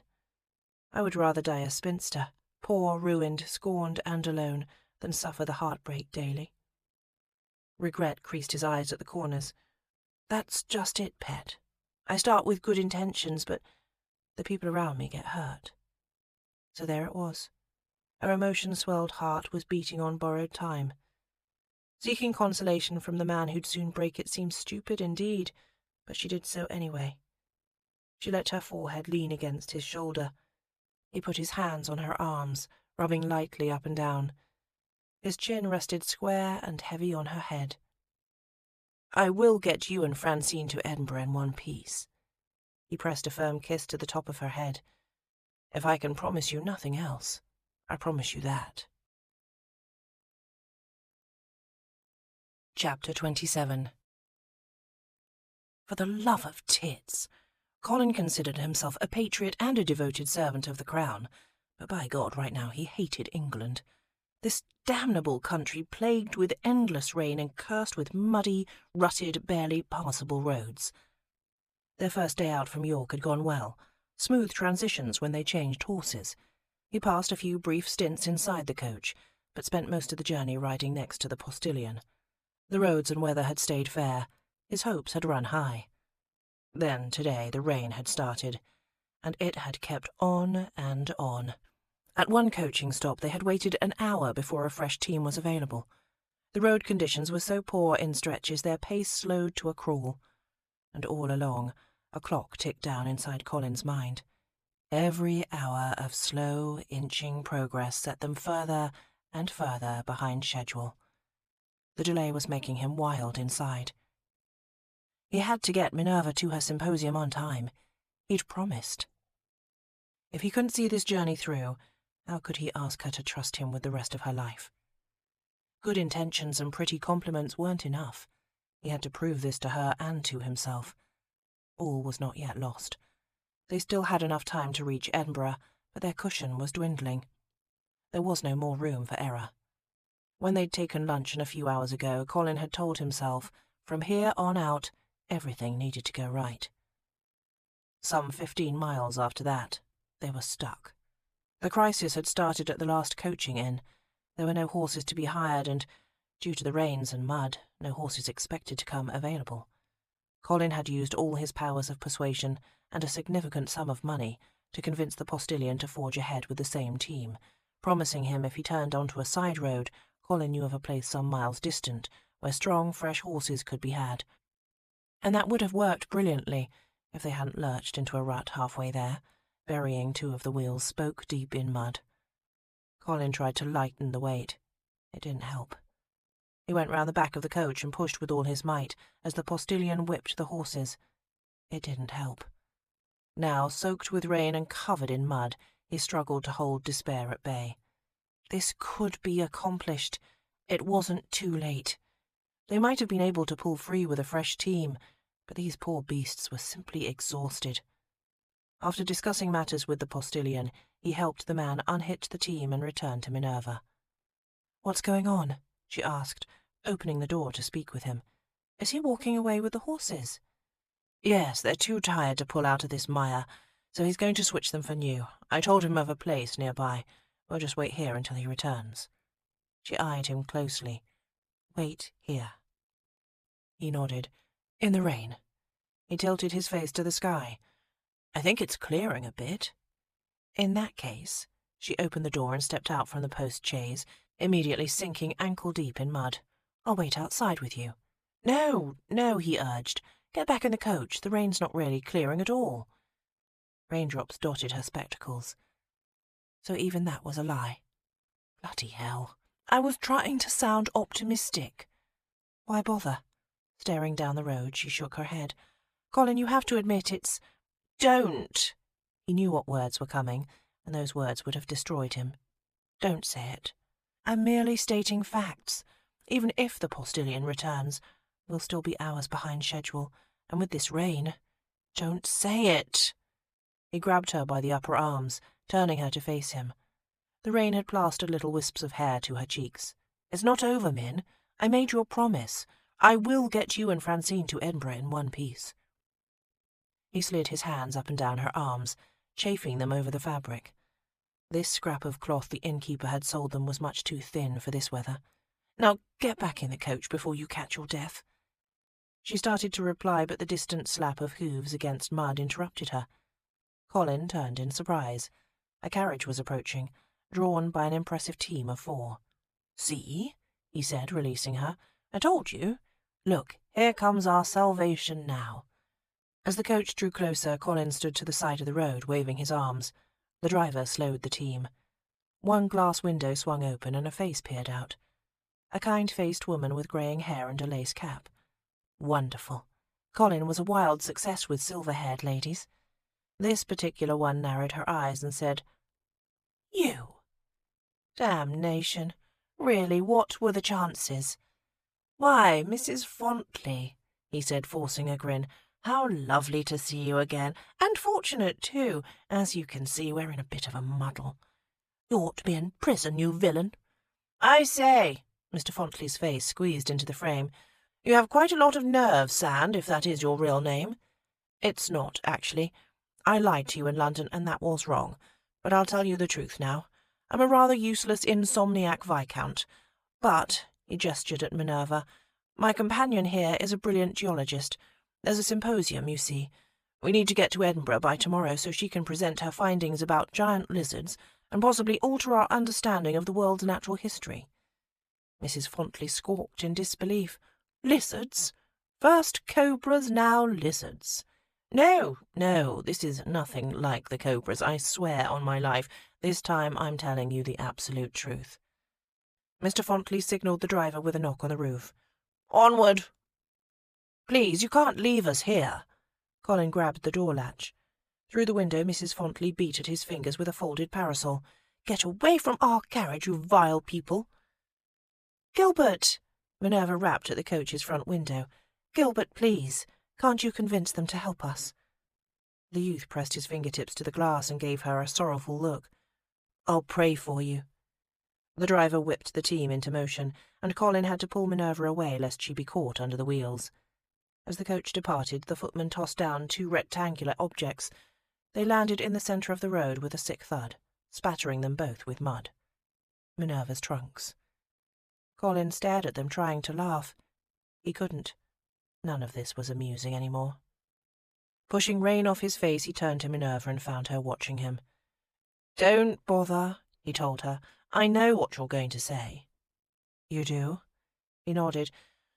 You're going to say that this is all my fault, that if I'd never lied to the Fontleys, they would have helped us just now."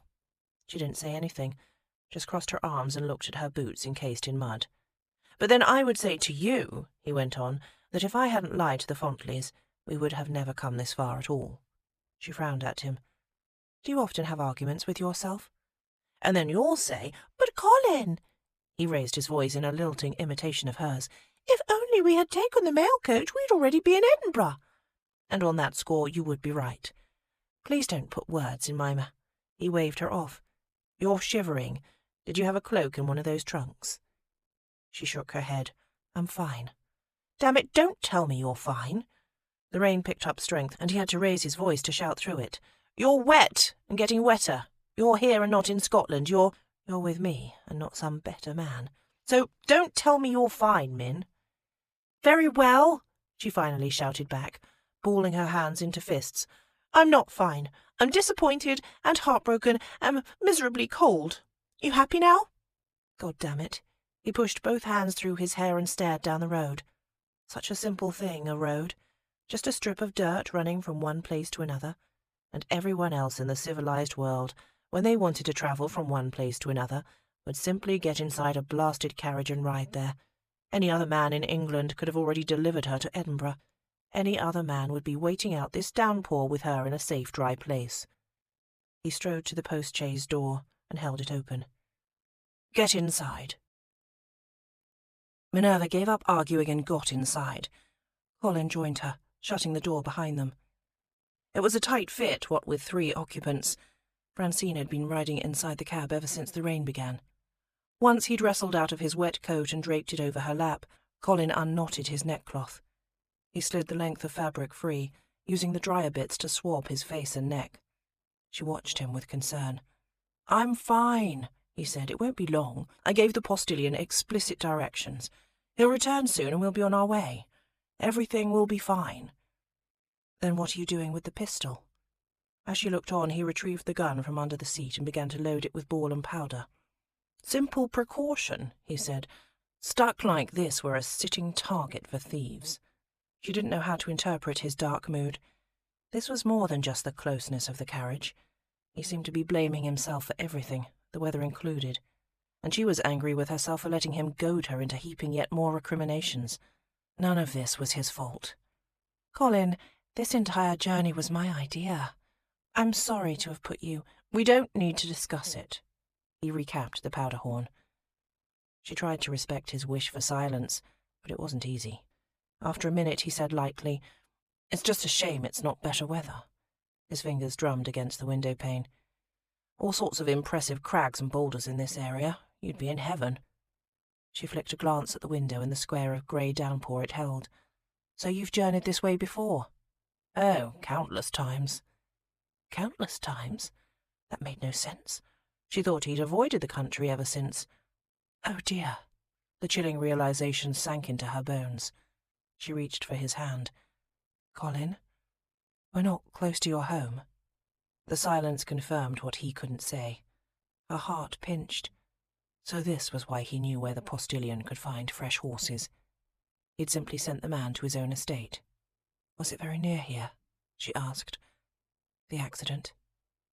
He drew a slow breath that seemed the product of great effort. "Actually, no, it wasn't terribly near. But neither was it terribly far, she imagined." Overwhelmed with emotion, she nestled close, lacing her fingers tight with his. He was in a cramped, stuffy carriage with her, with night coming on, stuck on the very same roads that had claimed his parents' lives and destroyed his innocence. This was as close as Colin Sandhurst could come to walking barefoot down the brimstone avenues of hell, and he was doing it for her. For her. She clutched him tighter still. "Thank you," she wanted to say. "Thank you for believing in me, for braving this for me. If I didn't love you so madly already, I surely would now." But she knew tearful professions were hardly what he needed at the moment. This situation called for distraction. She said, "I'm sure it won't be long. What shall we do with ourselves to pass the time?" "Why don't you read me your presentation again, and I can pretend to pose thoughtful questions?" She laughed a little. His voice warmed. "No, truly, I like listening to it. I can't pretend to understand every word in your presentation, but I don't have to be an expert to know you've something important to say. I don't need to be a geologist to understand that it's well written and carefully reasoned. And the way you pronounce all those polysyllabic words. His thigh nudged hers. Makes me rock hard every time. She blushed, not just at the carnal suggestion, but at his honest appreciation for her scholarship. For all his teasing over the months, she had to give him this. He'd never once suggested she lacked a mind of her own, or insinuated her sex must be an intellectual handicap. How many men of his rank and importance would so readily recognize a young, unmarried woman as their academic superior? She supposed she'd find out when they reached Edinburgh. If they reached Edinburgh. "We will make it," he insisted, as though he could read her thoughts. "Go ahead, read through the presentation again." "It's growing too dark for me to read my notes." "Oh." Looking drawn and tense, he leaned against the carriage wall. He tugged at his open collar. "Night will be coming on soon, I suppose." Drat. Minerva winced, of all the stupid things to say. He was working mightily to conceal his physical discomfort, but she knew this was misery for him. "Colin, why don't we just get out and walk?" "Because it's pouring rain." "A little wet won't hurt us." "It would chill you, and it would demolish Francine. In a lighter rain the trunk might keep her dry, but a downpour like this, you know the rain will pound right through the seams. The plaster would disintegrate." "So we'll just leave her here in the carriage." He snorted. "Out of the question. I've done far too much and come much too far with that scaly old girl. She's not getting out of my sight now. I'm fine. I can do this, Min. The postillion will be back soon with fresh horses and we'll be moving on." The tone of his voice would brook no argument. "Well, we must have some distraction in the meantime." She perked. "I know. Let's list naughty-sounding mathematical terms." In her most hearty, breathy voice she whispered, "Parabola." After a pause, his fingers squeezed hers. "Tessellation." "Binomial." "Why stop there? Trinomial." "Now that's just wicked." "That's nothing. I've been saving this one." He leaned close to whisper in her ear, "Annulus." Laughing, she crawled into his lap. "Oh, Colin, this is why I love you." His hands went to her waist. "For God's sake, because my adolescent mind always wandered to ribald places when I should have been attending my studies." She shrugged. "Did I need a better reason?" "I should think so, yes." His brow met hers and his voice dropped to a raw whisper. "That's why I'm here, Min. You must know that's why. You need a much better reason to love me, and I'm trying like hell to give you one." Dear, foolish man. By shifting her weight and pulling at her skirts, she managed to straddle his lap. "Just kiss me." Framing his face in her hands, she brushed her lips against his. Then he kissed her back, fierce and deep. Their tongues tangled and played. She guided his hand to her breast. He moaned into her mouth as he cupped and kneaded, smoothing his palm over the fabric-cloaked bud of her nipple. Their kisses became greedy, urgent. He ravaged her mouth with his lips and tongue, and she gave back as good as he gave. The firm ridge of his arousal announced itself, thrusting against her inner thigh. His free hand found her backside and grabbed tight, grinding her pelvis against his. "Yes." She sat back to loosen her bodice. "Yes, make love to me." "Min, I want—" He worked for breath as he pushed up her skirts. "Jesus, I can't be gentle right now. I can't make love to you, I can't."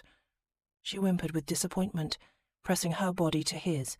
She needed him so badly, and she could feel the significant proportions of his need for her. He couldn't say no.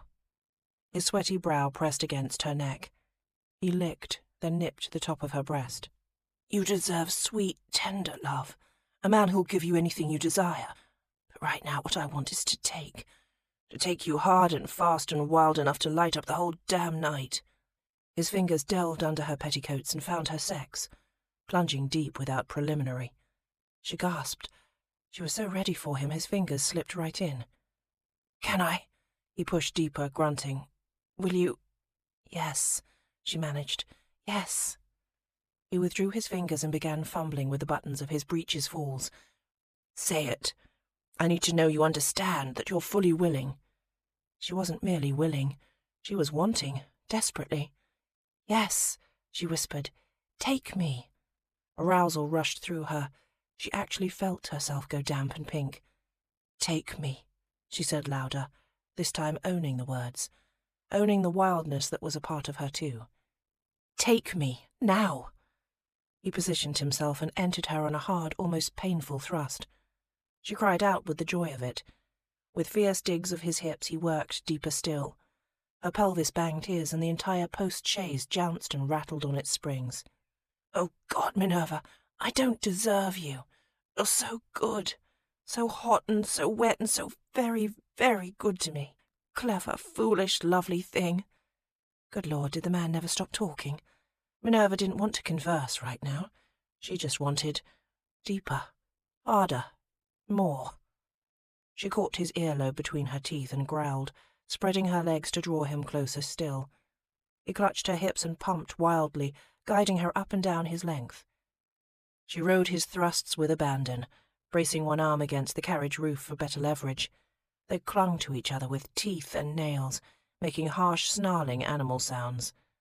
The whole coach bucked and swayed with their frantic rhythm, the square window pane fogged over with the heat of their passion. Her eyelids fluttered closed, blocking out what daylight remained. His arousing words became inarticulate grunts. Their rhythm took on a power of its own, became a force unto itself. In his arms she was speechless, helpless, heedless, mindless. She knew nothing but sensation, nothing but him. When the climax hit her, she gave a helpless, keening cry of joy. Pleasure racked her body. He withdrew from her all too soon, growling curses and blessings, and spurting warmth against her thigh. "Min!" His hot, open-mouthed kisses covered her face and throat. His voice was raw with emotion. "Min, don't ever leave me." She laced her arms around his neck. "Colin, A loud, brittle snap interrupted her, followed by a creak of metal and a shivering, shuddering moan. And then they were falling in each other's arms as the whole post-chaise toppled to the side. "Oh, no!" Chapter 28. Together they slid to the end of the bench, slamming against the wall of the post-chaise. Then the wall became the floor as the whole business tipped on its side. The coach hit the mud with a thick squelch. They broke apart, and Minerva's shoulder jarred painfully as she bounced against the side panel. "Min!" He scrambled to her side. "Minerva, tell me you're not—" "I'm fine," she hastened to say. "Unharmed. Mostly." She wouldn't tell him so, but her shoulder did ache a bit. Nevertheless, this was hardly a dramatic, deathly carriage accident. The post-chaise hadn't even been in motion. It was really no more than falling off a fence or out of a tree. "Just don't die." He clutched her tight. "If you died, I'd beg God to take me too." Lord, what a statement. She forced herself to ignore its implications and keep to the task at hand. Reassurance. "Well, I'm not dying. I'm not even injured." He searched her face. "Are you certain?" "Yes. You're not bleeding anywhere. You can feel all your limbs." "Don't you feel my arms around you?" She stroked up and down his back until he released a heavy sigh. "Yes." He moved his weight off her chest, laughing a bit. He passed a hand over his face. "Good God, I didn't realize how unstable these contraptions are without a team hitched to them. I suppose we were too zealous?" She smiled. "We'll look at it this way. The wheels aren't stuck in the mud any longer. This is true. Let me help you up." They untangled their knot of limbs. Colin rose first, then offered his hand. As she got her feet under her, Minerva's boots sloshed. Water was seeping in through the coach's damaged side panels, puddling at their feet. "Oh dear!" Colin had noticed it too. He tipped the trunk, using his boot to move it away from the growing puddle. Francine was packed so tightly she'd no doubt survived the fall, but she wouldn't survive a soaking. "So it wasn't that toppled the chaise, at least not entirely." He shook his head. "The road is flooding, that's why the wheels slid free." The muddy water lapped at her hem. "We should get out of here, right away." "I agree." Colin raised his hands and pushed on the door overhead. It wouldn't open. With a curse he caught the door latch and rattled it violently. "Open, damn you," he muttered. "Open!" "It's all right," she said, trying to keep him calm. "We're not trapped. If you break the window, I can crawl through and open it from the outside." "Right. You always were the clever one. Move aside and cover your head." When she'd obeyed, he took a handkerchief from his breast pocket and wrapped it tight about his knuckles. Then he grabbed the pistol by the barrel and used it to smash at the window pane. 2 good swings and he had it cracked. Small bits of glass rained down on Minerva's bowed head and shoulders. When the shower of glass had ceased and true raindrops made their way inside, it seemed safe to look up. She glimpsed him clearing the few remaining jagged shards from the edges of the window opening. "Here." He cupped one hand and held it out. "You put your boot in my hand and your hand on my shoulder. I'll lift you up." She nodded. As her head and shoulders emerged through the small opening, Minerva braced her hands on either side of the makeshift hatch. She hauled the rest of her body up and through. Rain doused her instantly, plastering her hair to her neck and brow. She swiped it away, impatient. Once she had her entire body outside the carriage, she knelt on the top, which had recently been the side, and pulled at the door latch with both hands, rattling and cursing the twisted bit of metal. "Drat! The latch is jammed from this side, too." She peered down at him. "Just come through the window, like I did. It'll be a tight squeeze, but you'll fit." "I'll fit, but Francine won't."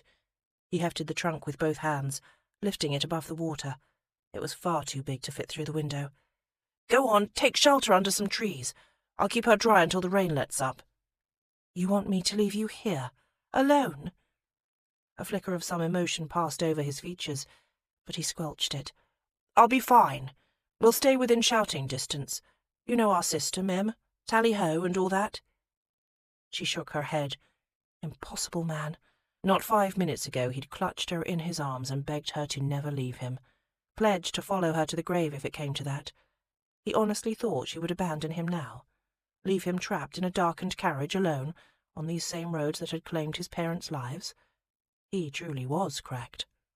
"I'm not leaving you in there." "Well, I'm not leaving this trunk." She rattled at the door latch again. It still refused to budge. "Perhaps I can break it open. Hand me the pistol, will you?" Reaching up through the broken window, he handed her the weapon. She unwrapped it, slid her palm around the grip, and then levelled it at him. "Come out of there, Colin." She spoke with cool, unruffled calm, shielding the gun from the rain with her body. Minerva didn't mean to really threaten his life. She just hoped to shock him out of his stubborn, foolish wish to stay inside that coffin. Well, he certainly looked surprised. His incredulous gaze flicked from her face to the pistol in her hand. "Min, have you gone mad?" "I might ask you the same." "It's over, Colin." Her voice broke. "It's over. We're not going to reach Edinburgh, and this isn't worth another moment of your distress." "To hell with my distress. This is your life's work in this trunk. I'm not leaving it. And we can still make the symposium, Min, as soon as the postilion returns." Minerva looked up and around. No sign of the postilion or horses anywhere. Muddy runnels swelled in the road, carrying a tide of leaves and sticks coursing past, and the rain only pounded harder, pinging and thundering against the shell of the coach. She had to raise her voice to call over the din. "The water's rising, and night is falling. The post-chaise is damaged. Even if the horses arrive, the road will be impassable. It's over." "Blast it, Min. Don't you give up on this. Don't you give up on me. I made a promise to you, and I will damn well keep it. I will find a way." "You can't." A startled cry stole the rest of her argument. The overturned coach lurched a half-foot sideways. The rising rainwater had buoyed the hollow overturned post-chaise, allowing it to slip over the mud. Minerva's gut clenched. She had to get him out. His stubborn insistence on remaining in the carriage was now not only foolhardy, but dangerous. If the water kept rising, they could slip right off the road. She thrust the pistol forward. "Colin, drop the trunk. We both need to leave this coach. No more arguments." "No." He shook his head. "I won't do it, Min." "Then you leave me no choice." She steadied the pistol, cocked the hammer, aimed, and fired. Holy bang! When the pistol went off, Colin's first thought was, "My God, she did it. She actually shot me." His second thought was, when the hell were my blood and guts replaced with gritty white powder? As the dust settled, Colin slowly realized that she had not shot him. She'd sent a bullet whizzing straight through her trunk. and the plume of white powder that exploded through the dim interior was not the remnants of his calcified heart. It was Francine. Oh, God. God damn it. He wished Minerva had shot him in the guts instead. It would have hurt less, and at least his guts might have a chance of mending. Francine, on the other hand, Francine was gone. What? He choked on the plaster dust. Why would you do that? Because you left me no choice, she cried, flinging the pistol away. Now come out of there, it's over. It's over. Yes, it was over. All of it over. She'd just shot a bullet through all her hopes and dreams. It didn't matter if the postilion arrived with 4 fresh horses. It didn't matter if the clouds suddenly parted and a hot air balloon descended to whisk them to Scotland. Without Francine, it was over. He swallowed back the bitter lump in his throat. There was nothing left to do but admit defeat. He'd failed her. He'd managed to fail her, despite all his best efforts. His good intentions landed like mortar shells, and this time Francine had taken the hit. He hoisted himself out through the broken window. He jumped from the post-chaise first, landing in calf-deep water. "Jump into my arms," he directed. Minerva obeyed. She clung to his neck just as though he were the hero in her fairy tale, and not the villain ruining everything. "Where will we go?" Colin stared down the road, peering through the tapering rainfall. Could those shadows be horses? Yes, they were. A fine team of 4 from his own stables.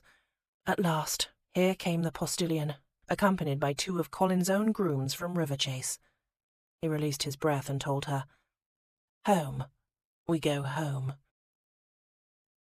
The distance to Riverchase was only a few miles, but the road conditions forced him to take those miles at a painfully slow walk. He held Minerva in front of him on his horse, trying his best to shield her from the cold and wet. For a while he thought she'd fallen asleep, until she mumbled, "Colin, what is that vast, impressive-looking place in the distance?" "That's Riverchase, my estate." "I thought it might be. It's lovely. All that granite." He laughed inwardly. She would notice that first. "It's local stone. I'd bet it sparkles in broad daylight. It's luminous." He tightened his arm about her, drawing her close. For the first time he noticed how violently she shivered against his chest. "Are you well?" he asked. "Just cold. So cold." Swearing under his breath, Colin nudged the horse into a trot. The rain was dwindling to a mere trickle, but she'd already been soaked through. He had to get her before a fire, and quickly. At least the Riverchase staff had been warned by the postilion that their master was in the neighbourhood. The entire house had been thrown into readiness.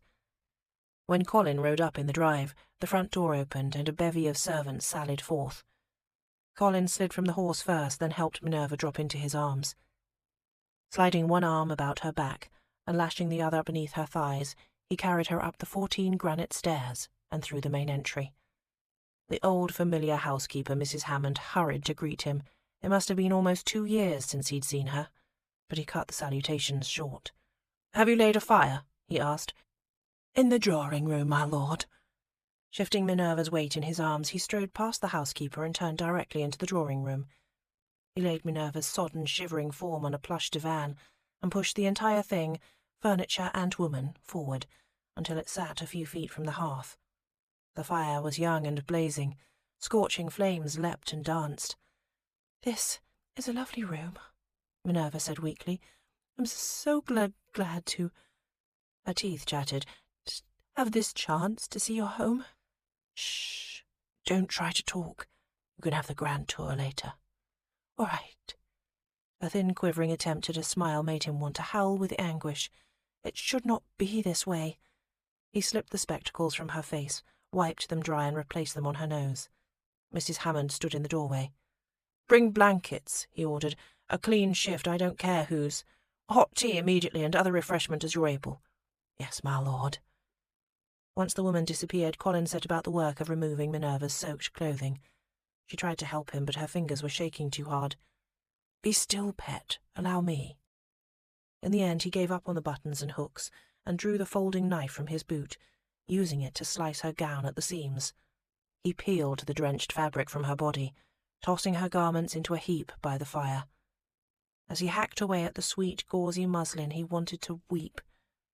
A week ago, had he harboured some vague concern that he might ruin this girl, taint her reputation beyond repair, or, horrors, steal her virtue?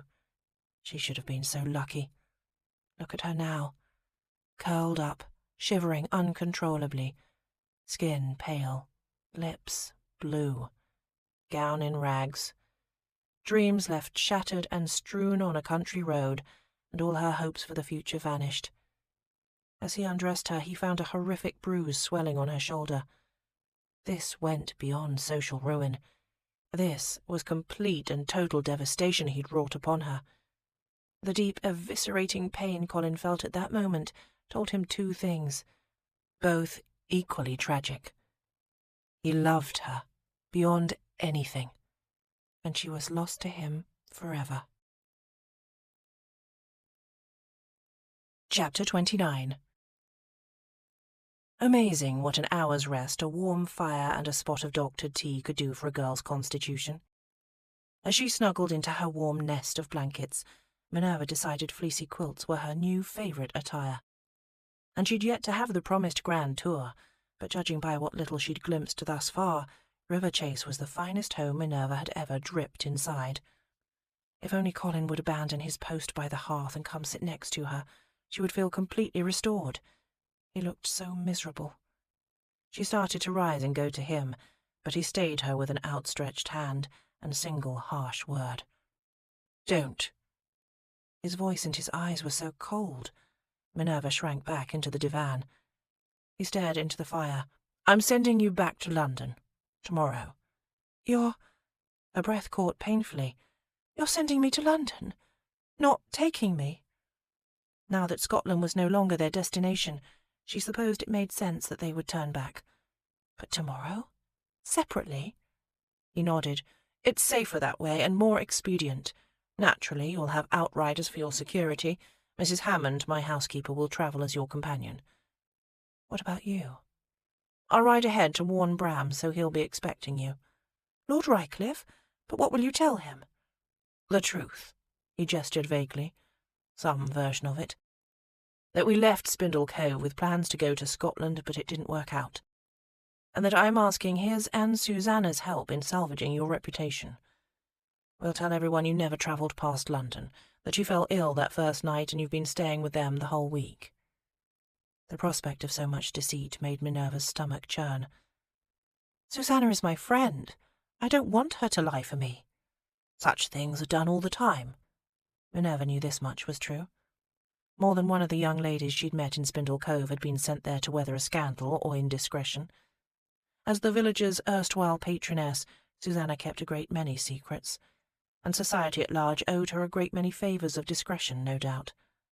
But it would be one thing to conceal this journey from public notice, and another thing to banish it from their own memories. He spoke as if they would be strangers to each other from this point forward. "This is what you truly want?" she asked him. "To just pretend none of this happened?"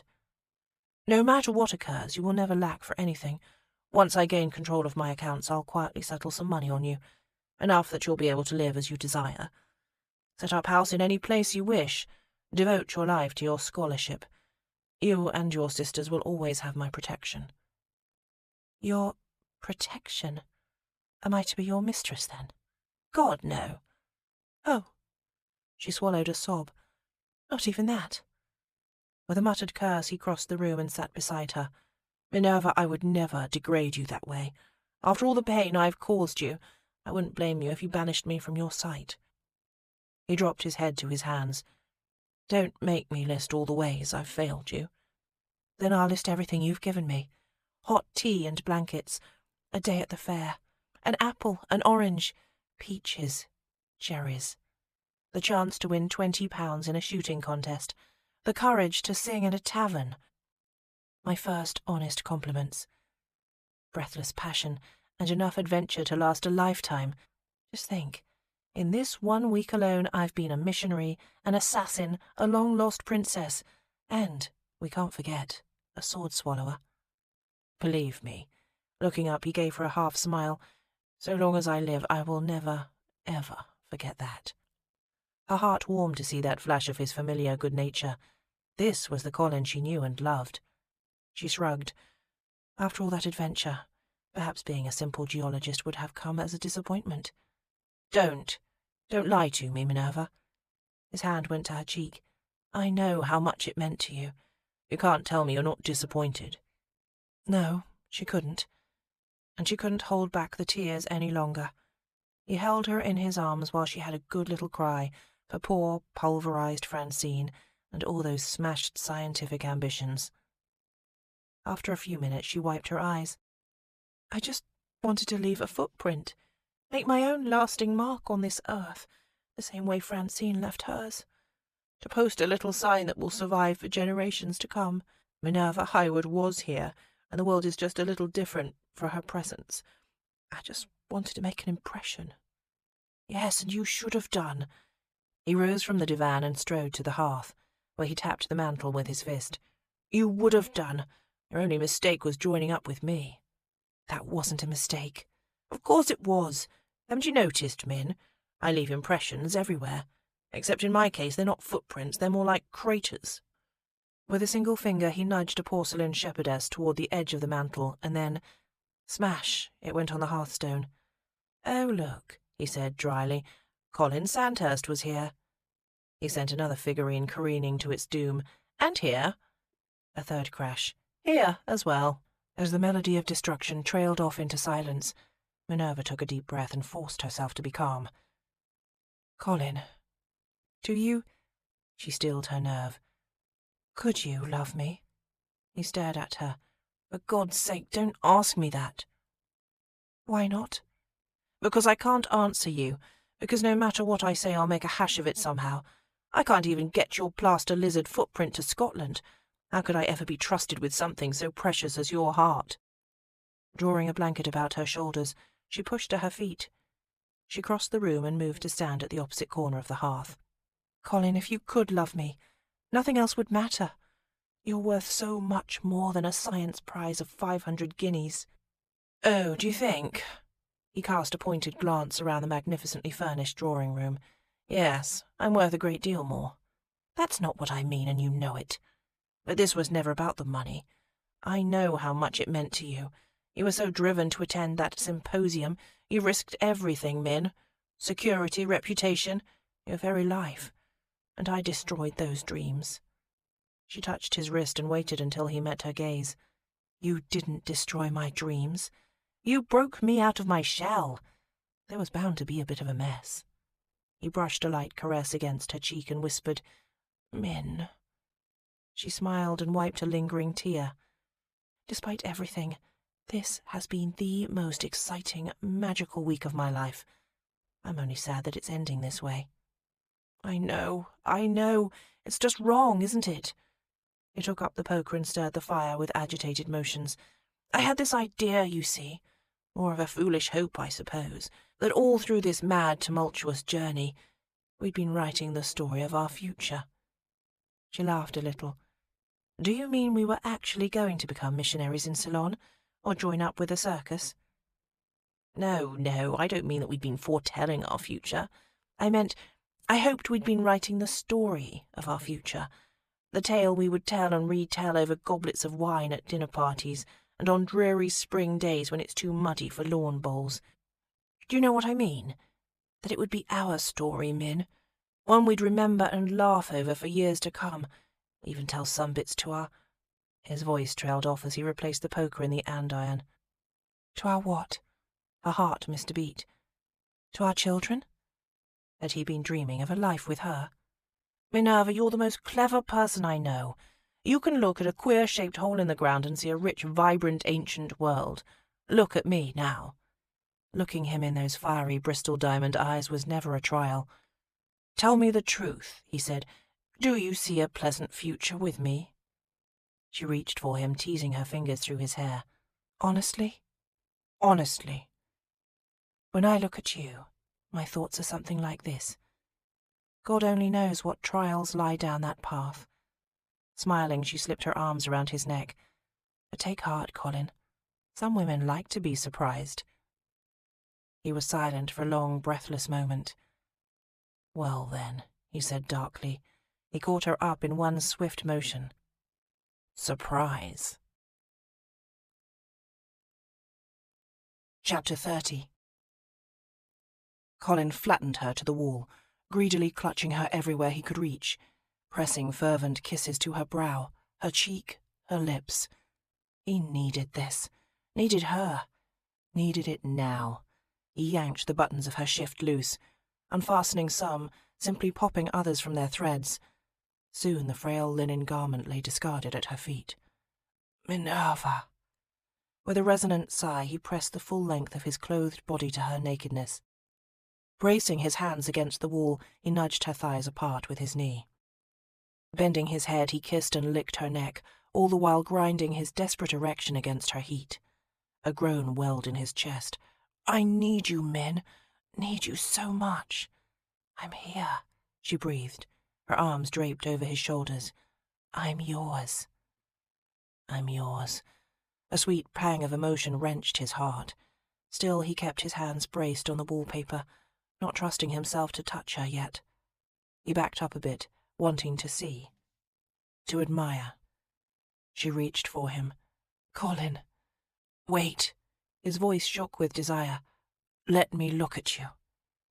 She fell back against the wallpaper, displaying herself for his view. He'd never dreamed a woman could be so beautiful. She looked more luminous against this wall than a Dutch master's painting ever could. Her flawless skin would make a porcelain shepherdess weep bitter, envious tears. And her breasts. He didn't have a decorative parallel for her breasts, but they made him hard as the parquet floor. Her breasts were every bit as wildly arousing as the first time he'd glimpsed them in that London inn.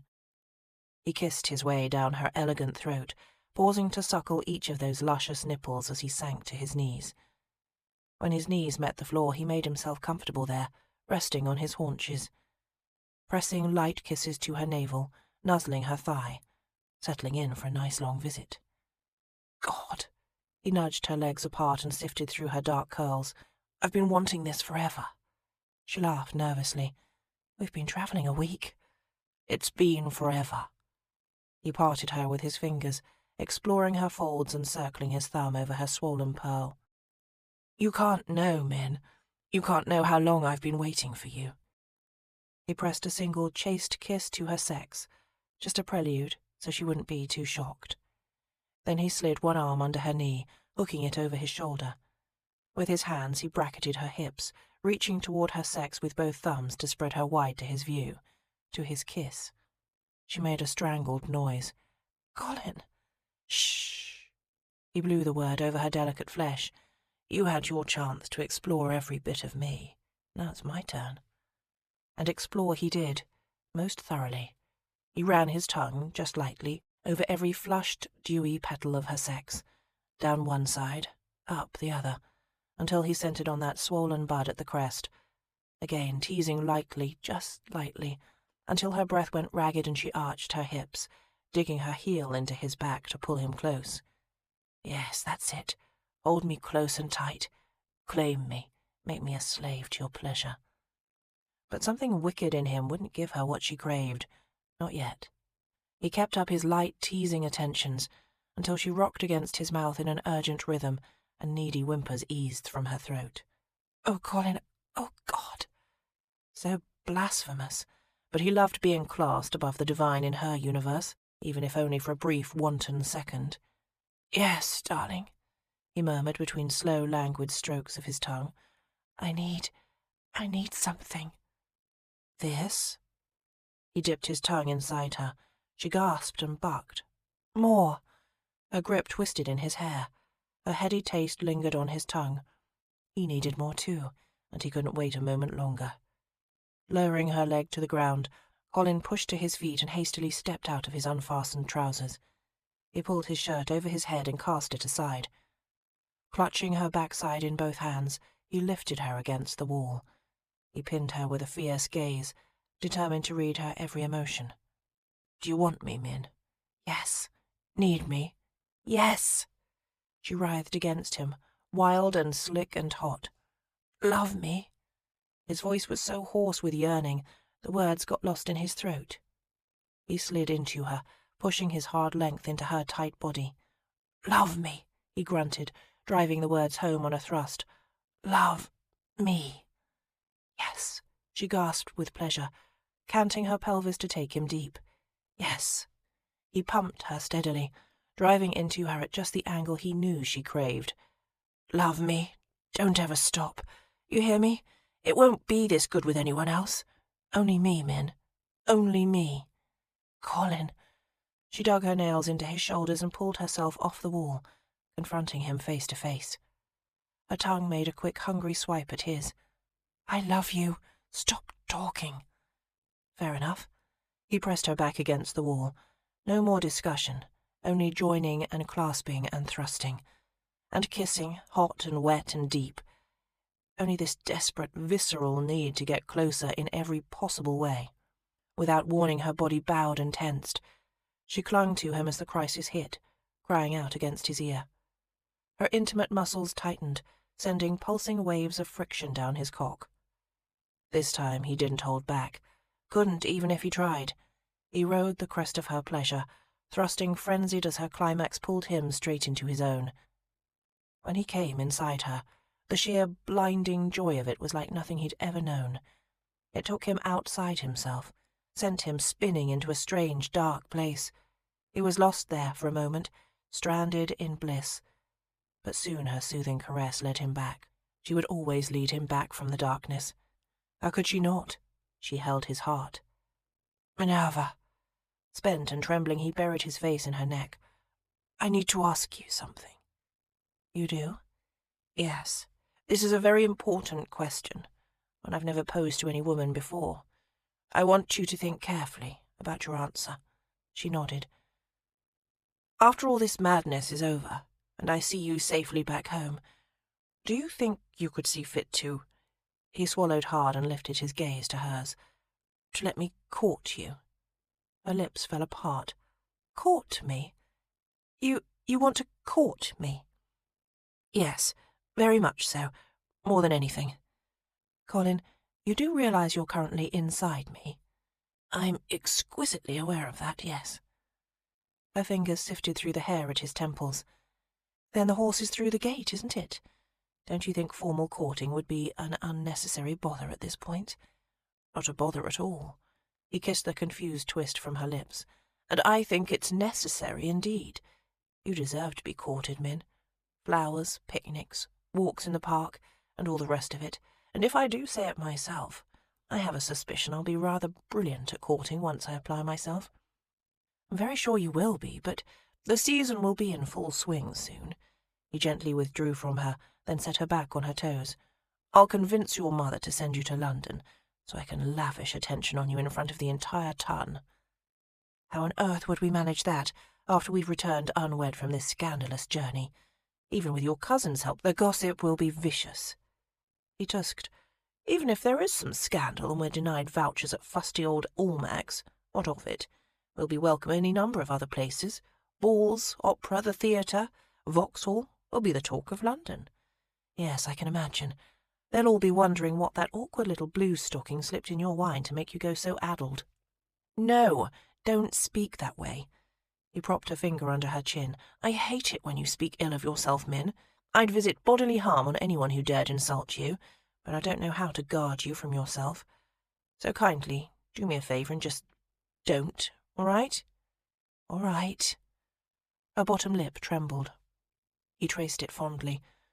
"Spoiling you will bring me so much pleasure. I'll make you feel like a queen. I'll do everything I can to win you." "But, Colin, don't you realize—" Affection warmed her brown eyes. "There's no need to win me. I've told you, I'm yours." He scooped her into his arms and carried her back to the fire, setting her on the carpet. Her chemise was rumpled and torn, so he retrieved his shirt and helped her into it. He fit it over her head, lifting her dark, lovely hair through the collar and arranging the locks about her face. His shirt looked well on her, the open collar offering a saucy glimpse of her unbound breasts. Her eyes shone, and a pretty blush kissed her cheeks. God, he loved the look of her, well tumbled. His heart and his loins argued he should marry her at once and keep her here so he could start enjoying this sight every day, every night. But for once, he was going to let his brain make the decisions. When he acted on impulse, even his best intentions went bad. A hasty marriage, tempting as it sounded, simply wasn't the right way. He pulled on his discarded trousers and sat cross-legged with her, before the fire. "You're so young," he began. "I'm only 5 years younger than you. When my mother married, she was 17 and my father was 43. You're young," he insisted, and this week has been tumultuous, to put it mildly. "I want to give you some time, back in the normal world, to make sure of your feelings." "I am sure of my feelings. You deserve to be courted. You deserve to know you have choices before you go committing your life to anyone, least of all a blighter like me. You deserve a look at Sir Alasdair Kent. He might not be so warty after all." She touched his face. "I love you, Colin. Nothing's going to change that. Dear, sweet girl." He gathered her in his arms and held her imprudently tight. "I love you. Nothing's going to change that." Oh, how he wanted to take that bold, unequivocal statement and grasp it as truth. Carve it in stone, tattoo it on his flesh, spell it out in little mosaic tiles embedded in this very floor. The gospel according to Minerva, never to be doubted. But he'd learned too much, from her, from life, and he knew well how little she'd seen of the world. His jaded soul craved assurance, at least a few months' worth of it. Of all people, she ought to understand the value of a scientific test. "If what you say is true," he pulled back to look her in those dark, beautiful eyes, "then there's no harm in waiting, is there?" He caressed her cheek, trying to coax a smile. "I'm no stranger to impulsive decisions. They don't turn out well. When I marry you, I want everyone to know, and that includes the two of us, that it's not a rash, impetuous whim. I want to wait until after my birthday, so there'll be no suspicion that gaining control of my fortune had something to do with it either." "After your birthday? You're suggesting we live separately for months?" He nodded. "I suppose so, yes." "What about the nights, Colin? How do you plan to get through all those nights?" She swallowed hard. "I don't think I could stand it if—" He hushed her with a kiss. "The wedding vows must wait. But I swear to you here and now, Minerva." He took her hand and pressed it to his heart. "So long as I live, I won't pass a night in any other woman's arms. I can't pretend waiting for you will be pleasant, but I'll muddle through. It'll be a great deal easier to stand the darkness if you're the warm, lovely beacon of light at the end of it." She looked disappointed, and he hated himself for that. But of all the things he'd ever done in his life, he needed to take care and do this right. If that meant moving at the pace of a sea snail, so be it. "Don't worry," he said. "This is ideal, you'll see. We do everything backward. It's just how we are. We'll begin with an elopement. After that we made love. Next we'll progress to courting. When we're old and silver-haired, perhaps we'll finally get around to flirtation. We'll make fond eyes at each other over our mugs of gruel. We'll be the envy of couples half our age." She smiled. "Oh, Colin, if they could see me right now, I'd be the envy of every woman in England. A few in Scotland, too. You forget I was raised very near the border." He made the comment lightly, but its import sent a shiver of excitement through his bones. Scotland. The change in Colin was immediate. Minerva watched the expression on his face shift from warm affection to cold determination in an instant. She dragged a coy, sensual touch down his chest, hoping to change it back. It didn't work. He pushed to his feet, offering her a hand. "Come now, quickly." "What? Why?" "I'll explain on the way upstairs. We've no time to lose." Bewildered, she accepted his hand.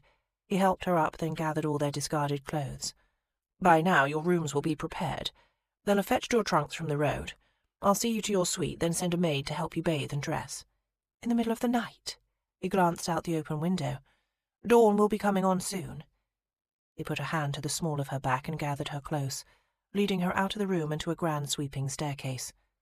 As they rushed up the steps, Minerva tried not to think too hard about the fact that she was tiptoeing barefoot through one of England's grandest, most historic estates, in nothing but Colin's lawn shirt.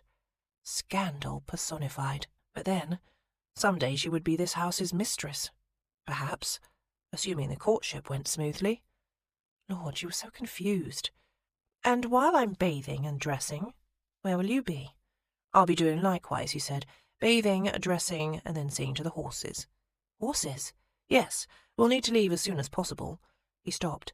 "Which door was it?" Ah, here's your suite." He led her into an exquisite sitting room decorated in ivory and sage green. Minerva could barely spare a glance to admire the carved mouldings or to emit a sigh of pleasure as her travel-weary toes sank into the plush carpet pile. "Colin, we just arrived here. We've barely slept in days. Can't we at least rest before we go dashing off again? This is the most beautiful room I've ever seen." "You look beautiful in it." Leaving her standing in the centre of the carpet, he made a circle of the room. First, he pulled back the drapes. A silver glimmer of dawn filtered through the floor-to-ceiling windows. "Your dressing room's here," he said, indicating an open door, "and the bedchamber's through that. I hope you'll have more time to explore it the next time we come through." He passed closed doors, pointing, "Bath, closet." She closed her eyes, then opened them again. "Colin, where on earth do you mean to take me?" "To Scotland, to the symposium." "But it's too late.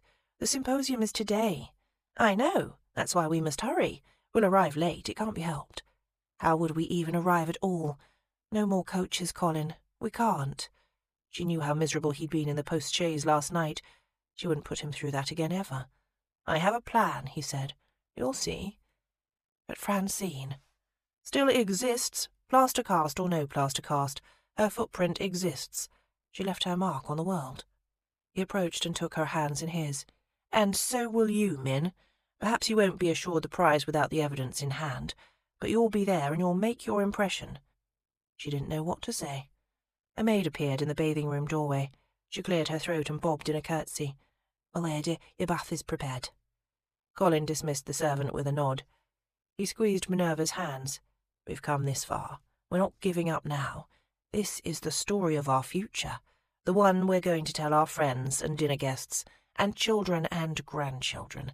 And the story doesn't end with defeat. It ends in triumph. Your triumph." He lifted her hands to his lips, kissed one, then the other. She melted inside. "Just trust me to get you there," he said, "and then make me proud." This. An hour later, Minerva stood on the River Chase front steps, dressed in her best remaining travelling habit, made of a dark green twill. She hoped she looked optimistic, if she didn't quite feel it. "We're journeying to Edinburgh in this." She peered into the misty dawn. In the drive sat the highest-sprung, most richly upholstered and gaily painted phaeton she'd ever seen in her life. The narrow seat, built to accommodate only 2 persons, 1 driver, 1 passenger, must have hovered at least 6 feet from the ground. The little sporting carriage was hitched to 2 of the finest, most perfectly matched black warm-bloods Minerva could imagine. They looked more like racing stock than coaching beasts. "That can't be safe," she said. "It isn't exactly the family model. We'll glow in the dark." She winced as the first ray of sunlight hit daffodil-yellow lacquer.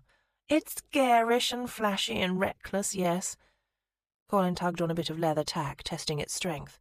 "But it is the fastest conveyance to be had in England. Won it in a game of cards a few years back." "You won it? But do you know how to drive it?" He shrugged and smiled. "We'll find out." Minerva approached the phaeton with no small degree of trepidation, but she forced the nerves down, determined to be brave. Colin was putting all his faith in her. She had to make this worth it. With a groom's assistance, she managed to climb into the seat. The team danced with impatience, and the phaeton swayed on its springs. Minerva's head spun. "Don't look down," she told herself. Of course, the next instant she looked down. Did such prohibitions ever work? Hoisting himself into the seat, Colin landed next to her. He pulled down the brim of his hat and gathered the reins. 73 miles. That's the distance to Edinburgh. If the weather holds, we can cover 12 miles an hour easily in this phaeton. 15 if I press. With any luck, we'll arrive by noon. We can do this, Min. We really can." She nodded. "You do?" Threading her arm through his, she swallowed hard. "Colin, you do know how to drive this thing, don't you?" He smiled. "You keep asking me that. You keep refusing to answer." He turned his gaze to the road and flicked the reins, nudging the team into a walk. "I don't like to ride in carriages. Driving is a different matter." Once they'd rounded the turn in the drive, Colin snapped the reins and gave the horses their head, urging them into a canter. They didn't canter. They flew. "Oh!" The wind took her startled laughter and whipped it across the sprawling grounds of River Chase. This must be what a bullet feels like.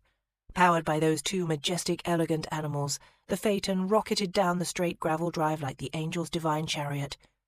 The seat was so lightly sprung, Minerva scarcely felt the ruts in the road. When they reached the end of the drive, Colin slowed the team and guided them onto the main road with skill and ease. He looked as though he'd been born with reins in hand. She leaned closer, forced to shout over the roar of wind and hoofbeats. "Teasing man, you do know how to drive it." "Four in hand, club," he called back, giving her a sly wink. "All the rage in town." Laughing, Minerva clapped a hand over her bonnet, was too exhilarated by the rush of wind and speed to complain. Yes, of course. The rascal was a member of every club that would have him.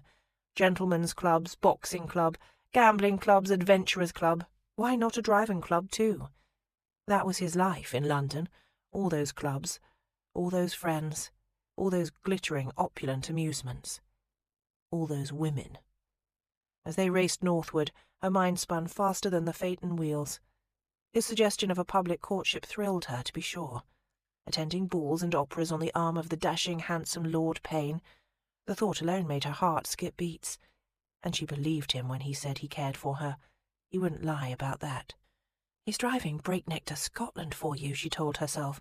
"Of course he cares." Then again, just a few days ago, he'd devoted an afternoon to thatching a cottage roof.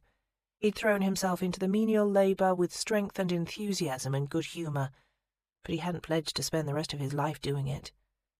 Was his sudden attachment to Minerva just a product of the extreme circumstances? And if she was doubting his attachment, maybe he doubted her love.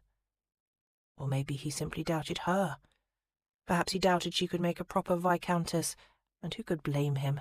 For God's sake, think of that enormous, beautiful house and estate. Who would ever think Minerva could be its mistress? She'd already left the drawing-room a shambles and dripped rainwater all over the entry carpet. The servants would hate her.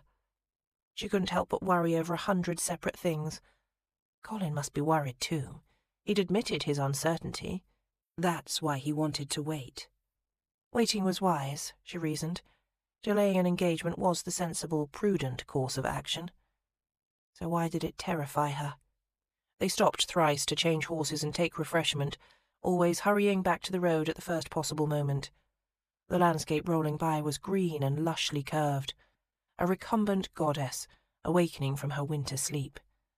The wind, by contrast, was a cold, cruel witch. Minerva huddled under a woven rug for warmth, but the chill clawed straight through it. When the road straightened and he could spare some slack on the reins, Colin drew her close, putting his arm about her shoulders. She nestled into his side, comforting herself with his familiar warmth and scent, watching his gloved hands guide the team with arousing, confident motions. She slid an arm about his waist, hugging him tight. It didn't matter what happened today or tomorrow. This, just this, was worth everything. They neared Edinburgh just as the midday sun reached its zenith. "Almost there," he said, climbing back into the seat after stopping to ask directions of a tradesman. "Ready for your grand moment?" I don't know. They don't know I'm a woman. I've lost all my notes and sketches. They won't believe me about Francine without the evidence. And after travelling 70 miles in a single morning, my hair must be a perfect fright. They're all going to laugh. Oh, God, I just know they'll all laugh." Terror had her insides knotted, but she refused to give her fears a voice. She'd promised Colin she wouldn't speak ill of herself again. "I think so. If you're with me, I'm ready for anything." He drew the horses to a halt, right in the middle of the street. "Are we there?" she asked, looking about. Not quite. With a single gloved fingertip, he turned her face to his. "But I didn't think I should do this on the doorstep of the Royal Geological Society." He bent his head and kissed her, right there in the street, and with such sweet, tender passion. All her worries receded, pushed aside by the swelling emotion in her heart. "Better?" he asked, gathering the reins. She nodded, feeling her confidence return. "Thank you. I needed that." Another few minutes' travel down crowded, cobbled streets, and Colin pulled the team to a stop in front of a stately brick edifice. He tossed the reins and a coin to a waiting boy before rounding the phaeton to help her alight. "Hurry now, you're just in time to make a fashionably late entrance." Arm in arm, they raced up the steps. Minerva was so occupied trying not to trip over her skirts, she didn't notice a doorman, or anyone for that matter, until a deep voice drew them to a halt. "I beg your pardon. Just where do you think you're going?" Chapter 31. Minerva winced. She should have known it couldn't be so simple. "We're here for the geology symposium," Colin told him, "and we're running late due to a travel mishap, so if you'd kindly step aside." The bearded man stood firm. He thumped a paper clip to a writing board. "I'm sorry, sir, but admittance is for society members only." "I am a member." Minerva came forward. "I'm a member of the society. My name's M.R. Highwood. It must be on your list." "You?" Behind his grey beard the man flushed an unseemly shade of red. "You would claim to be M.R. Highwood?" "I would do more than claim it. I am Miss Minerva Rose Highwood. I can't believe the name would be unfamiliar to you. My findings have been published in no fewer than 5 issues of the Royal Geological Journal in the past 17 months. "Really, Min?" Colin's hand brushed the small of her back. 5 times? That's brilliant, darling. I'm so proud." She blushed a little. At least someone appreciated her accomplishment. Someone marvellously handsome, and kind, and intelligent, and against all odds, purportedly devoted to her. This pompous oaf standing before her waving his silly list. He couldn't intimidate her. Not any more. "Madam, there must be some misunderstanding. The members of this society are all gentlemen." "There has definitely been a misunderstanding," she said, smiling patiently now, "but the misunderstanding isn't mine. For the past 2 years I've paid my dues and submitted my findings and engaged in written correspondence as a full member of this organisation. I have never claimed to be male. If the membership made the mistaken assumption otherwise, I cannot be responsible for it. Now, will you kindly allow me entrance? I have a paper to present." "I don't think so." He pulled up straight and turned to Colin. "We cannot allow this. Unless she has some—" "Excuse me, why are you talking to him?" Minerva interrupted. "I'm standing right here, and I can speak for myself." The man sighed heavily. "My dear girl, I'm not a girl. Nor am I dear to you unless—" Good Lord, she hoped this red-faced prig wasn't Sir Alistair. Sir Alistair had seemed so much more reasonable than this. "Listen, Mr. Barrington." "Mr. Barrington." She smiled with relief. "I'm here to present my findings at the symposium. I'm an esteemed member of the society with an impressive record of scholarship, and I have something of value to contribute to these proceedings. I also happen to be female. I'm a woman who knows a great deal about rocks. I suggest you find the stones to deal with it." Beside her, Colin choked on a laugh. "Well done, love. Brava." "Thank you."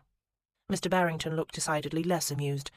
"This symposium is restricted to members of the Royal Geological Society and their guests, and as membership is restricted to gentlemen, so this door is barred to you."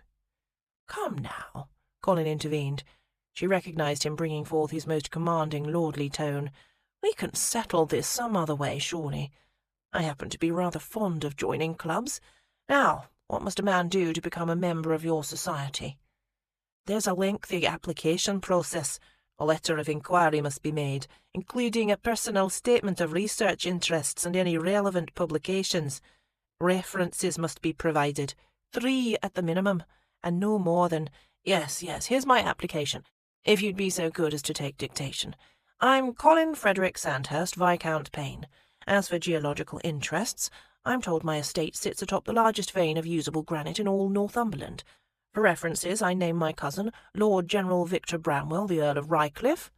Second, my dear friend, the Duke of Halford. And thirdly—" Minerva cleared her throat.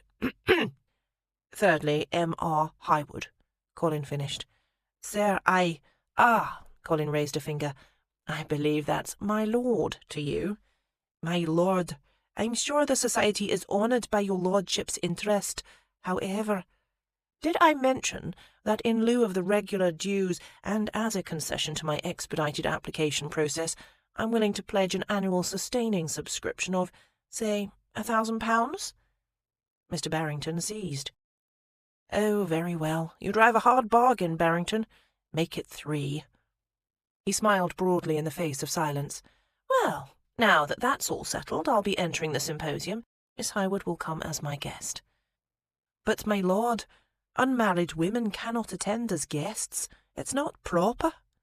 "For the love of Ammonites, man, that's just stupid. Why on earth would the Society need to protect unmarried women from bone-dry lectures regarding soil composition? Do your members find themselves whipped into some sort of dusty frenzy from which no delicate lass would be safe?" Mr. Barrington tugged on his coat. "Sometimes debate does get heated." Colin turned to her. "Min, can I just hit him?" "I think that's a bad idea." "Run him through with something sharp?" "Probably a worse idea." "Then there's no getting around it," he sighed. "I know. You'll just have to go in and give the presentation for me." "What?" "No." He shook his head. "No, I can't do that." "Of course you can. You've heard me read it so many times. I know it contains a great many polysyllabic words, but you'll rise to the challenge. Minerva, these are your findings. These are your peers. This should be your moment." "Yes, but—" Tears prickled at the corners of her eyes, and she impatiently blinked them back. "They won't let me in." "They won't let unmarried ladies in. So marry me. Right here and now." She stared at him, shocked. His Bristol diamond eyes shone, brilliant and sincere. "Marry? But we can't possibly." He took her hands. "This is Scotland, Minerva. We don't need a licence or a church. We only need witnesses.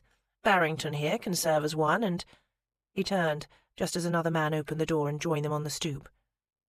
"What's going on here?" the newcomer asked in a deep, solemn voice. Minerva's eyes swept him from boots to crown. He was tall and handsome and, well, tall and handsome some more. He struck quite the fine figure silhouetted in the door. He asked, "Barrington, who are these people?" "Oh, good," Colin said. "This fine-looking fellow can serve as our second witness. We have Mr. Barrington, and we have—" He clapped the newcomer on the shoulder. "Mr.—" The man blinked at Colin's presumptuous gesture. "I am Sir Alasdair Kent." Minerva clapped a hand over her shocked laughter. "Right!" Colin's hand made two slow, heavy pats on Sir Alasdair's shoulder, as he sized the man up with a sweeping gaze. "Right, you would be." He heaved a sigh and turned to Minerva. "This is probably where I should step aside and let you two get more acquainted." "No." "But I won't," he finished. Her heart flipped, thank heaven. He wrapped her gloved hands in both of his and stared deeply into her eyes. "Minerva, I love you. I'd been waiting to tell you so at a better moment, in some more romantic time and place." He threw a glance at their surroundings. "But here and now will have to do." "Here is fine," she managed. "Now is good." He squeezed her hands. "I love you. I love that you're clever and loyal and curious and kind. I love that you're often so fearless and bold and strong. But I also love that you're occasionally not, because then I can be strong for you. I love that I can tell you anything at all. And I love that you always have something surprising to say. I love that you call things by their right names, that you aren't afraid to call a tit or a cock a—" "I beg your pardon," Sir Alasdair interjected. "But what in God's name are you on about?" Minerva couldn't help but laugh. "Do you mind?" Colin told the man irritably. "I promised this woman months of tender courtship, and thanks to your society and its inane, archaic rules, I must cram it all into the space of 5 minutes. The least you could do is not interrupt." Sir Alasdair spoke directly to Minerva. "Is this man harassing you, Miss—" He paused.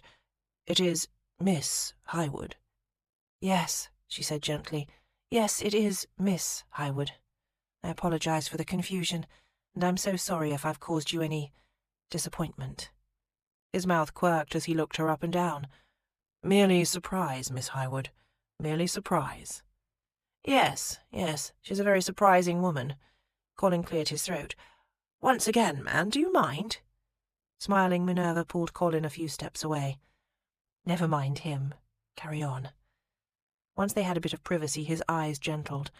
"As I was saying, pet, I love that you call things by their right names, that you're bold enough to call a tit and a cock. But most of all, I love that even after this mad, reckless week with me, even with your heart and reputation and future hanging in the balance, you were brave enough to call love, love.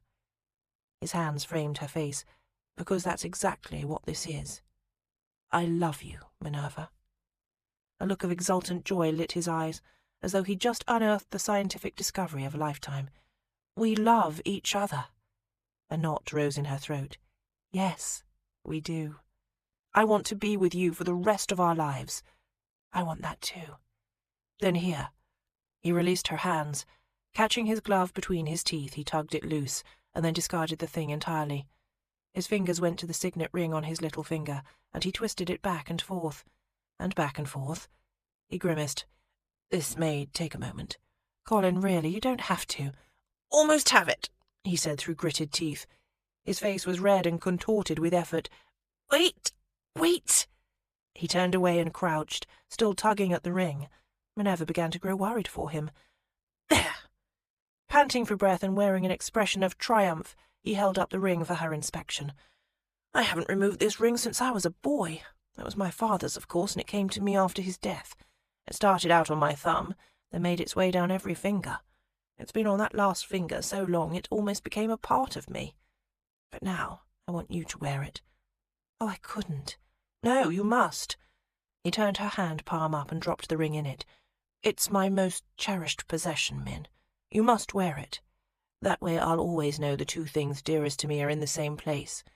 It will be a true help, most convenient. She stared at the ring. Then she stared at him, breathless with emotion. He cleared his throat. Didn't you want to marry me? Of course I do, she hastened to assure him. Of course I want to marry you. But I thought you wanted to wait, go slowly, have a proper courtship. It seemed so important to you. This, he gestured at the door and the symposium going on within, is important to you, which means it's everything to me. Stunned, she watched as he sank to one knee. I love you, Minerva. Stay with me forever. Let me cherish you always. Give me the lasting joy of calling you my own. He slipped the signet ring on her gloved finger. But marry me today, so I can share you with the world. She gazed down at him, her heart swollen with love, and her mind decided that the world would never see a better man. With a few hasty vows uttered right here on these steps, he offered to make all her dreams come true. And she could make Colin all hers, forever. Well, girl, behind them Mr. Barrington thumped his board. Do you mean to marry the fellow or not? Chapter 32. Can I interest you in some lace today, Miss Taylor? As Kate entered the all-things shop, Sally Bright straightened behind the counter. The fair-haired young woman laid aside the newspaper she'd been reading. Or a new ribbon, perhaps? Kate shook her head, smiling. Just some ink. I haven't any reason for new lace or ribbons today. Are you certain? Sally plunked a bottle of ink on the counter. That's not what I hear. The sly note in the girl's voice made Kate snap to attention. What did you hear? Sally feigned innocence. Only that someone made a trip up to Rycliffe Castle the other day. Alone? Kate felt her cheeks heating, which annoyed her because she had nothing whatever to feel embarrassed or ashamed about. Yes, I did walk up to the castle. I needed to speak with Corporal Thorne. We had a disagreement to settle. Ah, Sally's brow arched. A disagreement to settle. Well, that all sounds very proper. It wasn't improper, if that's what you're suggesting. Kate declined to mention the fact that she'd come upon the man at his labour, half-dressed, drenched with perspiration. All that bronzed skin stretched over a hard, muscled body. His broad-shouldered silhouette was burned into her memory now, as though she'd stared directly at the sun, and the impression lingered on her retinas. I'm just teasing you, Miss Taylor. I know there's nothing untoward between you, but mind you be careful. You don't want the wrong idea getting round, else you're sure to suffer a plague of small mishaps. Salt will find its way into your sugar bowl, pins will be left in your hem skirts, and so forth. Kate frowned. How do you mean? Envy. Half the women in the village will be wishing you ill. They'd envy me? Why? Caw, you truly don't know? Sally straightened the pieces of jewellery in the display case. From the moment Lord Rycliffe's party rode into the village last summer, I know all you ladies of the Queen's Ruby had your eyes on Lord Payne. Dashing, handsome, charming. What gentlewoman wouldn't take a fancy to him? But there's other women in this village, Miss Taylor. Serving girls, sailors' widows, housemaids. Women who won't bother to dream of a viscount. They've all been jostling to catch Corporal Thorne. Truly? But... Kate slapped at a gnat pestering her neck. But he's so big and rough and coarse-mannered. Exactly.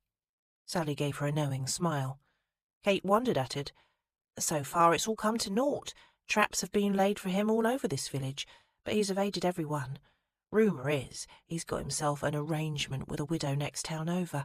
Goes to pay her a kindly visit once or twice a month, if you catch my meaning.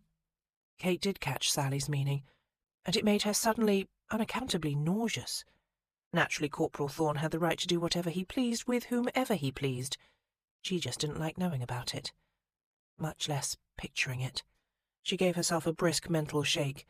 Well, you can spread the word, and she knew Sally would, that the women of Spindle Cove have nothing to envy. There's absolutely nothing between me and Corporal Thorne. Nothing but polite acquaintance on my side, and certainly no affection on his.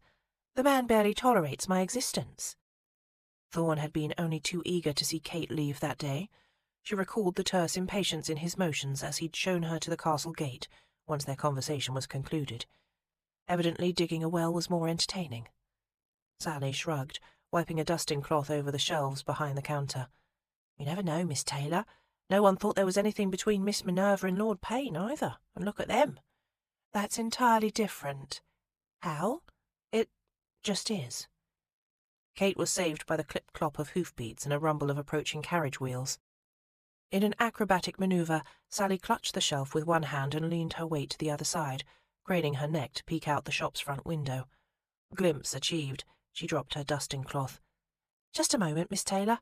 That's the post. I have to meet it or they'll be ever so angry. Those mail coach drivers are surly ones. They don't even like to slow down. While Sally gathered the post, Kate fished in her reticule for coins to pay for the ink. There weren't all that many coins left. Winter and early spring were lean seasons for a music tutor in a holiday village. She had to exercise constant frugality. "Do you have change for a half-crown?" she asked, as Sally came back through the door. "Just a moment." The young woman sifted through the small bundle of envelopes and letters. She seized on one missive, separating it from the stack. "Caw, here it is." "Here what is?" "A letter from Miss Minerva." Kate's heart jumped in her chest. The whole village had been waiting for word from Minerva. She rushed to Sally's side. "That's her penmanship, I'm certain of it." "Oh," Sally squealed, "it's sealed with Lord Payne's crest, just look." Kate ran her fingers over the bumpy red wax seal. "Indeed it is. This is wonderful news. Mrs. Highwood should have it at once. I'll take it to her at the Queen's Ruby." Sally clutched the envelope to her chest. "Absolutely not. No one's getting this away from me. I have to be there when she reads it." "But what of the shop?" "Miss Taylor, this is the Bright family. There are a half-dozen of us." Sally dashed to the storeroom door and called through it, "Rufus, mind the counter. I'll pop back in 10. Together they raced across the green and through the door of the Queen's Ruby. They found Charlotte and Mrs. Highwood in the drawing-room, the former working an embroidered pillowcase, the latter drowsing on the divan. "Mrs. Highwood," Sally called. The matron woke with a snort. Her head swivelled so abruptly her lace cap went askew. "What? What is it? Who's murdered?" "No one's been murdered," Kate said, smiling, "but someone may have been married." Sally pressed the letter into the older woman's hand. "Go on, Mrs. Highwood. Do read it. We're all desperate to know." Mrs. Highwood looked at the envelope. Her face blanched. "Oh, my saints, my dear darling girl." With trembling fingers she broke the seal and unfolded the letter.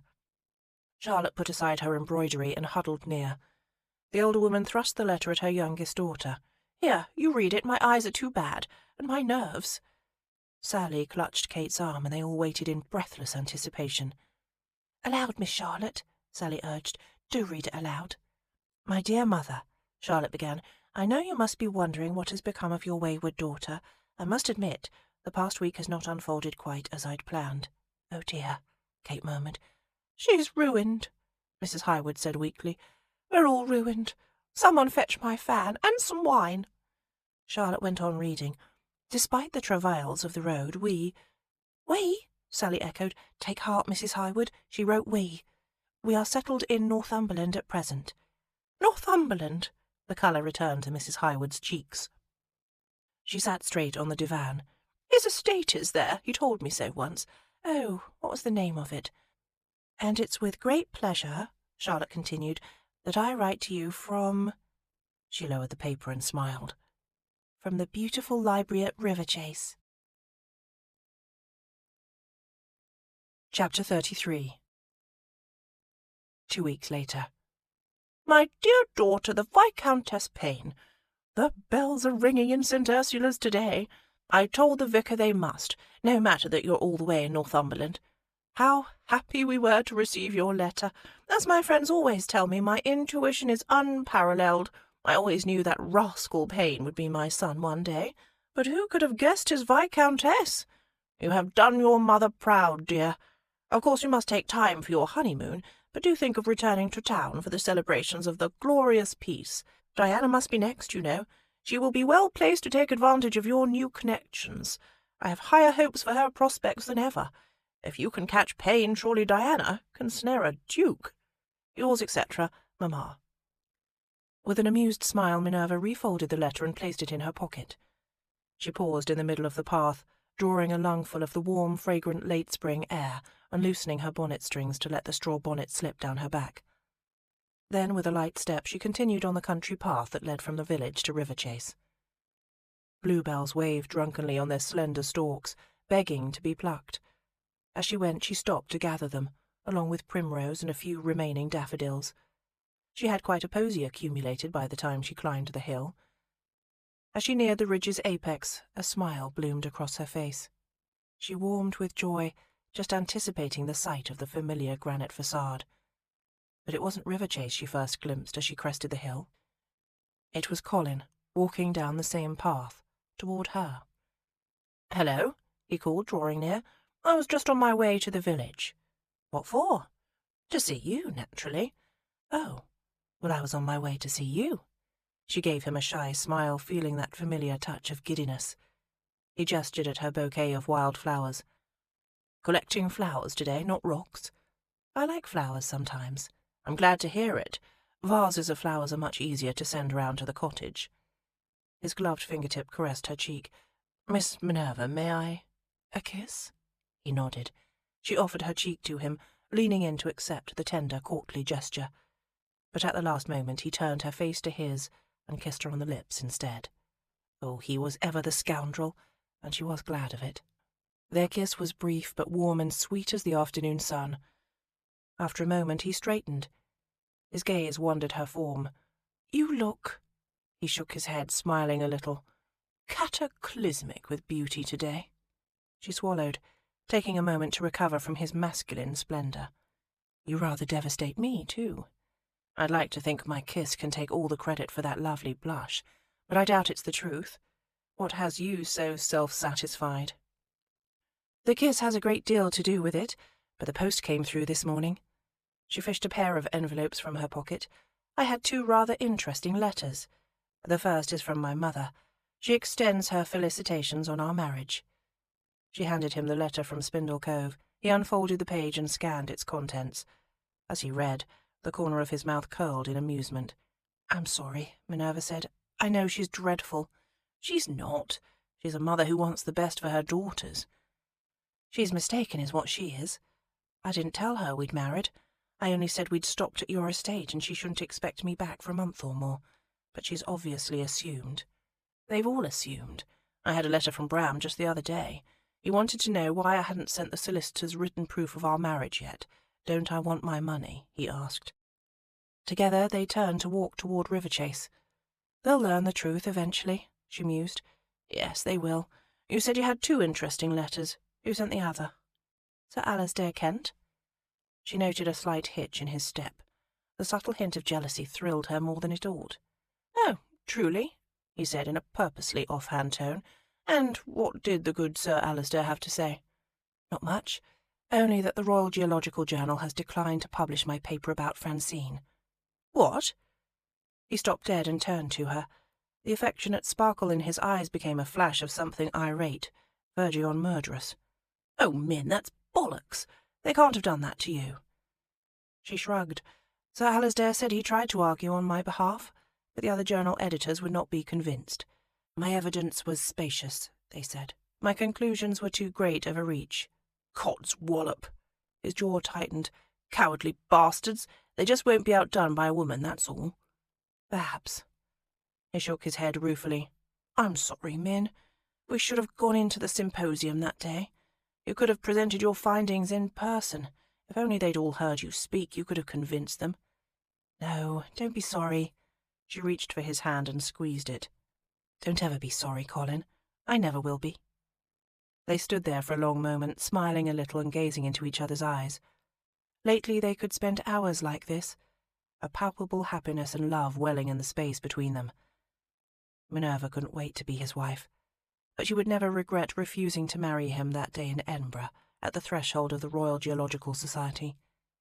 He'd been through so much just to get her to that doorway, faced his deepest fears, committed feats of daring, opened his heart to her and his home as well. He'd given her courage and strength and hours of laughter, not to mention passion and all those fervent words of love. In proposing to her, he'd made the bravest leap of faith she could imagine. In return, Minerva wanted to give him this much at least, the proper courtship he'd wanted, a chance for their love to take root and grow. When she recited those wedding vows, she wanted him to know they were vows of freely given, lasting devotion, not a hasty grab at scientific glory. Colin deserved that much. They turned their backs on Mr. Barrington and the Royal Geological Society that day, but Sir Alasdair Kent had the curiosity to follow.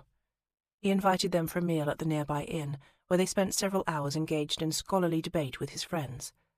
Sir Alasdair and company listened, questioned, argued, and generally afforded Minerva the respect due an intellectual peer.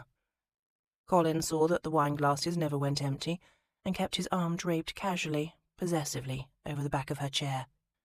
No, it wasn't a medallion and a prize of 500 guineas, but it was a symposium of sorts, and it had been well worth the journey. Afterwards she and Colin had travelled straight back to Northumberland.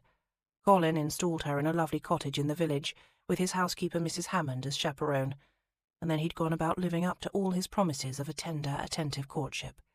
He called on her most mornings, and they went for long, rambling walks in the afternoons. He brought her gifts of sweets and lace, and they kept the errand boys dashing back and forth with notes that needed no signatures. Several times a week she and Mrs. Hammond dined at Riverchase, and he took Sunday dinner at the cottage. They also spent time apart, she writing up her Spindle Cove findings and exploring the new craggy landscape, Colin surveying the estate with his land steward and making assessments and plans for the future. As for plans for their future, Minerva tried to be patient. If Colin had taken a hurtling leap of faith when he'd proposed, her gesture of faith had been more of a long, slow skate on thin ice. As much as she'd been enjoying their courtship, she tried not to think about the potential for heartbreak. There was always the chance that he might change his mind. But in the month or so since returning from Edinburgh, they'd survived their first argument, a dispute over, of all things, a missing pair of gloves. They'd also weathered their second clash. It had begun as a tense disagreement over whether Minerva could safely explore the local crags unaccompanied. Of course she could, was Minerva's opinion. Colin begged to differ. The tense disagreement exploded into a grand row that involved loud denouncements of female independence, male arrogance, fur-lined cloaks, rocks of all sorts, and, inexplicably, the colour green. But the eventual compromise, a joint excursion to the crags that became a passionate, frantic tryst in the heather, quite took the edge off their anger. Since then, their courtship had been as sweet and tender as ever, but not entirely chaste. Minerva put her arm through his, and they resumed walking down the path. I'm not deterred. I'll find some other way to publish my findings. We'll find a way. If you can wait 5 more weeks, I'll celebrate my birthday by printing a copy for every household in England. She smiled. A few 100 copies would do, and there's no need to rush. Francine's footprints survived in that cave for millions of years. I can wait a bit longer to make my own mark. Would it help if I tell you there's already a deep, permanent Minerva-sized footprint on my heart? Yes. She kissed his cheek, savouring that hint of cloves from his shaving soap. Do you have any business this afternoon? I was hoping to spend a few hours poking through the Riverchase library. He didn't answer for a moment. "If an afternoon in the library is your desire, you shall have it. But I confess, I had something else in mind." "Truly? What's that?" "A wedding." Minerva nearly dropped her posy of flowers. "Whose wedding?" "Ours. But we can't. We can. The vicar's read the banns in the parish church 3 times now. I sent him a note before I left the house this morning, and I asked the butler to ready the chapel. By the time we return, all should be ready." Minerva blinked at him. "He'd been planning this, but I thought we agreed to wait until after your birthday." His arms went around her, wreathing loosely about her waist. "I know, but I can't. I simply can't. I slept well last night, but when I woke this morning I missed you so intensely. I don't even know how to describe the sensation. I looked at the other pillow, and it just seemed wrong that you weren't there, as though I'd woken up missing my own arm or half of my heart. I felt incomplete. So I rose and dressed, and I just started walking toward you, because I couldn't move in any other direction. And then there you were, walking toward me, flowers in hand." Emotion glimmered in his eyes, and he touched her cheek. "This isn't a whim. I simply can't stand to spend another day apart. I want you to share my life and my home, and—" He cinched her tight, drawing her body in exquisite contact with his. He bent his head, pressing kisses to the soft place beneath her ear. "And I want you to share my bed as my wife tonight." His kisses made her dizzy with longing. She clung to him tight. "Colin, I love you, Min. I love you so much it terrifies me. Say you'll marry me today." She pulled back a little. Swallowing hard, she ran a trembling hand down her butter-yellow muslin. "I should at least change my frock." "Don't you dare." He shook his head, framing her waist in his hands. "You're perfect, utterly perfect, just as you are." Emotion swelled in her heart and thickened her throat. She felt like pinching herself, just to make sure she wasn't dreaming. But she never could have dreamt something so wonderful. She was perfect. He was perfect. This moment was perfect. She was afraid to speak for fear of ruining it somehow. "Don't pause to think. Just run down the slope." "Yes," she finally blurted out. "Yes, let's get married." "Today?" "This very hour." A giddy grin stretched her cheeks, and she couldn't hold back the pure joy any longer. She launched herself at him, flinging her arms around his neck. "Oh, Colin, I love you so much. I can't possibly tell you. I'll try to show you, but I'll need years." He chuckled. "We have decades, darling. Decades." 5 minutes' hasty walk saw them to the chapel door. While Colin went to find the vicar and round up a few servants as witnesses, Minerva passed into the small churchyard and came to stand before a slab of flawless granite, polished to a mirror gleam. She stood there for a long minute, unsure how to begin. Then she took a deep breath and dabbed a tear from her cheek. "I'm so sorry we'll never meet," she whispered, laying her posy atop the late Lord and Lady Payne's grave. "But thank you. For him, I promise I'll love him as fiercely as I can. Kindly send down some blessings when you can spare them. We'll probably need them from time to time." By the time she left the churchyard and rounded the chapel corner, she caught sight of Colin leading the vicar, butler and house servants, marching in a bemusement day parade. Holding open the door, he waved them all into the chapel. "Come along now," he said, tapping his foot with impatience. When the rest had all filed in, and only the 2 of them were left standing at the door, he caught Minerva's gaze. "Ready?" She nodded, breathless. "If you are." "I've never been so sure of anything." He reached for her hand and kissed it. "You belong beside me, Min, and I belong beside you. I know it in my heart. I feel it in my soul. I'm certain, in every possible way." And he'd never been more handsome. "Certainty becomes you," she said. Smiling, he laced her arm through his, leading her into the chapel. And that was how the grand, epic story of their future, the tale they'd tell friends and dinner-party guests and grandchildren for decades to come, ended. Just as a proper fairy tale should. With a romantic wedding, a tender kiss, and the promise of happily ever after.